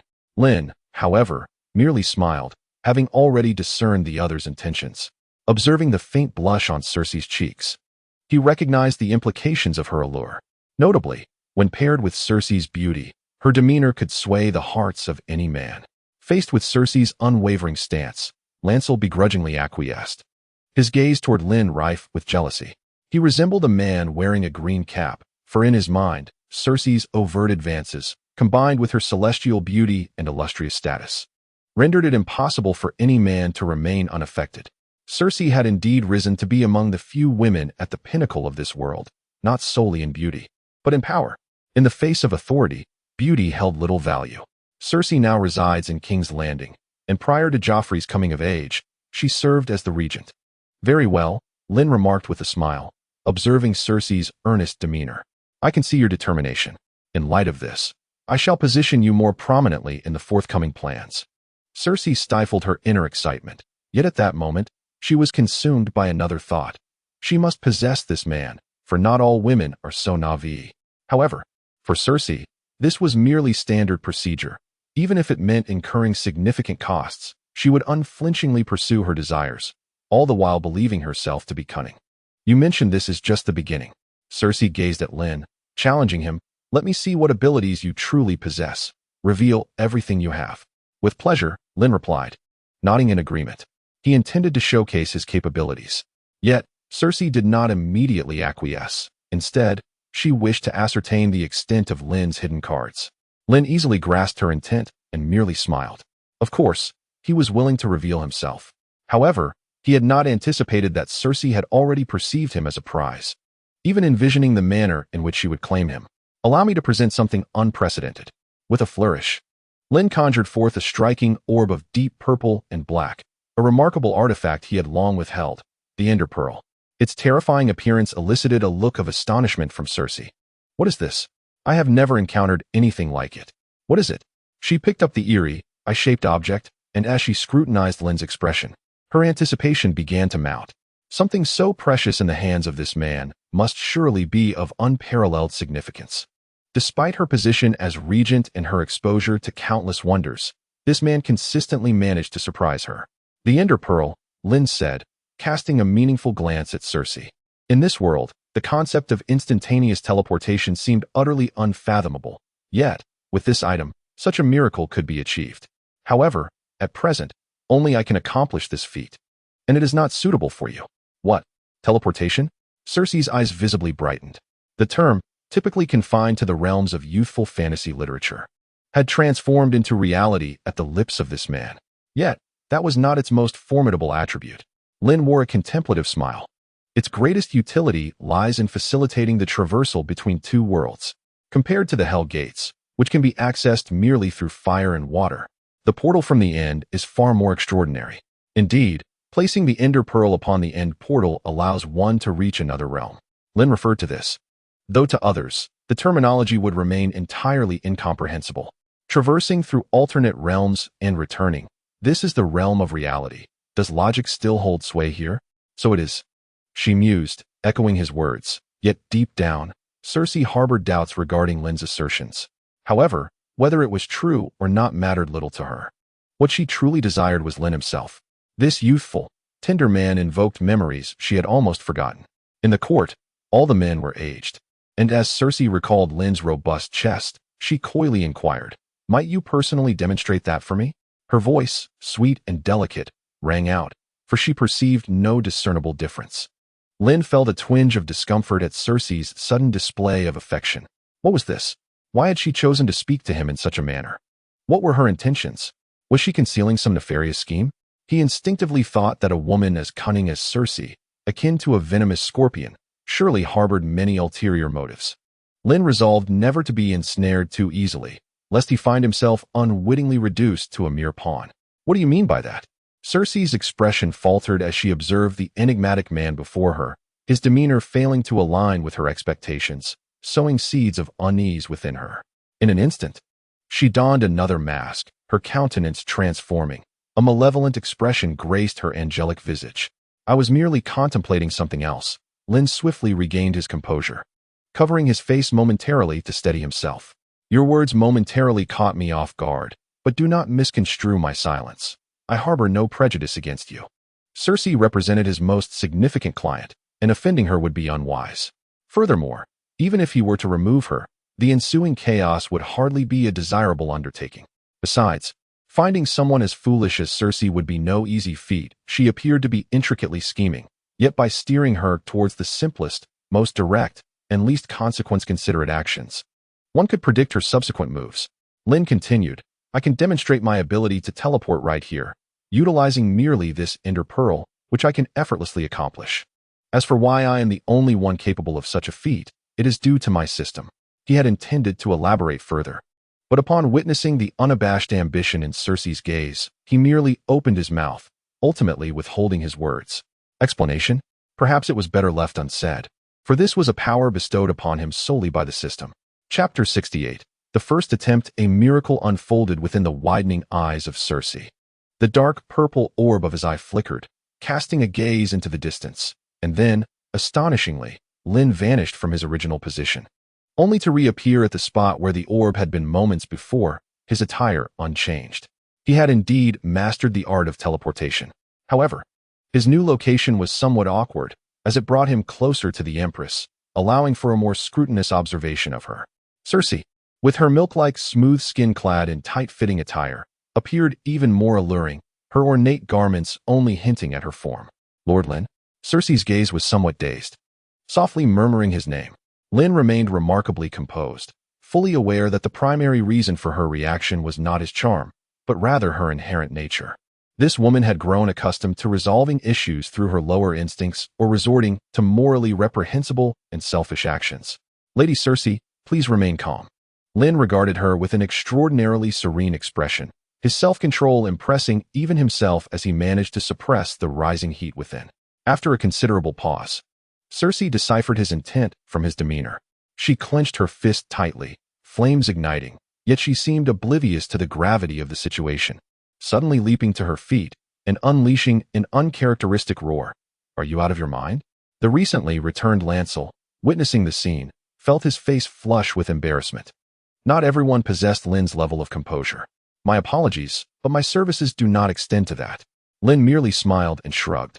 As you can see, I engage solely in monetary transactions or favors. Physical services are not included.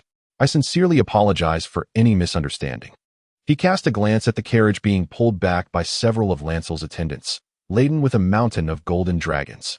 Lynn realized that these golden dragons were indeed quite valuable, serving not only as a means to create golden apples, but also providing a luxurious experience in the real world. These were precisely what he urgently needed at present. Observing Lynn's calm explanation, Cersei gradually calmed down, reassured that his words stemmed from respect. Yet she couldn't help but voice her skepticism. I seriously doubt whether you are a man. One would not expect such a seductive self to be able to maintain control over her desires. There is no doubt in that regard. Lynn raised an eyebrow. However, having just survived such a perilous encounter, I lack the inclination for such pursuits. Any man in my position would feel the same. Therefore, let us postpone this for another time, Lady Cersei, and please do not question your allure. Cersei glanced at Lancel beside her and then back at Lynn, who appeared rather innocent in the moment. A tempest of frustration brewed within her, an emotion seeking an outlet. Yet she recognized the reason proffered by Lynn was both reasonable and just. However, where could she channel her restlessness? Should she seek out the sandy-haired Blaze once more? After several encounters with this taciturn individual, Cersei found herself weary, for he failed to evoke within her the sensation of being conquered. Did you not mention we could revisit this later? Cersei inquired, her fists clenched, as if testing the waters. Unconsciously, she employed the formal you, which astonished Blaze, as he had never experienced such treatment from Cersei towards Lynn before. At times, she had even deigned to insult him. The fleeting moments felt insubstantial, and it would not be long before she would dismiss him, rendering Blaze to feel like a mere tool for gratification, utterly devoid of respect from Cersei. Yet now, Blaze could distinctly perceive the disparity in Cersei's demeanor towards Lynn compared to her treatment of him. This realization incited a simmering anger within him, as it encroached upon his sense of masculine dignity. Unbeknownst to him, Blaze had grown intolerant of other men encroaching upon Cersei's affections. Although he lacked a compelling rationale to dissuade her from such behavior, and their relationship was inherently flawed, he believed that in private, between just the two of them, it would be permissible. Yet now it was not. Lynn regarded Cersei before him, speaking in a leisurely manner. By the way, I have another sword you might wish to see. It is a weapon I have recently developed, capable of slicing through iron with ease, and it endows the wielder with extraordinary swordsmanship. Lynn referred to the newly devised blade module from the system, an invention of remarkable ingenuity. Cersei pondered, her gaze inadvertently drawn to Blaze's envious expression, which suddenly ignited a thought within her. I would like to see it, she replied with calmness, settling down. Her earlier tempestuousness seemingly vanished. This sword can be wielded by anyone, Lynn kindly reminded her. Only weapons not exclusive to him would prove useful, prompting Cersei to readily agree, her eyes gleaming with anticipation as she gazed at Lynn's sword.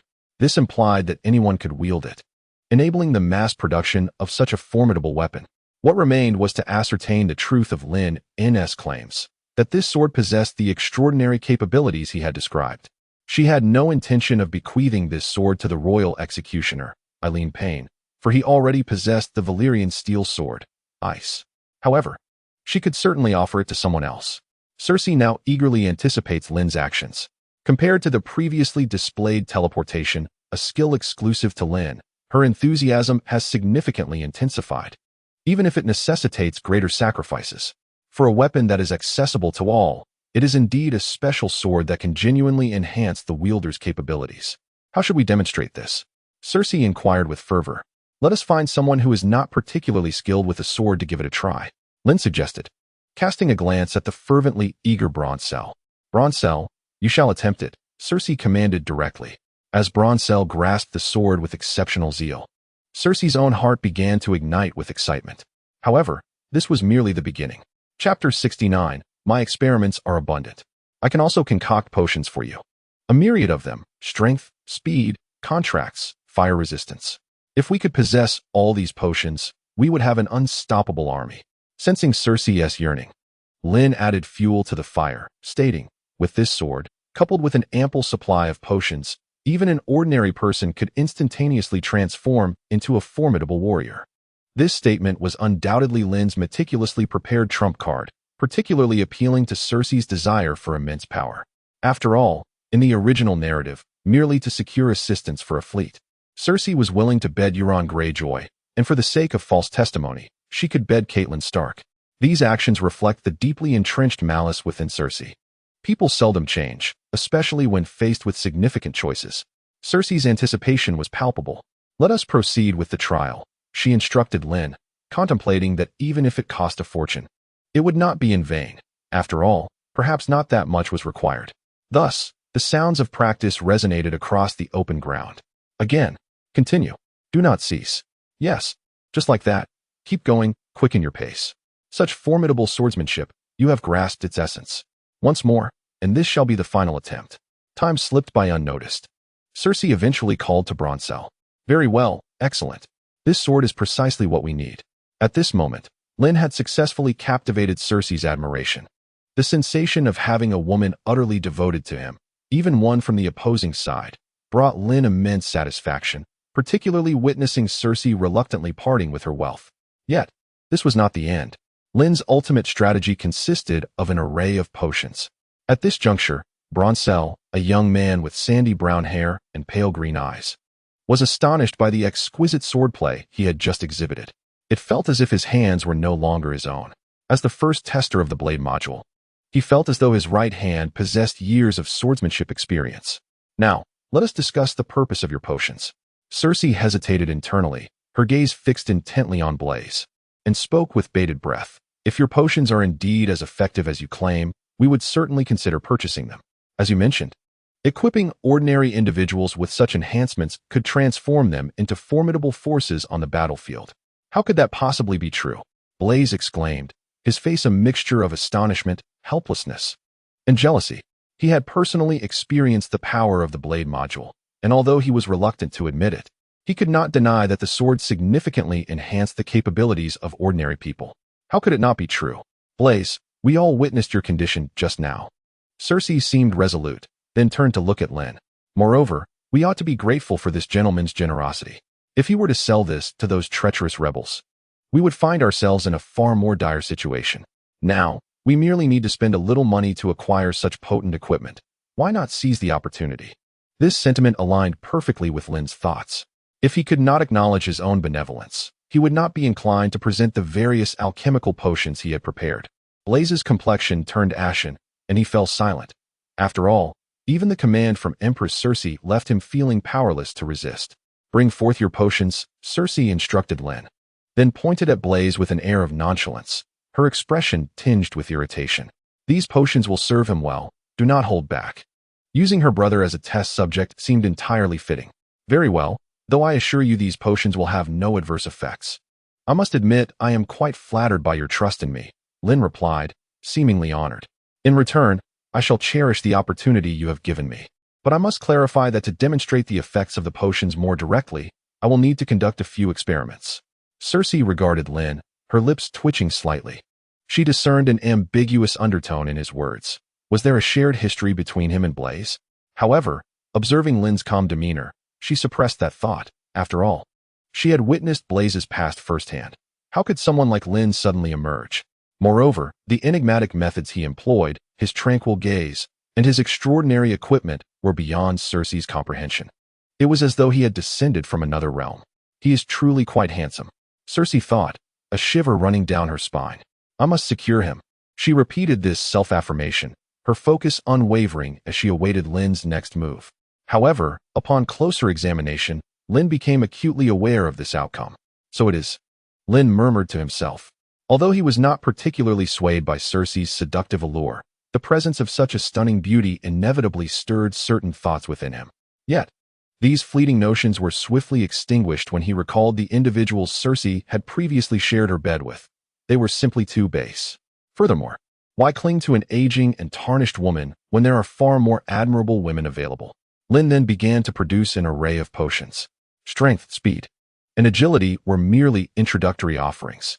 There were also subsequent potions for fire resistance, regeneration, night vision, weakness, and slow descent, all of which possessed immensely practical functionalities. In contrast to the immediate enhancements provided by strength or agility potions, these functional potions held far greater significance. According to Lynn, drinking the fire resistance potion would allow one to swim freely in magma. Consuming the regeneration elixir would enable the regrowth of severed limbs. Inhaling the water-breathing potion would permit breathing underwater, while the divine tortoise potion would enhance one's defensive capabilities. What on earth are these potions concocted from? Cersei inquired, her gaze fixated on the myriad of wondrous alchemical elixirs before her, a hint of skepticism in her voice. This is the synthesis, chart, and materials for the alchemical potions. Lynn replied, as Cersei delicately took the tome from his hands, scrutinizing it intently. Chapter 70. A stunning vision. Why have I never heard of these materials before? Cersei pondered. Indeed, while she recognized each word listed in the synthesis materials, their combination yielded names she had never encountered. What is a flame rod? What are hellwarts? It is quite normal not to have heard of them, Lynn remarked, a nostalgic glimmer in his eyes as he surveyed the ingredients listed. After all, these materials were not of this world. Are they truly powerful? Cersei spread the list before her, her hand trembling slightly as her complexion shifted dramatically. She felt as though she had unlocked the door to a new realm, one she had never witnessed, yet was resplendent in its allure. This world was named Hell. Lynn's explanation came at the perfect moment. All of these materials are sourced from that realm, products never born of this world. The gateway to that world can only be constructed by me, which is why I was so eager to collaborate with the royal family. Without their cooperation, sourcing those materials would be exceedingly troublesome. By leveraging the power of the Iron Throne, this process of seeking materials can be significantly expedited. This is the fundamental basis of Lynn's dealings with the Lannister family. Cersei picked up a vial of deep blue potion, the liquid, tinged with purple, swirled gently within the glass container. It felt ominous indeed. Cersei furrowed her brow upon seeing the concoction, feeling an ominous sense that consuming it could lead to demise. The very sight of the potion was enough to turn her stomach. Lancel, do taste it. Lancel, caught in a moment of disbelief, hesitantly brought the vial to his lips and downed it in one gulp. Immediately, he felt a surge of vitality coursing through him. However, this sensation went unnoticed by Cersei. What do you feel? She inquired with a hint of curiosity. Lancel picked up his sword, his face alight with excitement as he declared, I can feel an abundant power within me. It truly works. Cersei's expression brightened with surprise, as the regent, especially amidst the fervor of the War of the Five Kings. No one wished for a weaker army. My lady Cersei, Lancel said, glancing at the few remaining golden dragons in his cart. We must consider that these potions will not come cheap. And what about the sword we previously acquired? Shall we still purchase it? Cersei's expression stiffened at once. Was their money truly insufficient? The items that Lynn had presented earlier could each fetch a substantial price. And with the soaring costs in King's Landing, 6 copper coins for a pumpkin, a silver stag traded for a heap of corn, and a single golden dragon equating to a cut of beef or 6 scrawny piglets, one could scarcely make ends meet. As a commoner's annual income barely reached 3 to 5 golden dragons. Let us purchase what we can, Cersei replied, her earlier joy at acquiring new equipment now diminished significantly. In a somewhat despondent tone, she continued, after all, Money has never been more worthless. Let us spend it. Should we wait until Stannis breaches the city to spend it then? Unbeknownst to her, similar sentiments had been echoed by Tyrion, who could scarcely believe that Cersei would voice such thoughts. While Cersei may not possess profound wisdom, she understood the basic arithmetic of the situation.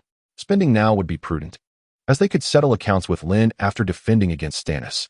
After all, in times of peace, subjects were merely fodder for exploitation.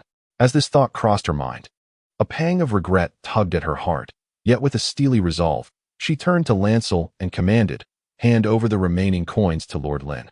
An astute decision. Lynn replied, eager to oblige as he raised his hand to present a multitude of potion vials. Thus, Cersei obtained what she desired, though Lynn had not prepared an abundance this time. "For more materials, I must venture once more into the depths of hell," Lynn remarked casually. "It is not that I am averse to profit. Rather, my supplies have been depleted. However, when I acquire more materials for potion making, you shall be my priority." "That is satisfactory," Cersei said, her brow furrowed as she observed Lynn, who seemed reluctant to elaborate further. This confirmed for her that Lynn was indeed truthful. After enduring a series of events, Cersei found her regard for Lynn elevated, though she still did not place him too highly in her esteem. After all, Cersei still possesses the pride befitting her status as queen. The only one capable of undermining her arrogance is her father, Tywin. Aside from him, she holds no one in high regard. It is evident to all that this golden-haired beauty perceives herself as a figure of unparalleled authority, akin to a Tywin without the necessary gravitas, commanding respect across the Seven Kingdoms. As for Lynn, she has already devised a plan. Following the conflict with Stannis, she intends to fully exploit him. Lynn gazed at Cersei with a knowing look. Should the latter truly entertain such notions, he would not hesitate to demonstrate what true power entails. With a mere descent into the depths of hell, I could concoct enough elixir in a single day to arm 2,000 men. In other words, as time progresses, our preparations will be increasingly fortified, and the alchemical potions will become so abundant that each individual could possess several vials. In the future, the armies of King's Landing will be equipped with such wonders. If what you say holds any truth, Cersei looked at Lynn with eager anticipation. The earlier demonstration revealed that, bolstered by several doses of the potion, an ordinary person could rival a knight of many years' training. Moreover, if mass production is indeed feasible, it implies that King's Landing will never again face a shortage of soldiers.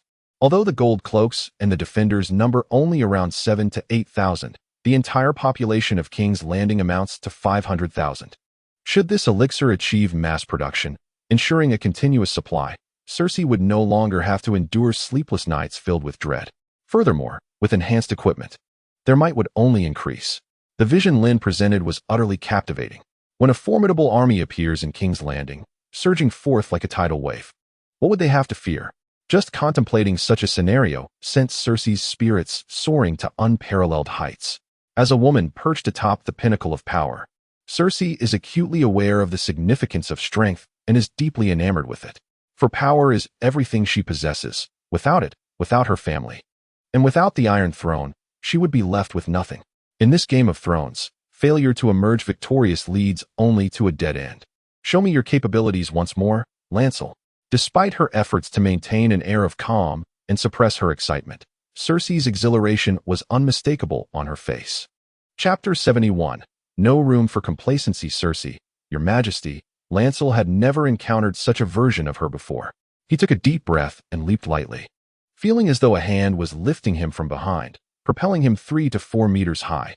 He believed that with a bit more effort, he could soar even higher. After testing his jumping ability, Lancel began to experiment with his sprinting speed. His figure resembled that of a butterfly, leaving behind only a fleeting shadow of his rapid movement.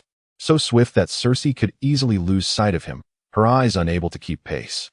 "Try attacking him," she instructed, gesturing towards the vigilant Sir Mandon more nearby. In a flash, Bronn raised his broadsword and lunged towards Mandon's wrist with unyielding speed. Mandon could only manage a defensive block with the blade, yet it was insufficient.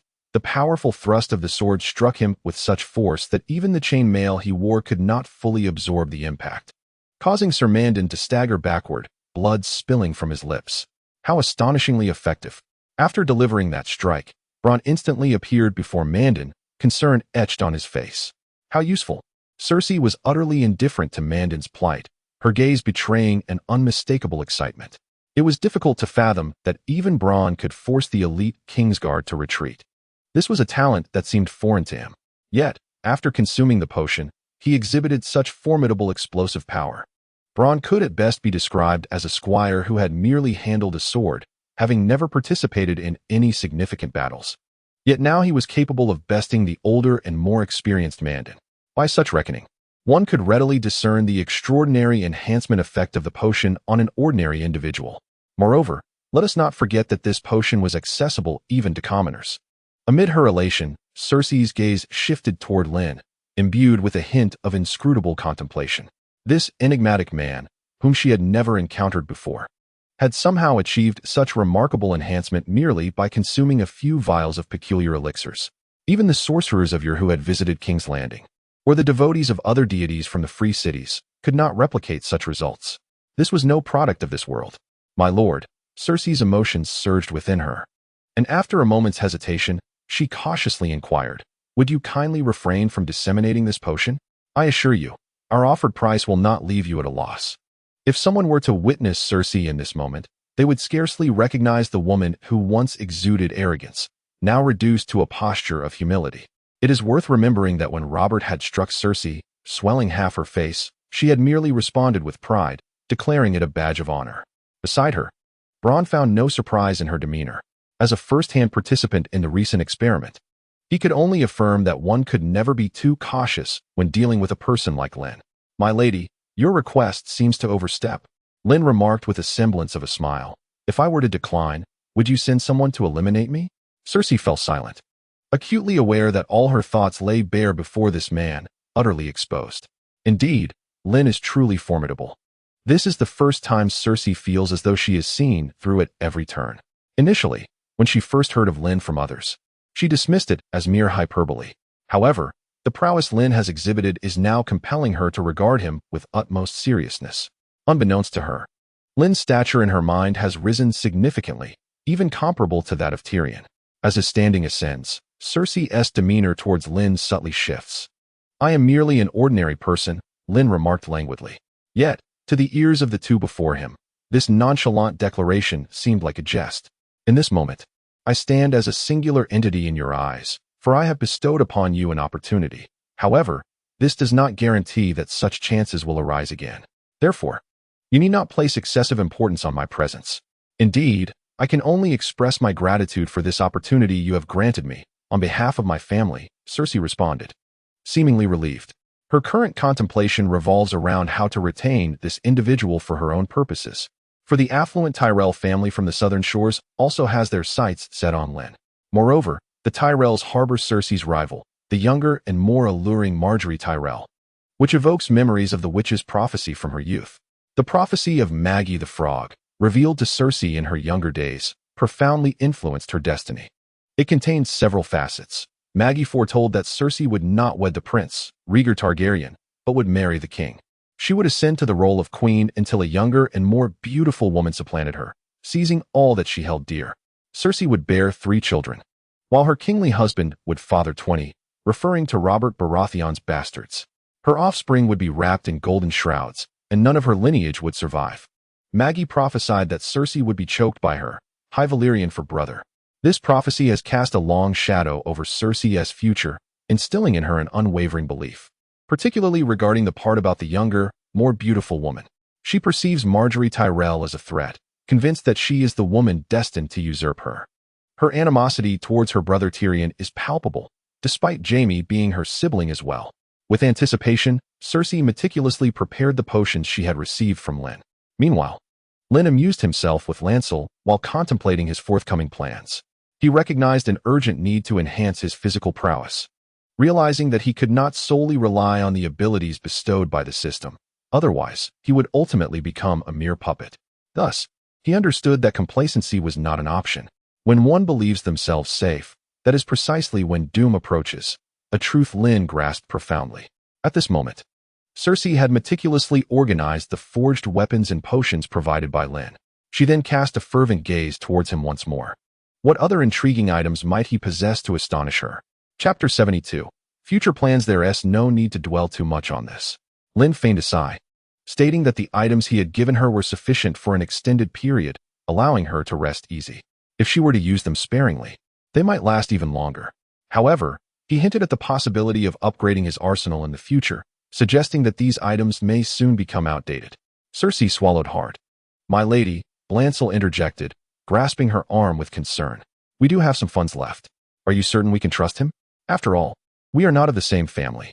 Lynn felt a twinge in his heart, realizing that Blancel had thwarted Cersei's burgeoning thoughts. "Very well. Let us conclude our transaction for today." Lynn opened his hands in resignation, suppressing his disappointment. He turned to leave, adding, "However, should you remain interested, we may delve deeper into this in the near future." As Lynn's silhouette faded into the moonlight, only Cersei and Blancel remained, exchanging glances. Cersei was no longer a young woman. She was now a mother of 3, positioned at the pinnacle of power in the 7 kingdoms. With a mere command, she could orchestrate death. This was a power she had long coveted in her youth, yet for the first time, she felt unease. She realized her position was precarious. Others coveted her throne and could usurp her authority. Now, a mysterious man had emerged to extend a hand to her. Lynn's presence had stirred feelings within her that were previously dormant. Yet, after his departure, she was left with an unsettling emptiness. "My lady," Blancel instinctively offered comfort, gazing at the beautiful Cersei, who seemed sorrowful. Even if she wished to deceive him, he could not suppress his desire to console her. "Please, do not be too disheartened. Your Majesty." Blancel sensed, albeit vaguely, that he was merely a tool utilized by Cersei. Lynn's recent appearance had ignited a spark in her, with sufficient power. One could captivate Cersei. It was not the man she loved, but rather the potential to leverage him to ascend to even greater heights of power. Faced with this dilemma, Cersei was at a loss for words. How could she secure that man? Yet, soon enough, her heart began to formulate an answer. This has always been her method. Employing the most formidable weapon women possess, the allure of their femininity, to subdue men. Thus, the subsequent matters shall be easily managed. During this period, we ought to treat him with a modicum of kindness. Cersei seemingly stated with calmness, for that man seems to possess a miraculous ability to create wonders. Therefore, we must not offend him. We must ensure he does not seek refuge with others, as that would be disastrous. At this juncture, Cersei grew increasingly convinced of her words. She harbored a peculiar sensation that Lynn, in essence, mirrored her own nature, devoid of emotion, merely a tool for executing commands. Otherwise, how could she manipulate him through moral coercion, threatening his compliance with the lives of the common folk in King's Landing, without evoking any response from him? "Very well, I shall monitor Lynn during this time," Blancel, gazing at Cersei, gently offered. Agreed. Cersei seldom revealed a joyful smile, and merely witnessing her radiant expression made Lancel feel his efforts were worthwhile. Yet, as this woman regarded Lancel with her pure, crystalline gaze, a hint of weariness inadvertently crossed her countenance. "You are a good child. Your contributions are invaluable to our family. Lancel, we must swiftly acclimate to the forthcoming phase, for the realm is presently engulfed in chaos. Yet this may not bode ill for our house. Only amidst turmoil can the forces be reshuffled, a truth that applies not solely to the common folk. In fact, for the Lannister family, this presents an opportunity. If we were to adhere strictly to the former power dynamics, our family would merely linger within a stony kingdom, guarding our gold mines, living as mere wealthy patrons." "I understand," Lancel nodded gently, a glimmer of resolve evident in his gaze. However, unbeknownst to these two, Lynn stood quietly observing them from the shadows of a nearby grove. Concealed by the cloak of night, he had not departed. Instead, he sought to seize this opportunity to discern the intentions of these two who had invested so heavily. After all, unlike Tyrion, Sansa, and Joffrey, Cersei and Lancel could be regarded as antagonists within the original narrative. Could they genuinely comprehend and accept Lynn's terms?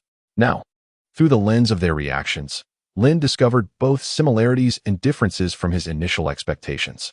"So, this is how it is," he mused, stroking his chin contemplatively. Murmuring to the two in the distance, "I once believed that the inhabitants of this world were mere automatons, and I was but a transient traveler in this game. Yet, it seems that my recent experiences suggest otherwise." Nearby, a horse pulling a cart brimming with golden dragons let out a gentle snort, as if echoing Lynn's sentiments. The majestic stallion shifted uncomfortably, seemingly burdened by its considerable load. It nudged its nose towards Lynn's hand, appearing to exhibit a deep affection for its new master. Am I merely playing the fool? Lynn raised an eyebrow. The stallion seemed to cast a flirtatious glance in Lynn's direction, exuding an aura of intelligence. As if it comprehended the implications of Lynn's earlier remarks, turning its head away in a huff. Oh, you rebellious steed, do you dare defy me? Lynn chuckled. Be compliant, or I shall educate you as I did with Gugu. The efficacy of a firm hand and discipline was not lost on him. Gently patting the horse's head, Lynn felt a wave of contentment wash over him as he contemplated the implications of the potion's effects on horses, pigs, and chickens, all of which possessed the potential to pass their enhanced abilities to their offspring. This compounding of traits could lead to a terrifying escalation of power in future generations. Upon returning home and settling the stallion in the stable, Lynn summoned a servant to prepare a sumptuous meal. He then seated himself at the table, unfurling a piece of parchment to thoughtfully contemplate his forthcoming plans. Chapter 73. The choice to depart. Initially, he had given little thought to his upcoming strategy, viewing the entire affair as a mere game, a pursuit where enjoyment reigned supreme. Yet now, it seemed prudent to meticulously craft his player plan. As the architect of this official sandbox, he recognized his role as the game's orchestrator. However, as a person of moral integrity, he felt compelled to adhere to his principle of joy. Lynn mused aloud, inscribing the word morality upon the parchment. Morality embodies the essence of humanity. It is humanity alone that binds the soul with its chains. Without it, one risks spiraling further away on a runaway carriage. Reflecting on his prior dealings with Tyrion, Sandor, and Sansa, he noted a singular distinction with Joffrey. Yet, his intention with Joffrey remained to guide him towards righteousness, rather than empower him to indulge in malevolence. This conviction was etched deeply within Lynn's soul, unwavering regardless of the world he traversed. Thus, he inscribed another word on the parchment, his brow furrowing slightly. This term represented the game's overseer, the custodian of order, the sole link between player and realm, symbolizing the fusion of world and character. Consequently, he understood the necessity of imposing strict limits on what he imparted, otherwise, chaos would ensue. It was evident that he could not indiscriminately wield his abilities to influence and reshape the world without risking catastrophe. Lynn pondered deeply, penning what seemed to be both a serendipitous and inevitable conclusion. This signifies the direction he is about to take. Having garnered the majority of his resources directed towards Tyrion, his potential will be further unearthed, transcending the original narrative where he merely held the position of King's hand temporarily before Tywin's arrival. Instead, he will possess a plethora of possibilities. As for his exchange with Joffrey, it is imbued with Lynn's subjective belief that this young boy might be capable of change. Subsequently, the previously furrowed brow of Lynn suddenly relaxed, akin to a ray of sunlight breaking through a fissure. If he were to refrain from interference, the inevitable outcome would be the interconnection of the characters within this game world, rendering a realm rife with betrayal and bloodshed, intertwined with love and hatred. All the more intriguing. Lynn, in this scenario, embodies the hidden player, occasionally emerging to steer the entire game world along a preordained path. However, such musings seem devoid of the requisite conditions for success in a reality brimming with infinite possibilities, as the factors influencing a person's choices are exceedingly numerous. The forthcoming spectacle, truly the crux of the matter, is Stannis' arrival in King's Landing. Prior to this, Lynn has already tilted the entire game towards a Lannister triumph.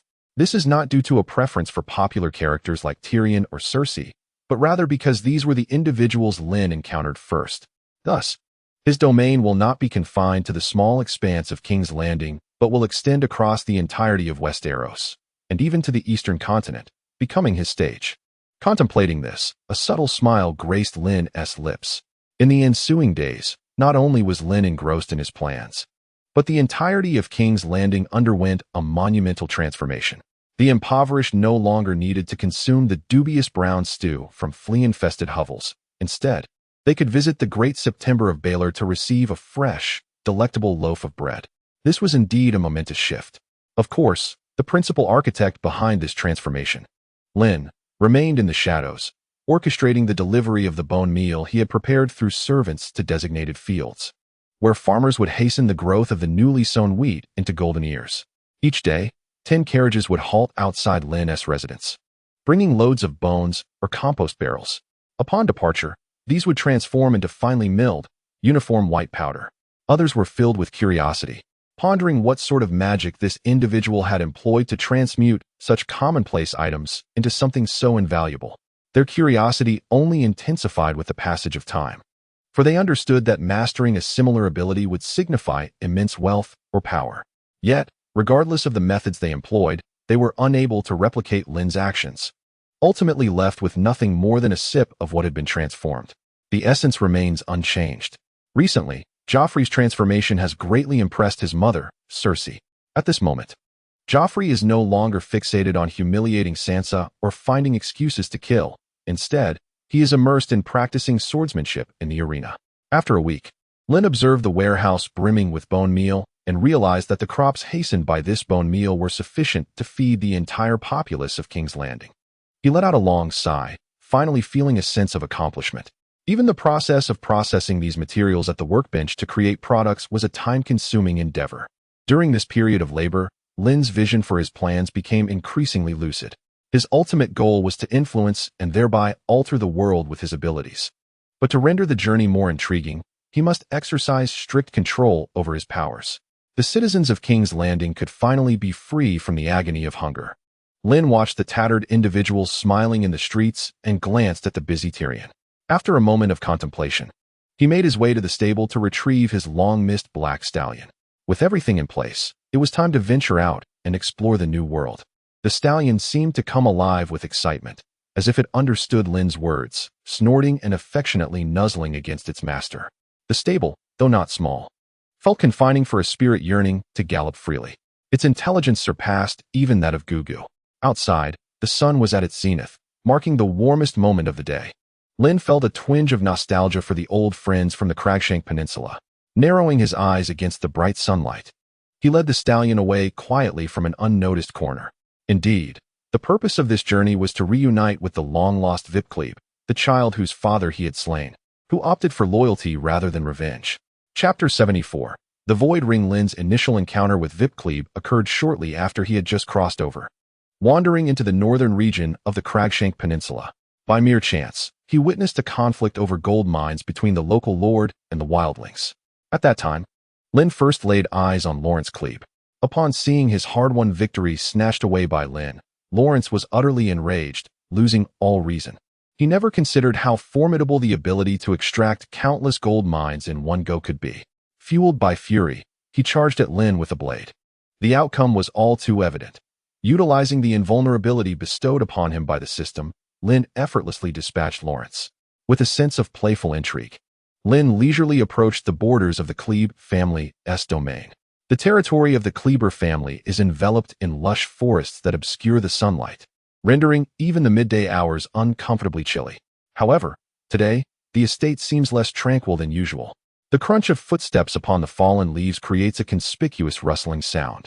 Drawing attention, this cacophony momentarily diverts the gaze of those within the territory, who soon discover the unexpected arrival of Lynn. The soldiers, unfamiliar with Lynn, demand, "Halt. This is the domain of the Kleber family. Who are you?" A man clad in armor, wielding a long sword, speaks as he gestures to his comrades. Among them, a figure deeper within the ranks would be instantly recognizable to Lynn. It is Wipe, donned in a long robe. Yet, he appears markedly changed from his former self. No longer the timid individual he once was, Wipe has undergone a profound transformation since ascending to lordship.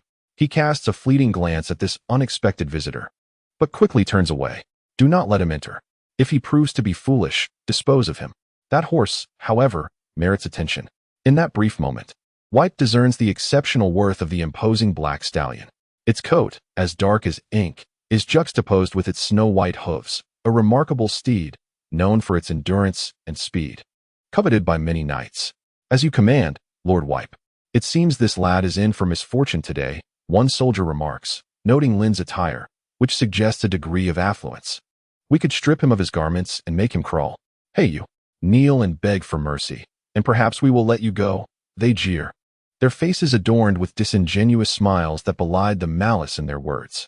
Despite the menacing demeanor of these rogues, Lynn remains impassive. The black stallion, however, senses the impending danger and snorts anxiously, attempting to turn and flee. "Fear not, my noble steed," Lynn reassures, extending his hand to soothe the restless creature. gently stroking its head while ignoring the encroaching soldiers. He then produces a purple ring, a reward bestowed upon him for quelling the uprising in Lynn. A coveted item from the equivalence exchange module. Crafted from a black hole ring, an ether density gem, and red matter. This is the void ring. With a swift motion, Lynn adorns his finger with the ring and subtly gestures towards the approaching soldiers.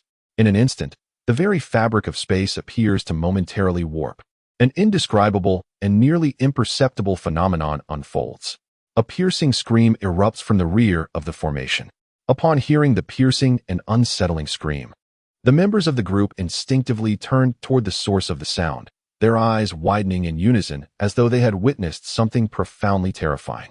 The one who screamed was the soldier who had just engaged in direct conversation with Weipu. He appeared to be ensnared by an invisible hand, suspended in midair.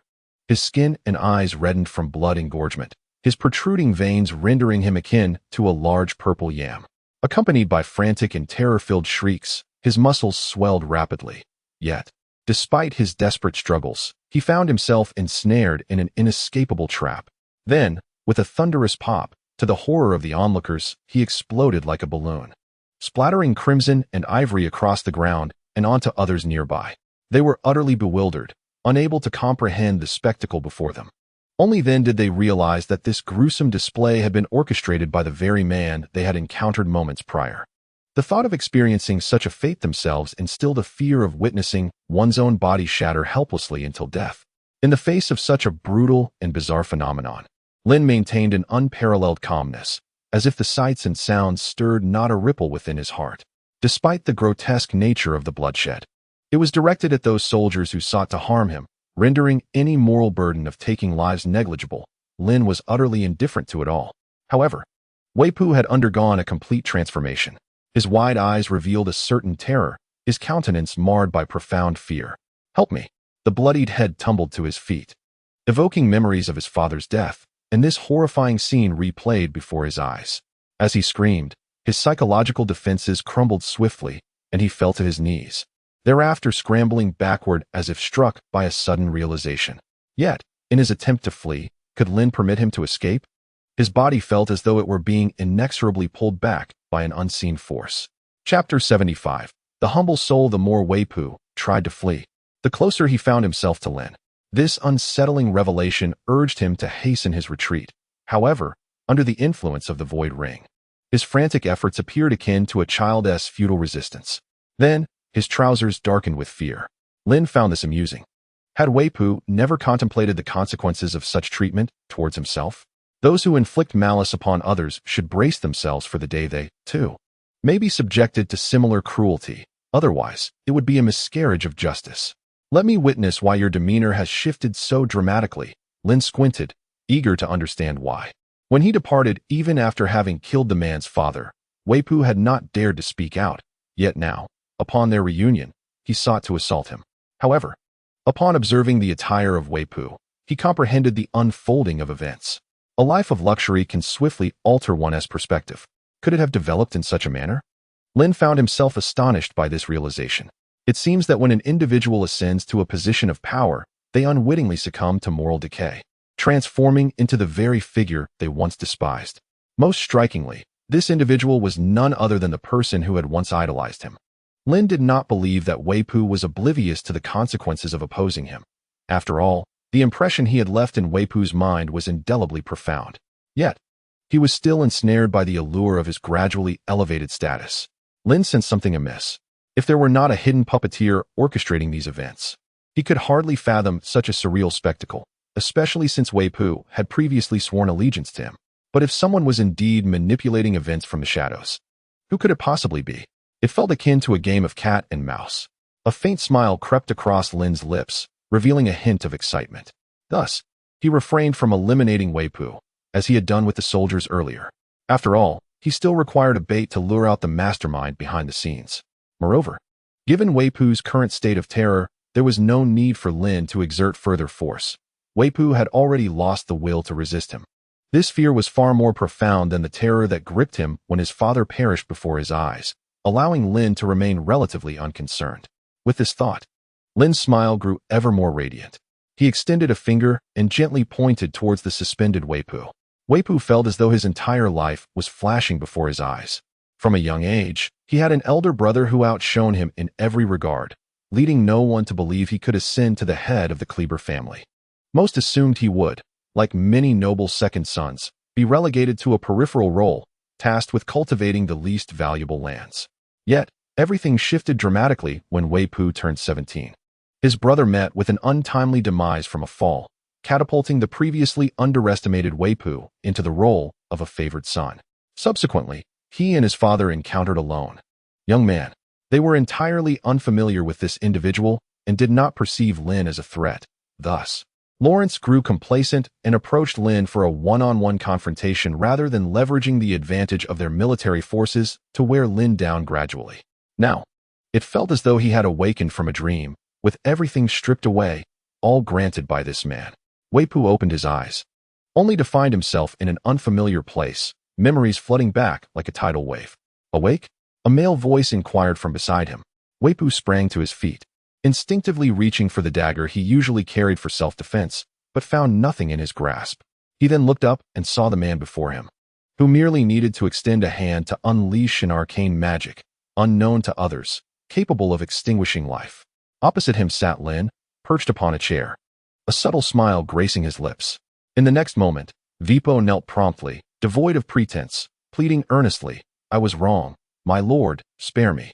Lynn regarded him with a detached glance, his voice echoing in Vipo's mind. The person you were moments ago is not the same as the one who now begs for mercy, so cease this charade." Vipo's body quivered involuntarily.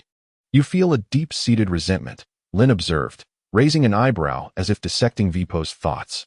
"You have painstakingly attained everything you desired.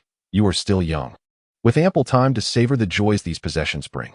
Yet, the collapse of your edifice can be triggered by a mere misstep. I can see your dissatisfaction." Vipo clenched his teeth so tightly that blood seeped from his gums, yet he dared not lift his gaze, bowing his head deeply, fully aware of a profound truth.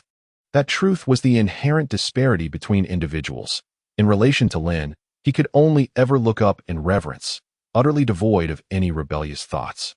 To do otherwise would spell his doom. Before the true titans of this world, he was but a defenseless insect, forever powerless to resist. "Very well," Lynn remarked, retracting his smile and adopting a scrutinizing expression.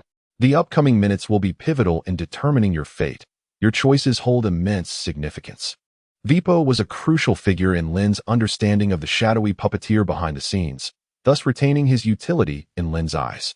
This notion intrigued Lynn, for it was amusing to him that a mere insect, one he could effortlessly crush, dared to defy the fate imposed upon it. This was the essence of true choice, albeit not the outcome Lynn desired to witness. After all, who wouldn't wish for unwavering loyalty from their subordinates?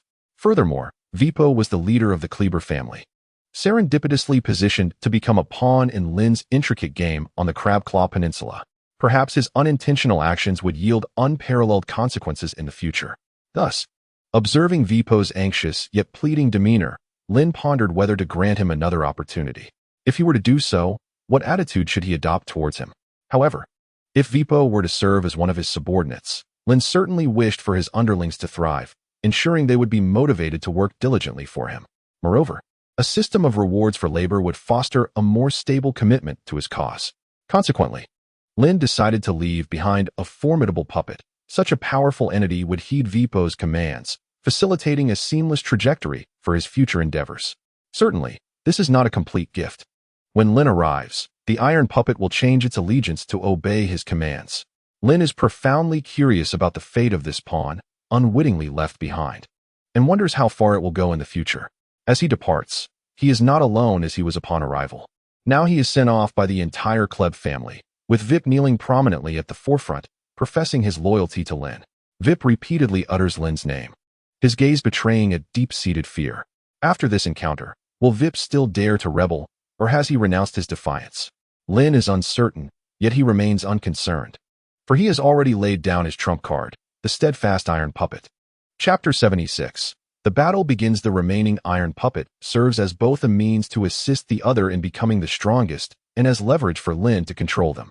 Presently, Vip possesses authority, yet this does not necessitate its use. It is merely a precaution taken in advance. A mere careless act has led to such complications, Lynn muses, seemingly regretful, adding that the enjoyment derived from this situation pales in comparison to dealings with the higher echelons. Thus, to stave off ennui, he resolves to target those of greater nobility. The great black horse obediently responds. Its intelligence, Lynn's suspects, rivals that of a young child. Oh, have we arrived so swiftly? Lynn's attention suddenly sharpens. No sooner had he uttered this than he vanished, reappearing above the water's surface. It is precisely noon. The water glistens with the morning light, and a refreshing breeze caresses his skin, evoking the tender touch of a lover. However, beyond this enchanting vista lies a row of warships, their cold bows aimed at the distant shore across the sea. These formidable uninvited guests are none other than Stannis' fleet. Calculating the time, it seems fitting. The morale of these men is high, Lynn murmurs. With his current perceptual acuity, he can discern the might of Stannis' fleet, led by Sir Imry Florent. He is the son of Sir Lyon Florent, brother to Celis and Ellen, and brother-in-law to Stannis Baratheon. Imry harbors distrust toward those of low birth and mercenaries. Therefore, he completely rejects Davos's proposal to first send a vanguard to scout and gather intelligence before deciding whether to allow the main force into Blackwater Bay. It is evident that Imry Florent is poised to ensnare the entire naval force of King's Landing. Thus, the curtain rises on the first true battle.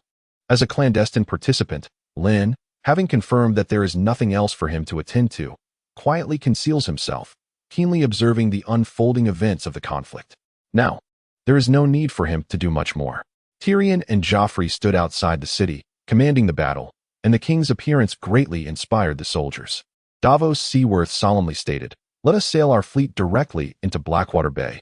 Their fleet poses no threat to us. Our immediate objective is to swiftly defeat the enemy, and then turn our attention to supporting Lord Stannis, ensuring we can secure further glory." Davos had never regarded the naval forces of King's Landing with any seriousness. His pride, of course, stemmed from justifiable confidence. Stannis was the first among the members of King Robert Baratheon's council to harbor doubts about the legitimacy of the king's offspring. He confided his suspicions to the then hand of the king, Lord Jon Arryn, and upon investigation, discovered that all three of the king's children were the product of the incestuous union between Queen Cersei and her brother, Jaime Lannister. However, before Lord Arryn could reveal the Lannister siblings' illicit conduct to the king, he suspiciously died, prompting Stannis to retreat to his ancestral home on Dragonstone for his own safety. There, he endeavored to rally all those loyal to him, yet only a handful of houses pledged allegiance to Dragonstone responded promptly. Consequently, Stannis blockaded the ports and coastal waters of Dragonstone, hiring warships and even pirates from the free cities to bolster his forces. As the lord of an island and a former master of ships, Stannis commanded a formidable naval power. After defeating Renly and gaining the loyalty of the Lords of Storm's End, Stannis' forces numbered over 20,000, predominantly knights and free riders, while the garrison of King's Landing consisted of merely a few thousand men. Moreover, the southern approach to King's Landing was encircled by the Blackwater River, necessitating a simultaneous assault from both land and sea. Stannis' fleet began its course towards King's Landing, with Stannis personally overseeing the land forces and entrusting the command of the navy to Sir Imry Florent, allowing him to lead from his flagship, Fury. "Very well, Sir Imry," Davos responded with resignation. Based on his years of experience, he believed it prudent to first send a smaller contingent, but Imry's arrogance blinded him to this sound judgment. "Let us commence," Sir Imry declared, ceasing further dialogue and assigning Davos, his son, and the mercenary pirate Salador San to lead the flatboats in the rear for defensive vigilance.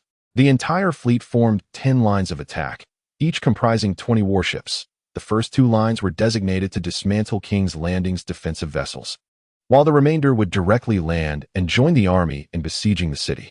The recklessness of this strategy was evident. "Is this Stannis' naval force?" Tyrion observed with a grave expression, watching the meticulously aligned rows, akin to a fleet of iron beasts, his gaze momentarily lost in disbelief.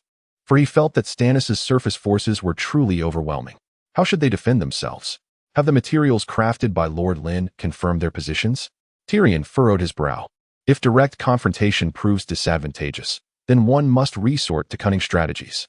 The opposing force remains completely oblivious to the repercussions of not deploying a vanguard. Beside him, the president of the Alchemist Guild cast a respectful glance at Tyrion, while Joffrey, filled with trepidation, trembled visibly, sword in hand, ready to flee. I want to go home. I want to find my mother. I cannot stay here. Joffrey's presence at the front lines was a consequence of Tyrion's insistence, despite fierce opposition from Cersei and Joffrey himself. Tyrion had assured them that Joffrey would be safe, as he would not set foot on the battlefield. Yet, even in the absence of danger, Cersei wished to shield Joffrey from the harsh realities of the world. If Joffrey were to stand atop the castle walls, it would serve as a tremendous morale boost for the soldiers engaged in battle. The fervor of a spirited soldier and the despair of a weary one are of entirely different calibers. Chapter 77. What does it matter? How could you possibly be my adversaries? Stannis wore a distinct sneer upon his face. Do you think I would fear a warrior from a mountain clan, rushing at us with sword in hand? You should first inquire of my blade. With a swift pivot, strength cascaded from his thighs to his waist, and then to his arms, all within an instant, channeling his full might into his wrist. The defenders of King's Landing numbered approximately 6,000 golden-robed men, alongside soldiers and knights hired from the palace or surrounding kingdoms. As the Prime Minister, Tyrion Lannister personally commanded this defensive effort. To avoid being caught off guard, he dispatched his own mountain clansmen and a handful of knights from the city to harass and scout along Stannis' path. Under the leadership of the Kingsguard Sandor Clegane and Ser Balon Swan, the defenders managed to slightly mitigate Stannis' onslaught, but as the battle erupted in full force, the casualties among King's Landing's defensive troops mounted tragically. Damaged siege engines were employed to barricade the gates against being breached. A resounding crash echoed. But it did not arise from the clash of weapons. Rather, it stemmed from the shattering of the castle gates. On some muddy paths, footprints trailed incessantly. Sandor did not budge an inch, yet the smile on his face instantly froze. In that fleeting moment, he witnessed an explosion upon the water's surface. The searing heat and blinding flames evoked memories that haunted him each night, rousing him from slumber. Hell exists, and within its flames lies despair. I refuse to continue. Sandor lowered his head, unleashing a roar that seemed inexplicable to others. However, upon seeing the fierce flames blazing nearby, Tyrion felt an inkling of understanding. Yet, Sandor's withdrawal signified the loss of leadership for the troops, and the resultant blow to morale was all too evident. Are you afraid of fire? Follow me. It is not as terrifying as it appears.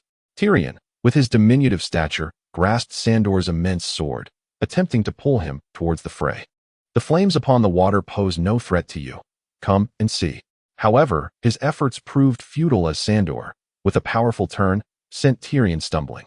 With a thud, Tyrion picked himself up and turned to face Sandor. In the bewildered gaze of Tyrion, Sandor had discarded his armor and sat huddled in a corner, resembling a frightened child. How could this be? In that moment, Tyrion seemed to comprehend why his friend was so agitated. Yet, a leader was essential for the troops. If not Sandor, then who? Tyrion surveyed the surroundings and was met with fearful eyes and ashen faces. At that instant, the small dwarf felt the weight of responsibility pressing heavily upon his shoulders. Wildfire raged violently upon the surface of the river. Sir Imry Florent could scarcely believe the calamity unfolding before him. His entire fleet had perished in an utterly irrational explosion. Reduced to ashes, coupled with the words of the defenders, the frontline ships had capsized those laden with wildfire, causing the flames to spread across the river, encircling Stannis' fleet. Meanwhile, a massive iron chain, forged under Tyrion's orders, spanned the river, completely severing the retreating route for the fleet.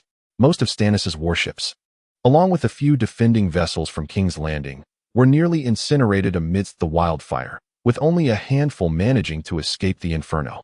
8 ships, carrying a significant number of infantry, successfully reached the northern bank, while approximately 40 remaining sentinel galleys stood ready to ferry Stannis' main forces across the river. Remarkably, the charred remnants of the sunken vessels formed an unstable bridge, still ablaze, capable of allowing some troops to cross, albeit precariously. My sons. Davos gazed sorrowfully at the conflagration ahead. In a bid to demonstrate his loyalty to Stannis, he had sent all 3 of his sons to the front lines aboard the warships. Initially, Sir Imry Florent had rejected Davos's orders to dispatch the vanguard, leaving Davos with an unsettling sense of foreboding. You call me a half-man, yet I do not perceive you as superior. Tyrion cast a scornful glance around, his small frame, clad in a helmet and wielding a longsword, appearing comically incongruous. If you wish to prove this assertion false, then follow me. Tyrion turned and stepped toward the enemy forces on the river. His tone was remarkably composed, yet beneath the helm that concealed his face, a profound anxiety gripped him, for he was uncertain whether those behind him would follow. He taunted the defending troops with his words. No one wished to acknowledge that their courage paled in comparison to that of a dwarf. Thus, the defenders rallied once more around Tyrion and, at the last moment, secured the riverbank. They successfully repelled the attackers and began to charge towards the mud gate. Gradually, Tyrion's expression began to soften. Blood trickled from the corner of his mouth, and as he surveyed the dinted armor he wore, incredulity washed over him. This was the armor crafted for him by Lisa in the past. Initially donned for its lightweight convenience, he had not anticipated that it would save his life in such a critical moment. Furthermore, this armor appeared to mitigate impact more effectively than ordinary armor. Typically, even if one could withstand a weapon strike, the accompanying force would still cause injury. Yet now, Tyrion felt no harm had befallen him. Rather, he felt invigorated, ready to fight another 500 rounds. The defenders spotted a substantial force of Stannis' troops advancing across a makeshift bridge formed by the wreckage of burned ships, and Tyrion, leading the charge, surged forward. "Come, let us measure our strength against one another." Gripping his weapon tightly, the boiling blood surged through his veins, electrifying him as he pressed onward. Even as a dwarf, even branded as a treacherous advisor or a cunning monkey, he would exert himself for all that he represented. People spoke of how Tyrion had ousted the loyal captain of the city guard in favor of the savage mountain clans. They said he had imprisoned the learned maester, plunging the city into confusion and ignorance. They claimed that the era of Robert was the true golden age, while Tyrion would only bring calamity.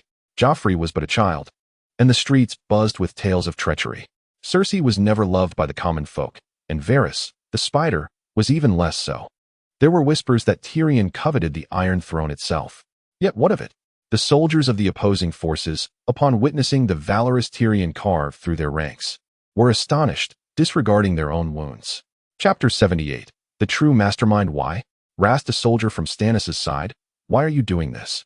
And how is it possible that your weapon, your strength? Tyrion narrowed his eyes slightly. Do you truly believe that a dwarf lacks the ability to alter his fate? Who do you look down upon? As long as one possesses the conviction to protect their family, anyone can awaken their latent potential. In the heat of battle, Tyrion understood that the struggle of beliefs was as crucial as the physical clash itself. The soldier from Stannis' ranks gritted his teeth, his gaze filled with trepidation, as the veins in his hand, gripping the sword, bulged under immense pressure. Do not let others sway you, a commanding voice admonished softly. He is attempting to distract you. Go forth and slay that imp. I understand, the soldier managed to articulate, each word forced from his lips. His heart was shaken. It was indeed possible for someone to act recklessly, driven solely by the desire to protect their family behind them. However, he pondered, why was that armor so formidable? The soldier questioned, feeling as though each strike he delivered met only the resistance of solid iron. Unbeknownst to him, Tyrion's armor had been meticulously crafted by Lynn, produced through an intricate system, setting it apart from ordinary armor. Thus, the soldier suddenly realized that confronting Tyrion was perhaps not the wisest choice. Given the option, he would have preferred to face a typical soldier lacking such fervent conviction. Fortunately, had it not been for the armor Lynn had forged for him, he would likely have met his demise long ago. As he touched the pockmarked surface of his armor, Tyrion too felt a chill of fear. Yet, having arrived at this critical juncture, he could not allow these men to breach their defenses. They were unable to hold the gates and must intercept the enemy upon the river. Consequently, he resolved to lead the remaining troops into battle himself. The defenders soon spotted a vast contingent of Stannis' forces advancing across a makeshift bridge formed from the wreckage of burned ships. Tyrion, at the forefront, charged ahead, shouting, "Block those rabble." He cursed under his breath. Should Stannis' troops break through, it would unleash a devastating force upon King's Landing, bringing calamity to its citizens. Having witnessed too many similar tragedies, he understood the chaos that ensued when soldiers clashed with civilians. Damn it, I must charge. Tyrion felt isolated. With Sandor no longer at his side, his reliance now rested on Ser Barristan Selmy and Ser Mandon Moore. He lifted his sword once more and bellowed. Think of your families behind you. If we do not hold these enemies here, everything will be lost. This war is not for the king, nor for the queen regent, but for each of you. The Stannis soldier narrowed his eyes. It was those skilled in rhetoric who were truly formidable. Initially, Tyrion's troops had begun to falter, their morale waning. But upon witnessing the fearless advance of their diminutive leader, how could they possibly retreat? This was a blatant tactic of provocation. Yet they had no choice but to comply. Thus, Tyrion's soldiers pressed forward once more, their spirits rekindled. Alas, I did not anticipate that they would resort to such a tactic. The leader gazed at the intrepid Tyrion and lamented, no one would confess to their bravery. Least of all a dwarf. Thus, I must face this head-on and engage in a thoroughly exhilarating battle. Regrettably, even if I do so, I am bound to execute the commands of her grace. Nearby, Mandon Moore's eyes darkened as he observed Balon Swan charging forward. He, in an eerie manner, veered towards Tyrion's unguarded back. Prior to the onset of battle, Mandon had received orders from the Queen, which dictated that during the conflict, Tyrion must meet a reasonable demise while defending the city. Despite Mandon's profound respect for Tyrion, who was willing to lead the charge amidst such peril, the Queen's command still took precedence. This was harsh, yet it undeniably adhered to the rules of the world. The atmosphere grew increasingly lethal. As the commander of Stannis' ground forces, Goodmorn stood in stark opposition to Tyrion, both sensing the murderous intent emanating from each other's eyes. It was a matter of life or death. The situation had escalated to a boiling point. Just then, a concealed blade emerged from the shadows. Its target aimed squarely at Tyrion's unsuspecting back, a point devoid of any defense. Although its speed was unremarkable, its origin was hidden. Initially astonished, Goodmorn's expression soon morphed into one of delight, for Tyrion's downfall would undoubtedly serve their interests. Suddenly, the hidden blade was intercepted by another sword, broad and well-timed, as if it had been premeditated to thwart the attack. Thus, Mandon Moore's ambush was thwarted by a servant with tousled brown hair, who had evidently been prepared for this moment. Mandon's hand trembled slightly. How could he have known my intentions? Do take action, Sir Mandon, Tyrion remarked, turning his head with a knowing expression. Indeed, it appeared that Lynn's prior warning held merit. You truly dared to betray me? Betrayal? Mandon retorted defiantly. I am merely following orders, while your existence poses a threat to the Iron Throne. This is my duty. Tyrion's heart quivered. Although Mandon had not explicitly named the mastermind, Tyrion surmised it was Cersei. How could she resort to such treachery? Did she genuinely believe I would harm my own kin, that I would act against her interests? Lynn observed this unfolding drama with keen interest. Sir Mandon, with his pale gray eyes, appeared vacant and devoid of life. Boros likened his eyes to those of a fish, while his garb as a Kingsguard rendered him akin to a corpse swathed in cloth. He is portrayed as a skilled warrior. Yet his prowess is not favored by the common folk, and he remains distant from any of his sworn brothers in the Kingsguard. Ser Ballistan Selmy claims he has no friends, only his sword, no life, only his duty. Ser Jaime Lannister considers him the most perilous member of the Kingsguard, second only to himself, for he remains expressionless, never revealing his true thoughts. Tyrion Lannister understands that Mandon is not a man worthy of following. Chapter 79. First kill the helpers upon realizing that Cersei, whom he had long fought to protect, would truly turn against him. Tyrion felt as though a part of his heart had been hollowed out. His family, everything he had painstakingly shielded, had ultimately sought to harm him. Although he managed to fend off Mandon's assault, it merely obstructed the physical attack. The psychological blow to Tyrion was immense. After all, it signified that Cersei and Joffrey regarded him as an enemy. Previously, whether in jest or deliberate vengeance, Tyrion could perceive their actions as mere familial strife. But now, with a genuine intent to kill, the nature of the conflict had irrevocably transformed. You wish for my demise? Very well. A different glimmer shone in Tyrion's eyes. In that instant, it seemed as if everything had shifted direction, all possibilities unfurling before him like a road laid out. Yet, in a moment of clarity, he recognized he could not simply relinquish control and surrender the city of King's Landing, with its 500,000 inhabitants, to those wielding unknown powers like Stannis. Mandon Moore raised his weapon once more, directing the sword's tip towards Tyrion, as a palpable aura of murderous intent surged forth like a tide. We too should be more than sufficient to deal with him. Tyrion gazed at Mandon, advancing with lethal intent, yet he felt no fear. Gritting his teeth, he produced 2 golden apples. These golden apples were the very ones gifted to him by Lynn. Crafted entirely of gold, these apples served as a rare healing remedy, significantly more potent than conventional healing potions, comparable to regeneration elixirs. Tyrion held one for himself and extended the other to Podrick Payne, ensuring he was well prepared. Images of Cersei and Joffrey flashed through Tyrion's mind, his expression growing increasingly complex. Did they truly perceive him as such a foul and despicable creature? A dwarf who would even raise his hand against family? Was all he had done utterly meaningless, as they cared not for his actions? Do you two intend to obstruct me? Mandon raised his voice, wielding his long sword, referring to Tyrion as a mere dwarf and Podrick as a timid squire in the presence of strangers. His words, while brief, dripped with contempt for both individuals. As for the golden apple that Lynn bestowed upon him, he paid little heed to such a remedy. What significance does it hold if you can thwart my single assault? Mandon Muir's voice seemed to permeate the very air around them. In this war, death would shroud the true outcome. You will perish with your honor intact, while I shall have loyally fulfilled my command. Podrick remained silent, yet Mandon's voice continued to resonate clearly. Then let me die here. As he uttered the final word, the sound echoed as if whispered directly into his ear. At that moment, Tyrion deftly parried the impending strike with the blade of his sword.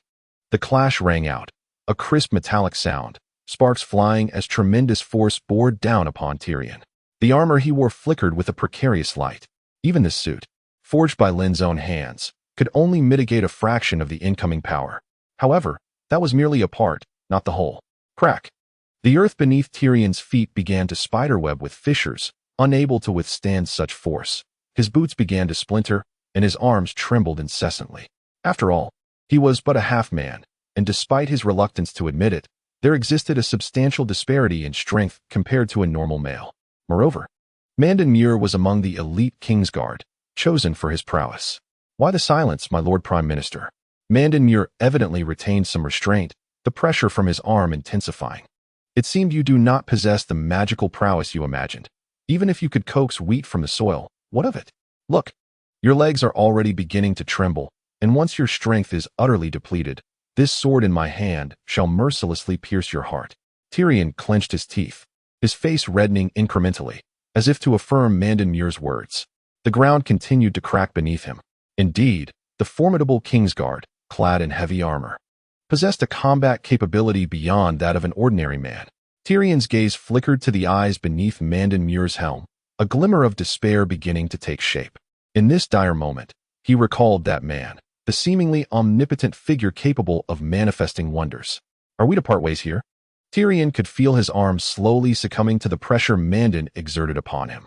But at that moment, my Lord Tyrion, Podrick came rushing in from the side, raising his longsword, aiming a fierce thrust toward Mandon's helm. This is bad. Tyrion noticed that Mandon's eyes reflected not fear, but rather delight. This man had deliberately lured Podrick into his trap. A calculated maneuver, indeed. As time dragged on, Tyrion would be rendered powerless by Mandon Moore and ultimately slain. Gritting his teeth, Tyrion seized the moment when Mandon's attention wavered towards Podrick and forcefully pushed him aside, though in doing so, his right shoulder was grazed by a sword. Podrick, be cautious. He is not an adversary you can contend with. Tyrion shouted with all his might, warning Podrick. What? Podrick, bewildered, paused and lifted his gaze, only to find Mandon's presence obscured amidst the chaos of battle. First, eliminate the assistants. Mandon, in no haste to end Tyrion's life, mockingly directed his sword towards the advancing Podrick. The dwarf poses no significant threat to himself. The only real danger lies with this young lad. In that fleeting moment, as the rain of petals descended, Mandon's sword flashed forth with alarming speed, appearing behind Podrick and aimed at his face. It was too swift. Podrick had no time to raise his sword in defense. He could only instinctively retreat, yet could not evade the entirety of the assault. The sound of steel piercing flesh echoed. The excruciating pain coursing through Podrick's body compelled a scream of agony to escape his lips. Tyrion's expression shifted to one of deep concern, laced with profound guilt. If not for his own rescue, Podrick would never have found himself in such peril. Now facing the specter of death itself. Run over there. Tyrion gasped, positioning himself protectively in front of Podrick, his heart racing with anxiety. Give it up, Tyrion, Mandon remarked as he plunged his weapon into the ground, seemingly unperturbed, yet his tone betrayed a hint of amusement. My friends, your combined strength is insufficient to withstand me. Such a declaration plunged Tyrion into a profound despair. He could discern from Mandon's tone that this time, they were genuinely intent on killing them. Despite Tyrion's crucial role in the stability of King's Landing, the threat loomed large. Podrick consumed that golden apple. Tyrion swiftly thrust the golden fruit into Podrick's mouth, then grasped the bloodied blade embedded in Podrick's body, pulling it out with force. The direction Tyrion urged Podrick to flee was towards the location of Barristan Selmy. Mandon would only dare to strike at him amidst the melee, but confronting a Lannister in front of everyone was a different matter entirely. Is it truly worth it? Just for a dwarf? Mandon's emotionless voice resonated clearly in their ears. Is it necessary to struggle so fiercely? Silence. Silence. Podrick trembled, seemingly bearing the weight of unbearable pain. Mandon's earlier words undoubtedly served as a formidable test of his loyalty. Is it a matter of preserving one's own life or relinquishing it? However, should one choose to forsake their own existence in order to rescue Tyrion? What benefit would it confer upon him? No one would remember his sacrifice. This is a cruel dilemma that everyone must confront at some point. Ultimately, the resolution of such choices often leans towards self-interest. If Tyrion survives, he could fully implement Lynn's vision, his intellect surpassing that of others, which would undoubtedly yield positive outcomes for the greater good. Yet, what is beneficial for the collective does not necessarily translate to individual advantage, as exemplified by Mandon's current thoughts. Podrick, clutching the hilt of his broken sword, attempted to gaze towards Mandon. Well, I have said all that needs to be said. Mandon raised an eyebrow, seemingly growing weary of the exchange. Delaying further would only allow others to locate them swiftly. When the time comes to act, though feasible, it would inevitably invite trouble. You may proceed with your journey. Mandon appeared to have read their intentions perfectly. Suddenly, Tyrion grew alert, positioning himself in front of Podrick. His injuries had miraculously healed. This was the allure of the golden apple produced by the system. With a swift motion, Mandon lunged forward with his sword, akin to a specter traversing through fog. Death was imminent. Tyrion's eyes widened in determination as he sought to thwart this fatal strike, yet he could only discern a faint outline of the impending danger. With a sickening thud, it felt as though the previous scene was replaying, but this time, Podrick would not be there to shield him. Enduring excruciating pain, Tyrion barely managed to protect his vital areas. Gritting his teeth, he suppressed any cries of agony as the remarkable efficacy of the golden apple activated once more. Before long, his wounds began to mend at an astonishing rate. Truly miraculous. Mandon observed this spectacle, exclaiming in awe, yet questioned how many times such a remedy could allow one to return from the brink of death. The chilling implication of his words sent shivers down the spine of any who heard them. How long can you endure? With each passing second, you risk exposure. Tyrion gasped for breath, his eyes fixed intently on his adversary, acutely aware of the lethal intent directed at him. He had reached a point of despair, death looming ever closer. Your physical wounds may heal swiftly. Mandon's voice resonated again. But what if I were to sever your head? What would be the outcome then? You. Tyrion's countenance paled, for though he had never experienced such a fate, it was evident that even the golden apple or a regenerative potion could not avert such an end. I apologize, but this is my responsibility, just as you have yours. The two individuals could already sense the approaching sound of Mandon, and without further ado, he raised his sword once more, but this time, his aim was no longer the body. He would not hold back any longer. For Cersei, for the duty of the King's Guard, he felt no remorse for his actions. The blade struck with astonishing speed, aimed directly at Tyrion's head. As he had stated, even the golden apple would not afford one the luxury of revival if one's head were severed. How infuriating!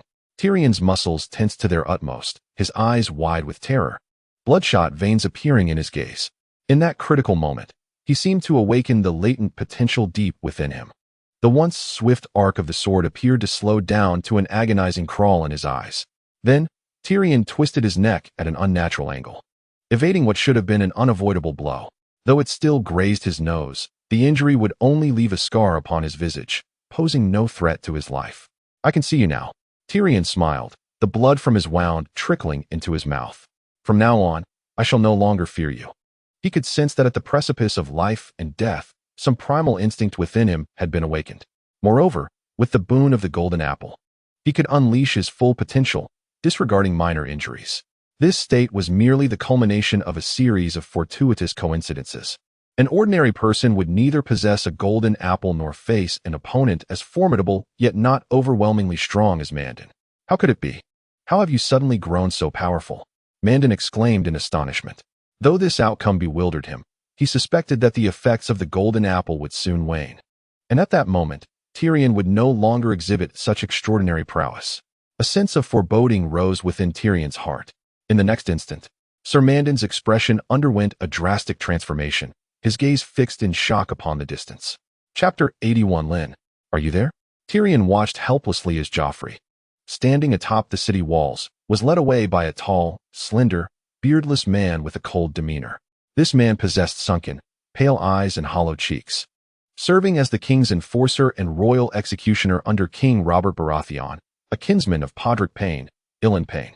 On the battlefield, Joffrey, the soldier's pillar, was taken away, further demoralizing the troops with Tyrion's own disappearance. Did Joffrey retreat first? Mandon's expression appeared dazed. Surely, this was also the Queen Mother's command. Yet that was of no concern to him. His orders were to take Tyrion away. He quickly regained his composure. Why is Cersei so foolish? Tyrion's voice carried a hint of bitterness. Before the onset of war, he had clearly informed the opposing party that as long as Joffrey remained atop the castle walls, he would remain unharmed. Yet now, upon witnessing the departure of their sovereign, the soldiers guarding the fortress questioned their purpose in remaining. The situation was becoming increasingly precarious. Tyrion had begun to ponder the possibility of a mutiny among the defenders. Under such circumstances, it was entirely plausible that the troops might slay their commanding officer and surrender the city. Damn it! Podrick, having consumed the golden apple, swiftly regained his strength and lunged at Mandon with his sword, exclaiming, I absolutely will not allow you to harm Lord Tyrion. His strike was executed with remarkable speed and lethal intent. However, Mandon merely sidestepped gracefully, evading the attack effortlessly. Futile, Mandon declared, shaking his head. Your prowess reaches its limit here. You cannot inflict harm upon me unless you are of the same caliber as a knight. As if to validate his assertion, no matter how fiercely Podrick assaulted, Mandon deftly deflected each blow, even in the face of Tyrion's covert attempts at ambush. Why was the disparity so vast? Tyrion gripped his sword tightly with one hand while his other formed a fist, realizing that even with the enhancement of the golden apple, success remained elusive. Just then, another member of the Kingsguard, Baron Swan, arrived. He was broad-chested, robust, and muscular, exuding youthfulness, bravery, and courtesy. Why must you turn upon one another? Baron was a man of discernment and understood the critical role Tyrion played in maintaining order within King's Landing. Yet, he also comprehended Mandon's perspective. A man like Mandon, who bore no ill will towards Tyrion and held duty in high regard, would not strike unless commanded by another. Baron stepped forward, positioning himself like a towering sentinel between Tyrion and Podrick. We have arrived at a juncture of life and death. With Joffrey's retreat, should we not unite our efforts? His countenance radiated a sense of righteousness, urging both parties to reconcile. Even at such a critical moment, you persist in infighting. Tyrion, fists clenched and eyes filled with trepidation, took a few steps back and shouted towards Baron. So let us lay down our weapons. We need not dwell on past transgressions. Our only enemy now is Stannis. Are you loyal to Cersei or to the realm as a whole? This proclamation resonated profoundly, for it encapsulated the stark reality of their predicament. Tyrion received no immediate response, and then he executed an unexpected maneuver.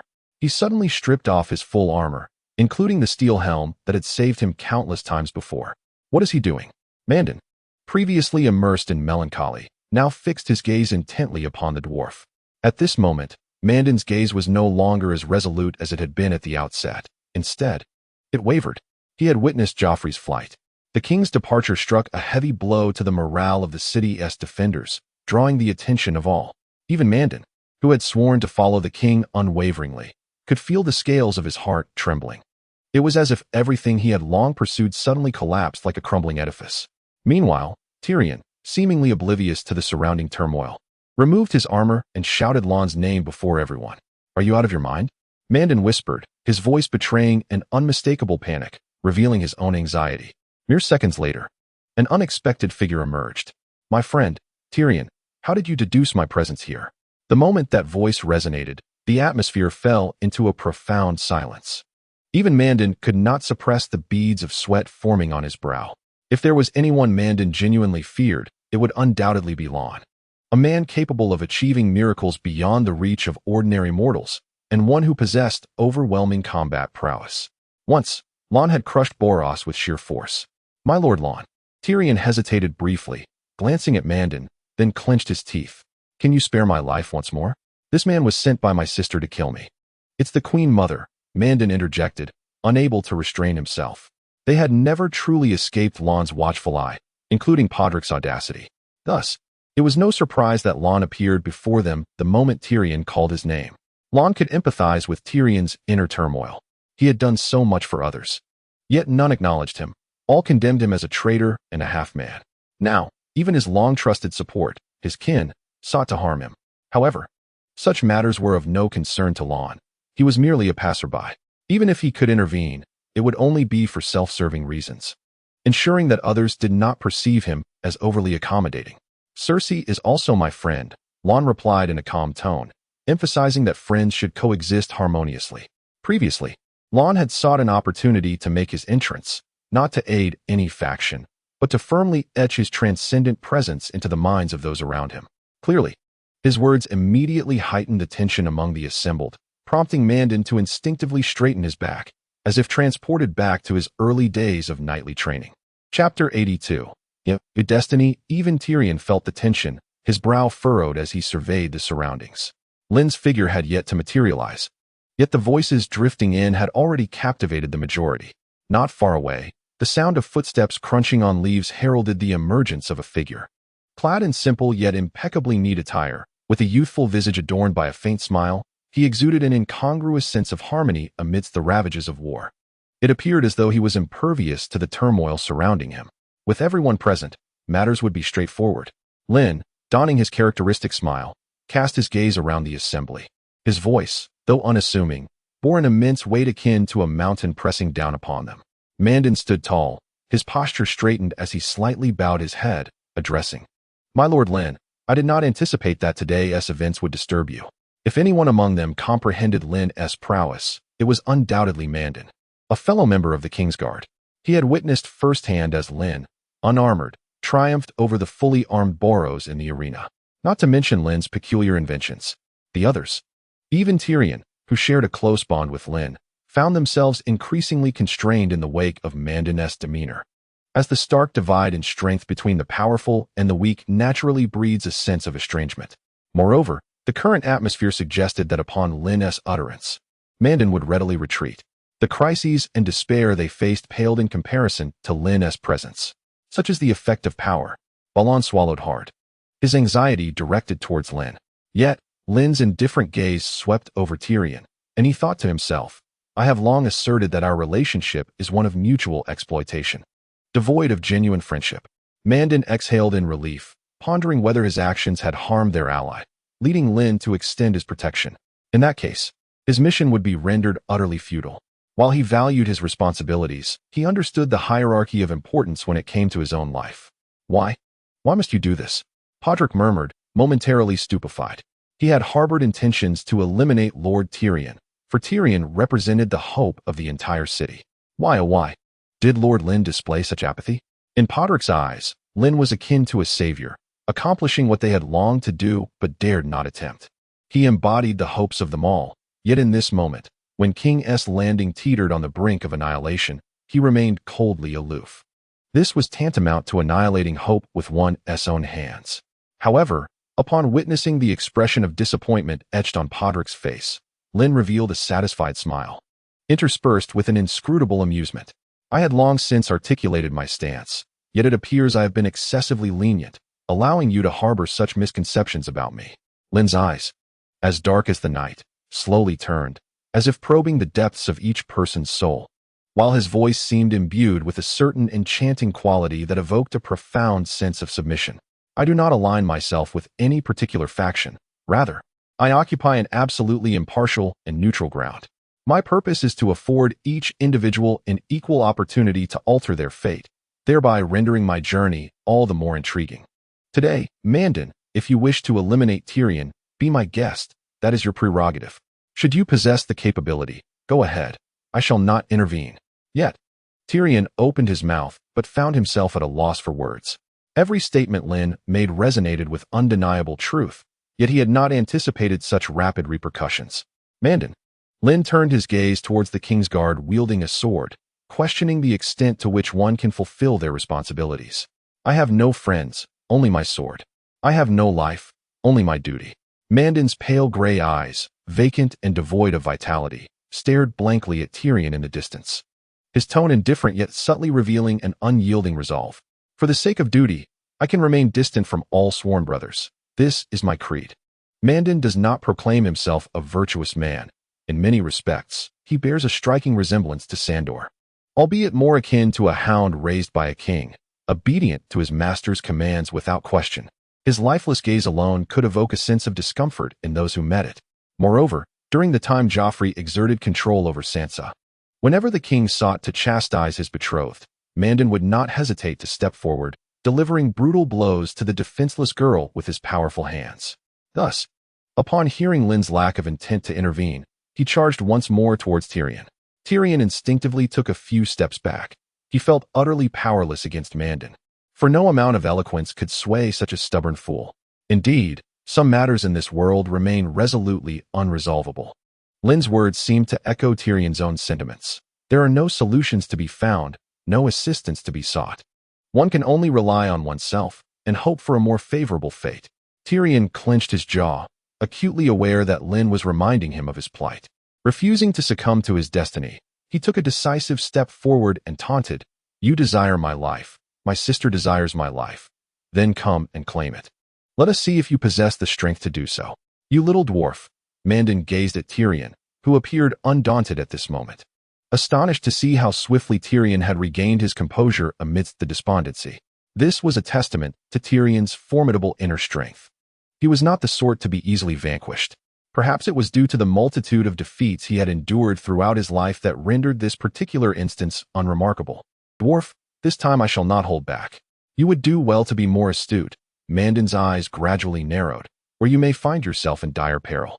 He sensed that clinging to his previous disdain would only lead to an irretrievable demise. Thus, he understood that he must accord this unremarkable dwarf the utmost respect. Even in the presence of Lynn, retreat was not an option. After all, this was the most opportune moment, and failure to seize it would mean that such an opportunity would never arise again. Let us see what unfolds. Tyrion felt his heart racing, not out of fear, but due to the rush of blood coursing through him. Despite his diminutive stature, he was still a man. Chapter 83. The neutral, a smile graced Tyrion's face. Those mercenaries who fought solely for gold could not fathom the exhilaration swelling within him at that moment. "Do not perish so carelessly." A man approached, none other than Lancel. "I may not be of great assistance, but I am aware of Tyrion's significance to the entirety of King's Landing." Although Lancel recognized that Tyrion was leveraging his secret liaison with Cersei, he began to comprehend that Cersei was merely exploiting him, and he bore a crucial role in Robert's demise as well. Now, confronted with the specter of death, he no longer wished to feign. He would stand forth like a man. And Tyrion was invariably correct. "I never anticipated that you, who have done nothing for me, would instead lend me your support." Tyrion's face bore a wry smile. Lancel, who had no direct involvement in the matter, was now compelled to step forward for his own protection. Such an act undoubtedly sealed his fate in King's Landing. Even if he survived, he would no longer hold any favor with Cersei. "And I," a coarse male voice interjected. Tyrion turned to see Sandor, who had yet to flee. Though Sandor had not partaken in the frontal assault, he had contributed during the defense of the gates. "What brings you here?" Tyrion inquired, touching the scar on his nose, a warm wave of emotion surging within him, a feeling akin to gratitude. "You are a noble man, Sandor. Though you often refer to yourself as the Hound, I perceive that you have never acted against your own conscience." Each of Sandor's actions could be seen as directives from the king, yet he possessed a capacity for thought far superior to Mandon's. The man with half of his face grotesquely burnt, Sandor, concealed behind his unsightly visage and the disdainful moniker, harbored a delicate heart within. Mandon gazed at the group, his hand gripping the sword trembling slightly. After a moment of hesitation, he lowered his voice and remarked, "These matters clearly do not concern you. Why step forward?" Yet, it was evident that none were fools. Suddenly, Lynn interjected, a sardonic smile resurfacing on his face, a smile imbued with a disquieting malice that unsettled Mandon. He gestured for silence, his voice rising sharply. "It appears you have no retreat left. Let the conflict commence. Here, you shall determine your fates. Those who prevail shall live. while the vanquished shall perish. With this declaration, he struck a decisive gesture. The sound of footsteps resonated rapidly throughout the space, echoing in the stunned and bewildered gazes of the onlookers. In an astonishing display, Lynn conjured a makeshift platform from the blocks in his backpack, appearing in reality with an uncanny swiftness. It was as if he were an otherworldly being.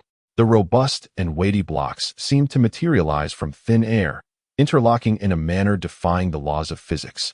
And within mere breaths, a tiered structure formed. What was happening? A miracle? Everyone was utterly astonished by this extraordinary spectacle, for such an act undeniably presented an incomprehensible wonder before their eyes. They widened their eyes in disbelief, yet this was the tangible world, not some fantastical realm. Were they not ordinary individuals? Faced with such an inexplicable phenomenon, a blankness enveloped their minds, an entirely natural reaction. What is the matter? You fight among yourselves while I merely observe the spectacle. Lynn's voice, laced with playful intrigue, reverberated throughout the space. Ascending the steps one by one, he reached the pinnacle and erected a defensive barrier with the blocks, finally placing a row of transparent glass before him. Lynn resembled a child toying with his playthings, crafting his own fairy tale world. Indeed, this was his creation, a viewing platform. In the tempest that engulfed them all, he proclaimed, "I am the lighthouse, capable of perceiving each of your destinies and offering you a fair chance to alter your course." Lynn's voice descended from the heights, still tinged with a devilish allure. "But do not misconstrue my intentions. I indulge in this for my own amusement." The notion of orchestrating the struggle of others into a source of joy struck like a hammer upon their hearts, leaving each individual feeling as though their chests were constricted by an invisible force. Lynn's numerous actions were ultimately driven by a perverse sense of amusement. Can this truly be deemed a purpose? What a deviant! Sandor appeared to be the first to awaken from the bewildering phenomena before him. He clenched his fists, only to loosen them again, seemingly devoid of any means to resist. The others, too, felt an oppressive weight akin to a mountain pressing down on them. Like ants encountering humans or standing before a god of immense power, utterly subverted in their previously held beliefs. The conjectures were elevated to unimaginable heights, invoking a profound sense of reverence. Standing at the pinnacle, Lynn surveyed the emotions of all present, fully satisfied with the outcome he had orchestrated. His actions established a persona of impartiality and sternness before everyone, facilitating future endeavors. I have mentioned that I shall not lean toward any individual or faction. What significance would that hold? Lynn's voice resonated once more, reaching every ear, as all listened intently. They realized that, while Lynn would not favor a particular side, those who adeptly navigated the rules could seize the advantage. After all, Lynn represented a power that transcended their wildest imaginations. In the bygone era, there existed a prevailing belief that each person's fate was firmly grasped by the divine, eternally unchangeable, destined to follow a predetermined path. Lynn raised his hand and projected his voice, recounting a narrative aligned with the original storyline. The events still unfolded during the Battle of the Blackwater, involving Tyrion, Cersei, Mandon, and Podrick.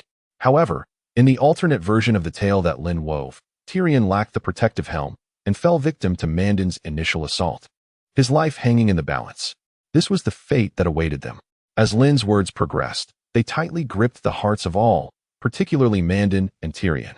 In Chapter 84, Interpretation of the Rules, when the account of Tyrion being ambushed by Mandon and plunging into the waters reached Podrick, he stepped forth to retaliate against Mandon, resulting in Mandon's demise. This scene felt startlingly real, as if another parallel world had experienced a similar turn of events. Had it not been for Lynn's forewarning, such a fate would indeed have transpired. Baron Swan and Lancel, too, were left agape. Lancel heard of his own grievous injuries, with no one lamenting his fate, not even Cersei, who merely regarded him with cold indifference. Ultimately, only Miss Sansa offered him a helping hand, plunging him into deep contemplation. It must be said that even though this is not a truly existent affair, once narrated by others, it appears to present an alternate trajectory of fate, one that evokes an almost instinctive sensation within each individual, a sensation that this seemingly transpired event is indeed real. This is destiny. No one can be exempt from it. Every fate in this world has its predetermined course, and if there are no external interferences, those of you on this chessboard can only proceed along the destined path. At this moment, Lynn's voice suddenly took on a solemn tone. Yet, If everything is preordained, what significance does it hold? The preciousness of life lies in its uncertainty. Every individual should possess the right to defy their fate. This is my desire, and thus I shall offer you a choice, a chance to carve out your own path. A thunderous crash echoed as warships in the distance collapsed onto the river, stirring up a tempest and producing a resounding roar. The subsequent fate of those aboard the vessels is all too evident. It seemed to resonate with Lynn's words, creating a peculiar harmony at this moment. Mandon and Tyrion trembled, a mixture of exhilaration and anticipation for survival coursing through them. Lancel too shook with tremors, having realized the pitiful fate that awaited him, only to have his future altered by his own benevolence. His current mood resembled that of a survivor emerging from calamity, and he understood that he should no longer squander his life as he had been. They had collectively recognized that they could not continue in this manner and acknowledged the significance of Lynn's existence in their lives. As Lynn had articulated, it is about rebelling against one's own fate. And Lynn, a being transcending destiny and existing beyond the mundane, was the one granting them this opportunity. Even Tyrion pondered the implications of Lynn's reminder, shuddering at the thought of what his ending might have been without it. A cold blade is the most challenging to defend against, particularly when it comes from someone entirely unguarded. In that fleeting moment, Lynn and his creed were exalted in the hearts of all, invoking both admiration and trepidation. And this, Lynn observed with keen eyes. This was precisely what he desired. Throughout this period, he had contemplated how he ought to engage with others. To regard them as mere pawns would diminish their worth, for they are real individuals in the tangible world. Yet, to treat them as true beings would only belittle his own stature, as the chasm between Lynn and them was vast. Thus, a detached observation seemed the most fitting choice. I can alter your destinies, but you must pay an adequate price. Moreover, this would allow others to comprehend the true cost of the decision to change one's fate. Numerous thoughts flashed through his mind, and Lynn swiftly redirected his focus back to the present. Certainly, I shall not directly unveil the future that awaits you. Rather, I encourage you to actively alter your own destinies, for it ultimately rests in your hands. Lynn's tone swiftly regained its serenity, akin to a brief respite amid a tempest of thunder and lightning. This also served to ground the emotions of others, pulling them back from the exhilarating fantasies they had indulged in. Indeed, this encapsulates Lynn's creed, presenting opportunities before you. Yet whether you seize them depends solely on your own resolve. The gifts of fate have long been assigned their costs in the shadows, as I previously articulated. In this fierce contest, only one side can advance while the other becomes a stepping stone. At that juncture, Lynn's discourse shifted focus, emphasizing the victors, those who triumph in the endeavor of reshaping their fates, who should celebrate their achievements, for this victory belongs solely to them. Upon hearing that Lynn would indeed acknowledge the victors, Mandon and the others felt a surge of revitalization. Lynn's earlier words cloaked him in an aura of mystery and strength. They had acquiesced to the game Lynn had devised for them. Moreover, they resolved to seize this invaluable opportunity and launch a fervent assault on their preordained destinies. The sole arbiter of this game is Lynn. Once again, Lynn's voice resonated. In my presence, you may continue, and I shall render my judgment to ensure fairness in this endeavor. It resembled a theatrical performance crafted exclusively for Lynn, who could halt the proceedings at any moment, rendering the conclusion of the drama ever more enigmatic. The distinction lies in the fact that both parties on stage have staked their entire fates. One shall perish while the other survives. In such an uncontrollable scenario, the potential of each individual can be maximally unleashed, aligning with Lynn's assertion that only those who fully activate their potential can savor the fruits of their victory. Upon uttering this statement, all ears perked up, particularly those of Tyrion and Mandon, who bore irreconcilable conflicts. Their gazes seemed to ignite sparks of contention. Lynn's every action could very well determine the outcome of this confrontation. Wait, I have more to add, Lynn interjected at a timely moment, disrupting the duel that had been brewing between the two. You may also choose to pay me the cost of altering your fate with what you possess before we commence. For each individual has the right to improve their lot in life. Furthermore, do not rush, even if you find yourselves at a disadvantage. As long as you offer enough to me, I can grant you a complimentary opportunity to change your fate as a courtesy. This choice can also be transferred to another. But regardless, it remains a singular opportunity, a reward for your courage. After articulating all these options, Lynn paused, falling silent. Let them come to their own understanding. After all, Lynn's actions were not intended for their benefit. Chapter 85. You shall not be wronged. The sole reason for the multitude and complexity of the rules Lynn established was to afford him the role of an observer, allowing him to derive the utmost pleasure from the unfolding events. Truth be told, he was indifferent to the ultimate outcomes of their conflicts. Whether Tyrion perished, Joffrey met his demise, or even Sansa fell, none of it would evoke any sorrow within him. From his elevated position, Lynn would merely offer a slight concession to his favored characters. He could never truly intervene to show favoritism, as that would undoubtedly deliver a fatal blow to the participation of other players, disrupting the delicate balance of the game. Thus, it was imperative that he refrained from overtly enacting any hidden rules, opting instead to subtly pursue his agenda behind the scenes. It was abundantly clear that only a player stronger than Lynn could unseat him from his exalted position and claim the throne for themselves. Yet, could they truly rival a player of such caliber? Consequently, Lynn did not wish to witness Tyrion's demise here. He could craft an array of seemingly fair rules, leading them to believe they were ensnared in an equitable duel, while in reality, he had cunningly laid a trap for them. In this manner, Lynn could quietly manipulate the progression of events, all the while maintaining the appearance of impartiality. He existed as a lofty deity, favoring neither side, including the powers he had bestowed upon them. Now, Lynn could openly grant Tyrion another opportunity, for Tyrion was a long-standing ally, thus falling within the confines of the rules. Tyrion, Lancel looked at him, and though the words might seem overly sentimental, he declared, I will not allow you to perish so easily, for you are a good man. Thank you, Lancel. Tyrion clenched his fists tightly, still grappling with the implications of Lynn's proposed rules. With a grave expression, he turned to Sandor, solemnly offering his commitment. However, I am not accustomed to having my friends die on my behalf. Lancel was acutely aware of the current situation. His own demise was of little consequence. But Tyrion was the linchpin for the entire army. He would never permit Tyrion's death. Lancel remained silent, merely turning his head, yet his gaze was resolute in this moment. The bond between these two needed no elaborate explanation. Their mutual understanding could be conveyed in a single sentence. Now that you comprehend the situation, let us not squander any more time. Lynn's voice resonated. Commence your fair duel. Prior to that, you may choose whether to utilize your opportunities. Each of you deserves such a chance, but whether to use it or not is entirely at your discretion. After a series of sounds fell silent, the two opposing sides exchanged glances, each in disbelief. Their astonishment stemmed not from the circumstances, but rather from the unexpected emergence of Lynn at this moment. Tyrion Mandan, gripping his long sword, furrowed his brow in anxiety and remarked, At this point, you still seek assistance? If not for your incessant reinforcements, I would have secured victory long ago. The agony of coming so close to triumph, yet never quite achieving it was most excruciating. Winning is winning. Tyrion felt no embarrassment. After all, were you not the one who initiated the ambush? Who, then, is truly unethical? I am executing the Empress's orders, Mandan retorted with a cold snort. Does that make her words infallible? Tyrion narrowed his eyes slightly. If her command were to have you eliminate your entire family, would you comply? Do not divert the conversation. Mandan scoffed. If you cannot win the argument, do not make a fool of yourself. Tyrion smirked, his eyes gleaming with mockery. Even now, a verbal duel continued between them. They then lowered their voices, huddling with their companions.